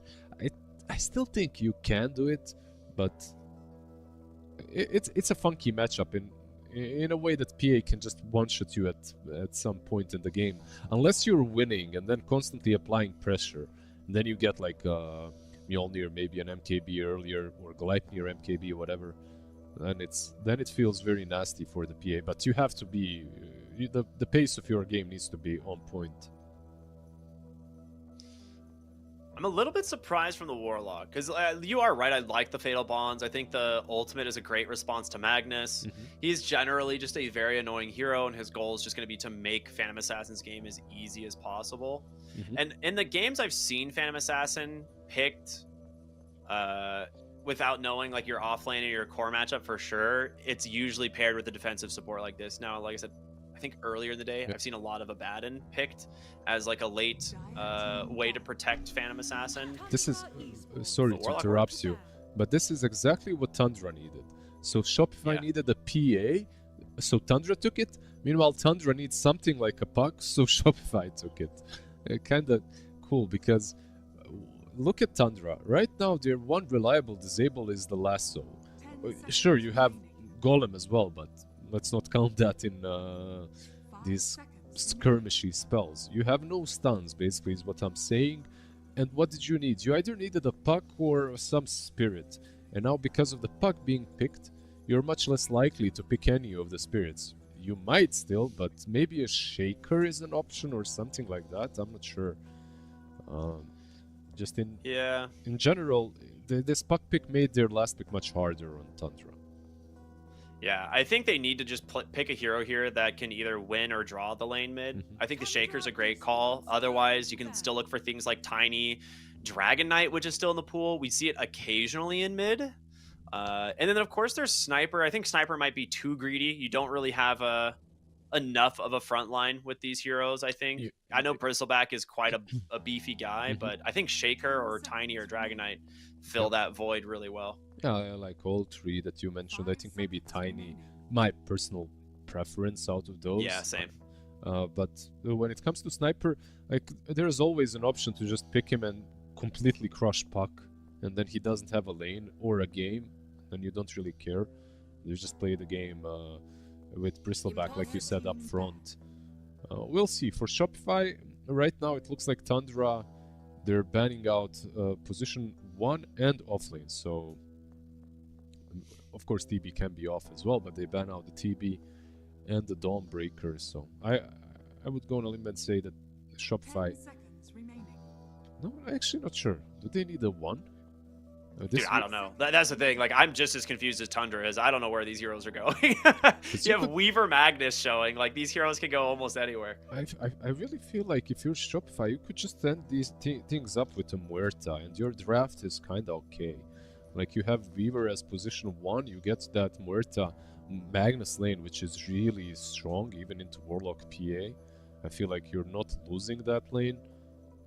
And then you get the turn for the Bristleback. You're kind of in a decent spot. Hear me out. Primal Beast off lane.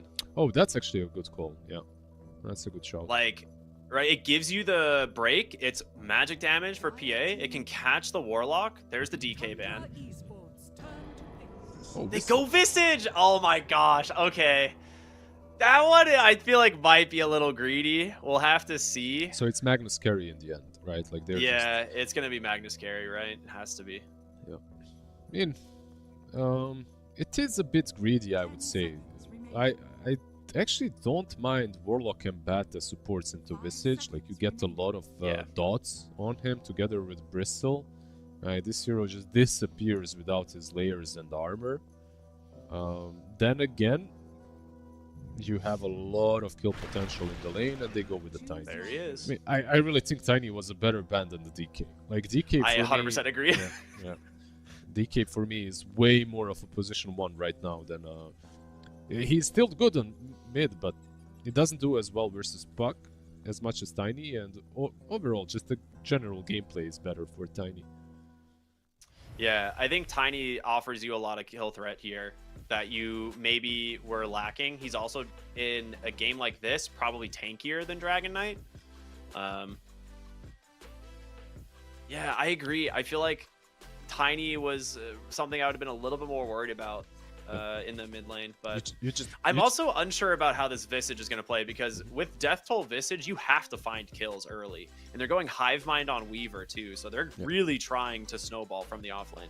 I think like with this Death Toll, you don't necessarily, let's not put it as you have to get kills. It's not like I'm getting kills or I'm losing. Just in general, with Visage, you want to apply pressure and you want to get kills regardless of the facet. That all makes it a bit more lucrative, and you're more incentivized to fight. But in general, I do think that it's still a very solid lane in which they can constantly spam the PA with their spells, like Sukuchi into Soul Assumption, and if the Warlock is using the Shadow Word defensively, he can't really do anything offensively, right? And in general, the top lane should not be lost, unless they make some really good rotations with the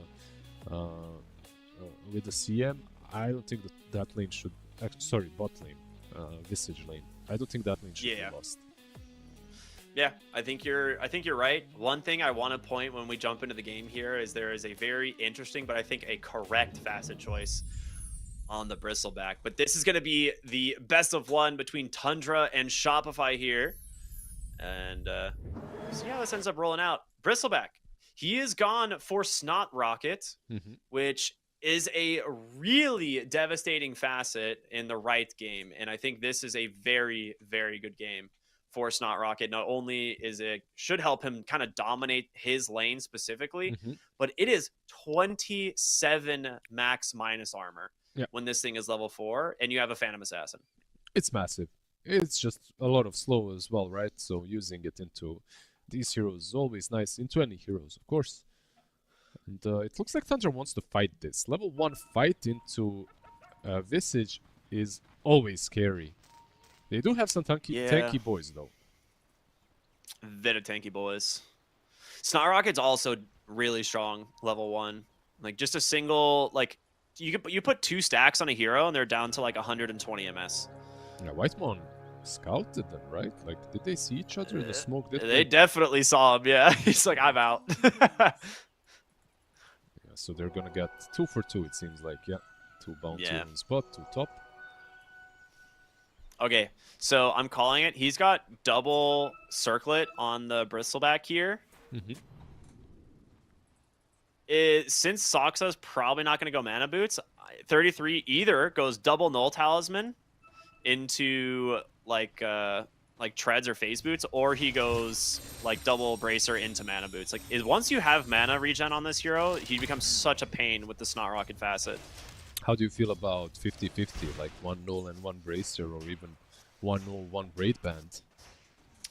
I think like double null talisman is really strong if you plan to leave him, which they could, right? You know, they could let the Batrider go stack, and he can easily 2v1 that lane with Snot Rocket and just spamming the quills and stuff. So I'd be fine with double null talisman to do that into like phase boots, and he shouldn't have really too many problems. Yeah, okay. If their lane, of course, lane goes well. Bot lane, Duracho already forced to salve out. He doesn't really have a... Actually, he does have some tangos in the... Not in his... Did he get them? No, but Whitemon did, so there you go. He's got 5 tangos to force feed his carry Exactly. at this point, you know. But this is the problem, right? Like, Whitemon starts with Fatal Bonds. Meanwhile, Amaterasu just spams this Soul Assumption on Duracho. That's a very dead...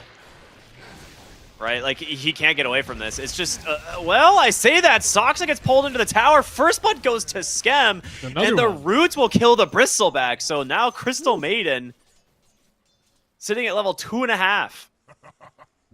That was dream scenario for them. Like, not only do they get first blood, Yamato is able to just reset, go back. The lane is pushing heavily into him, so he should be able to get a lot of farm under the tower without being contested.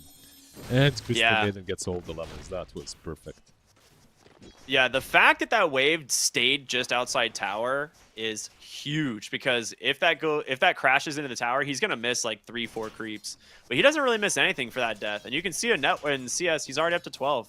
Yeah, and ends up being like one of those deaths that probably ends up being a net positive for the Magnus in a way. Absolutely, considering they got the first blood, the CM is now level 3 as well. Plus a lot of denies versus the Bristle. Yeah, pretty cool. Cool start.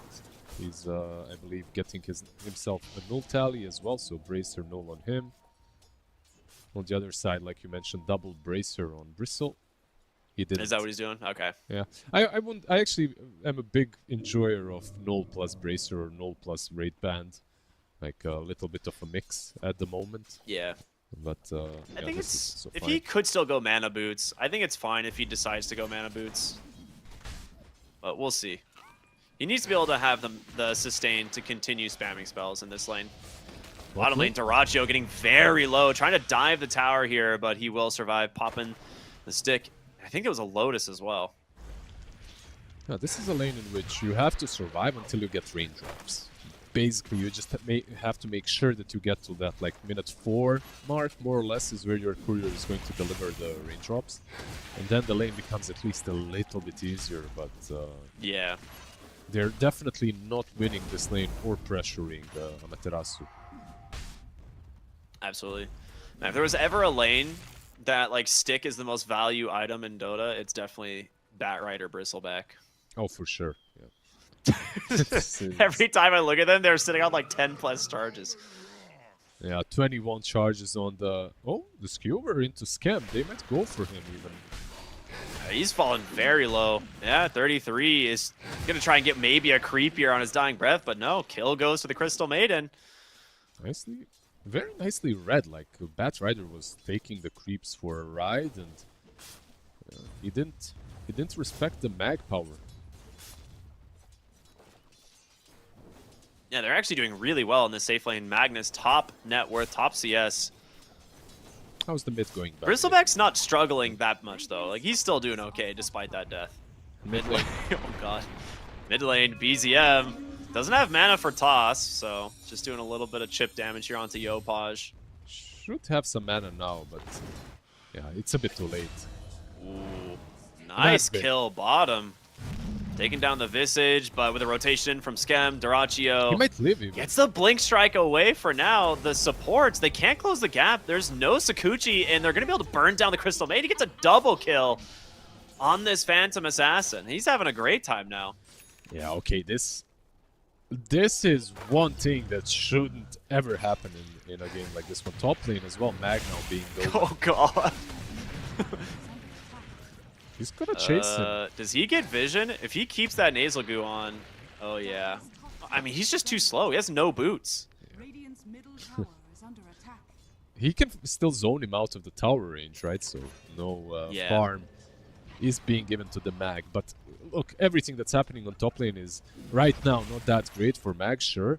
But this bot lane went from being kinda good to being a disaster. Yeah, that's true.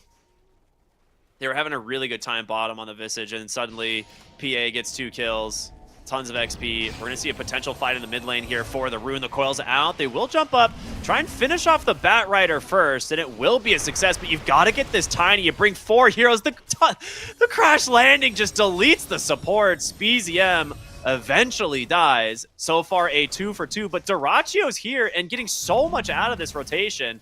Looking to try and finish off the Crystal Maiden. He's got a Phantom Strike in 2 seconds. Won't chase as the puck might be a bigger target. Does he get the kill? It's gonna be close. Yopaj Damn. doesn't survive. Is there any sentry? Oh my there? goodness. This Dyrachyo PA, man, like...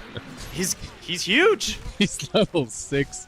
Like, he went from kinda having a bad time on the bottom lane, being completely zoned from creeps by Visage, into literally being level 6 after in 1 creep. Meanwhile, still level 4.5 on the Visage. Plus he has Cornucopia now. Like, this is it. Like, you cannot zone him out anymore. Not that easily, at least. RP top. They should get him if he has Skewer. And brings him in. Skem has to pop his stick, but you know, it's a really nice use of that Invis rune that, you know, he denied mid technically on with the Crystal Maiden, ends up finding a kill out of it. So something going their way. But you're right, this Phantom Assassin is going to have a really fast Battle Fury. Fortunately, at least for Shopify Rebellion. Oh, the Rock is there as well. This guy is very dead on the Visage. Did he pop his...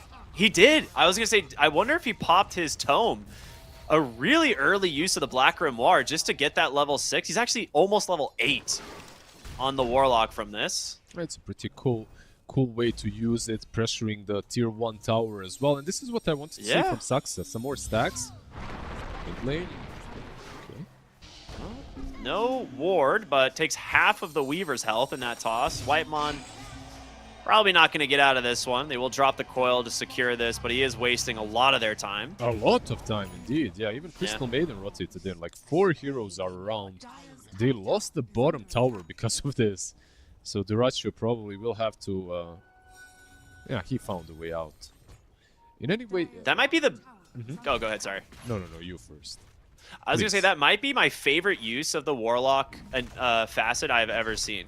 A lot of people hold this and will wait until they get to like level 10 and try to pop it for an immediate level 12 if they've been involved in a lot of kills. But he was involved in a lot of kills already. It gets him to level 7, and they just take a tower with the first Golem use, plus they get the kill on the offlane. That's such a smart way to use it. Absolutely. Now, Mag has no Tomato's RP. struggling. Yeah. This should be a kill, and with this, Dyrachyo is just running away with this game. Mid lane, they try to pressure the tower a bit, but Tiny on his own can just zone them away. Saxa has been doing some overtime work now, getting the stacks up for Bristol, one thing that they didn't have earlier. Now he's got the Soul Ring plus Vanguard, he'll be able to recover very nicely, unless PA, of course, steals it with Battle Fury. Or Tiny even. Oh, the chain stuns here. Beautifully done from this gank on Shopify. They get themselves a big kill onto Dyrachyo, and it does go to the hands of the Visage. I was gonna say that the silver lining for Shopify Rebellion is the fact that Bristol isn't having that much fun. It's the PA. But when you look at the net worth charts, actually they're both having fun. Now Bristol is on top of net worth. Like, he died a couple of times, 3 times, sure, but he's still on top of network charts. Yeah, Batrider is stacking up a storm in the triangle right now as well, so those will be cleared up in just a matter of time. Quick reminder, everybody, if you guys want to join us for the first major event of 2025, make sure to come join us in Belgrade. You can do that by typing !ticket in chat, get all the details for yourself, and yeah, come watch and support your favorite Dota teams. It's really cool. Yeah, look at the camp stacked by Batrider, dude. 8! All right. He made me worried a bit at the beginning, but then just recovered so nicely with the stacks. 33 is definitely gonna enjoy this camp.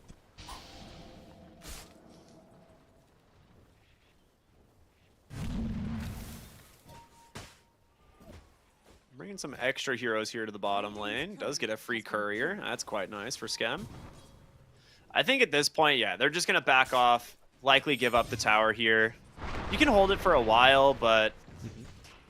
It's just dangerous, right? You also don't want to bleed. Yeah, you don't want to die on Dyrachyo. Well, I say that, and he is still feeling very confident. Does have the Warlock, 20 stick charges, and a Lotus. You say that, but it is Dyrachyo after all, you know? Yeah. Does he really... They have a really good ward. Does he really not want to die? Is that truly Dyrachyo style? No. It's Dyrachyo style. No. Needs to go in, pop another dagger, delay it just an extra second. Yeah. Meanwhile, Bristle is the true carry, just farming the Ancients. Yeah, I mean, he cleared out the stacks in the triangle. I'm surprised he didn't go for an Aghanim Scepter. I feel like a lot of times, even with Snot Rocket, the Ags is pretty dang strong. But he went for an early Vanguard, Phase Boots, just trying to tank up. Yep. Crimson Guard's super value this game, right? Yeah, Crimson, Pipe, all these utility items. Like, eventually, he can sure go for Aghanims, maybe Lotus, but yeah, just overall, getting utility is his job. Ooh, they drop a coil in mid. Tiny knows the gank is coming. Will he be able to make it out, though? Schem with a nice Frostbite. The burst damage, is it there? The Warlock Golem's trying to save him. Hellscream's on the backside, and BZM will go down first. It's a really nice fight. Can they get more? Looking for Hellscream here. He does have a time lapse, but Yopaj looking to finish the job and get some. 3 dead on Tundra. That's a great kill. Series of kills here for Shopify. I feel like maybe there was a chance even for, let's see, Yopaj. He's still kind of hunting, actually. He has the Witchblade in 1 second. It's a lot of damage. Still hunting, still not going back. Just not allowing Dyrachyo to leave the base. Yeah, I thought Tiny was fine after Rock if he just ran backwards, but yeah, probably isn't. There's just too much mobility on the other side. Great fight for Shopify Rebellion. All things considered, now they have 2 cores on top of the network charts. They also forced the Rock out of Warlock while winning the fight, which is basically the perfect scenario for you. Absolutely. And with now the stacks going to the Magnus, you know, we've already seen Tundra clean theirs up. It's time for the Magnus to get his set of stacks. The Visage gets a little bit of gold out of Death Toll. So even though like some of that, the offlane ended up being a little bit of a disaster, it's kind of recovering, and they just smoke again.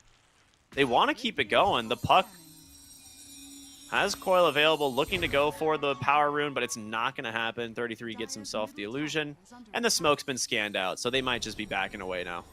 Yeah, the smoke is kind of hard. BCM is in. I mean, very difficult kill. They could just turn this. They have coil. They will drop it, but you need a little bit more damage coming in here. There's going to be the lasso. Finds the puck. The crash landing nearly finishing off the Weaver, but BZM on a sliver of HP manages to get out the skewer back from the onto the Batrider. Will at least go a 1-for-1 trade. 33 just trying to run them down. And the toss in. He can definitely run them down now. Schem's not going anywhere. Yopaj very nice toss from the Tiny. Yopaj was even scared there. He was using the phase shift and some orbs to, get away from all the fatal bonds damage. By the way, Warlock is doing all sorts of work in these fights. He actually saved the Tiny. Oh, yeah, that's a big kill. The ward deep in the lane. They actually think it's on the high ground, but that is a huge win, taking down the Magnus there and clearing out a stack as well. Yeah, absolutely massive, slowing down his item progression. Echo Saber should be next to be purchased by Mag, just a little bit slower. The Ratio already has his farming accelerant, of course, for quite some time. Now he has an Ogre Axe on top of that, basically he's getting his BKB and he's ready, right? Like, you can already start making moves with the PA once you get that. I think one thing that's really necessary on the Bristle, of course, something that he's already got, that's the Shard. When you're playing with PA, you were talking about Snot Rocket. The Shard makes it that much better. See him? She's going to survive for now, but they've got a Blink Lasso. He dodges the Golem, gets a silence, and he's going to dodge out the fight for now, but just goes right into the hands of 33. 2 big kills for Tundra. Looked a bit wonky, but definitely worked. And right now, they're picking them apart and they're taking the fights where they want to take them. And Shopify Rebellion, they need to start playing as a team, a little bit more converged. Oh my god, he just got both familiars. Yeah. You're playing this Visage kind of a lineup. This hero really likes playing with the team.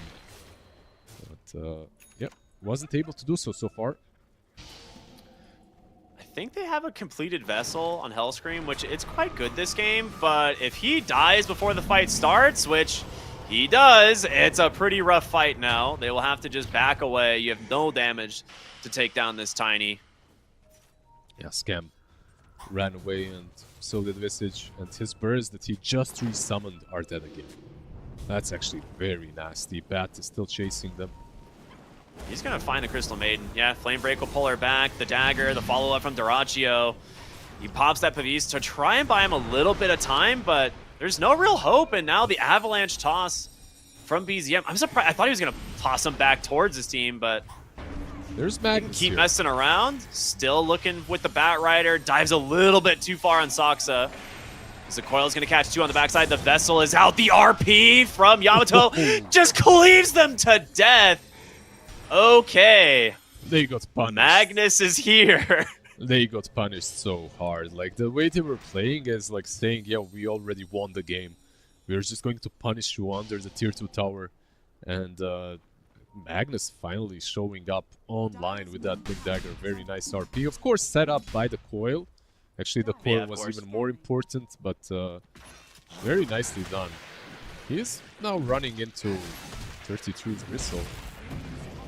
Cliffed? Yep. Yep. Well, he's going to toss him up there now. Oh, my goodness. He tried to harpoon himself down, but it was too slow. He died immediately. And the toss. Tiny will toss him off. He's like, all right, buddy, here you go. Tiny is just becoming a beast as well. Like, this Phylactery and Kanda, once he has the Kanda, just so much damage versus these squishy heroes on Shopify. Duraccio's got a BKB, so your window to kill this PA is starting to dwindle. Now, he scans him on the right side. He knows they're coming, but he didn't know that the Weaver was already here. The Coil is out. The BKB delivered in time, but it's up to Hellscream to finish him off. He's going to try. Is it close enough? No, the Lasso's going to bail him out. Yopaj wants to dive. He gets the Blink Strike up to the high ground. He's going to be safe, and now the rest of Shopify left to the mercy of this Bristleback. Yopaj is trying to TP out. They find him. The toss. Even the Golem to secure it. Very, very nice response from Tundra and a perfectly timed BKB.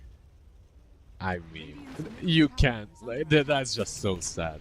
For Shopify, I mean, that kind of a play. Oh, Visage might fall as well. He's got his drums. Maybe TPs though. Yeah. It's so sad because the BKB goes in. And he lives, of course, only because of the BKB. But not only that happens. What else happens is the Bane spawns, right? And then PA actually has a unit to blink to, so Puck doesn't finish her off as well. Yeah. Just very unfortunate for Scam and the boys. Well, unfortunate for Scam. Well, he might have just been baiting, looking to finish off Soxa here. Vessel, as well as the Bugs are out, but they can't really chase for too much more. They're going to keep trying. Avalanche in. Does catch 3. Looking for Dyrachyo. RP canceled. Just tosses him away. Damn. Crystal Maiden goes down, and now Yamato on the run, and Dyrachyo's hungry for more. He's underneath the 33. ward. He's going to blink strike up on forward. Pops the BKB, the RP. It does catch 2, but where is the help? It's just an RP for your own death. Yeah, they're just outplaying them at this point, bringing all the numbers. Now that avalanche was just like the best avalanche you could wish for. Just 3 heroes blocked away from PA once again, and 33 hitting them from behind, just cleaning up Visage. Well, he wants the wisdom. Yeah, he will get it. Coil is out, but you are alone, Puck. You have to be very careful. Tries to orb away. Will make it down to the low ground for now, but I don't know if Look at 33 we're going to have a setting great up. time getting away from this. 33 is just still working on the Tormentor by himself. He's like, don't worry, guys, I'll do it. That's actually funny. His PA is caught under the tier 2. He's doing the Tormy. He just gets it. That's wild. And it goes to Whitemon, and now he's going to join the team. He's like, all right, you guys are here. Huge Avatos comes in from BZM. Takes down 2, and now a lasso to stop the Magnus skewer back. You're starting to really crumble on the side of Shopify. They get, the time-lapse off here from Hellscream, but they do see him into the trees there. Just get a glimpse of him on the high ground. 4 dead, a 14,000 gold advantage for Tundra suddenly. And I don't see how Shopify are going to get back into this one. It is falling apart way too quickly. Absolutely. I feel like they got caught in the mud, and they continued rolling with the pigs. Just not calling Tundra pigs, just saying that they played on their playground. Let's call it that way. It's meta for the tournament. But this was Tundra's playground, and Shopify Rebellion, they never left it. Like, for some reason, they continuously fought. And like you said, 16k advantage now, they're a little bit too far. They needed to... This is where... Yeah. Sorry, go ahead. They just needed to slow things down, basically, but yeah. Yeah. To me, this is like where it comes back to the draft, like where you pick this Weaver. I think about all the options they have, and like PA just seems like it would have been such a great pick to just have. And you can protect it, right? Like they did with the Warlock. You can pick something defensive that'll keep the PA alive. Ooh. But now you're just like, you put yourself in like a weird disadvantage where you can't deal with the Phantom Assassin if she gets ahead, and you blundered that off lane pretty rough.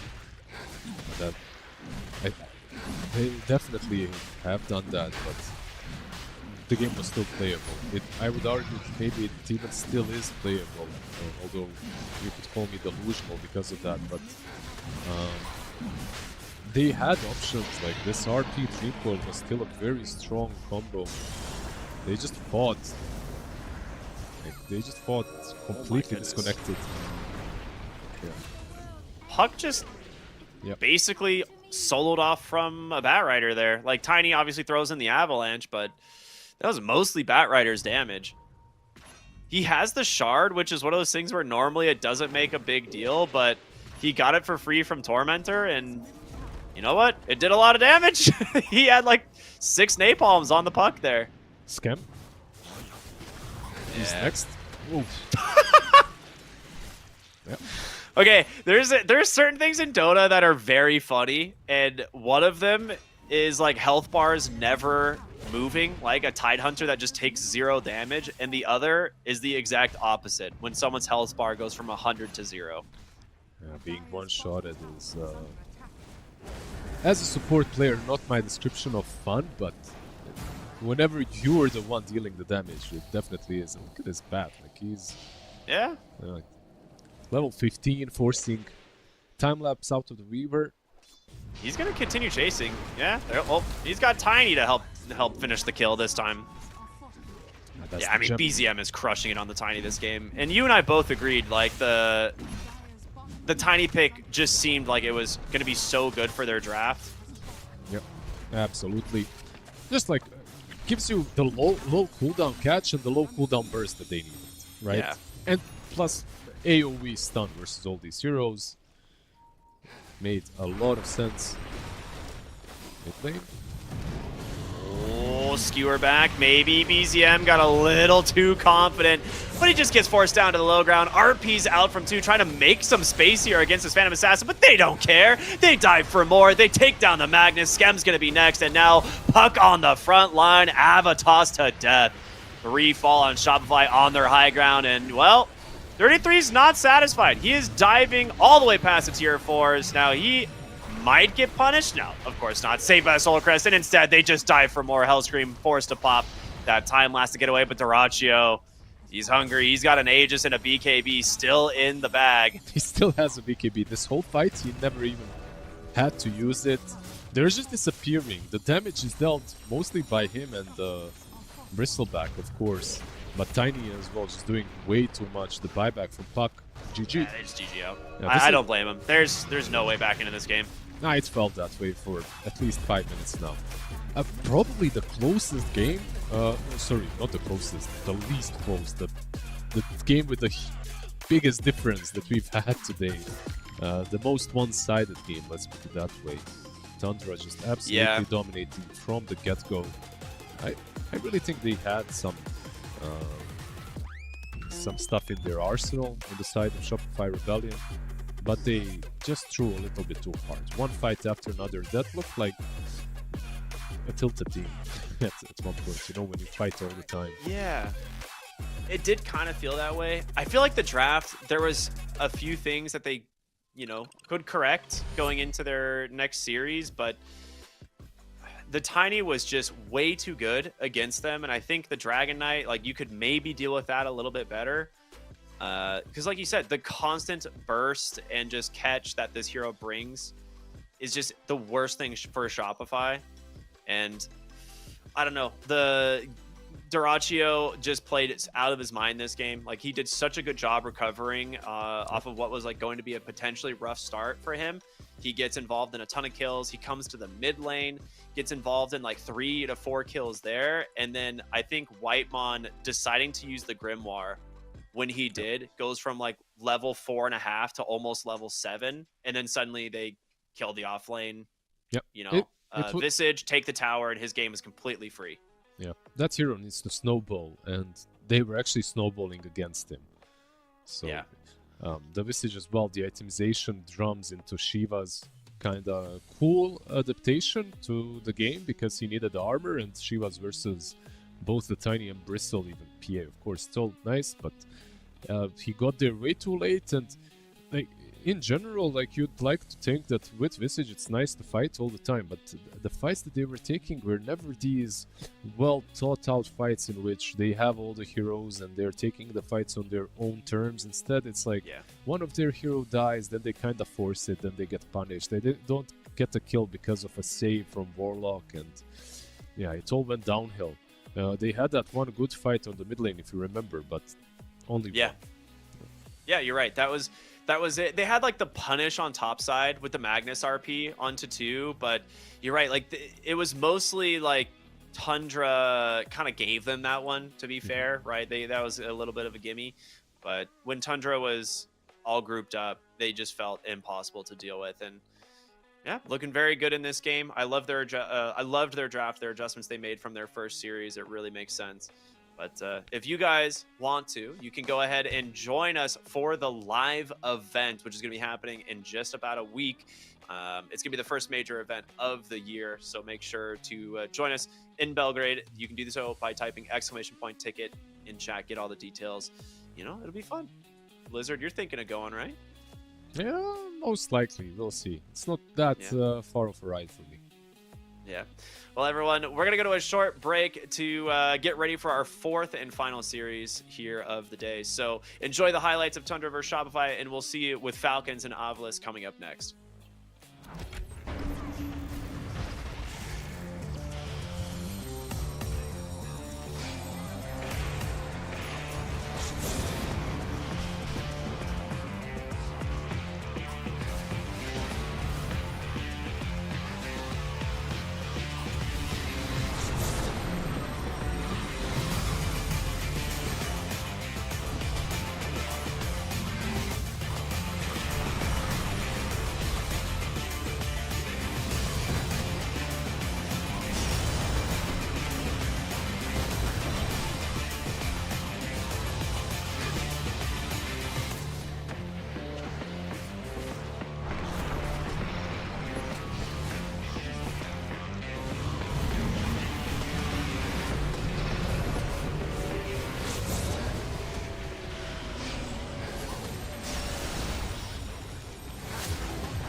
Welcome back, everybody. We are jumping into the final series of the day here for the FISSURE Playground group stage. My name's Cryptic here with, of course, Lizard, and we have a fun game to finish the day off on. It is AVULUS versus Team Falcons. Not one that I would have expected to be in the losers section of the day. Yeah, gonna be an interesting one, right? Like Falcons, like you said, not necessarily expected them here. AVULUS on the other side, I don't know what to expect from these guys. Like sometimes they're playing absolutely out of their mind. They're just dominating everyone.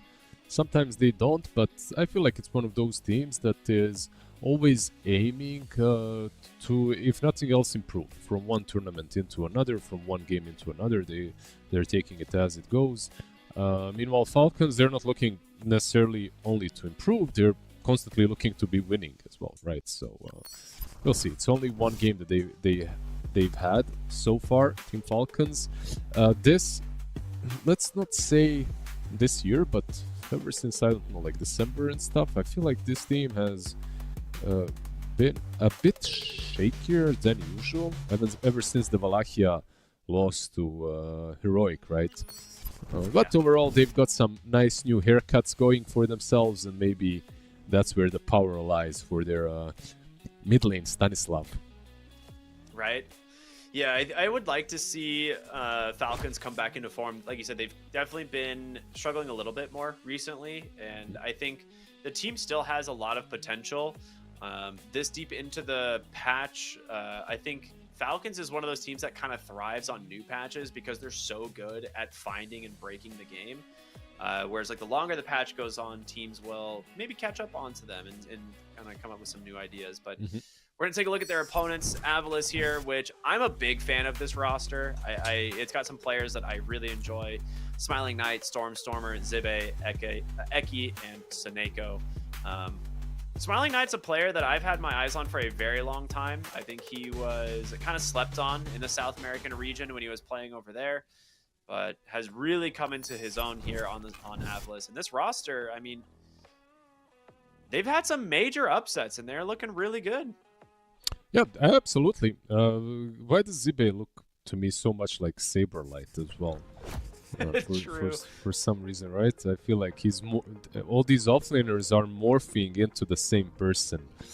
Yeah, but when it comes to the rest of them, of course, we have some pretty solid names. We've got from the mid lane, one of my favorite players in general. I know he's not maybe the best mid laner at the moment. He's my best mid laner though.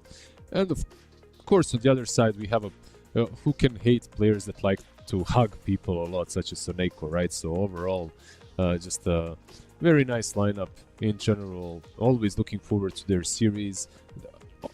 Clear underdogs coming into the series versus Falcons, but this is also a team that if they get their hands on their full comfort zone, I think that they can take out anyone. At the same time, if they do not have the full comfort zone, they look a tier below. Like it's kind of fair to look at them that way. We'll see how much that plays the part in this series. On the other side, they're looking very chill. Feet on the table. That's some. Everyone just leaning back, relaxing. Yeah, I was gonna say they're full relax mode right now. That's some resident sleeper mode right there. Very enjoyable. I mean, you know, going into the draft just before the game starts, you can take it easy. After all, it doesn't even matter who you play against, as long as it's not like some TI finals. If it's some group stages, of course you can take it a bit. If you're Falcons, the team that has been winning quite a lot, then you can. If you're AVULUS on the other side, you can see that they're hyped, and they probably have more to prove in this kind of a series, right? Like. They probably have more thirst, more hunger to win this game. I mean, this is a team that has made it through a lot of qualifiers recently and kind of surprising the Western European audience. I think a lot of teams didn't really expect that. So this is their time to prove themselves with, you know, the big dogs, the direct invite teams, these teams that have been winning events for the last year. And, you know, like you said, they've got a lot to prove. Going into this, definitely the underdog, but I could see them getting the win, right? Yep. Like it's definitely possible. I don't think anything is really outside of their reach. Like you said, if they're in their comfort zone and playing the heroes that they are good at. If you can imagine it, and if you can put your faith and mind to it, you can achieve it. Always keep that mindset in Dota. I mean, in Dota in particular, I feel like your willpower and just your motivation makes it. Don't eat the microphone, sir. Do not eat the microphone. That's not what it's there for. I know it looks delicious, but come on. Come on now. Yeah, we'll have to see. I think I'm mostly excited. Oh, go ahead. Sorry. No, sorry, I'm just trolling at this point. No, bad chest right there. Slamming his chest a little bit. I'm just enjoying the camera shots, that's all. Yeah, it's fun to see the players. I've actually had a few moments where I got to speak with Eki at different lands, and he's actually such a nice guy. Like he's super wholesome. He's like got a really good outlook on his team and like what they want to achieve. And I think coming like from him, like he's just generally very stoked with how much success the team has had recently, and even towards the tail end of last year. And it's cool to see that he doesn't have like a big ego. He's just like doing his best, trying to improve, and happy for his teammates. And yeah, absolutely, it's nice to have players like that. Mm-hmm. I think like we haven't completely moved away from toxicity when it comes to like team versus team scenarios, but mostly in general being toxic within a team is no longer acceptable. I think that's something that and it's not even only not being toxic, it's like you actually have to contribute. Everyone needs to contribute to the mentality and the mood in the team, and I feel like at least you need one or two of these kind of guys, all sunshines and rainbows, and yeah, they definitely have a couple. On the other side, here in Falcons, they kind of, they're a bit different. Let's put it that way. They just like to clown, man. They love to have exactly. fun. They get their mood, they get their motivation through different means. Sometimes good, sometimes bad, sometimes tasteful, sometimes not. But hate them or love them, it's good that we have them in the scene. I think at least. I agree. It's so funny looking at like how different Snaking and like Crit are from the, like ATF and Malrine, right? In terms of like the personality they are in the team. Yep. It's a really interesting dynamic, but you're right. Like you've got to have like the fun, lighthearted people, but then you also need like Snaking's kind of very serious and like I would say like competition oriented mind. He's always trying to like make the right calls and do the right things for the team. Yeah, no emotions, full business mode. Yeah, that's them, and then you have like ATF and Marlene, like you called it, just clowning around, having fun, which is also, of course, as long as you're winning, no one can take it against you. Maybe the enemies can, but your fans are gonna love it. And this man right here is my bae right there. There we go. Stormstormer is such a nice guy too. I wanna go for that deep, smooth voice while the camera is on him. I love that. We spent one day stranded on a boat on a lake. Real story, by the way. I believe you. Yeah, I believe you. Just him and me and his very expensive camera. We got stuck. It was good times. Good times. In any way, this guy has a draft coming, and looking by all those papers, they are prepared, aren't they? Yeah. They've done their homework. They are ready to go. They're going to ban out the Magnus to kick things off here. Something that's a little bit interesting here, the coin toss ended up going to Falcons, and they chose second pick, which I feel like a lot of teams go first, like opt for first pick because it gives you more options in the bans for phase 1. Yep. But it's like they are, I guess, preferring the late pick. Yeah, it's Falcons and a couple of other teams, but Falcons, I feel like almost in general go second pick. I think versus when they're losing, they can switch it up just for the sake, I feel like, of switching it up, but most of the time it's second pick for them. From what I've gathered recently, at least, the last year. That's a funky toy to have. Is that a baseball as well? 5 seconds remaining. I think so. I don't know. It's like a little stress ball almost, or like a fidget toy in a way. The other one, that one. Oh, that one. Yeah. That looks like too a small. stress ball, yeah. Yeah, cool. And it's nice to have these kind of things, like, Keep your hands warm. yeah, keep your hands warm as well. Like during BetBoom Dacha, we got like a mango.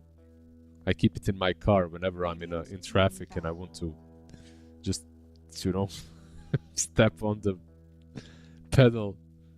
Just take that mango, play with it, soothes the nerves. But yeah, what's happening in these drafts? They're not necessarily going the fastest ever, not pedal to the metal. I think right now I'm mostly interested into this Viper pick because it's not something we see in the first phase that often. I know Falcons like to play it across multiple heroes, so it's a little bit of like a respect pick or a respect ban. Coming out of the side of Falcons, it's a lot of the cookie cutter bans though. Like these are like 4 of the most contested heroes. The Nyx Assassin not really making it through many drafts anymore, but they get rid of the Alchemist, the Dragon Knight, and the Monkey King as well. Yeah, there's Wolf though. Wolf is in the pool still. And Bat as well. They're gonna opt for the Bat Rider. Yeah, I mean they can play it on almost any position, right? Like AVULUS, every single player loves playing Bat. Like you can play it on support. Storm loves it mid. Most likely it will be the support. But yeah, let's see what Falcons, because there's a lot of heroes left in the pool that are really considered strong, so they're gonna give us their take on what they find the best. Okay, just a Pango. I like it. It's simple. Doesn't really reveal a whole lot. I mean, you can technically take Pangolier to the off lane, but he is like a very stable mid laner, right? Like we talked about it earlier against Alina. Even though, like, yeah, you kind of struggle a little bit in the lane, like you can get through it, and then you have Rolling Thunder, and I think that's where the hero really shines. So I don't mind a first pick Pango that much. No, for sure, I agree. It's versatile, like you said, can be played by Amar, can be played mid as well. We'll see where they opt to put it. All depends, of course, on the remaining picks in the game. So I'm not sure. In any case, what's interesting to me is there's a lot of these popular heroes that are left, but like you said, different regions, different picks. We have some Shadow Demon, we have some Lich that's left in the pool, Morphling that's banned out almost every single game, right? Or picked early on. Dragonite as well. Actually, Dragonite banned, my bad. But I can replace that Dragonite with 3 different heroes, Lina being one of those, right? Yeah. And they do get rid of the Muerta and the Gyrocopter, which Gyrocopter is one of these that's been popping up a lot more as a pretty stable carry pick. Predominantly, it blocks the Enigma, which they now actually have to ban on the side of Falcons, maybe a little bit too worried that they could be gearing up for an Enigma offlane. And not really having many options left to counter it. So I like the call to just ban it out. Should be able to see just like a pretty stable support pick here. Like there's a lot of options. You have the Clockwork, the Lich, the Shadow Demon, like you said. Could do something like of a crit special. No, they're just going to go the Crystal Maiden. A good counter to the Bat Rider. Yeah, just a nice matchup to have. In general, a lot of players are picking it up. Like, if I was going to go for the Frosty, I probably would have went for the other one. At the moment, just feels too damn good. But like you said, the matchup into Bat is one that's hard to pass if you can pick her up this early on. For AVULUS, though, let's see. Like you mentioned the Clockwork left in the pool, Lich as well. Like you can go for these heroes as well that deal with Pango better. But this isn't one of them. Like a little bit to an extent because you do help against some physical damage. But that's usually what you get the Pugna for, right? Like you get it for Decrepify and for some battery-esque gameplay. But right now I'm not seeing the grand idea yet, at least. Yeah, we need to see a little bit more of the draft, and I think right now you need to pick yourself a flexible hero that doesn't reveal too much about your lanes, because you already see your support duo, right, of the Bat Rider. Well, they just go straight for the mid pick. Never mind. So, Earth Spirit, I feel like it's an okay matchup into Pango mid. It should be a relatively straightforward lane for both of these two. The Pugna does stop a lot of the Pangolier's damage since his whole kit is physical. Yep. So, you know, that's one of the benefits of the Pugna. It's also the hero they love to play on Falcons, but with the Crystal Maiden pick already, I don't think we would have seen it. Go ahead though. Yeah, no, that's the thing, right? Like you see this Pugna. Usually, how I like dealing with Pugna is by getting supports that are all damage and all magical damage, right? And even though it stops Pugna, something like CM already with one root and a lot of damage can just make a mess. One of my favorites into him as well. I'm not sure if Falcons want to play it here because they already have the CM, and not sure if Crit is necessarily the Phoenix spammer, but into this hero it just feels good. Like it's almost unplayable for team fights. Seeing these three heroes could have worked. But if you're Falcons right now, basically what you're seeing is an abundance of magic damage, right? And you have to deal with that. Yeah, that's a really good point. Now there are things like the Beastmaster that you can go ahead and pick up now, seeing these support duos, like not really any heavy counters to it into the off lane. If you want to grab yourself like a Beastmaster and like a 4 position that plays well with it, you still have Dawnbreaker as an option. Like ATF plays so many heroes that, you know, they can kind of do whatever they want. They go for the Doom. That's a great counter to the Pugna, but I have a counterpoint, which is Medusa. So we'll see what AVULUS do here. It's not super common, but with a Pugna as well, it's not a bad thing to consider. Yeah, there's only maybe the Pango with the Fusel, and then Doom can take the mana drain creep. Can be a bit difficult, but in general, yeah, I wouldn't mind it. I think it's okay. I think Doom as well here is also very nice into her spirits, right? Like you get to Doom him. Just if he's doomed, he isn't necessarily doing a lot in these fights, or at least shouldn't be.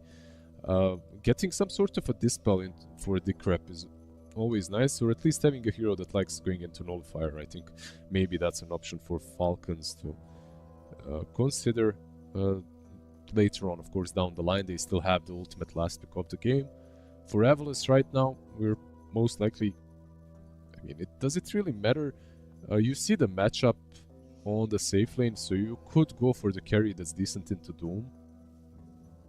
Yeah, and the thing is, like, the reason I think Medusa is something they're considering, they go Dawnbreaker first, so this is actually just a pretty interesting adaptation. Like, Bat Dawnbreaker lane, very strong. You actually might be able to catch the Crystal Maiden and punish her with just a single Flame Break, and she has to save the Frostbite for the Dawnbreaker now. So it's kind of a cool idea. The reason I was going to talk about the Medusa is it's a Smiling Knight classic. Like, he actually plays the hero a lot historically. The hero's fallen out of the meta a little bit, though. And you don't have last pick. So if you want to go for the Medusa, you have to ban to protect it. Oh, well, let's see. Maybe Falcons will ban it out. Maybe they're reading the same thing. The Smiling Knight isn't like the unknown player that he used to be a long time ago, right? So yeah, he's been through regions. And yeah, Broodmother as well. Definitely a good hero to ban out, not to get cheesed in a sort of a way. Dawnbreaker here is kind of nice, right? Because you have the Bat Catch, and then you can follow up not only in the lane, like later on in the game you have this lasso setup. You have your ulti to kind of follow up on a target that gets doomed. Of course, you're not going to be helping that target way too much, but you can maybe break the offensive. So, Nyx Assassin not in the game, no big counters at the moment for her. Not even sure what you can get as a position 1 that isn't banned, that can do well. By the way, keep in mind that Lycan is still, I believe, left in the pool. That is true. We do have the potential for a carry Lycan. It's actually pretty great against Doom. He like if he already gets the transformation off, like all these transformation heroes don't really mind Doom at all. It's a reason they banned Terrorblade here. If he has meta, he'll just continue to attack. If you don't Doom him, he sunders. Yep. So there's a lot of things Falcons have to be worried about going into this next pick from AVULUS, but luckily for them, they have the ultimate 24 pick to secure their carry matchups. I'm just curious which ones are going to be left. I mean, if we see an anti-mage ban here, it's definitely Medusa coming out, but they could just go for something more straightforward. I would like it. Like your Medusa call, to me at least, it still makes a lot of sense. Like you go for that ultimate late game hero. There are maybe a couple of counters left, but oh, Tiny damn! ban. Tiny ban on a great king pickup. All right. I'm not sure about the tiny, by the way, ban. So maybe now the Lifestealer ban makes way more sense. Like I was a little bit confused. There's some smiles on the side of Falcons here. Like, all right, this is cool. What are they doing? Lifestealer ban. He must go. Like when you're playing versus Bat right now with the unfeathered facet, like you just have to ban it. It's too good of a hero against him. But Wraith King, I mean, it's fun. I've seen like a couple of regions do the Lich Wraith King lane, and it just absolutely demolishes anyone and anything that it comes their way. This time around, it's a bit weaker, Pugna and Wraith King, but still pretty solid. And they get a PA. So I'm mostly just curious how Wraith King Pugna is going to be as a lane overall, because it doesn't seem very strong on paper to me. I mean, it can work. But yeah, I guess it'll be okay. It should survive. Yeah, he's going for the Bone Guard, so... yeah, he has to farm with it. Not the Spectral Dagger, or whatever, Spectral whatever. Axe, sword. Yeah, the sword thingy. Yeah. I know what you're talking about. Yeah, so it's like you said, it's for the farm, but Spectral it's also, Blade. Yeah, Spectral Blade. It's also not that bad in the lane. Like with Pugna, let's see. I feel like there is some potential for them to do well. At the same time, if Amar gets a good creep, there's potential for this lane to go really bad with Shadow Shaman, dealing a lot of damage with those right clicks. But I do think that Wraith King is in a decent spot as a laner, at least. It's everything afterwards that is a little bit questionable. Probably gonna go for that Radiance build this game, right? Like nothing crazy here that different. It is one of those Smiling Knight heroes. On the other side with the PA, they did get a hero that eventually can go for Nullifier. They also got a hero that can get away from Dawnbreaker and Bat very easily, right? And I think that's also a major part played a major part in this pick, as you don't want to give Dawnbreaker too easy of a lane. It's not even about the PA having your carry that is having too good of a lane. It's more about Dawn not going completely 12 minutes like Bracer, Null Talisman, Blade Mail with boots, and then just owning the map. Yeah, and I mean, that's what we saw earlier, right? And it completely crushed, right? I think it was Ace on the Dawnbreaker just running over the map. But it's one of those